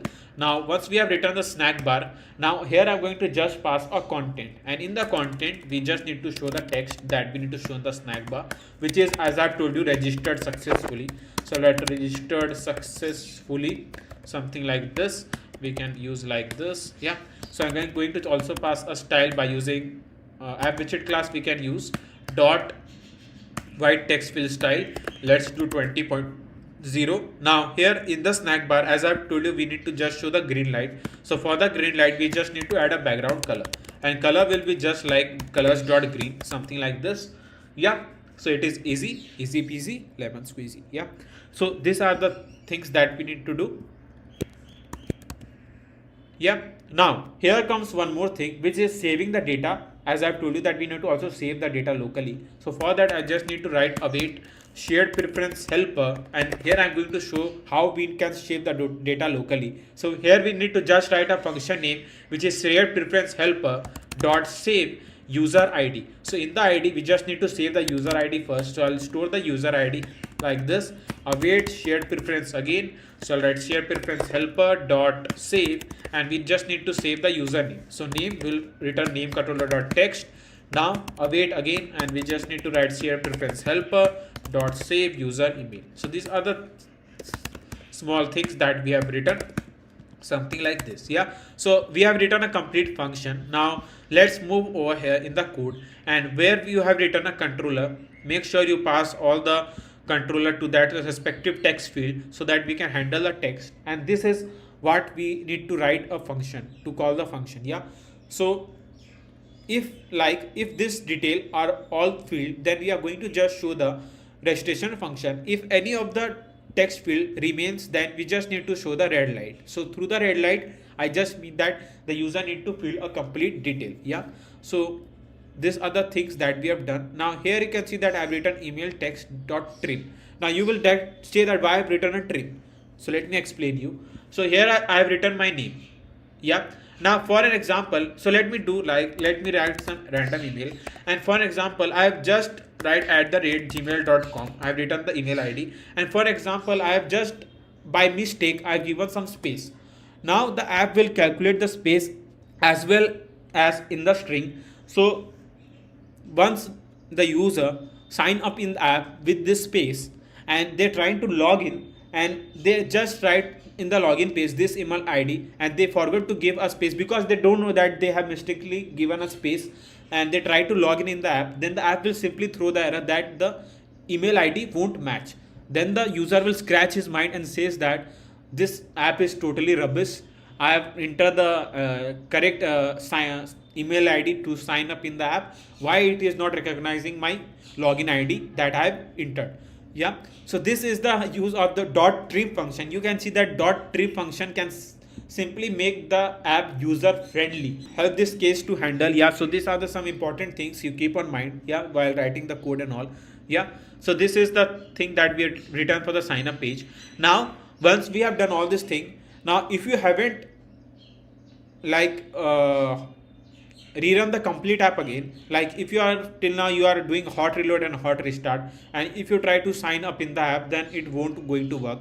I will tell you that we have added some of the packages, and we have just added a Firebase now. So don't add all these things don't hot reload and hot restart. Try to close a complete VS Code emulator and rerun the app again. That will be like very useful. Yeah. Here I have simply rerun the app again. Now I'm going to just use the name. So for the name, I'll just write Shivam Gupta over here. And here I'm going to just pass the email. So I'll write the random email over here. And once we have wrote the random email, and now I'm going to just write a password. Now I click to this, and here you will see that how the sign up page going to work. Yeah, so here you can see that we have registered successfully, but we are still on this page. Now there is the reason why we are still on this page, though we can see in the green light, but the reason is that we haven't pushed the user to our, like, so we need to just push the user. So write navigator dot push replacement, and here I'm going to just push the user. So for that I just need to pass a material page route first. So I'll write material page route, something like this, and we'll just push the user at so I'll just need to pass a context, and here I'm going to just pass the bottom name. Yeah, so here it is, as you can see here. So this is the code we have written for this page, and let me cut out this. I just need to paste it outside this function, so I'm going to paste it over here. So once the user will like authenticate in the app, then they will move to the bottom name. So let me show you again. So we'll simply hot restart the app again, and let me use some another user ID. So I'll just write Ayush Gupta over here, and here I'm going to just pass the email. So I'll write ayush45668@gmail.com, and here I'm going to just pass the password, something like this. Yeah, so I'll click to this, and just will wait for a few seconds, and here you can see that we have registered successfully, and it is a green light, as you can see here, and we'll move to the bottom name. Yeah, so let's move to the Firebase, because we need to also check the Firebase as we are uploading the data to the Firestore database. So we'll move to the Firebase, and we'll simply refresh this page. Now you will see that all the collection that I was talking you about. Yeah, so here you are going to see the, let me show you. Yeah, so here now you are going to see the users collection with a doc ID. So as you know that we have tried to authenticate 2 times. Yeah, so this is the first ID that I've tried to authenticate, and this is my second ID. So this is how we can simply authenticate in the app by using a mail authentication, and here you can see that how the data is uploading to the Firestore database. So our sign up page is working brilliantly. Now let's move to the login page. Yeah, so in our login or dart page, this is the function that you can say we have just made some minor changes on the function. Like here we have just passed the function name, which is sign in with email and the password, rather than in the sign up page we just used to pass create with email and password. Yep. So now once the user have successfully signed in, they can simply move to the which page, bottom name back again. So I'll just write material page route here as well. So I'll write material page route, and here I'll just pass a context, and here I'm going to just push the user to the bottom name page, something like this. Yeah, so here you can see the case, and it's look really great. So this is the user login function, and this is the page we have shown, and we haven't we have also passed the controllers, which is email controller, password controller, and then we have wrote this function to successfully log in the app. So let's test how our login function is working. Yeah, I will show you how our login page is going to work. So in the create account page, first I'm going to create the account, then I will use that same account to log in the app. Yeah, so first I'm going to write a name. So I'll write the name Shivam, and here I'm going to just write Gupta, and here I'll just use our email ID, and I'll use the same email ID to log in the app. Yeah, so first I'm going to sign up, something like this. We'll click to this, and yeah, register successfully. So now we'll hot restart the app again so that we can test the login side. So I'll use the same ID to log in the app. So I'll write shivam123@gmail.com and the same password, and we click to this, and let's wait. Yeah, so our login page is also working brilliantly. As you can see, we have successfully logged in the app, and our mail authentication part is done, and sign up and login page is also done. Yeah, but before we move forward, I want to introduce you to app crafting. So this is a startup started by me. So if you are looking for the app for your business or resume, we are going to make a budget friendly app for you. You can simply fill this contact form and can send us the requirements to get a awesome app in both Play Store and App Store. You can find the link of the app crafting in the description box. So now let's move to the app, and here we are going to now create or not create we are going to add a backend for the add package page from where the user can simply place the order, right? So in the post page, what I'm going to do is that here you can see that there is a thing which is add location as I've told you in the starting of the video, when we have made this page also, like there the user will simply enter the pickup location, a drop off location, and the app will calculate the distance in kilometer, like pick up and drop off, and then it will show us the amount that we need to pay. Yeah, so these are the things that I've told you that we are going to add in the add package page. Yeah, but there is one problem. Now what the problem is, let me explain you. So the pickup and drop off location will be filled by the user. Now in the backend we need to use a Google Map API key, and the Google Map will simply tell us the distance between these two locations and will give us the details or distance in the form of kilometer, right? So this was the plan that I've thought before making this add package page, but now as I've told you, like we are going to make this app for completely free. Like you don't need to pay for the backend and all. So that's why I haven't used a Firebase storage till now. But when you need to use a Google Map API key, the Google Map API key is not free. It's going to charge you from how much time you call a Google Map API key in the app. Yeah. So that simply need you to add a credit card or debit card to enable the Google Map API key. So I thought that let's remove this add location option and we just keep a fixed charge like $50, $60. We are going to keep a fixed charge like for the each pickup and drop off part. Yeah. So these were the some things that I need to tell you all, that we are going to do these changes in the app. Yeah, I'm going to remove all these things that we have shown. So I'll just remove here, as you can see. So submit location button here as well, and here it is the pickup and drop off details and the total price, and the user can place the order. Yeah, so let's add the backend for all this thing that I've told you now. So for that I just need to add some of the details first. So first I'm going to use a text editing controller. So first, as you can see that there are 6 text field. Yeah, so first there are 3 text field for pickup and 3 text field for drop off. So we are going to add a 3 text editing controller over here so that we can handle the text that the user going to enter on this text fields, right? So first we are going to write a pickup address controller, something like this. Pickup address, just write pickup address equals to new text editing controller. We'll do same for the other things. So 1 2 3 4 4 and 5, there are 3 3 6. Yeah, so we'll need to add one more like 3 to 5. Yeah, 6. Yeah, so now we can just do all the things. Like here we need to just pass pickup username.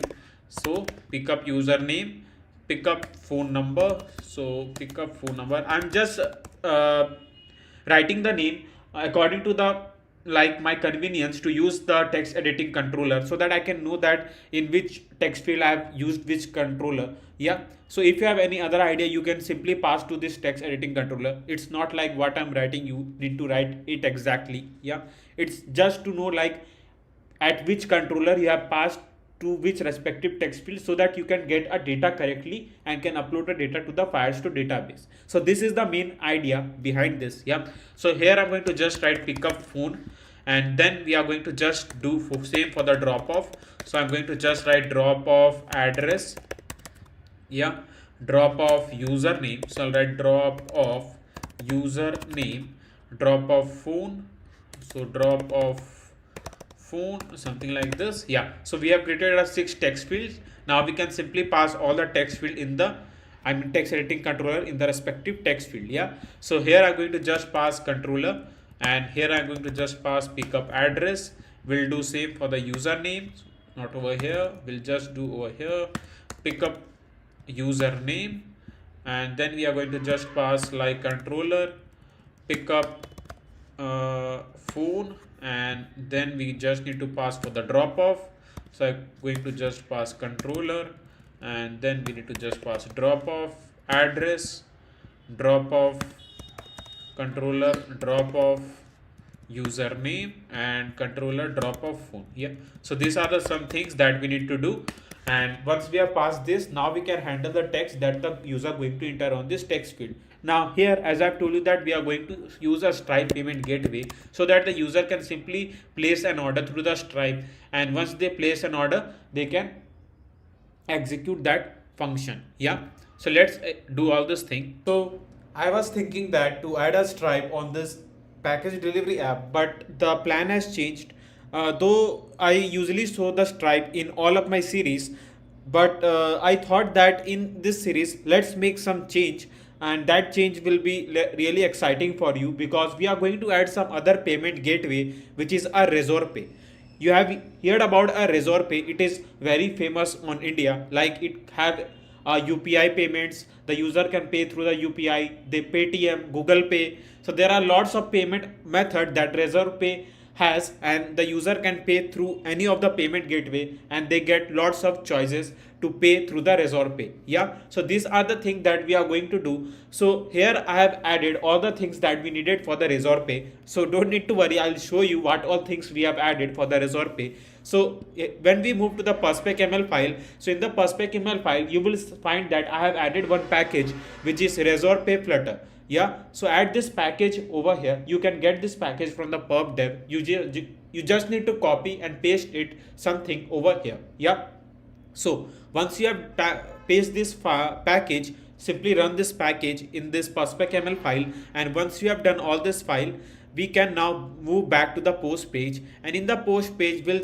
write some necessary functions to execute the Resorpay, right? So here you can see that this is the code that I've written for the Resorpay. You can see that the function name is open checkout, and in the open checkout I'm simply first passing the amount that I want to show through the Resorpay, the email that I want to show. So the email we are getting is the user email. Yeah, so that's why I've used a shared preference to first get the user email, and once we get the email, I've simply passed the email over here. You can pass like this a function, a relate Resorpay equals to Resorpay.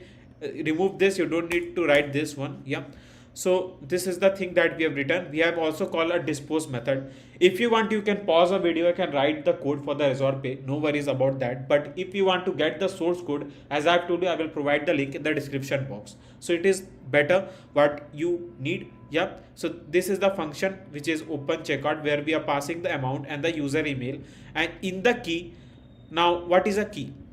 So we need replace the key with as you can see, I have written replace with your key ID. So this is the unique key ID. So you need to go to the Resorpay website and simply sign up there, and once you sign up and you get one key, you just need to paste the key over here. Now you can see that I have created one ID over here. So what is the ID? Let me show you. Yeah, so here you can see that in the services folder, I've created one file name which is constrained dot. Now you will think that what is this file all about? So here you can see that here I have created one string Resorpay key, and here you just need to paste your key. I'm not going to show you what key I've used because there will be some security issues. So you just need to paste the key over here, and once you paste the key, you can call that simply over here. Yeah, then we need to just pass the amount. We can pass the amount directly. Now here the amount will be in the form of paise. I know that if you are from India, then you know the paise and rupee conversion, but if you are not from India, then you can simply check it on the website. I don't think so Resorpay is like valid outside India. It is just for the citizen of India. Yeah, so if you are from India, then you can use a Resorpay, but if you are from outside India, then I'll refer you to use a Stripe. Now you will say that I haven't shown you the Stripe, but I've like used a Stripe many times before in my series. So I've tried to do these changes on this package delivery app. So if you are watching this video outside India and you want to add some of the payment gateway, I will refer you to please follow my series. I have also shown how to add a Stripe. You can watch in any of the series. I'll recommend you can see food delivery app series.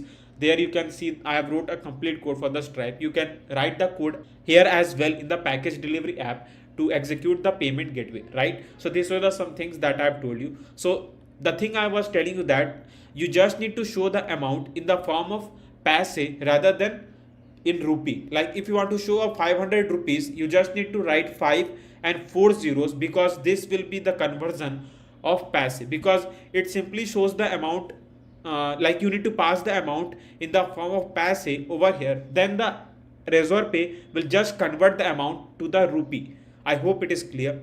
I will show you what I have passed over here.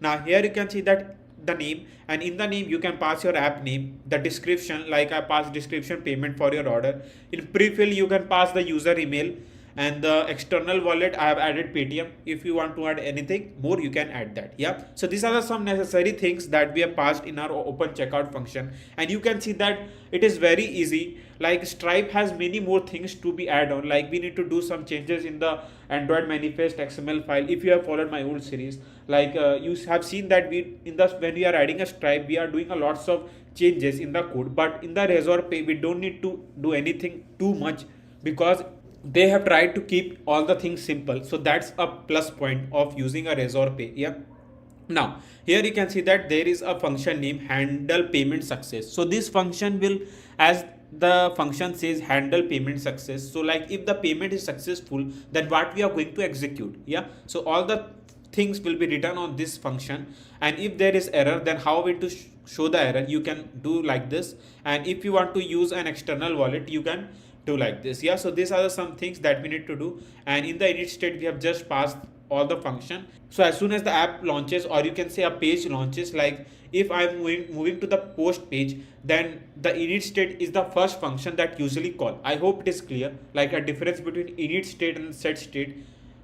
I hope it is clear. Like init state is a first function when the page call, and set state is used when we need to just refresh the page. Yeah, so this is the difference between init state and set state. Yeah, so this is the thing that we have written in the init state, and here you can see that this is the function for the Razor Pay. I hope that I have cleared you each and every point that we have added the Razor Pay. Yeah, now here let's move over here, and here you can see that I have just passed, like in the place order button, I have wrapped up with a gesture detector, and I've wrote a function named open checkout.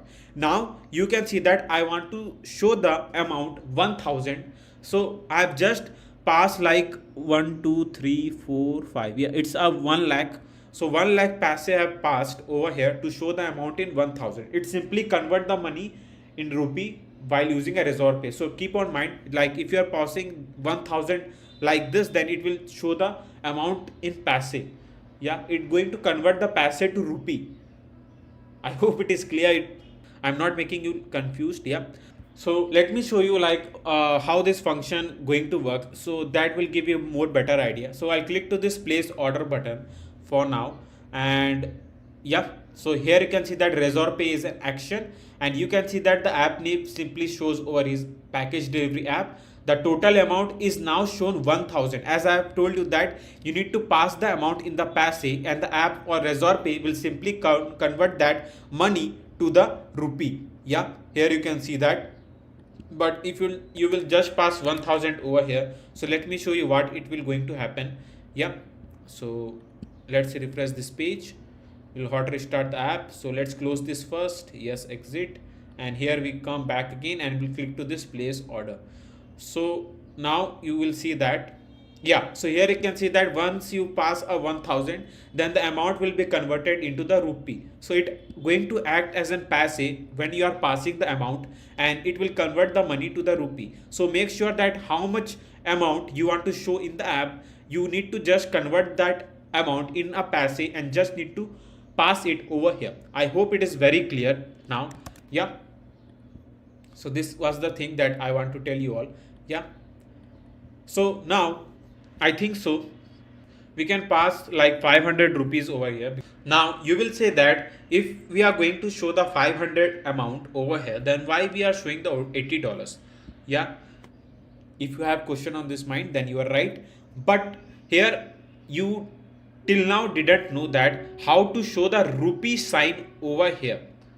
because we keep on showing the dollars in each and every app, but till now you haven't know that how to show the rupee sign over here. So let me show you what we need to add. We just need to pass this command over here, like you can pass slash, it's a slash u20b9, and it is just a code to show the rupee sign, and here I'll just pass a 500, something like this. Now you can see that it simply show the rupee sign over here with an amount which is a 500 rupee, the amount in the form of rupee in the app. Yeah, so this was the new thing I have taught you. So hit that like button till now if you haven't. Yeah, so once we have done this thing, now let's add some of the execution for this. Like once the payment and all is done, then what we are going to upload in the files to database. Yeah, so we are going to do one thing, like here we'll move to the Firebase, and here you can see that we are going to just show the order. Like once the user place an order, we are going to show the order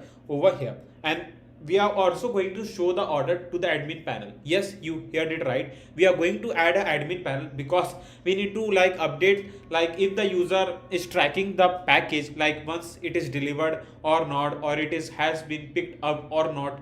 Yeah, so all these things, and it is on the way or etc. So that tracking will be handled from the admin side, right? That I've told you before. Yeah, so we are going to just add an admin panel on this app, and we are going to show that order in the admin side of the app. So these are the some things that we need to do.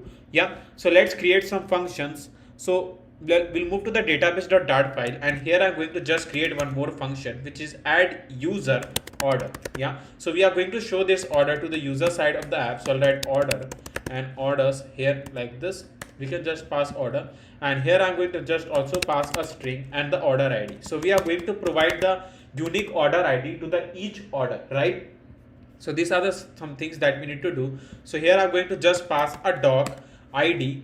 Here I can pass order ID dot set user info map, something like this.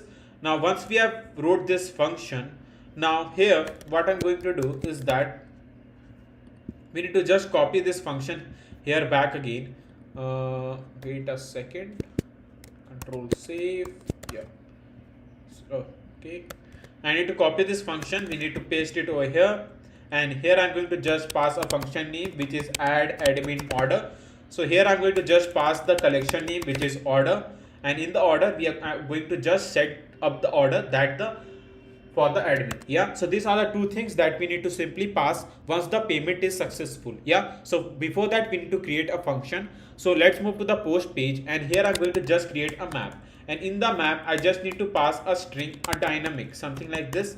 I just need to pass string dynamic user order map. Yeah, I'm going to just pass this map name, and here I'm going to just show, like there will be some more things that going to work on the tracking, but for now I'm going to just add a necessary function, and as we move to the app, and if there will be anything added, anything we need, then we are going to add on this map. Yeah, so we are going to do some changes on this map afterwards, because it depends on what we are going to add and execute on this package delivery app. Now here I'm going to just pass first a pickup detail. So I'll write pickup.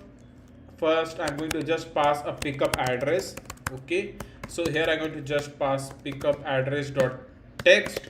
Yeah, so you know that what this function does. So once the user enter the pickup address, now to get a text from this text field, we just need to pass a controller and dot text function to get a text from the respective text field. I hope it is clear because it is very easy. And now I'm going to just pass a pickup username. Yeah, so pickup username, and here I'm going to again pass a pickup username dot text, something like this. Now once we have passed this thing, now we need to just pass pickup phone. We need to just pass phone number dot text. Yeah, and you just need to pass now a drop off address. So like drop off address, something like this, which will be the drop off address dot text, something like this. Now we need to also pass the username. So like username, and we just need to pass drop off username dot text, and then we need to just pass one more thing which is like drop of user, drop of food. Yeah, so drop of food, we are going to just pass a drop of food. Now here you can see that in the home page you can see that I have passed a text field which is a inter track number. Now we are going to provide a unique track ID to the each order that the user going to place. Yeah, so let's create that unique track number over here. So for that I'm going to just pass a string, and in the string first I'm going to just write a track number. So this is the string, and here I'm going to just write random alphanumeric 10.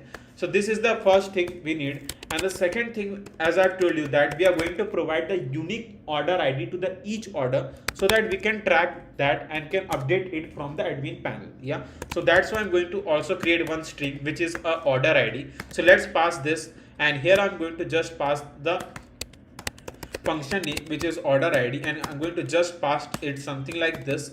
Now once we have passed this, now we just need to pass a track number. So I'll write track number something like this. Yeah, so these are the some things that we have passed on this map, but I've told you that when we are going to move forward on this app, if there will be any changes or if there will be anything we need to add on this map, then we can do that later. Yeah, so no worries about that.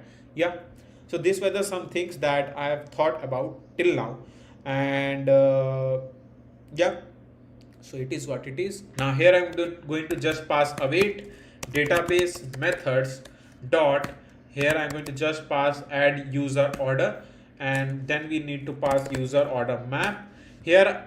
Then I haven't passed, I think so we haven't called the ID till now. So for that I'm going to just get a ID from the shared preference that we have stored locally. So I'll write id await shared preference helper dot get user id, something like this.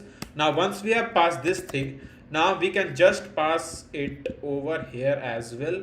So I'll pass over here, and this is the order id that we have created. Yeah, so the unique order id. So this is the one function. Now the next function will be database methods dot add admin order. Now we just need to pass a map name which is user order map, and then we need to just pass the order ID here as well. Yeah, so these are the some things that we need to do. Now let's move to the sign up page, and here I'm going to just copy the snack bar something like this, because we need to also show the green light. You know that the green light. Yep, so the green light will be like once the order has been placed successfully, and so we need to just show the user a green light that it is successful. Yeah, so the green light we can write like what we can write. Yeah, so order placed successfully, we can just write order placed successfully. Yay, sorry, sometime it's happened. Yeah, so just need to hot restart here back again. Let's move back. I hope that we have wrote all the things. We can test it now. I hope it is okay. Yeah, so let's enter the pickup address. So I'll write near main market, near main, sorry why it is coming on Hindi,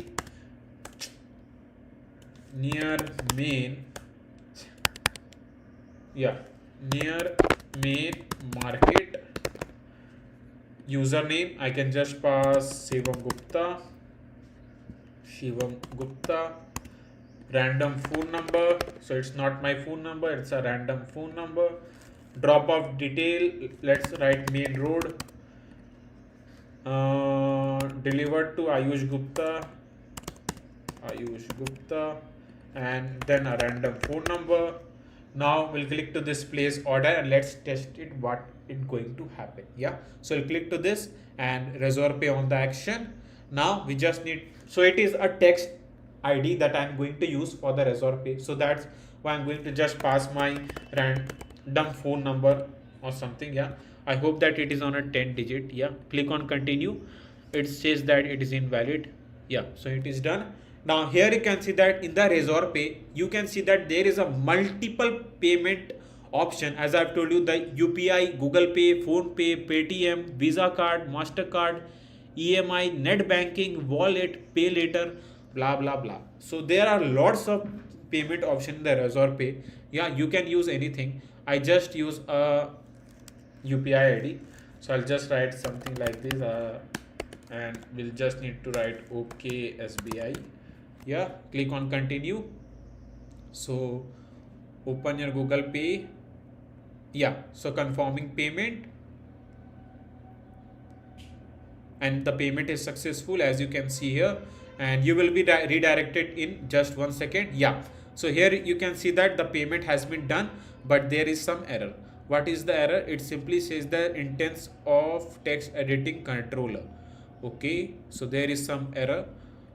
We have to check what error we are facing. Pickup address, pickup drop off. Okay, so this is the thing that we have done. We have just passed a text editing controller like this. We just need to pass dot text. So these are the minor errors that we need to just keep on mind. Yeah, we'll just do the thing again. So let's pay through the UPI back again. So I'll pass UPI, just write a random, okay, SBI. We'll click on continue. So confirming payment, and payment is successful, and we will be redirected in just few seconds. So yeah, it is done. Yeah, so here we can see the green light, which is order placed successfully. Now let's move to the Firebase, and we need to just check like what all data has been shown over there. Yeah, so here I'm going to just refresh this page, and we'll wait for a few seconds, and let's check what data we have over where. So which ID I've used? Yeah, so this is the ID I've used, and here you can see that the order collection, this is the unique order ID, and this or data I've just filled now, you know that. Yeah, and here you can see that it's also create the order over here, and this order, as I've told you, that it's going to show in the user side, not user, sorry, the admin side of the app. Yeah, so these are some things that we have done.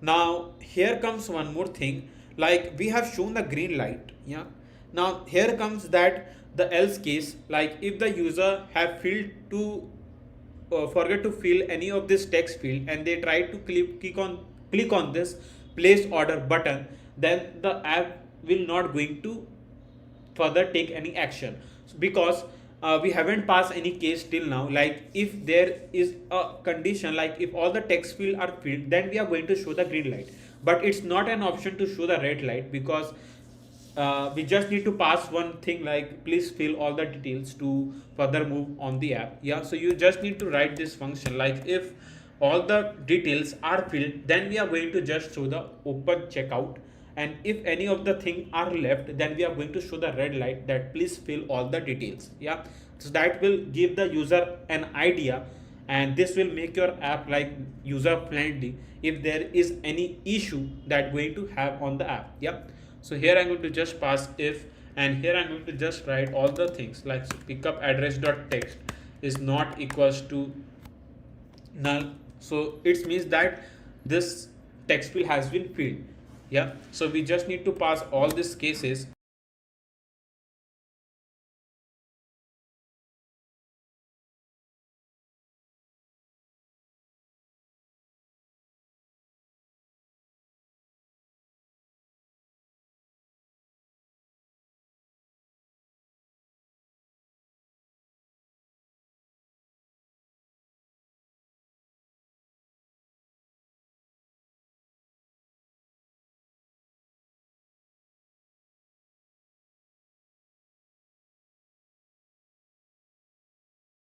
So this is what I have written. If I forgot any of this text field to be called, you can write that, no worries about that. It is just that I try to give you an idea like how we can show all this thing. So once all the text field has been filled, then we just need to call the open checkout function, and if anything is left, then we are going to just show the red light. So for that I'm going to copy this one, and here I'm going to just show that text. So we're going to just paste it, and I'll just change the color to red, and we'll just write the text like please fill complete details. Yeah, complete details, something like this. Yep, so let's hot restart the app, and if I now try to click on this place order button, you will see this red light which is please fill complete details. Yeah, so these are the some things that simply make the app more user friendly. So now once the order has been placed, now we are going to show that in the order page of the app. Yeah. So let's create this order page. So here in the order.dart file, let's add all the things. So what I'm going to do is that we just need to first pass the background color. So I'm going to copy, and here I'm going to just paste it here as well. Now in the column widget, I am going to just copy all these things that we have written for this page. Yeah, so I'll copy, and we are going to just paste it here as well. We'll call app widget class, will pass necessary brackets that all needed. Yeah, so these are the some things that we need to do, and this is the page. Now we need to just pass the margin so that I can see the text clearly. So at margin edge insert dot only, from the top let's pass 40.0, which will be enough. Yeah, now here I can just like write order page, or we can write, yeah, order page. It's okay. If you want to pass like all order or anything, you can do that. It's up to your choice. Yeah, now here in the container I can just pass a child, a column, and here I'm going to just write some necessary function that I need to try. Now here you can see that once I've written the column widget, the container width has been squeezed. So I just need to pass width, and we'll just tell the container to use a maximum width of the screen. So I just need to pass the function something like this. Yeah, so now we can write all the things that we need to do. So now let's move, and here in the order page I'm going to show the current order and the past order as I've told you. Yeah, so let's first create a function so that the user can simply switch to the current order and can see all the current order, and they can switch to the past order and can see all the past order, right? So this is the case that we need to create over here. So for that I can just pass a row children, and here I'm going to just pass the image. Sorry, let's first pass a container. So here I'm going to just write a container child and the column, and here I'm going to just pass a children, and in the children first I'm going to just show the image. So for the image I'll use image.asset, as you know that. So write image.asset something like this, and here I'm going to just call the images folder, and in the images folder I'm going to just pass the image file name. So the image file name that I'm going to use is this, which is deliveryman.png. We're going to show the current orders. Yeah, so for that I think so we can pass like this past orders. Yeah, so I think so let's pass this over here. So I'll just rename this to current order because it just indicate the current order. I guess this image is fit for showing the current orders. Yeah, so I'm going to just use this over here. So here I'm going to just pass the images, and here I'm going to just pass our image file name, which is current dot, sorry dot, why I'm saying dot, current orders. So yeah, current order dot png, something like this. And here I'm going to just pass the height. Let's pass the height 100, width 100, and a fit box fit dot cover. I hope it is okay. So images current order dot png, yeah, it's okay, but it can't recognize the image because we have just changed the image file name. So I think so, yeah, the file name is correct. Yeah, it is totally matched. Then we are facing this problem, but it's not a problem. We just need to close the VS code and rerun the emulator again, because this is the minor error, as you can say, because we have just changed the image file name. So the app couldn't recognize what is the image file name that have been changed. Yeah, here you can see the image, but I need to increase the height and width of the image. So let's pass up to 130 and 130. Yeah, so now I can just pass the space from the top. So for that I use a size box. So I'll write the size box 20.0, which will be enough, I guess. Yeah, now just below this text, just below this image I'm going to add a text. Now here I will write a text widget, and in the text widget I'll just write current, and here I'm going to use /n orders, yeah, which will indicate current orders. And I'll write style app widget class dot headline text field style.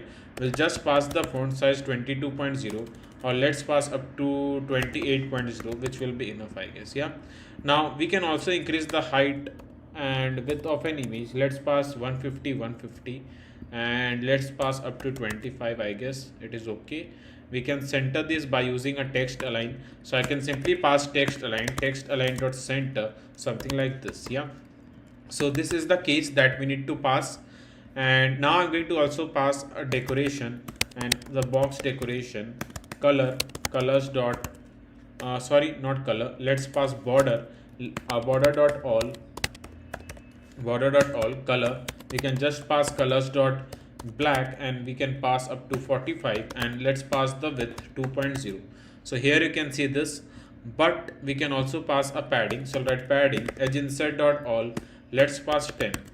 Yeah, so this is what we have passed. And now we can also pass a border radius, so for that I'll write border radius dot circular, let's pass 20. Yeah, so this is the thing that we have passed.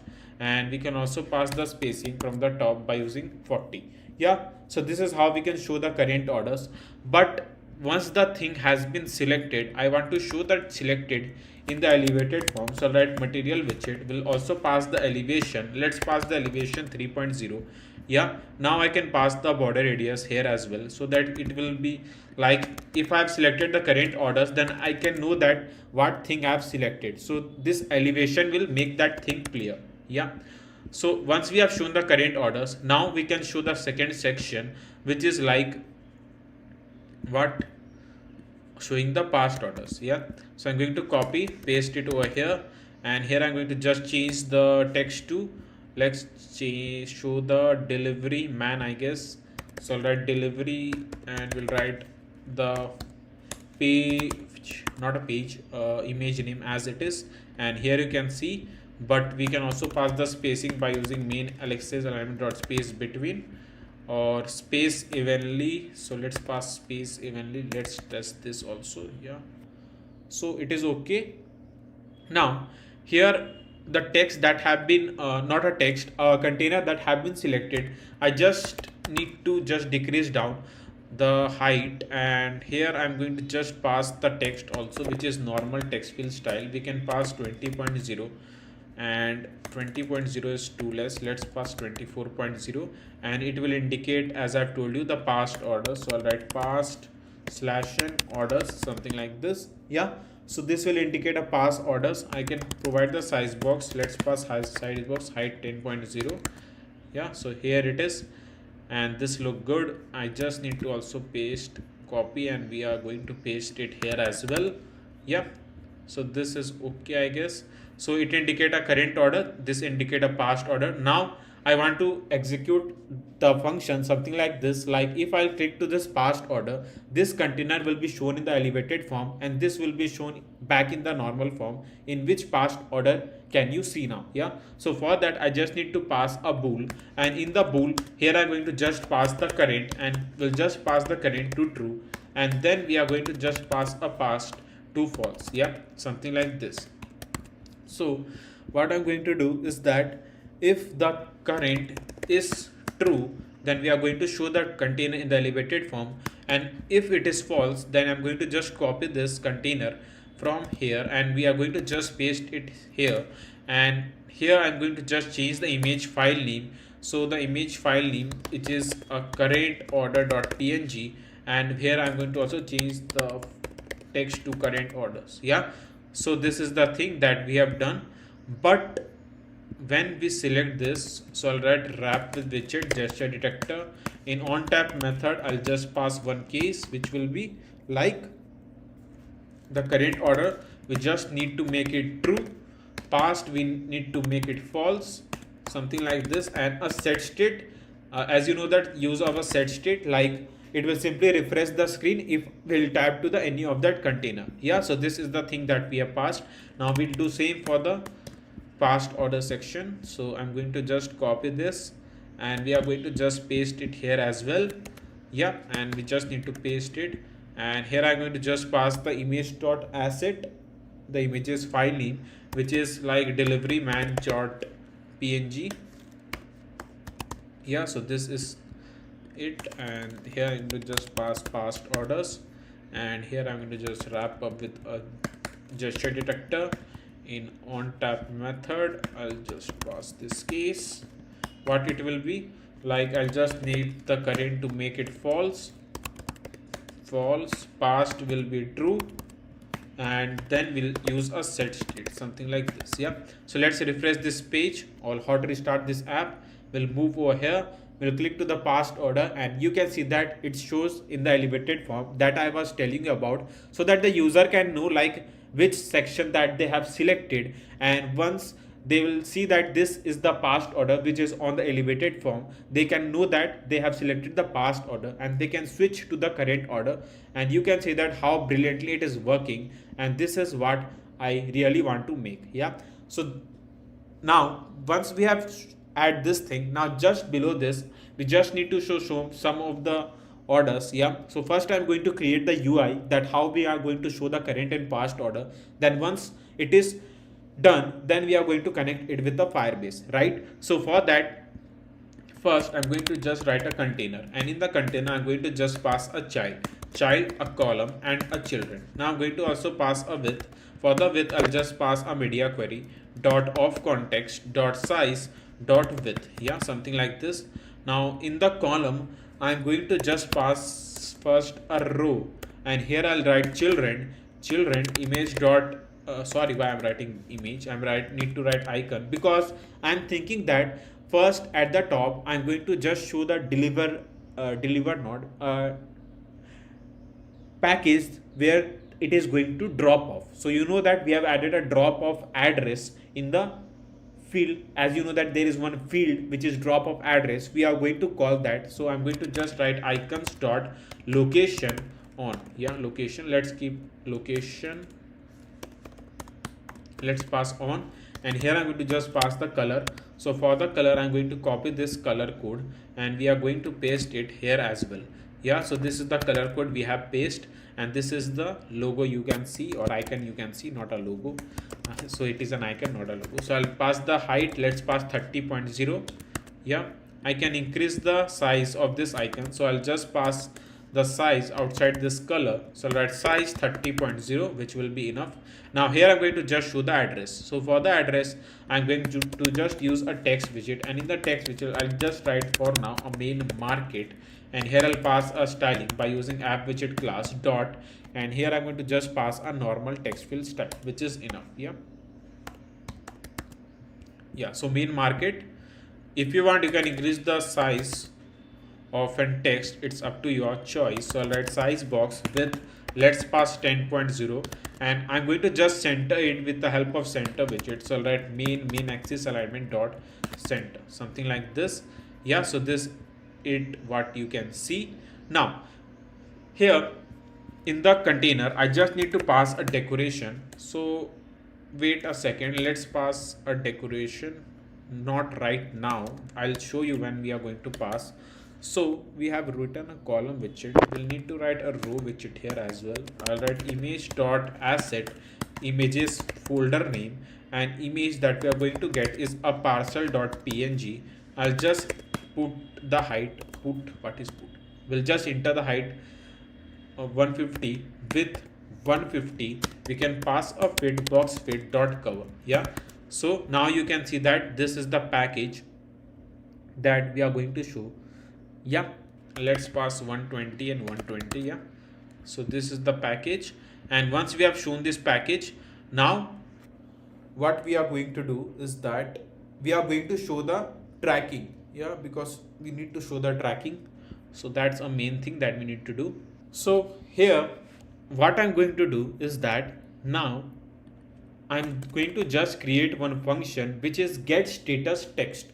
Now what is this function? This function will like help us to handle the case, like as I've told you that the tracking will be managed from the admin side of the app. Yeah, so for that I just need to create a string, and here I'm going to just pass a function name which is get status text. Yeah, so get status text, this is the function, and here I'm going to just pass a int index. Now the int index, here I'm going to use a switch case. Now you will think that what is a switch case? So let me explain you. Switch is something like here, the index we have passed is that, like, switch is something like if we need to switch to the so for example, if the index value is 1, then the switch will move to the case 1 and it will just show that this thing that they need to return. Yeah, so switch is going to work according to the index that we are going to set. Yeah, so we are going to pass a multiple cases in the switch, and through the index we can show that case in the app. I hope it is clear. So I'm going to just pass a switch. If not, then I'll show you what I'm telling about. Yeah, so I'll pass a switch index, and here I'm going to just pass a case. So this is the first case I'm going to show. So I'll write 0 something here, and I'm going to just return, and in the return I'll just pass like this, which is driver on the way to pick up point. Yeah, so this is the first case that we are going to show, like driver is on the way to pick up point. You know that pickup address, so we just need to pass driver on the way to pick up point. Yeah, so this is the first case. Now the next case we are going to show is that what it will be. I'll just write return case here as well, and the second thing I'm going to just write, which is like driver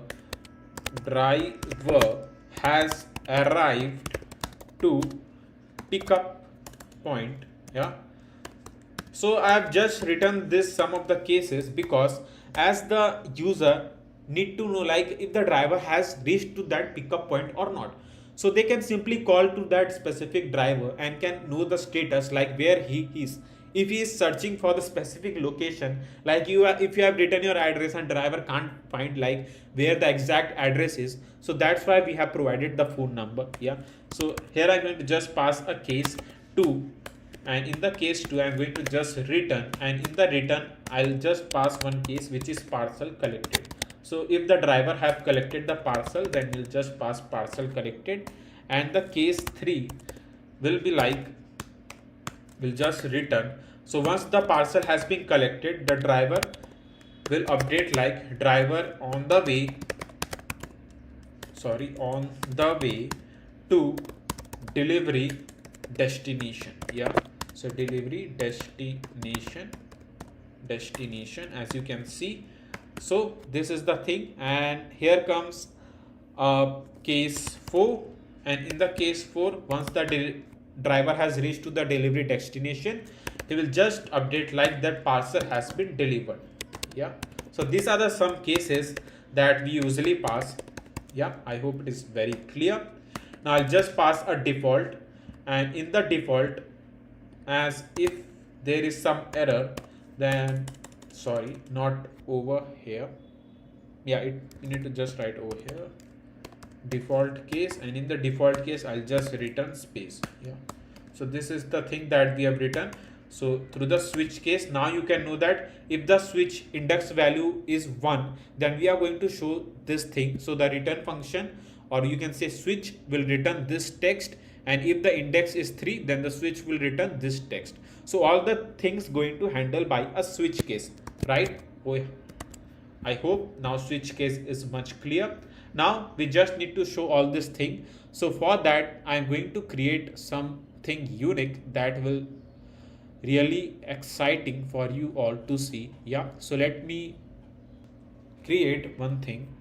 So just beside this image, I'm going to show that. So where we have written, yeah, here we have written.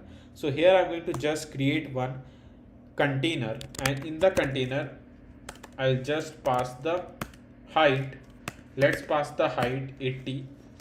Okay, now here I'm going to just pass a child, 80 first, then we need to pass the child in the container, and here I'm going to just pass fixed timeline.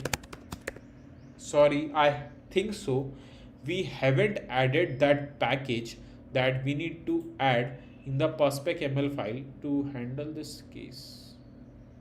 Yeah, which is a timelines. Yeah, So we need to just add this package, so which is timelines. Yeah, so this is the package. You can run the package.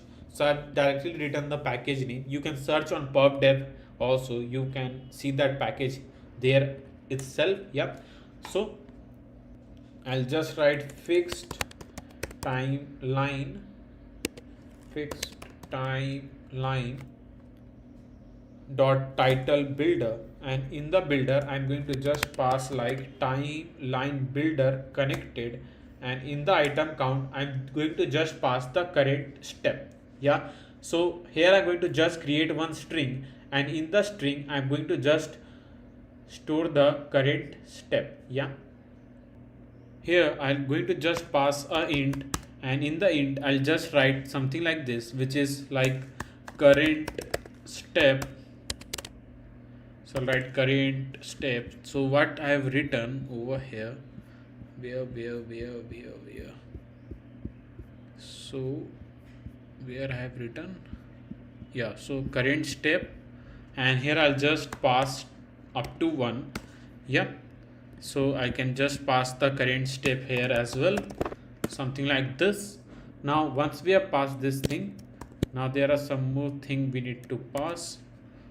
So what all thing it is, first we need to pass a okay, content align, and here I'm going to just pass content aligns dot alternating. Yeah, and connection direction. So I'll need to write connection direction dot before.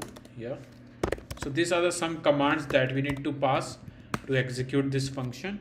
And here I'm going to just pass a connector builder, and in the connector builder I just need to pass a context and a index. Yeah, now once we have passed this thing, now I just need to return, and in the return I'll just write a padding. Yeah, so how we need to show all the things, so we need to just pass it over here. Yeah, so first I'll just pass edge insert dot only from the top. Let's pass 8.0, which will be enough, I guess. And here I'm going to just pass a child text widget, and here I'm going to just pass get status function index dot style.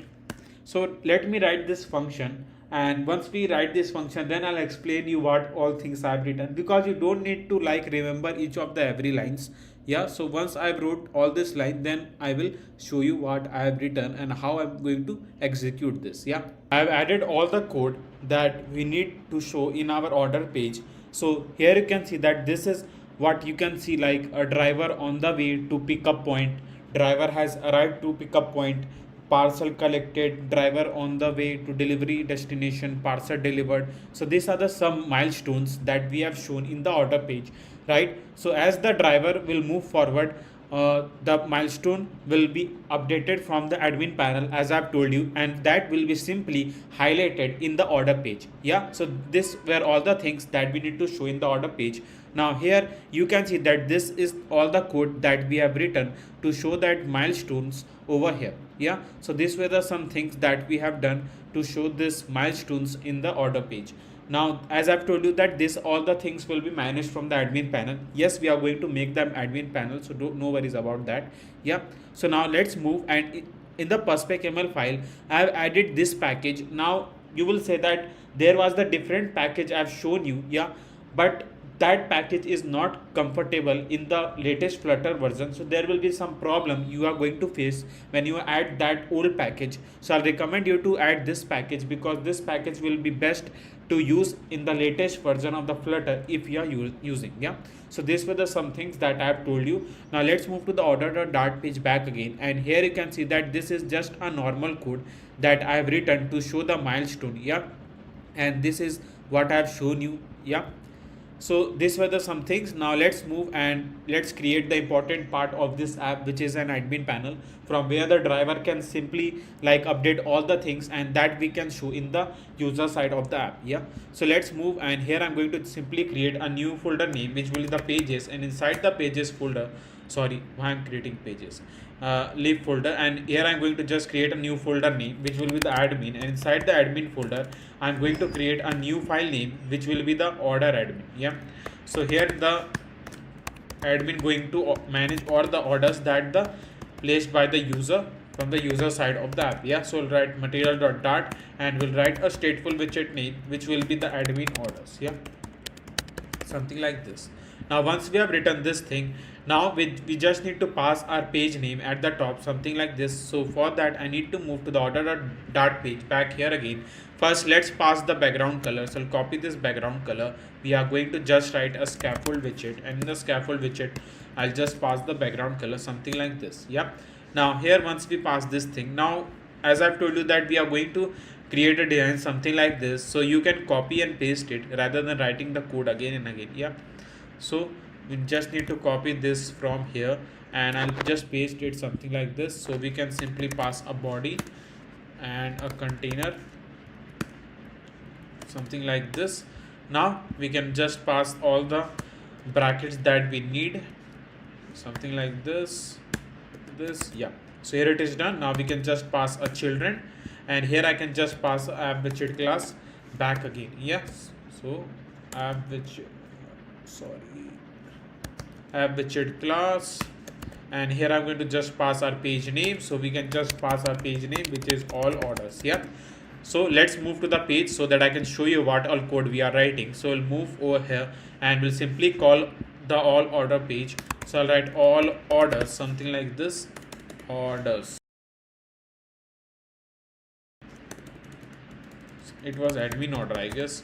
Yeah, so this is the all order page, and now here let's first create the UI, like how we want to show the detail and how the admin going to manage the order tracking from here from the admin side of the app.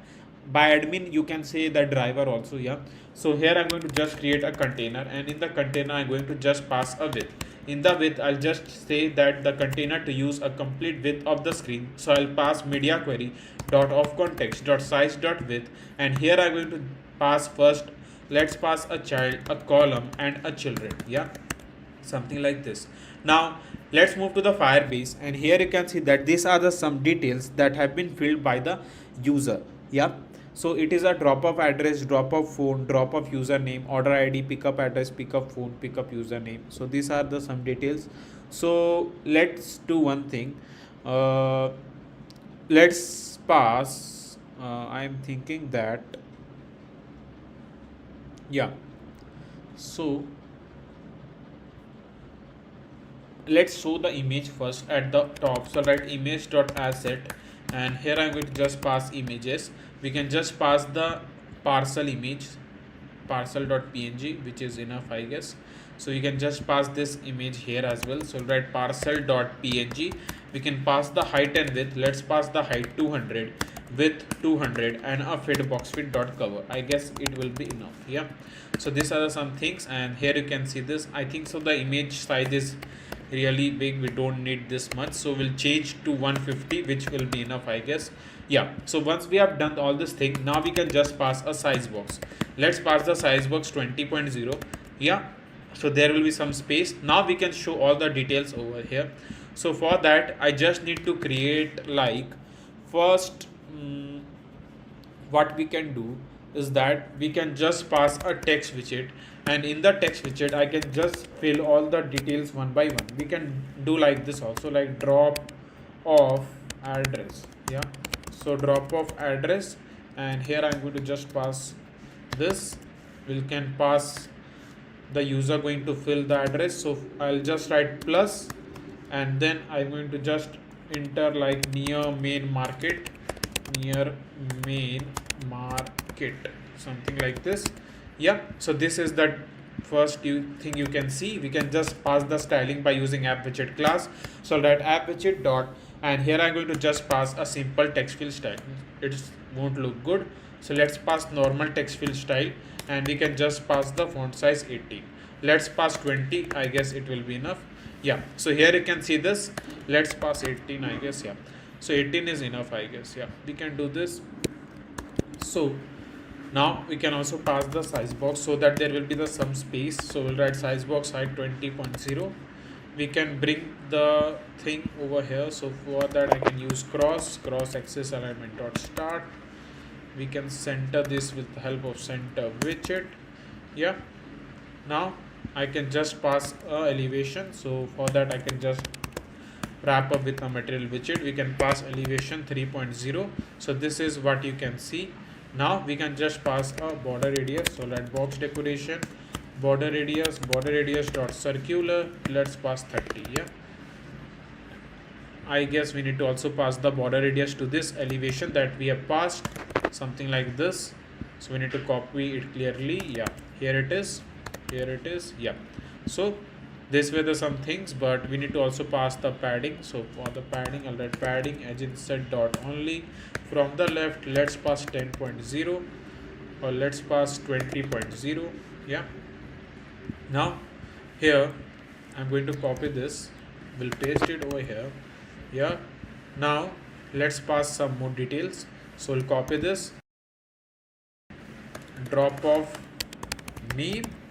Rather than passing like this, we can make it more easy so that it will be more clear for the, I think so, driver to understand. Because if we'll show drop off address, drop off name, something like this, then it won't look good, because it will be really confusing for the driver to know like what all details they have shown over here. Because we are going to show drop off address, drop off name, drop off phone, then we are going to show for same for the pickup. Yeah, things get very messy and it doesn't look good to show all these details. So what I'm thinking that let's just pass like drop off here, and I'll just write drop off details, something like this. And here I'm going to just pass the styling by using app widget class.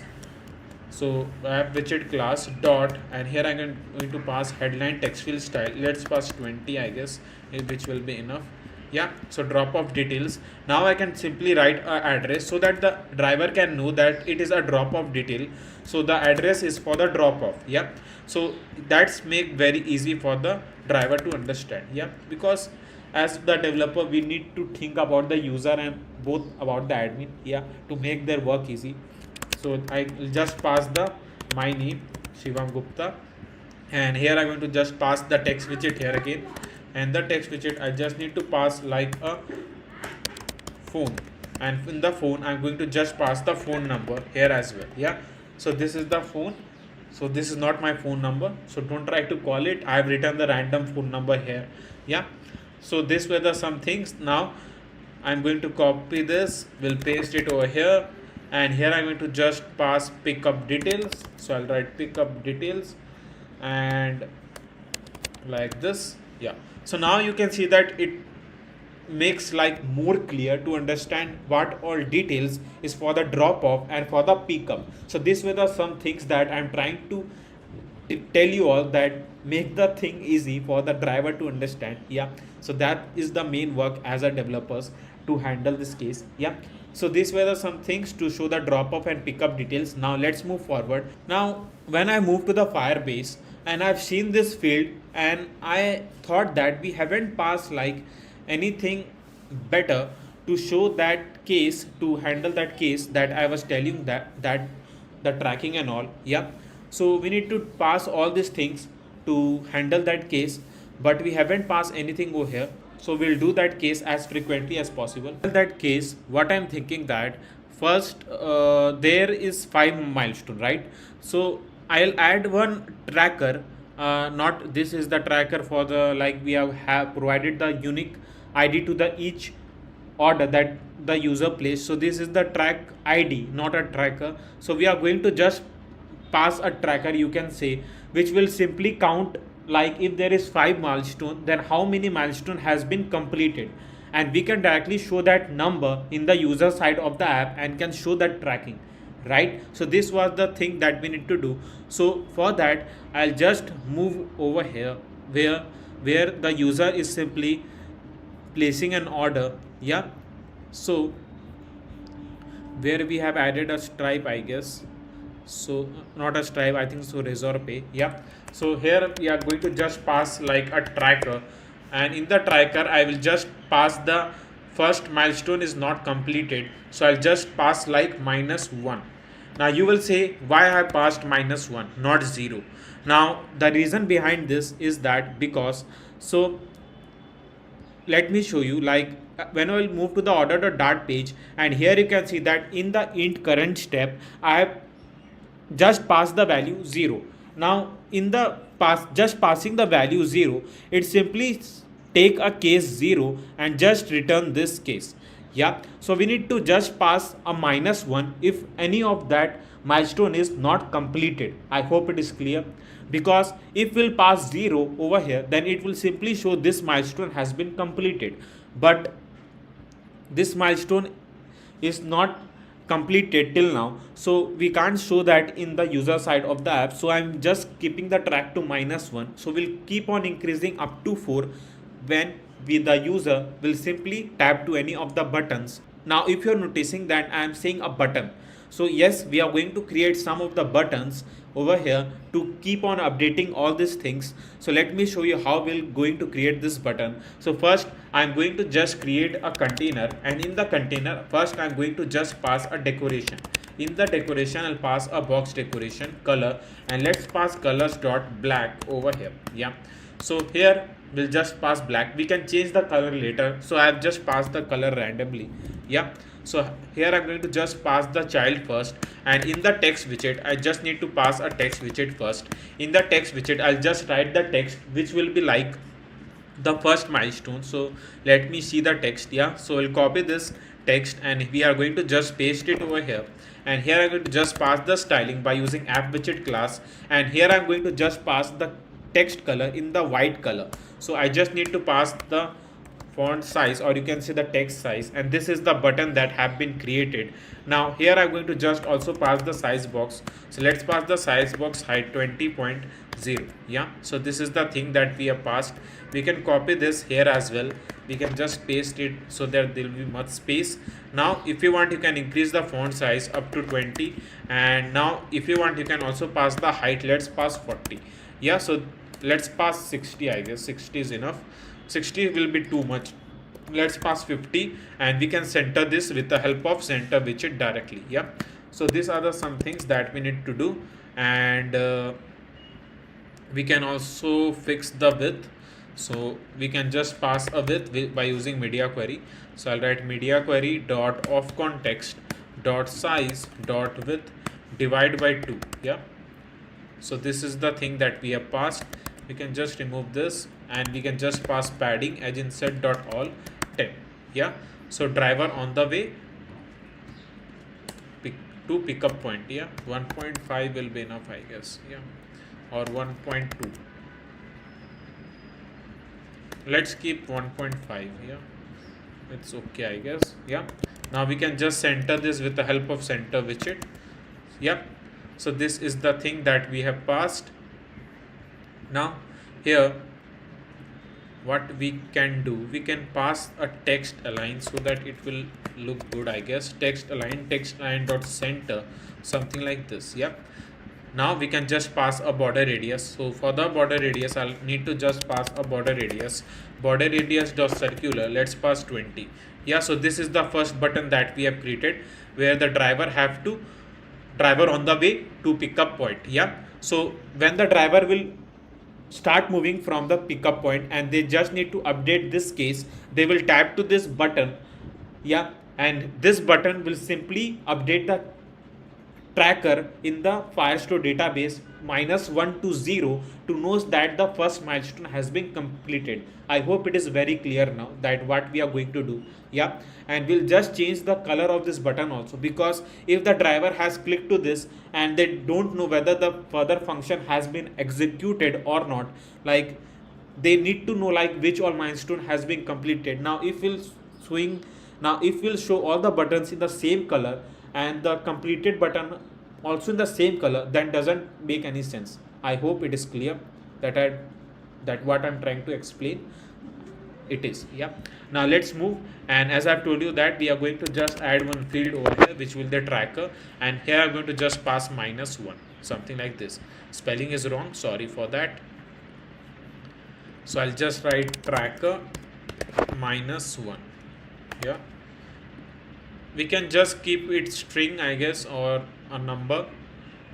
Let's pass the number, I guess, -1, something like this. Yeah, tracker -1. I hope it is clear. I am also checking that if we have passed a number or in the form string. Yeah, it is in the form of number, so it will going to work. Yeah, now let's add all the other buttons that we needed to track. So I'll copy this, we'll paste it over here. We'll just pass the size box. Let's pass size box 20.0, which will be enough, I guess. Yeah, now here we are going to just pass the second case. So for the second case, let me copy that case. So it is this one. Driver has arrived to pickup point. So this we can pass directly over here, something like this. We just need to copy this here as well, just paste it over here. The third case, so what was the third case? Parcel collected. So we are going to copy again, paste it over here. Need to copy back again, paste it over here. Order page, driver on the way to the delivery destination. So we'll copy this, we'll just paste here as well.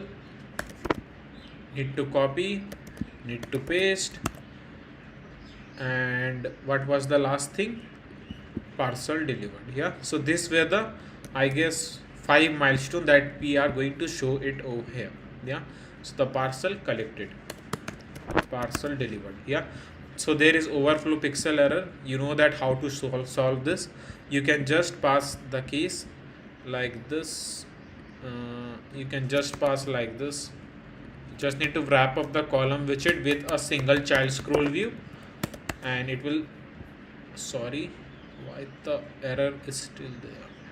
Okay, we don't need to pass it over here. I just make a mistake. We are passing in the wrong column widget. We just need to pass it over here. So I'll just pass it over here. Yeah. So now it's going to work, and the user can simply scroll and can see. Not a user, or you can say a driver, can simply scroll and can see, yeah, all these details. Now here you can see that there is some thing that we can pass, which is a margin. So for the margin, what I'm going to do is that we also going to pass the margin from the right. Let's pass not over here, otherwise there will be some problem. We'll just pass from the right 20.0. yeah, so it is okay. Now let's update all this thing when the user, not a user, a driver will tap to this any of these buttons. Yeah, so let's create this case. So for that, let me do one thing. First, let's get a detail from the Firebase by using a stream builder. Then we are going to update this, because if we won't connect with the Firebase, then I can't show you how the tracker is going to update it on this. So that's why we need to get a data from the Firebase. Now let's move, and here we are going to just create a stream builder. So for the stream builder, let's move, I think so, to the, we haven't wrote a stream builder, I think so, in this app till now. Yeah, so let me show you how we can get a data from the Firebase if it is your first time. If you have followed my old series, then you already know that. Yeah, and if you haven't hit that like and subscribe button, then what you're waiting for? Hit that like and subscribe button and show your support. Yeah, now I'm going to show you how to get all the fields from the respective collection, and we can show all that fields from the Firestore database. Yeah, so this was the new thing for you all if you are watching the video as I've told you for the first time. Yeah, so now let's move, and here I'm going to just create a widget, and in the widget I'm going to just write a function name, which will be the like all orders. So this is the function name that we have created, and here I'm going to just pass like first a return, and in the return I'm going to just pass a stream builder. Now you will ask, what is a stream builder? So let me explain you what is a stream builder. So when we need to get a data from the Firestore database, so here you can see that this is the order collection, and we need to get all the fields from the not a fields, from all the documents from the order collection, and we need to just show that in the admin order page, right? So for that we just need to use a stream builder. Now if there will be like any update, like as you know that we have added a 5 buttons over here, and when the user will tap to that any of these buttons, then we need to just update a tracker, right? So the stream builder will just highlight that case in just a few seconds. So stream builder will take just a few seconds to highlight that case in the Firebase, and they can update a tracker in just a few seconds. So that's why I will recommend you to use a stream builder when you need to get all the data from the Firebase or from the respective collection in the app, right? So here I'm going to just write a stream builder, and in the stream builder I'm going to just pass a stream. Now here I need to just create a stream, so for that I'll just write a stream, and here I'm going to just write order stream. So this is the order stream that we have created, and need to just pass it in the stream, something like this, which will be the order stream. Now here once we have passed this, now we need to just pass a builder, and in the builder I just need to pass a context, a sync snapshot. So I'll write a sync snapshot, snapshot, snapshot, something like this. Now here I'm going to just pass the return, and in the return I'll just pass snapshot.hasData. Now what is a snapshot.hasData? So snapshot.hasData will check that if the respective collection, so when we are getting the data from the order collection, then the snapshot will check that if the order collection have the field, if the order collection has the respective documents or not. So if there will be the documents, then the snapshot will going to show all the documents in the admin order side. Yeah, so that's why first they are going to check that if there is data available to that respective collection or not. So if the data is available, then we are going to just show the data by using listview.builder, and in the item builder I just need to pass a context, and in the context I just need to pass a index here as well. And here now I'm going to just pass like, if the data is available, then we need to just show the data through the list view, and the user can simply scroll and can see all the orders that they have got. Now if there will be no data available, then we can just show the container, and if you want to add something extra, you can just add it over here. Like if there is no order available, then you can show some graphic image and all, and make this app more user friendly. It's up to your choice, like how creative you can. Yeah, so now let's move, and here in the item builder first we need to just pass the item count. Now in the item count we need to just pass like the count of all the documents that the respective collection has. Yeah, so we need to just pass like this, which will be the snapshot dot data dot docs dot length, and we'll just pass the length of all the document. I hope it is very clear. It is very easy to understand, it is not very complex. Yeah, so now I will also pass one more thing, padding as insert dot 0. I'm passing this because if there will be the some padding, you can say there is a padding that already given by the list view. Now to remove that spacing, or you can say padding, we can just pass padding as insert dot 0, because we don't need a padding at all from the list view dot builder side. Yeah, so once we have passed this thing, now here we need to just pass a document snapshot. So the document snapshot ds is equals to snapshot dot data dot docs, and here I'm going to just pass docs, and here I'm going to just pass index here as well. Yeah, so once we have passed this thing, now what I'm going to do is that first I will just pass one case, not a case, I'll just pass a return, and in the return we are going to just pass this complete container that we have just made for the UI. Yeah, so I need to copy all the code that we have written. So this is the complete code, I guess. So I'll copy this complete code, we'll cut out from here, we'll just paste it here, and this is the thing that we need to do. Yeah, so now we can just paste all the details, so the image will be remain as it is. Now here I just need to pass a ds address. So for the address I'll write ds and this is the address that we need to copy. We just need to paste it over here. Then the name. So for the name, I'll just need to remove this text, and then we need to copy this user name and we need to paste it over here. Then we need to just paste the phone number. So we need to just copy this again, paste this as well. Then we need to just pass the address. So write ds, we need to pass address. So I'll write pickup address, paste it over here. Then the name. So the name. Now when you are pasting the field name, now make sure that it should be exact. So that's why I'm trying to copy and paste it, because if there will be any single mismatch when you are writing the field name, so this is are the field name. If you are getting confused that what is a field name, so these are the field name, like drop off address, drop off phone, so these are the field name.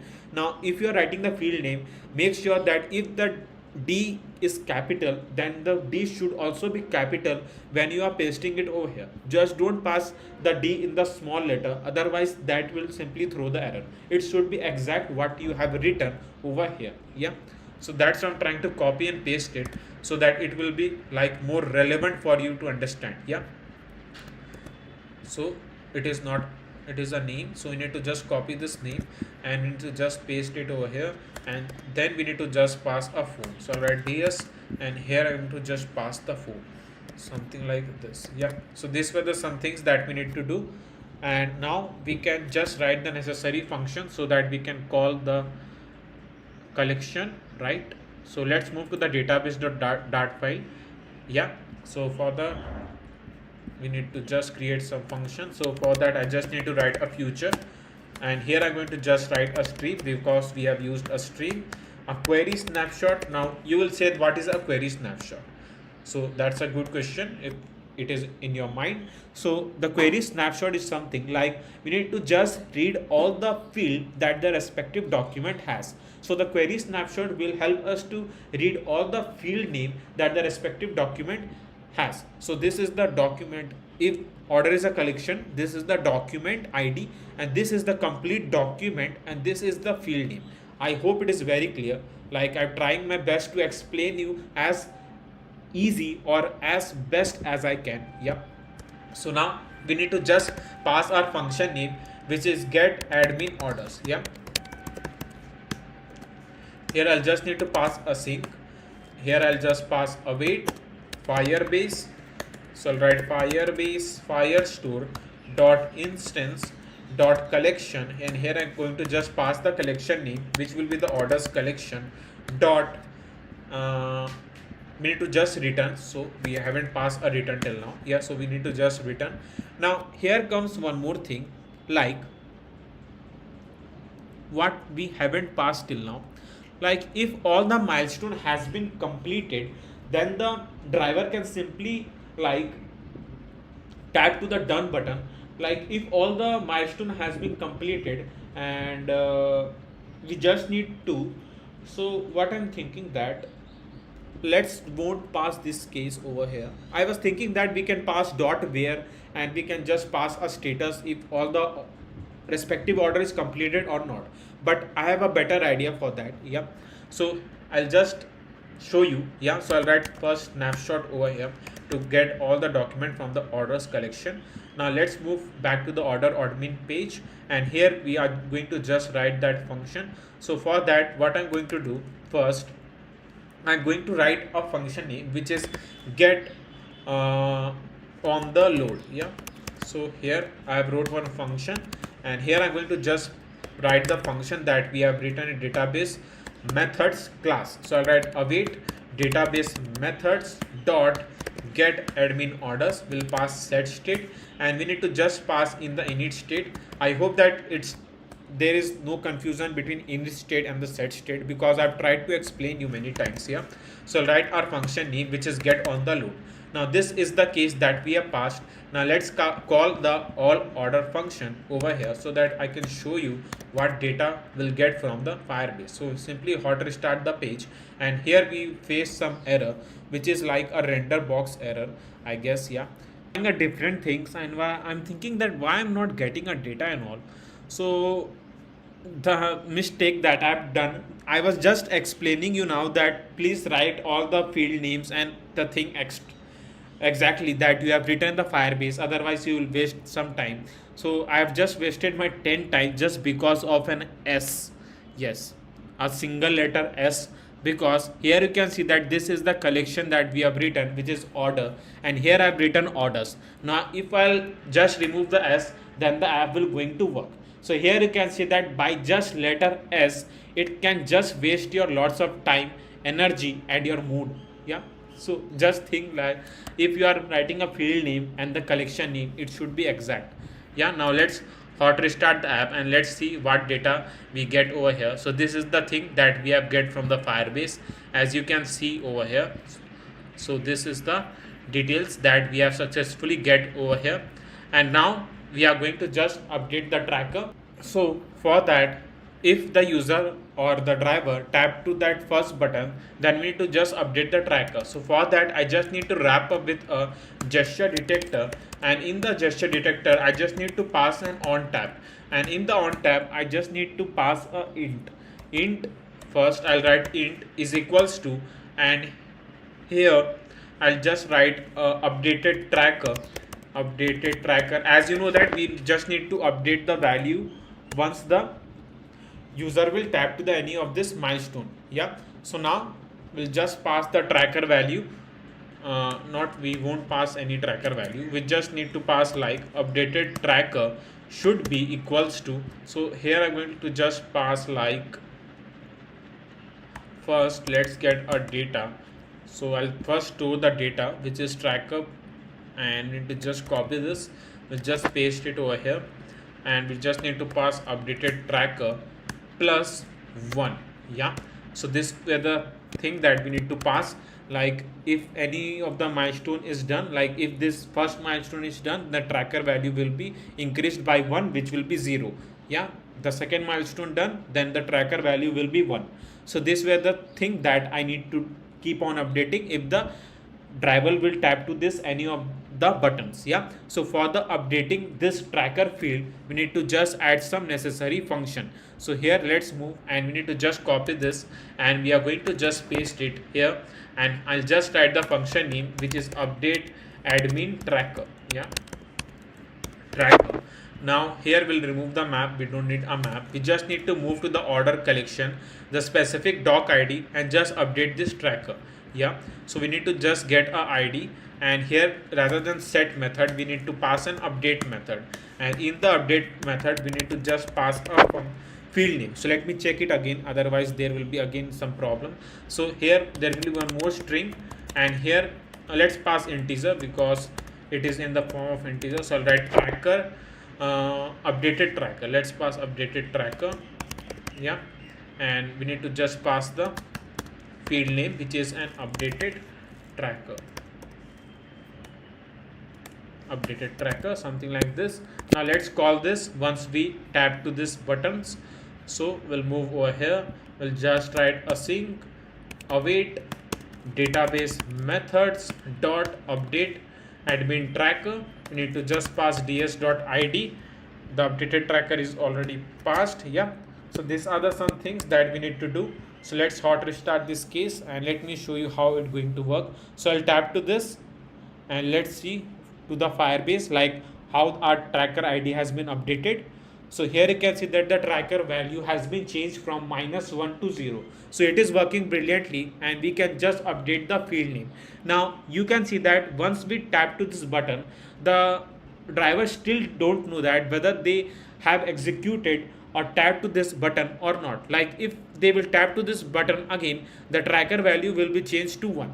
So that doesn't make any sense, and that will indicate the user side that the second milestone is also completed. So this is like very dangerous. Yeah, so we need to just handle this case clearly. So for that, what I'm going to do first, if the tracker value, if the tracker we can say, yeah, ds tracker value is equals to, again I have passed the wrong spelling, sorry for that, ds tracker ds tracker is equals to -1. So we need to just execute this button when the tracker value is -1. Yeah, so if the tracker value is -1, then this function going to work. Yeah, now if the tracker value is greater than 1, so here I need to just show that container in the different color to indicate that this milestone has been completed. Yeah, so for that what I'm going to do is that first I'm going to just pass like this, which is like we can pass ds tracker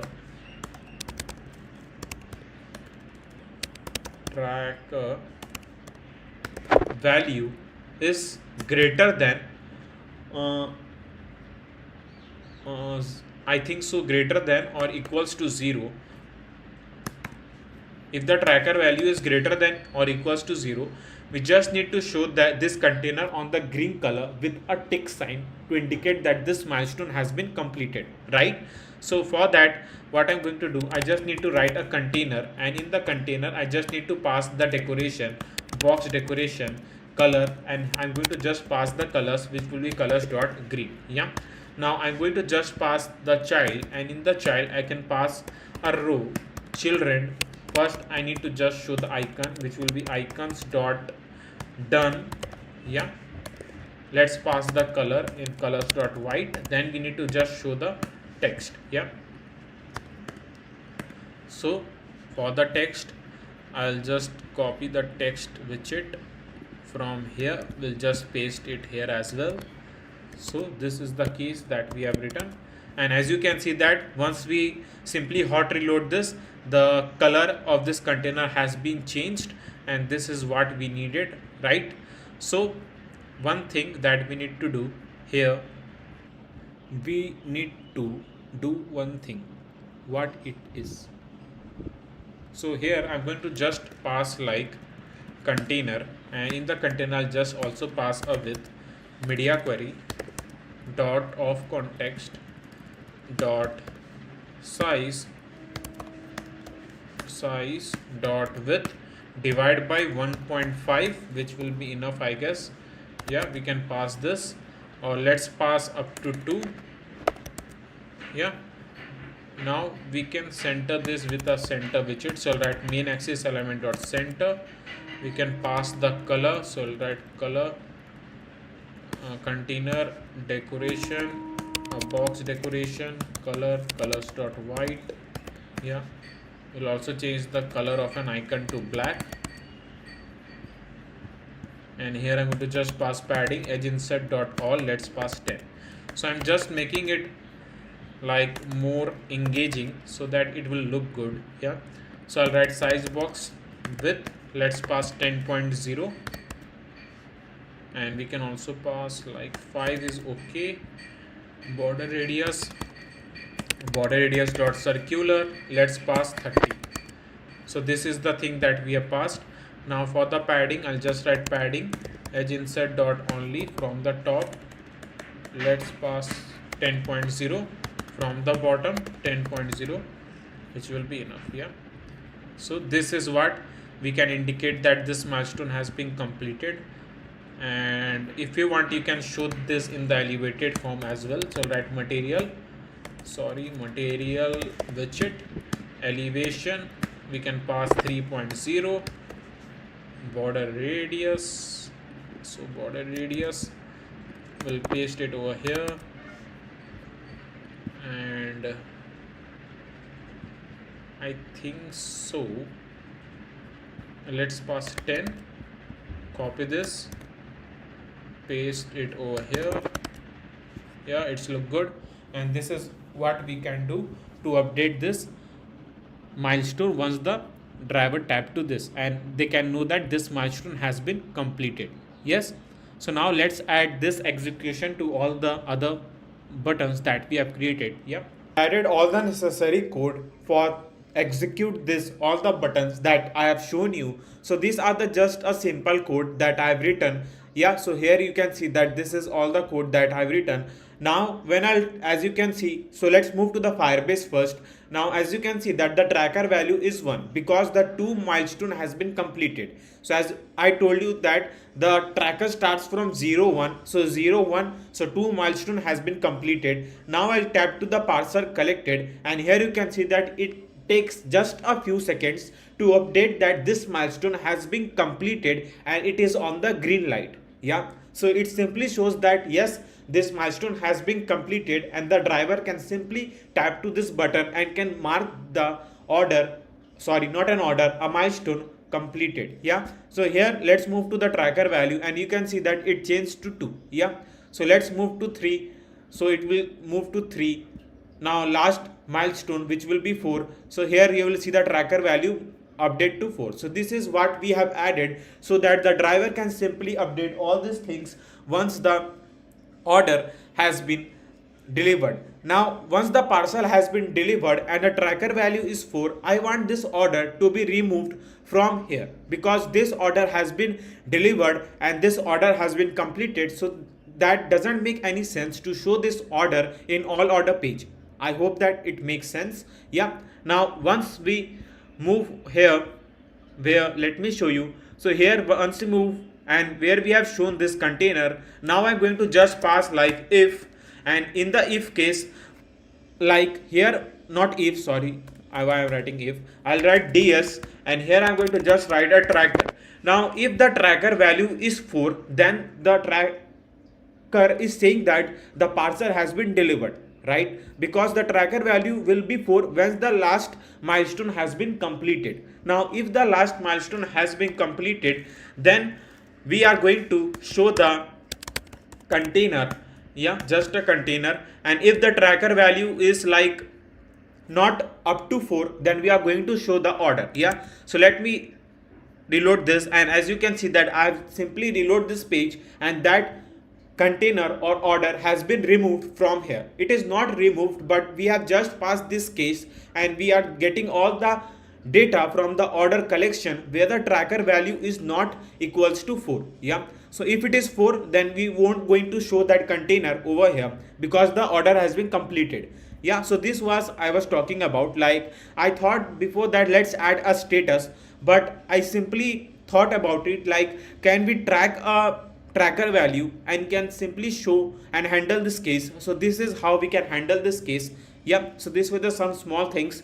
You can simply think about it if you have any confusion regarding it. Yeah, so this were all the things that we have written for all order page. Now let's move to the order.dart page where we have shown all the orders regarding the user side. Yeah, so here we are going to also update if the admin is going to update the order from the admin panel, then we need to just highlight that order in the user side of the app, right? So let's handle this case. So let's move to the bottom nave first, and once we move to the bottom nave, we'll move to the order section, and again we need to use a stream builder to show all these orders over here. Yeah, so let me do one thing. Like here, what I'm going to do is that first order admin, so we need a stream builder, right? So I'm going to copy this code. Why to write this code again and again? Yeah, so I'll copy this code. I'll change the code that we have written just for the UI. Yeah, so I'll copy this code and we are going to just paste it in the order.dart page, something over here. Yeah, now I'm going to just copy all the code that we have written for the UI, which is, I guess, which code it is, I guess, yeah. So this is the code that we have written for just for the UI. So I'll copy this complete container from here, and now what we are going to do, we are going to just paste it here as well in the return. Yeah, so it's easy, I guess. Just you need to paste the code. Why to write a code again and again for a stream builder? It just save your time, so I'm doing that. Yeah, so I'll just pass this and we'll call the all the necessary packages that we needed. Yeah, so this is the code that we have written for the all order page, I mean the order page for the user side of the app. Now here let me do one thing. Like here you will see that we need to move to the users collection, then we need to get the user specific ID. So this is the specific user ID. Then we need to move to the order collection, and we need to show all the active and the past order, because we are showing a current and the past orders over here. So we need to just manage the case by showing the tracker. Yeah, I hope that you are getting what I'm trying to explain. So for that I'll just add one field which will be the tracker, and we'll keep the tracker value to 4. Now here comes one more thing. Like if we are updating the data from the admin order side, like we are updating a tracker value just to the orders that the admin going to handle, but we need to also show that update in the user side of the app, but we are not updating the tracker in the user side of the app. I hope you are getting what I'm trying to explain. Like we are not updating the tracker field in the user side of the app, we are just updating in the order collection. We need to also update the tracking in the user side of the app, so that the user can know like how the package is going to deliver and where what on milestone is left and completed. Yeah, so for that let's move to the order admin.dart page, and we need to also update that respective field. So what I'm going to do is that, let me show you what we are going to do. Here we are going to just create one more function so that we can also update the tracker for the user side also. Yeah, so I'll copy this, we'll paste it over here, and we'll just write update user tracker. So this is the function name that I'm going to pass. We need to just get the user ID, so we need to move to the users collection, then the user ID, order collection, then we need to also move to the specific order ID. So there are some things, so we need to just also get a string, the order ID. Yeah, so I just need to pass the users collection. So let me see what collection. Yeah, users collection dot doc dot collection. Then we need to move to the one more collection, which will be the, what it will be, orders. Yeah, so I'll write orders collection. It is just an order. Yeah, order. So dot doc, and I need to just move to the order ID here as well. Yeah, dot, sorry, dot something like this, update. We haven't wrote update function, so write update. Yeah, so this is the function that we have written over here, something like this. Yeah. So this is the function where we have written, and this is the tracker value. Yes, a tracker. Now let's update this case. So for that I need to do one thing here. First, it is an order ID. Yeah, and it is an track ID. So we need to also get the user ID here as well, because to update we just have an order ID, we don't have an user ID till now. We just have a username, but we can't move to the that username, because there would be a chance that there will be a two person with same name, Ayush Gupta. So there is a chance like there will be a person with a two name, so we can't just track the name and can update that. So we need to get a specific user ID here as well. So let's make some changes over here. So where we are placing on order, so in the post page, what I'm going to do is that here we need to also get the user ID. So I'll just write user ID here as well, and we need to just get the ID. Yeah, so this is the ID where the user ID. Yeah, so I'll copy this for now. We're going to paste it over here. So user ID, you're going to just paste it over here, something like this. So this is the user ID that we have written. Now we can update this. So let's write the function. So for that, driver on the way to pickup point. Yeah, so here I'll write like this: await database methods dot update user tracker, and here I'm going to just first pass the user ID. Yeah, so I'll write ds, and here I'll write the field name, which is user ID update tracker, and here I'm going to just pass the order ID. So again I need to write ds and the field name, which is order ID. Yeah, something like this. So this is the order ID and this is the user ID. So these are the two things that we needed and we need to copy this and we need to just paste in all the functions that we have written. Yeah, so as I've told you that this we are just doing to update the user side also, because the admin is updating the milestone in the app, but we are not highlighting that in the user side. So for that we need to just paste this function. I hope it is clear. If not, you can write your questions or anything you have in your mind in the comment box. I'll try to solve it as soon as I possible. Yeah, so yeah, so these were the some things that we have done. Now I guess it is okay. Yeah, so let's move to the now the order side also, and here we'll just paste this function. So let's move to the order collection, the order id, and here we need to get some details. So first, as we are going to show the location, so I'm going to just pass a drop off location, which is drop off address. So I'm going to copy paste it over here. Now this r will be managed by the, so here you can see that in the item count it is of 5, as I told you that there are 5 items. So there, that's why the item count is 5. Now we need to just update the current step, like at which current step now the tracker value and the current step is same. Yeah, so I have wrote current step, but think that it is just a tracker value. So we are going to just store a tracker value in the current step to know that like which all milestone has been completed, right? So for that, here I'm going to just pass one thing which will be like current step is equals to ds tracker, and here I'm going to just pass the tracker value, something like this. Yeah, so now let's check the case like how it is going to work. So for that, let's call the all order function over here, where over here. Yeah, all order function, something like this. Now let's hot restart the page. Let's move over here. I guess we need to wrap up with a container.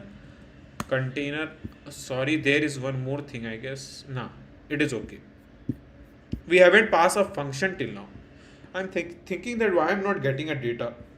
So there is a mistake that I'm not getting a data. So I'll copy the function and need to create a function so that we can get the user orders. Yeah, so I'll write get user orders, and here I need to just move to the users collection, his specific id. So I need to create a string, the id.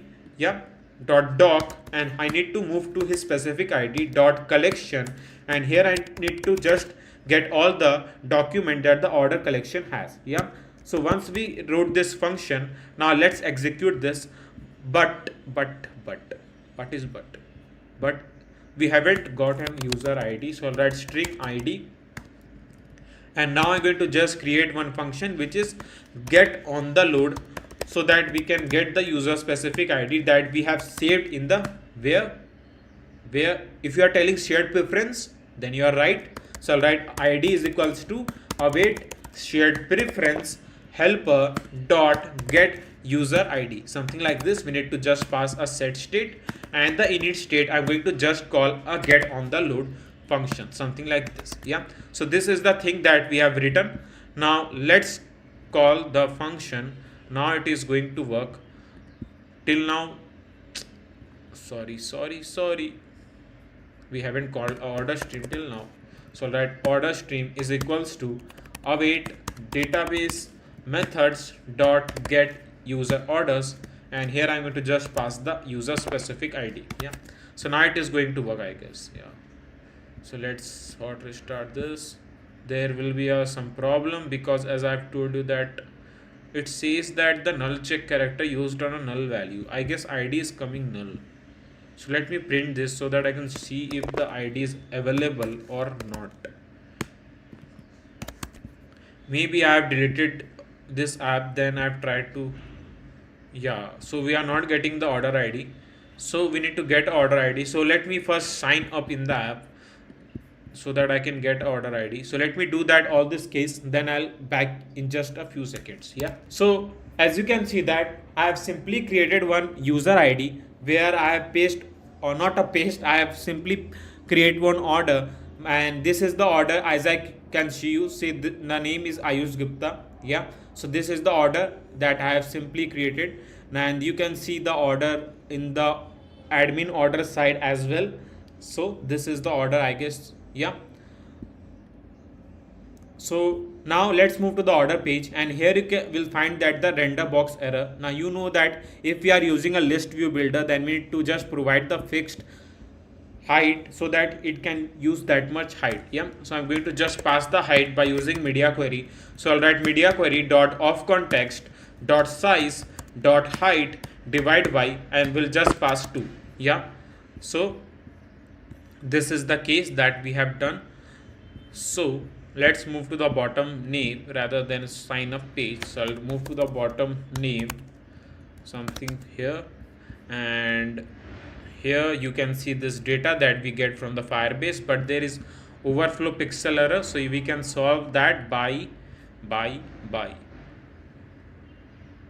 I guess we can solve that by just passing 3 will be 2 less 2.5 2.2. Yeah, 2.2 is okay, I guess. Yeah, so we can also pass the spacing from the top. So I'll write size box height 20.0, which will be enough, I guess. Yeah, so this is the case that we can pass.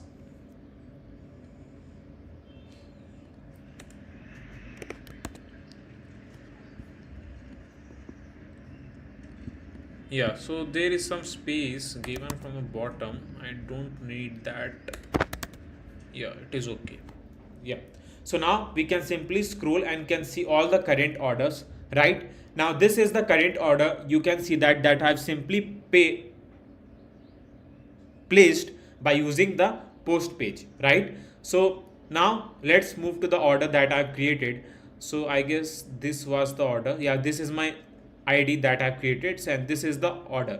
Now let's update the order from the admin side, and let me show you how it will be highlighted in the user side of the app. Yeah, so let's move to the order admin page. So admin order page, I guess admin order page, and in the admin order page, let's complete 1 2 3 milestone. Yeah, I think so tracker value has been changed to 2. Yes, both at the user side and at the admin side also. Now let's see what data has been updated to the user side. As you can see that the 3 milestone has been completed, so 3 milestone will also be highlighted in the user side of the app. Yeah, so let's refresh this or hot restart this app, and let's move to the order page, and you can see that it is working brilliantly, and the 3 milestone has been highlighted in the user side of the app. So this was the thing that I have tried to create by using the order tracking. So this is how you can see that Stream Builder can simply help us to update the order once the admin has been checked that, and we need to just show that in the user side of the app. I hope that our order page is complete. Post page is done. Now order page is still left. I guess we haven't shown this case, which is current order and the past orders. Yeah, so for that what I'm going to do is that here, yeah, so I'll pass one case. So what that case will be, let me show you. So here in the database methods, I'm going to create one more function to get a user orders where the track value will be 4. I hope that you are getting what I'm trying to say. Like the track value will be 4. The track value will be 4 means that the order has been completed, right? As I explained you.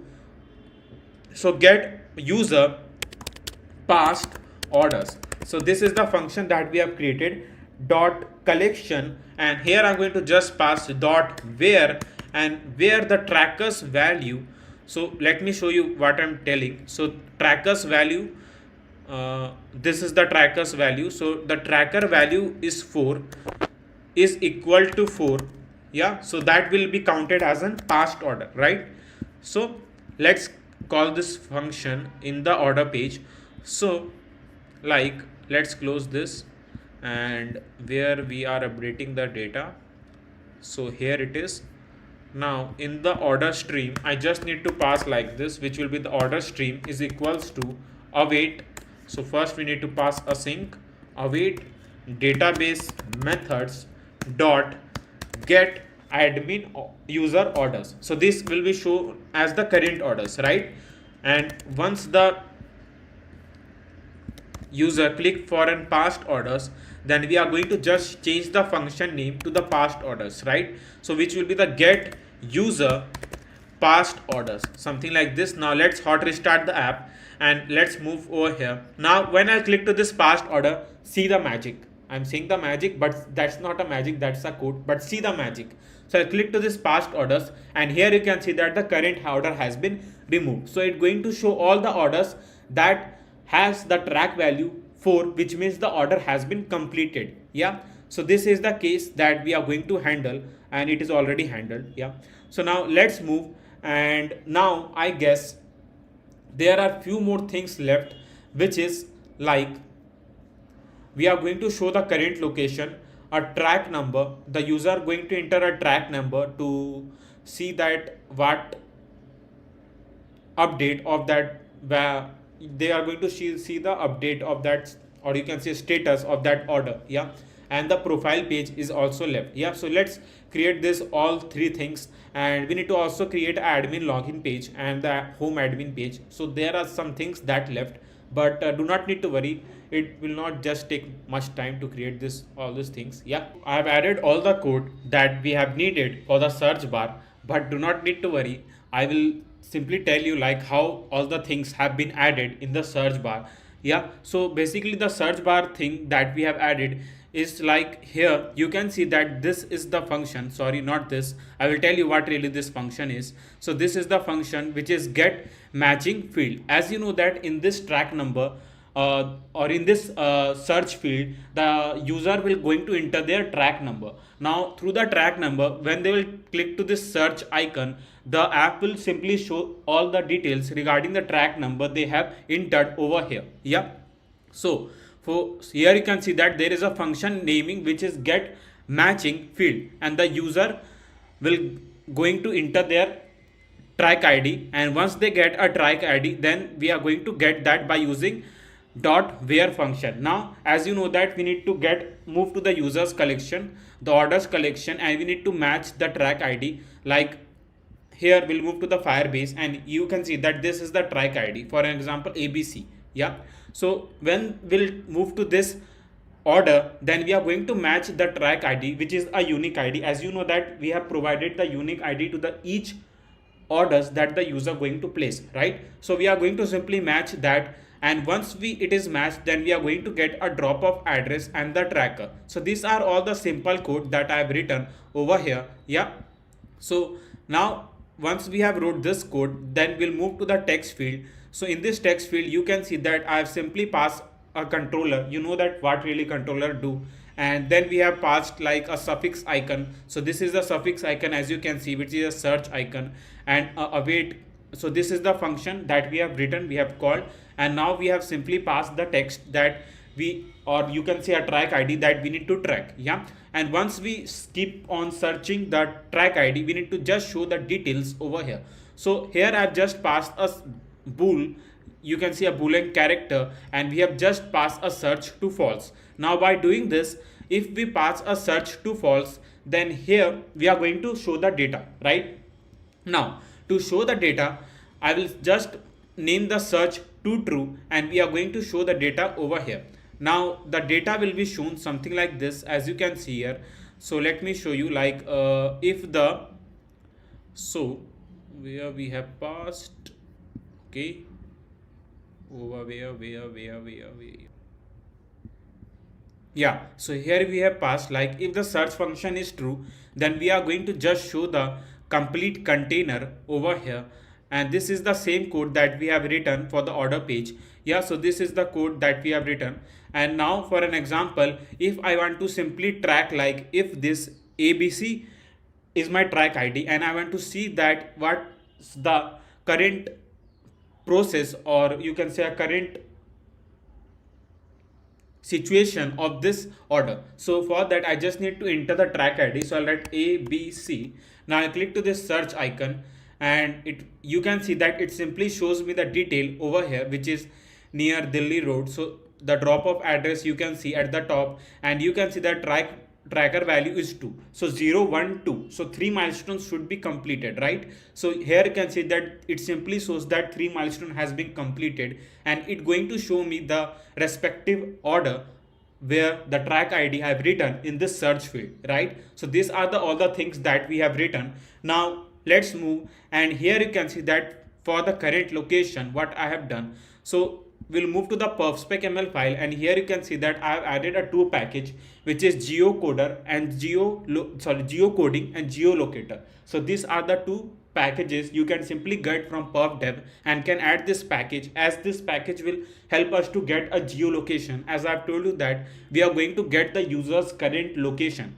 So you can see that it is San Francisco. So don't think that I'm sitting on USA. I'm using a Android emulator, and this is a Mac, so it's going to simply get an address of an USA. Yeah, if you are going to run the app on the real Android device or real iOS device, then you will get your location over here. I'm using emulator, that's why it simply shows the location of an USA. Yeah, now these are the two packages that you can add. Now there are some more thing, like we need to move to the Android app build.gradle, sorry, src main android manifest file, and you need to just add these two commands over here. You can simply pause a video and can write all the necessary code you want, as I will provide you the source code link in the description box. You can simply get it from there, and if you are facing any problem to get the source code, DM me on my Instagram ID. I will simply help you if you want to pay from UPI, because I've seen many users like they don't have Visa card and all. They want to pay through the UPI and get the code. You can directly DM me. I will surely try to help you. Yeah.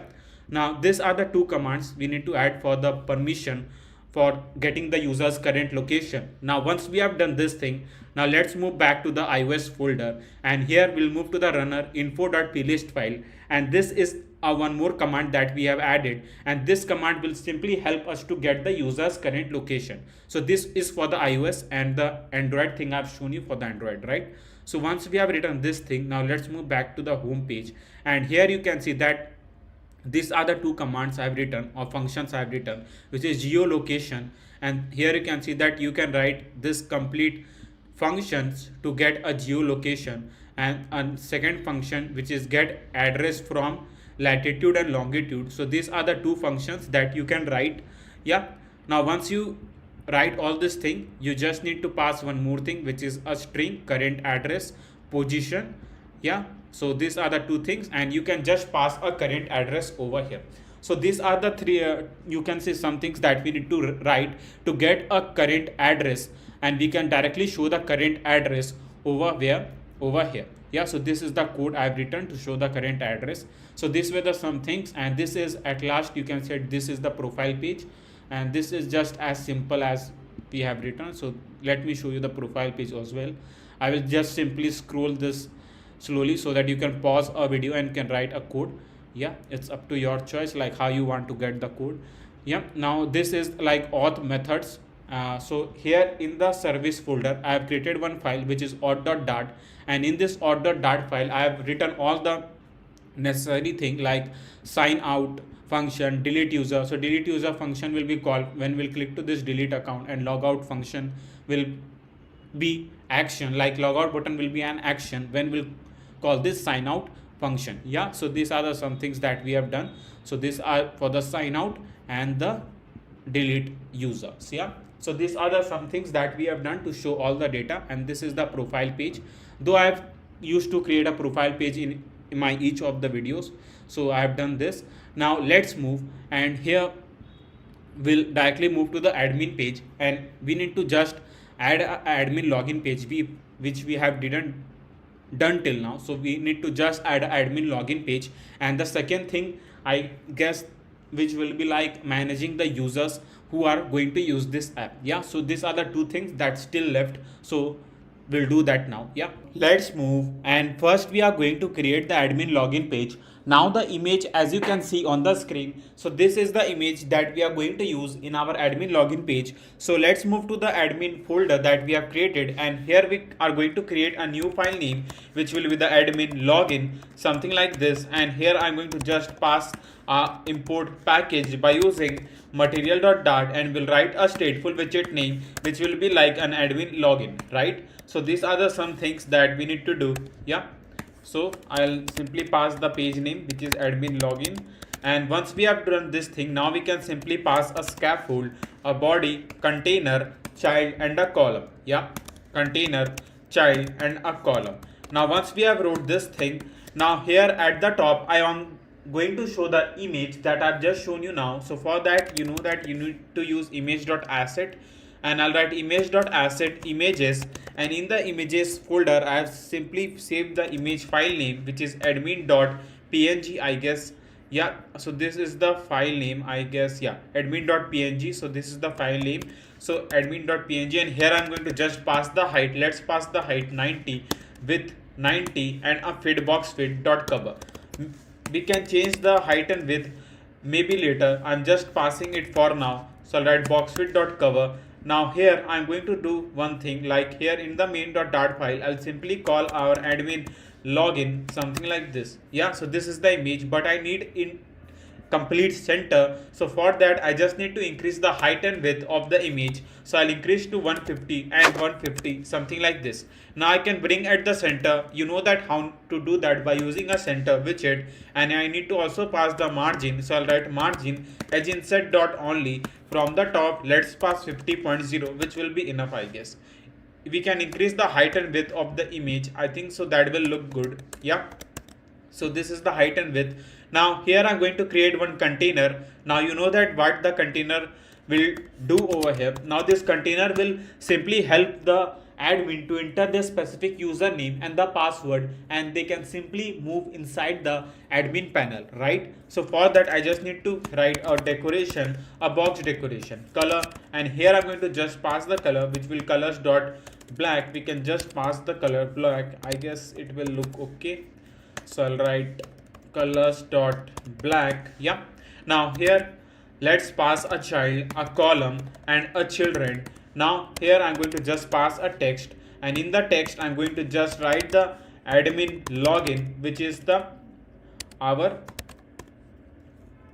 page name. Yeah, now I can pass the styling by using app widget class. So write app widget dot, and we need a white text field style because we have provided a black color, so we need to just pass the color on white so that we can see all the things. Yeah, now I'm going to also pass the width by using media query, and media query dot of context dot size dot width, something like this. Now we need to also pass the margin edge inset dot only. From the left let's pass 20.0, from the right let's pass 20.0, which will be enough, I guess. Now I can provide the space between this image and the container, so I'll use the size box. Let's pass 30.0, which will be enough, I guess. Yeah, now here I'm going to just pass one more thing, which will be the height.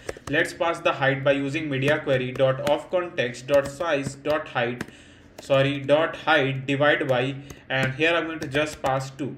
Yeah, so now I'm going to just also increase the size of an image. Let's pass 40. 40 will be too much, I guess. Let's pass 30. Now I can pass the space from the top, so I'll use the size box height 20.0, which will be enough.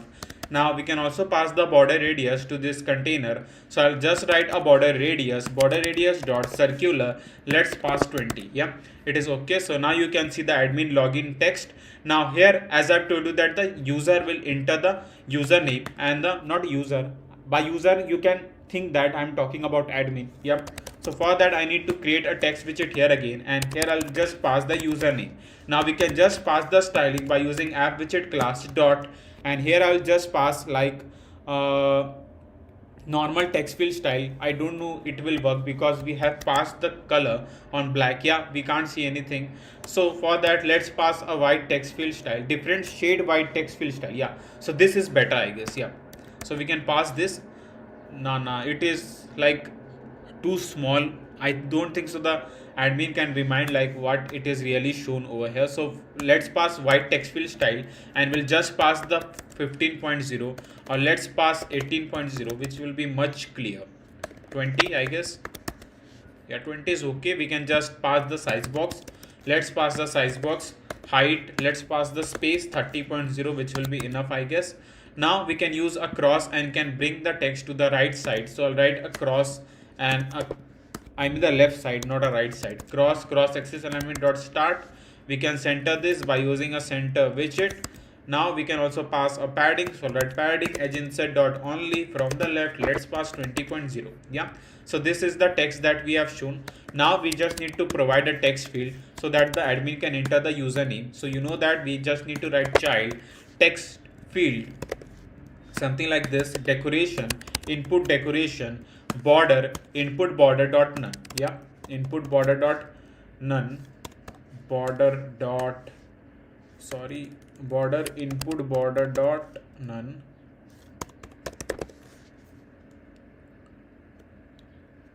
Okay,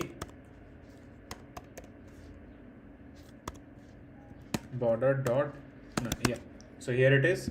Now we need to just pass a decoration, box decoration, so that I can first see the text field. So I just write a color, and here I'm going to just pass colors dot white. So this is the text field. Now you can see, but we need to also pass the padding from the right position as well.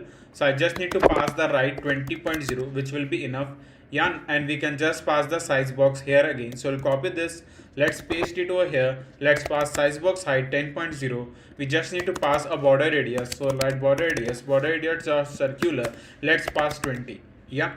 So here we can see the text, not a text, text field. And here I'm going to just also pass the hint text. So for the hint text, I'll just write a hint text here as well. So I'll write hint text, and in the hint text I'll just write enter, I wait a second, yeah, enter username, or yeah, you can write enter username, I guess that will be perfect. Enter username, and we can also pass like we can pass suffix icon, I guess, or prefix. It is suffix or prefix, I don't know, I am confused between suffix and prefix always. Yeah, so I'll write dot person, it is prefix. Yeah, so every time I make a mistake on suffix and prefix, so sorry for that. Yeah, so this is the thing you can see, and the admin can just enter the username over here as well. Yeah, so these are the some things that we have done. We can also increase the font size if you want. We can pass a hint style, text style, and we can just increase the font size of this hint that we have shown. If you think it is much in the smaller form, we can just directly pass 18.0, which will be enough. And sorry, and here is the, they can enter the username. 18 I guess is too much. Yeah, let's pass 15, which will be enough.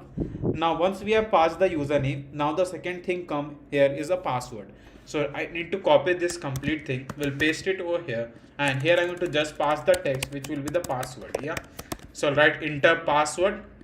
So once the user enter the username, then a password, and once we have done this thing, now I can pass some more space from the top. Let's pass 50.0.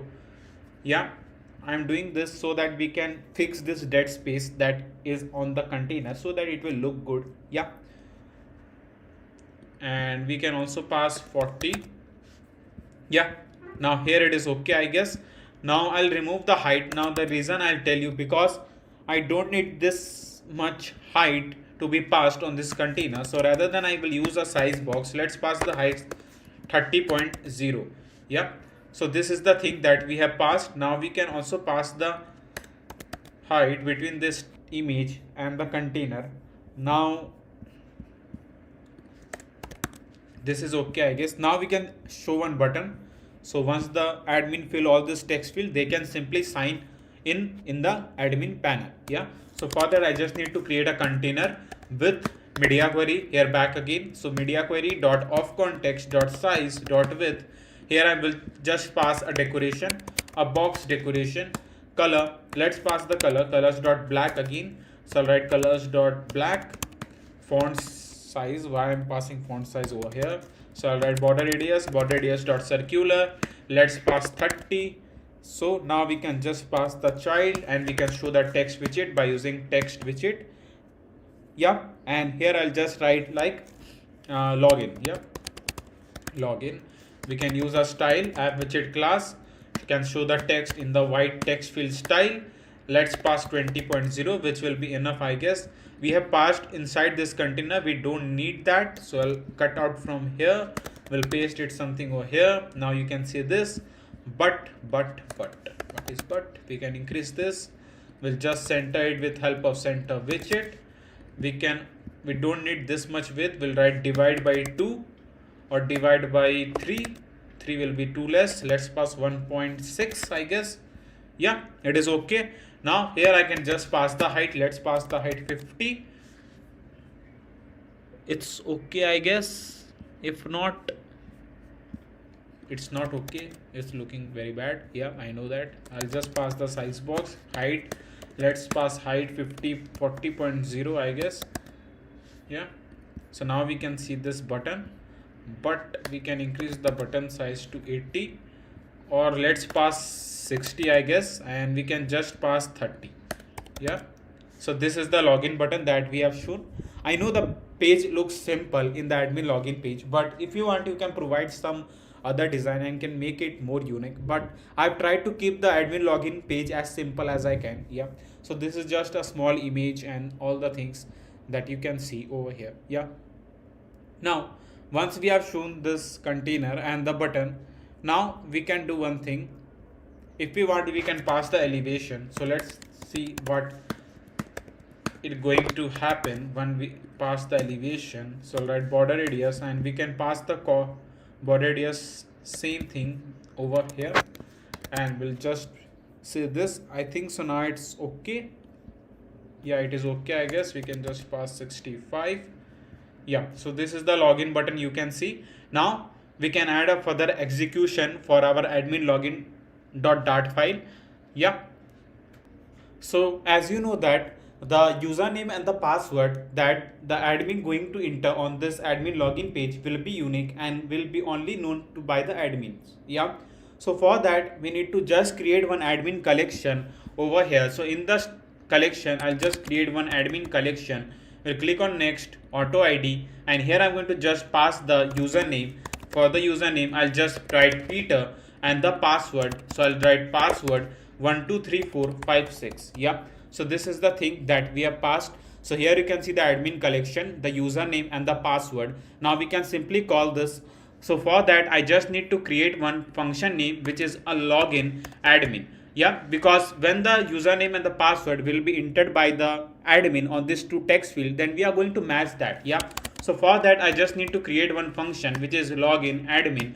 Now here I'm going to just write a Firebase firestore dot instance dot collection, and here I'm going to just pass the collection name which is admin. So here you can see that this is the collection which is admin dot get dot then we can pass dot then, and here I'm going to just pass a snapshot. Now you know the use of snapshot, but if not, let me clear it one more time.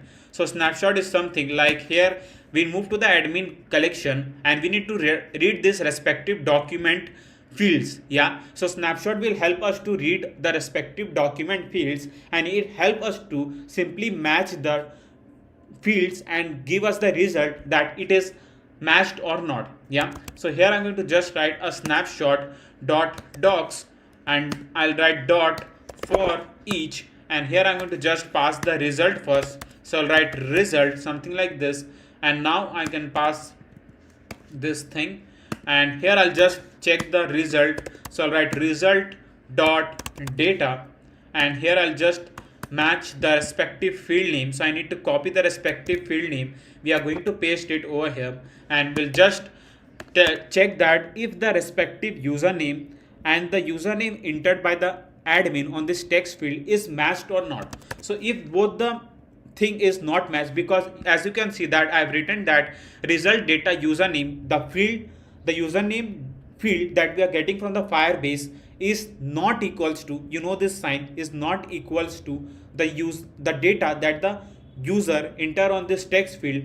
If it is not matched, then we'll just write user, sorry, let's first create a text editing controller so that we can handle the text.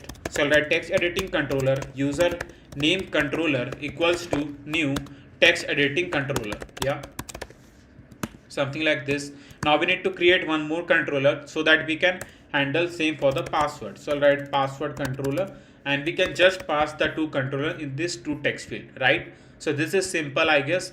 We usually do this in all of the series. That this is not the first admin login page I am trying to make.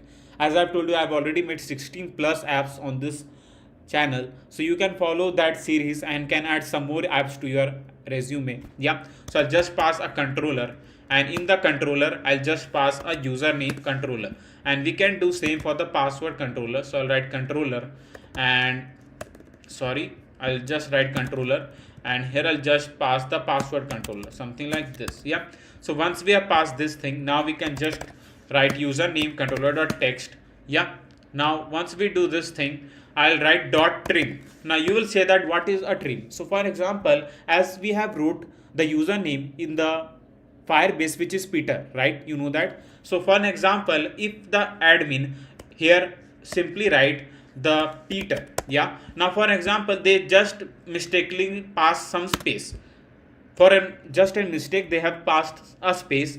Then there is Peter, and you know that basically in all the languages, Java, C, C++, Python, Flutter, Dart, everything, they count the space as an number, or as an, you can say, a string or something, or there is something written.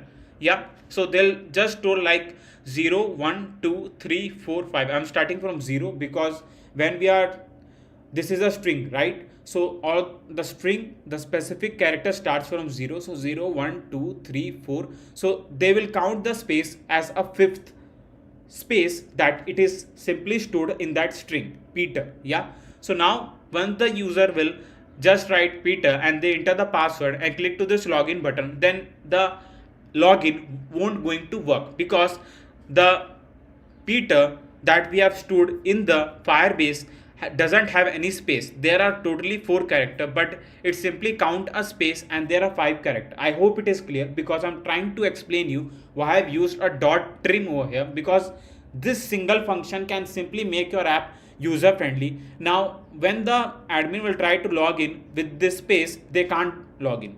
Yeah, until they remove this space. Now the admin can't know that because just of this space they can't try to log in the app. So that will simply make the admin like really frustrate, and they will just blame the developers. So think about it, like to pass a dot trim function over here. Now once we do this thing, now here I'll just show the red light. You know the red light, that once the username is not matched, then we can show the red light. So for that, let's copy the red light function. So for that, I just need to copy this snack bar, a complete snack bar from here, and I'll just paste it something over here, not over here, inside this if condition. So I'll just pass the, you can say, a toast message that the your ID not, we can just pass your username is not correct. Yeah, so I'll write your username is not correct. Yeah, and we can just pass a font note. Let's pass the color. We can just pass colors dot white, something like this. Now this is the first case where the username is not matched. Now the second case will be like the password is not matched, right? So for that, I just need to create some more functions. So for that, I'll just write here else if, and in the else if, I'll just copy this complete function, and we are going to just copy and we are going to paste it over here. Now here I'll just going to match the field name, which is password that I've shown you. Yeah, so the password, and here I'm going to just pass the password controller dot text dot trim. Yeah, dot trim, something like this. Now if this password is not matched, then we are again going to show the red light, and you know that the red light will be like your password is not correct. Yeah, so I'll just pass password is not correct, something like this. There is some error, so we fixed it. Yeah, so this was the two case when the username and the password is both entered by the user is wrong, and the third case will be like they have entered the correct username and the password, and they simply move to the home admin page. So let's create the home admin page first. So in the admin folder, I am going to simply create a new file name which will be the home admin dot, and here I'm going to import the package by using material.dart, and we'll write a stateful widget name, and here we'll just pass the page name which is home admin. Yeah, so this were the some things that we need to do, and here I just pass the else case, like if both the statement is false, then the simply the execution will pass to the else condition. Now if there is a problem for you to understand if else and the basic execution of the programming, that we have already made one video on this channel where I've taught you about a basic things about a Flutter. I'll highly recommend you to follow that, because that will simply clear all the basic things. As a coder, I will tell you that the developers basics should really be strong to add all this execution and make the complete app from the scratch, because I've taught about many things about a Dart programming, Flutter widgets and everything on that video. I'll highly recommend you to follow that video and get more about this if else condition and all. Yeah, so here I'll just pass navigator, and in the navigator, sorry, I'll write navigator dot push, navigator dot push, and here I'll just push the user to the home admin page as I've told you. So I'll write material page root, and here I'll just pass the context, and in the context we'll just push the user to the home admin page, something like this. Now let's restart the app, and let's see how this admin login page going to work. So here I'm going to just pass the Peter, which is the username that we have enter over here, and then the password, which is 123456. Yeah, you can show the password in the dotted form. You know that what to pass. You can just pass or secure text to true, and it will simply show the text in the secured form, I mean the password. Now here, to action our login button, I just need to wrap up the login button with a gesture detector, and in the on tab I just need to call the function name, which is like a login admin. Yep, so this is the function name, which is login admin. Now I'll click to this login, and yeah, so here we have directly moved to the home admin page. I know it is completely black because we haven't passed anything in our home admin page. Yeah, so this is how our admin login page going to work, and it is also working brilliantly, as you can see that. Yeah, so this is the home admin page, and now we are going to create our home admin page, right? As I've told you that we are going to create the home admin page, but I thought that we can create a home admin page later. The main thing that still left is a manage users section, from where the admin can manage all the users, right? So here I have simply going to create one file in our admin folder, which will be the new file name manage users dot, and in this dart file I am going to first import the package by using material.dart, and will write a stateful widget name, and will simply pass the page name, which is manage users, right? So this is the page name that we can pass manage users. Now here I can pass a scaffold, a body, container, child and a column. Yeah, container, child and a column. Now here I'm going to just pass a children. Now as you know that in the manage users dart file, I'm going to simply first pass the page name manage users, that will be simply highlighted at the top. So for that I just need to pass a text widget, and in the text widget I'll just write a text widget, something like this. But let's pass the background color to this page. So the color we are going to use is widely the color we have used in all the pages. So this is the color code that we are going to use. We'll copy this, we'll paste it something over here, and now let's switch to the manage users page so that I can show you what all code I am writing over here. Yeah, so now I can just pass a text widget, and in the text widget I'll just pass the text, as you know that manage users, something like this. So let me hot restart this complete app. Yeah, so this is the page that has been displayed over here. So I'll write style app widget class dot white text fill style. Let's pass the font size 20.0, which will be very less. Let's pass 30.0, which will be enough, I guess. We can just pass a center widget to center this text, and we can just pass the margin from the top. So write margin as insert dot only from the top. Let's pass 40.0. So this is the text, as you can see, which is our page name. Now I am going to just show the circular container as we widely do in all our pages. So I'll just write child. So we have already written a column, so why I'm writing child. So we can need to write container decoration, a box decoration. In the box decoration I can just pass the color, and here I'm going to just pass the colors.white, and in the colors.white I just need to pass the width by using media query, and we'll write media query dot of context dot size dot width, and here I'll just pass the border radius, and through the border radius I'll write border radius dot only. From the top left I'll write radius dot circular, and just pass 30, and we'll just pass top right radius dot circular 30, something like this.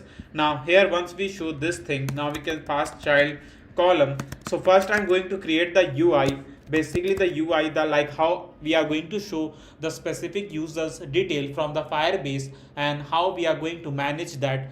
Not we, the admin, going to manage that. Yeah, so for that I'm going to just create one container, and in the container first I'm going to just pass a decoration, a box decoration, the color, and here I'm going to just use the unique color code that I think so we have used before, but I don't remind that where we have used that color code.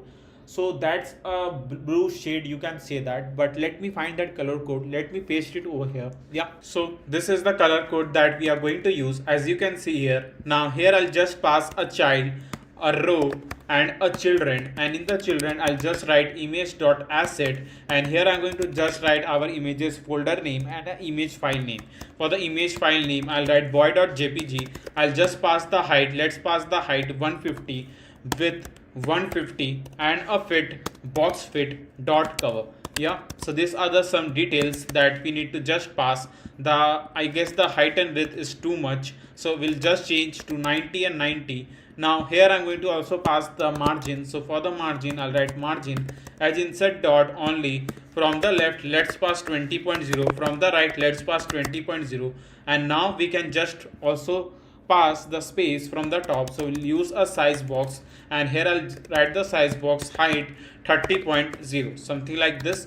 Now here I want this container to use a complete height of the screen. So for that I'll just wrap up the container with a expanded widget, and in the expanded widget, so now you can see that it covers a complete height of the screen. Now I can use a size box, and we can just pass a space between this text and this container. So write size box height, let's pass 20.0, which will be enough, I guess. Yeah, now here I'm going to also pass a padding to this container. So write padding as insert dot all, let's pass up to 10. Yeah, sorry, not over here, I guess we have passed on the wrong directions. So here we just need to pass.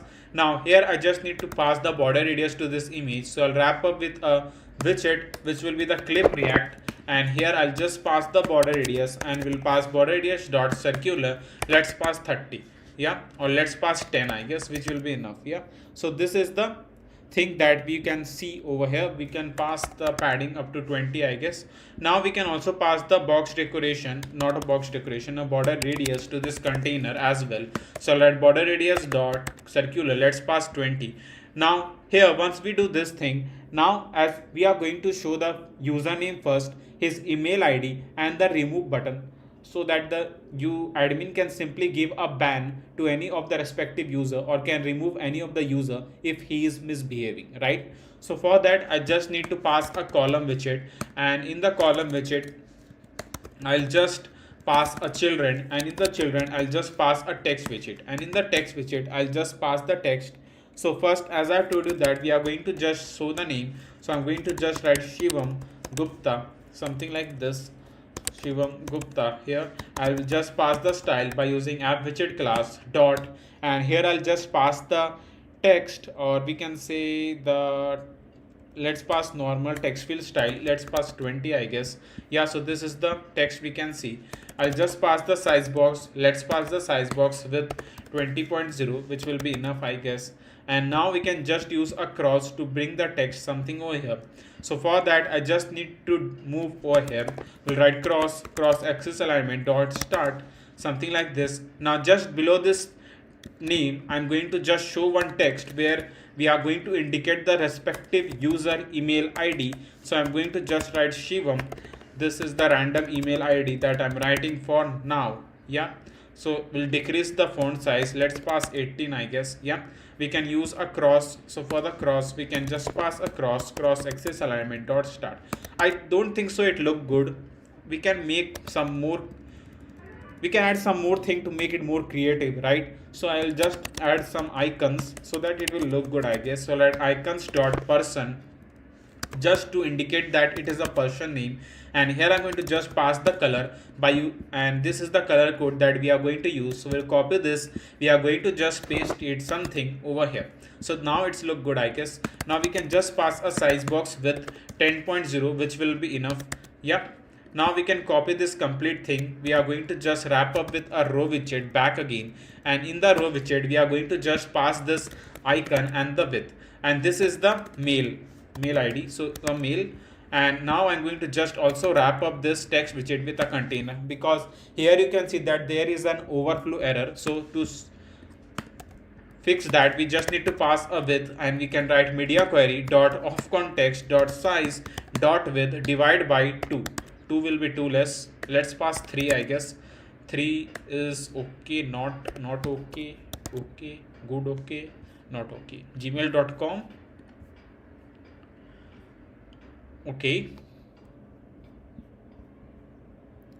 we can lower down the size, I guess. 12, sorry, why 12 will be 2 less. Let's pass 70. Yeah, gmail.com, it is okay, I guess. Now here, yeah, we can pass size box. Let's pass size box height 10.0 as well. 10.0 is too much space. Let's pass 5. Now here I'm thinking that it will like .com will be appear over here. We just don't need to change the line. This is happening because we have passed the padding over here. So now it's going to work. 2.0. Yeah, so now it shows just in the one line, and this is the way I think so it looks good. Yeah. Now here where we have shown the image, I'm going to just pass a padding, or we can say, yeah, padding, I guess. So I'll write wrap up with a widget, will pass padding edge inset dot only. From the left, let's pass 10.0, which will be enough. From the top, let's pass 10.0, which will be enough, and I guess it is okay. At the bottom we need that, I know that we need that, so we are going to provide that later. So for that, I'll just do here one more thing. I'll just write a column widget.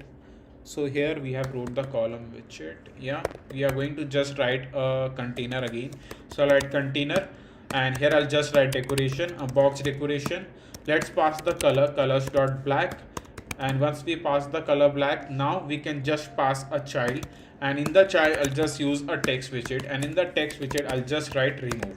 So remove is okay. Style app widget class dot white text fill style. Let's pass 18.0, 187.0 now. Remove. Now we can just also pass a padding edge inset dot all. Let's pass 10. So this is the button. Let's pass 8. We can pass a border radius. So for the border radius, I just need to pass a border radius dot circular. Let's pass 10. Yeah, so this is the button that we have shown.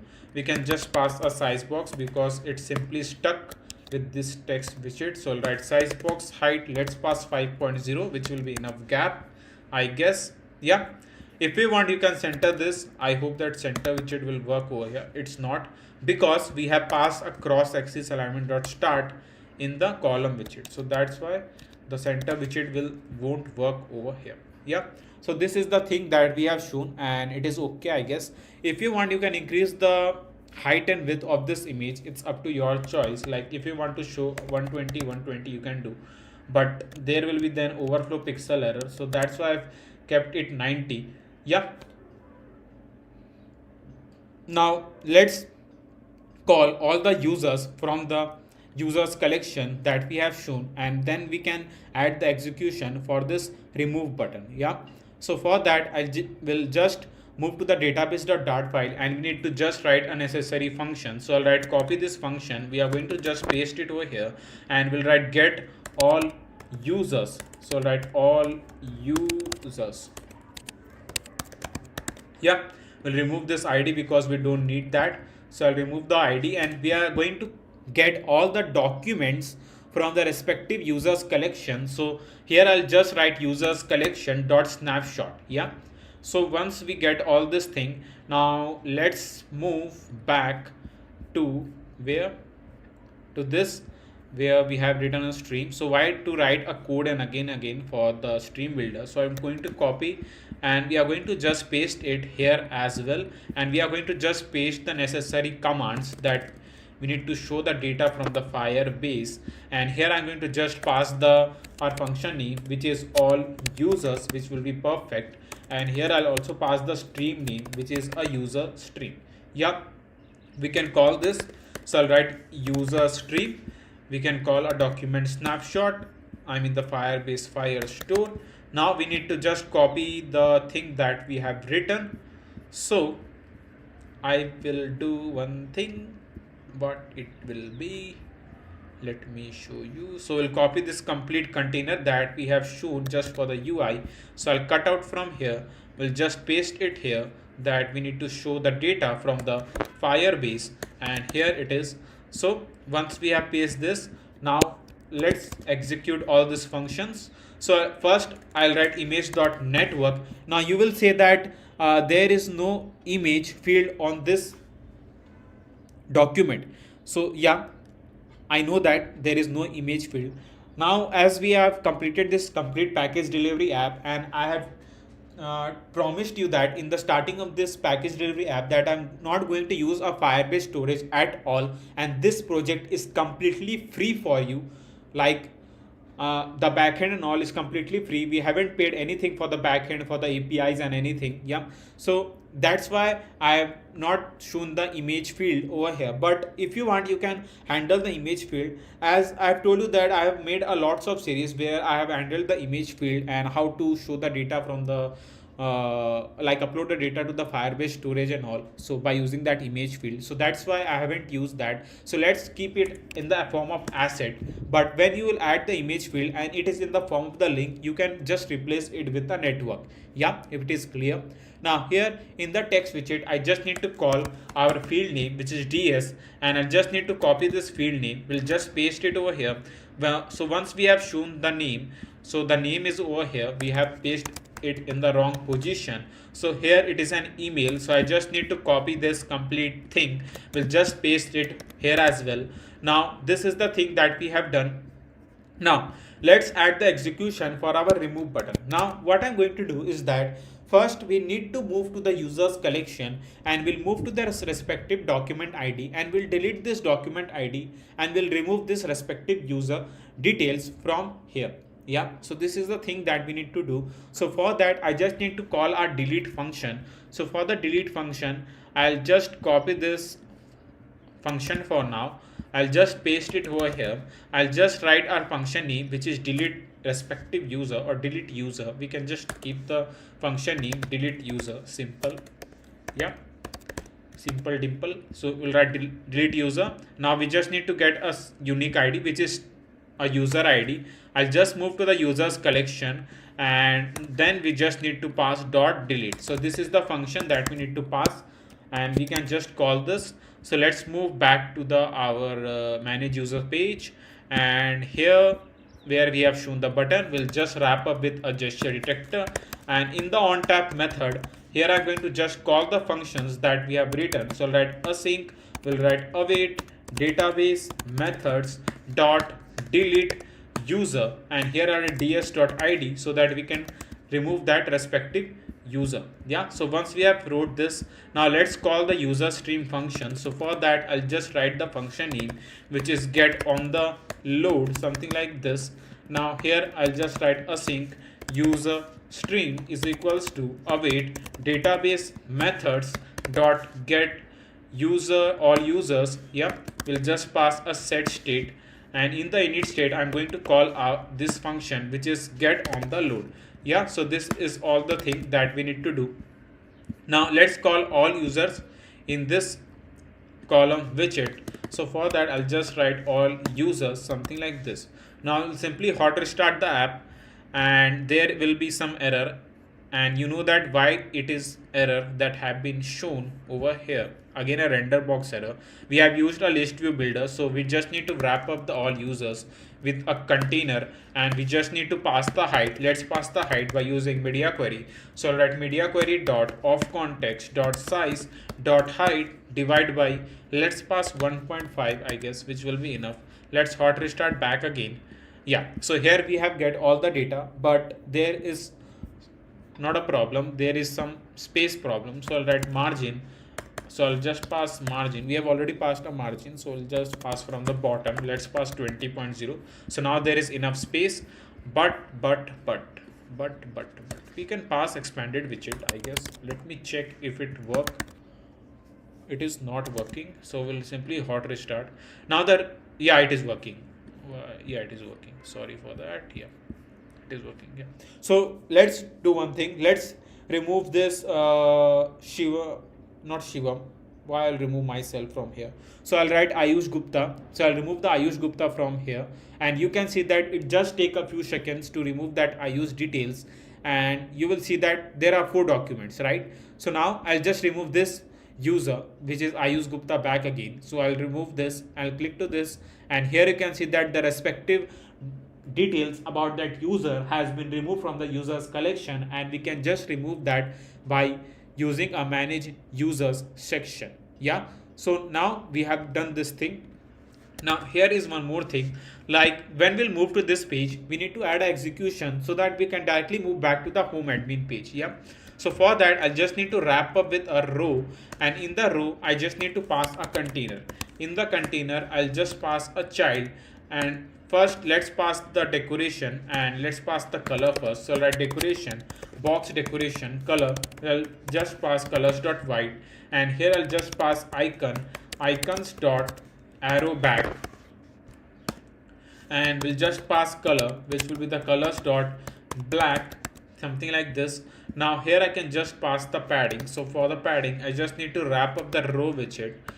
So I'll just wrap up with a padding edge insert dot only.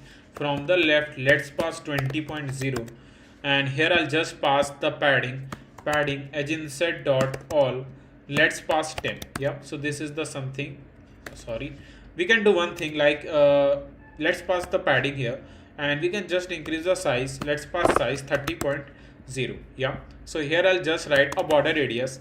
I'll write border radius dot, let's pass 30. Yeah,